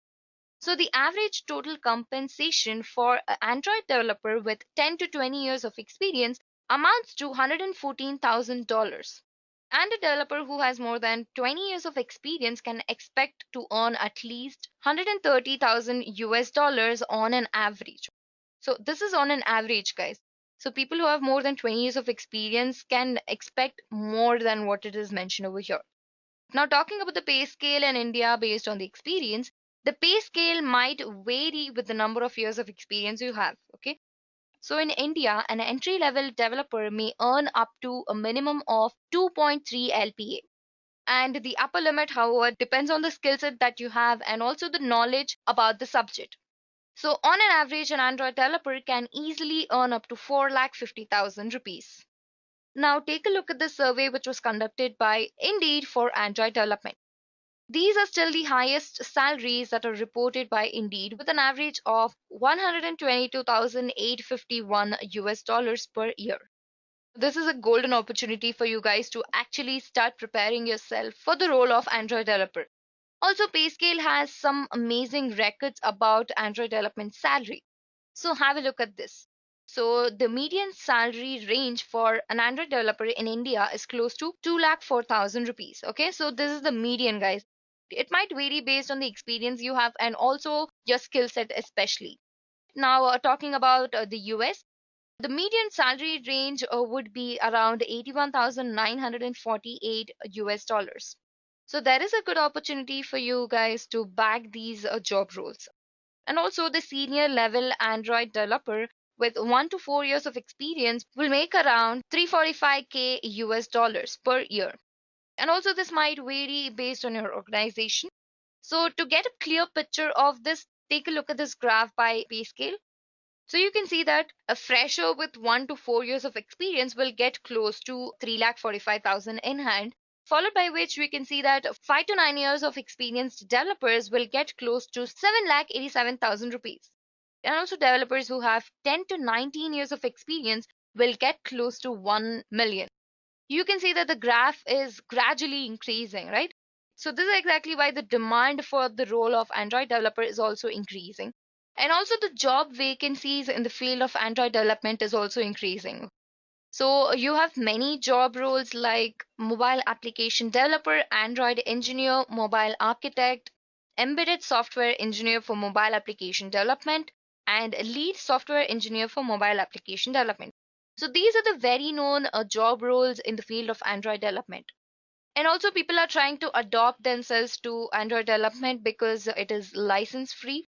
As Android is an open source platform, it reduces the package licensing cost. So people are eventually trying to adopt themselves to Android. And Android is an evolving platform, so all the applications that you use get updates on a regular basis, right? So you will not be working with the same version again, so you will have some improvisations in it. So this is another major reason why people are shifting their focus to Android. And it is easy to adopt and easy to learn. So if you've worked on technologies like software testing, full stack development, you would find it easy to know how Java works. As it is easy to learn, the time you would invest in learning how to develop an application is comparatively less when you talk about other technology. Okay, now talking about the salary acquired by an Android developer based on the location.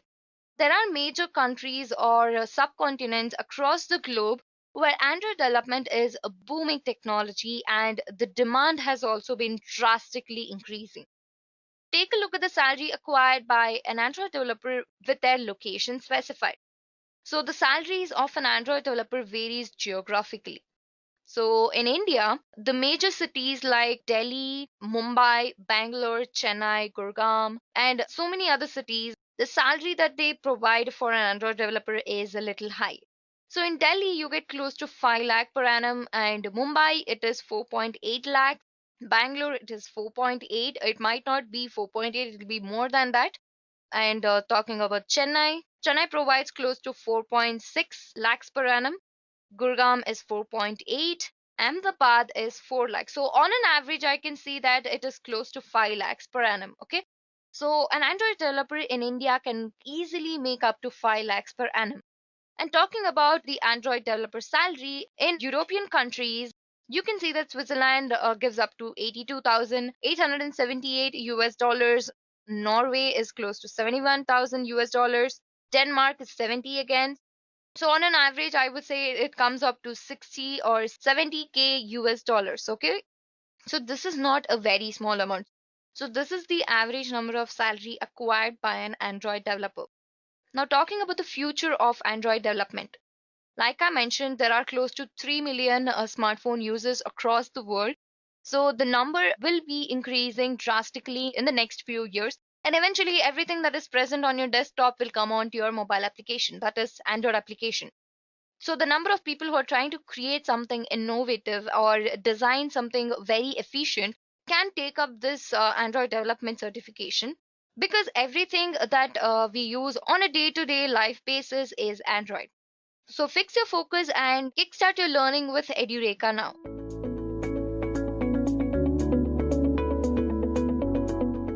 Android versus iOS. The face-off between the two leading platforms. Welcome to this session on Android versus iOS. So first we'll start off with taking a look at the agenda for this session. So first I'll be discussing about the market shares of these platforms, followed by which I'll be discussing the parameters based on which I'll be comparing both Android and iOS. And then we'll take a look at the major differences between them. And finally, we'll wrap up this session by taking a look at which platform you should go for. I think the agenda was clear to you guys, and I also suggest you to subscribe to our Edureka YouTube channel to never miss out any updates on the latest technologies and hit the bell icon to never miss any notifications. Alright, so let's get started. Now, when you talk about application development, Android and iOS lead the line. This is because of their popularity, efficiency, customer satisfaction, and many more. And more likely, Android and iOS are like two faces of the same coin. I've seen a lot of people who've switched from Android to iOS and also people who've switched from iOS to Android. But the switching is not very easy. You need to get accustomed with a lot of things, all right? Now, talking about their market share, Google's Android holds close to 88% of the market share, which might seem like a better choice. But can you ignore the high monetization prospects that Apple's iOS platform offers? The first simple solution that you can think of would be to develop both these platforms simultaneously. But one major drawback is every company does not have a budget for it. Now, how exactly these both work? Android is like free of cost, right? You can just go to the Play Store, download a few apps that you want, that's it. But what about iOS? iOS has another procedure which it follows, right? Now you can take a look at this graph over here to the number of Android users and iOS users from the past 1 year. That is from 2018 to 2019 September. So you can see that Android users are actually on top. So that is because the Android devices which are manufactured are very high. And many people across the world prefer using Android because of the cost. But when you talk about the quality and applications or the security which iOS provides, people would opt for iOS, but that is not in range, guys. iOS is a little too costly compared to Android.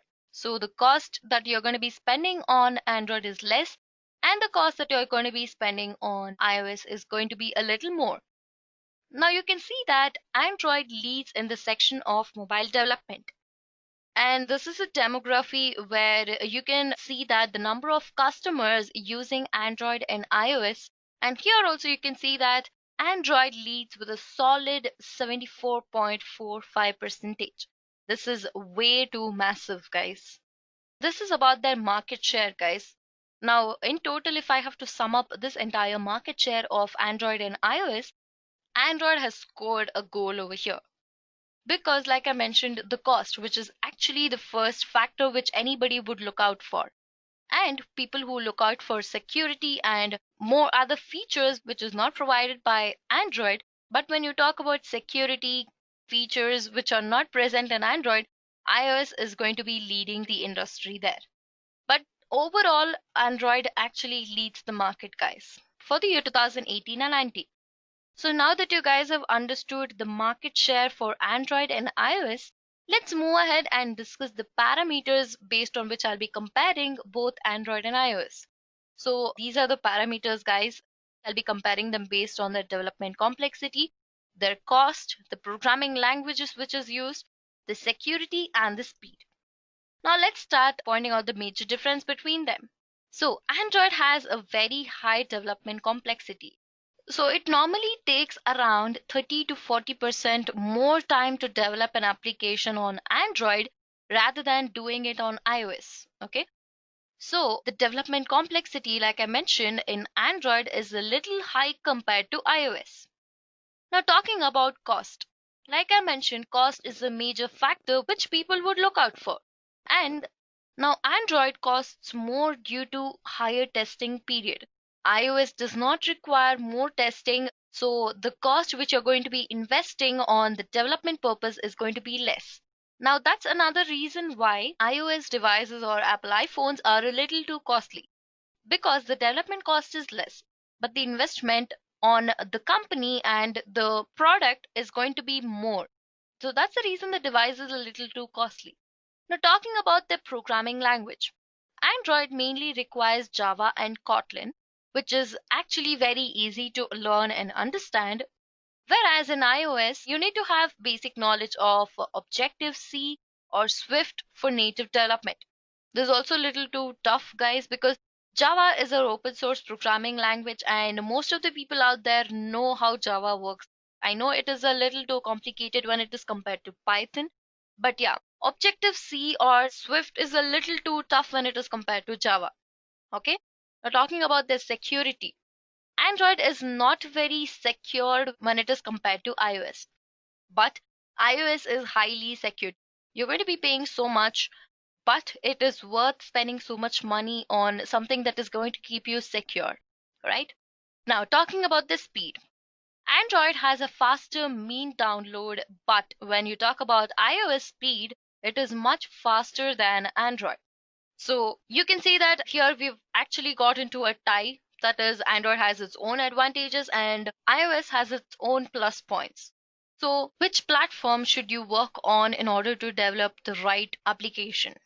Now, choosing the right platform for application development depends solely on the user. Although the user has the vision of selecting the right one which is more suitable for his organization, there may be a lot of Android users across the world, but the quality and the resistance that iOS offers can never be matched. So know what you're developing to choose the right platform. There is nothing much superior when it comes to choosing the right platform. Like I mentioned, Android has its own advantages and iOS has its own advantages. Make sure that you select the perfect one. Take a look at their pros and cons, like which one is going to be suitable for your organization. Just start working on it and then bam, you're there.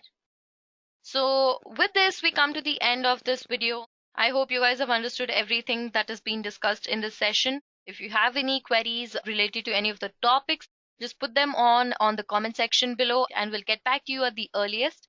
So that's it from my end, guys. Kickstart your learning with Edureka now and happy learning. I hope you have enjoyed listening to this video. Please be kind enough to like it, and you can comment and queries, and we will reply them at the earliest. Do look out for more videos in our playlist and subscribe to Edureka channel to learn more. Happy learning!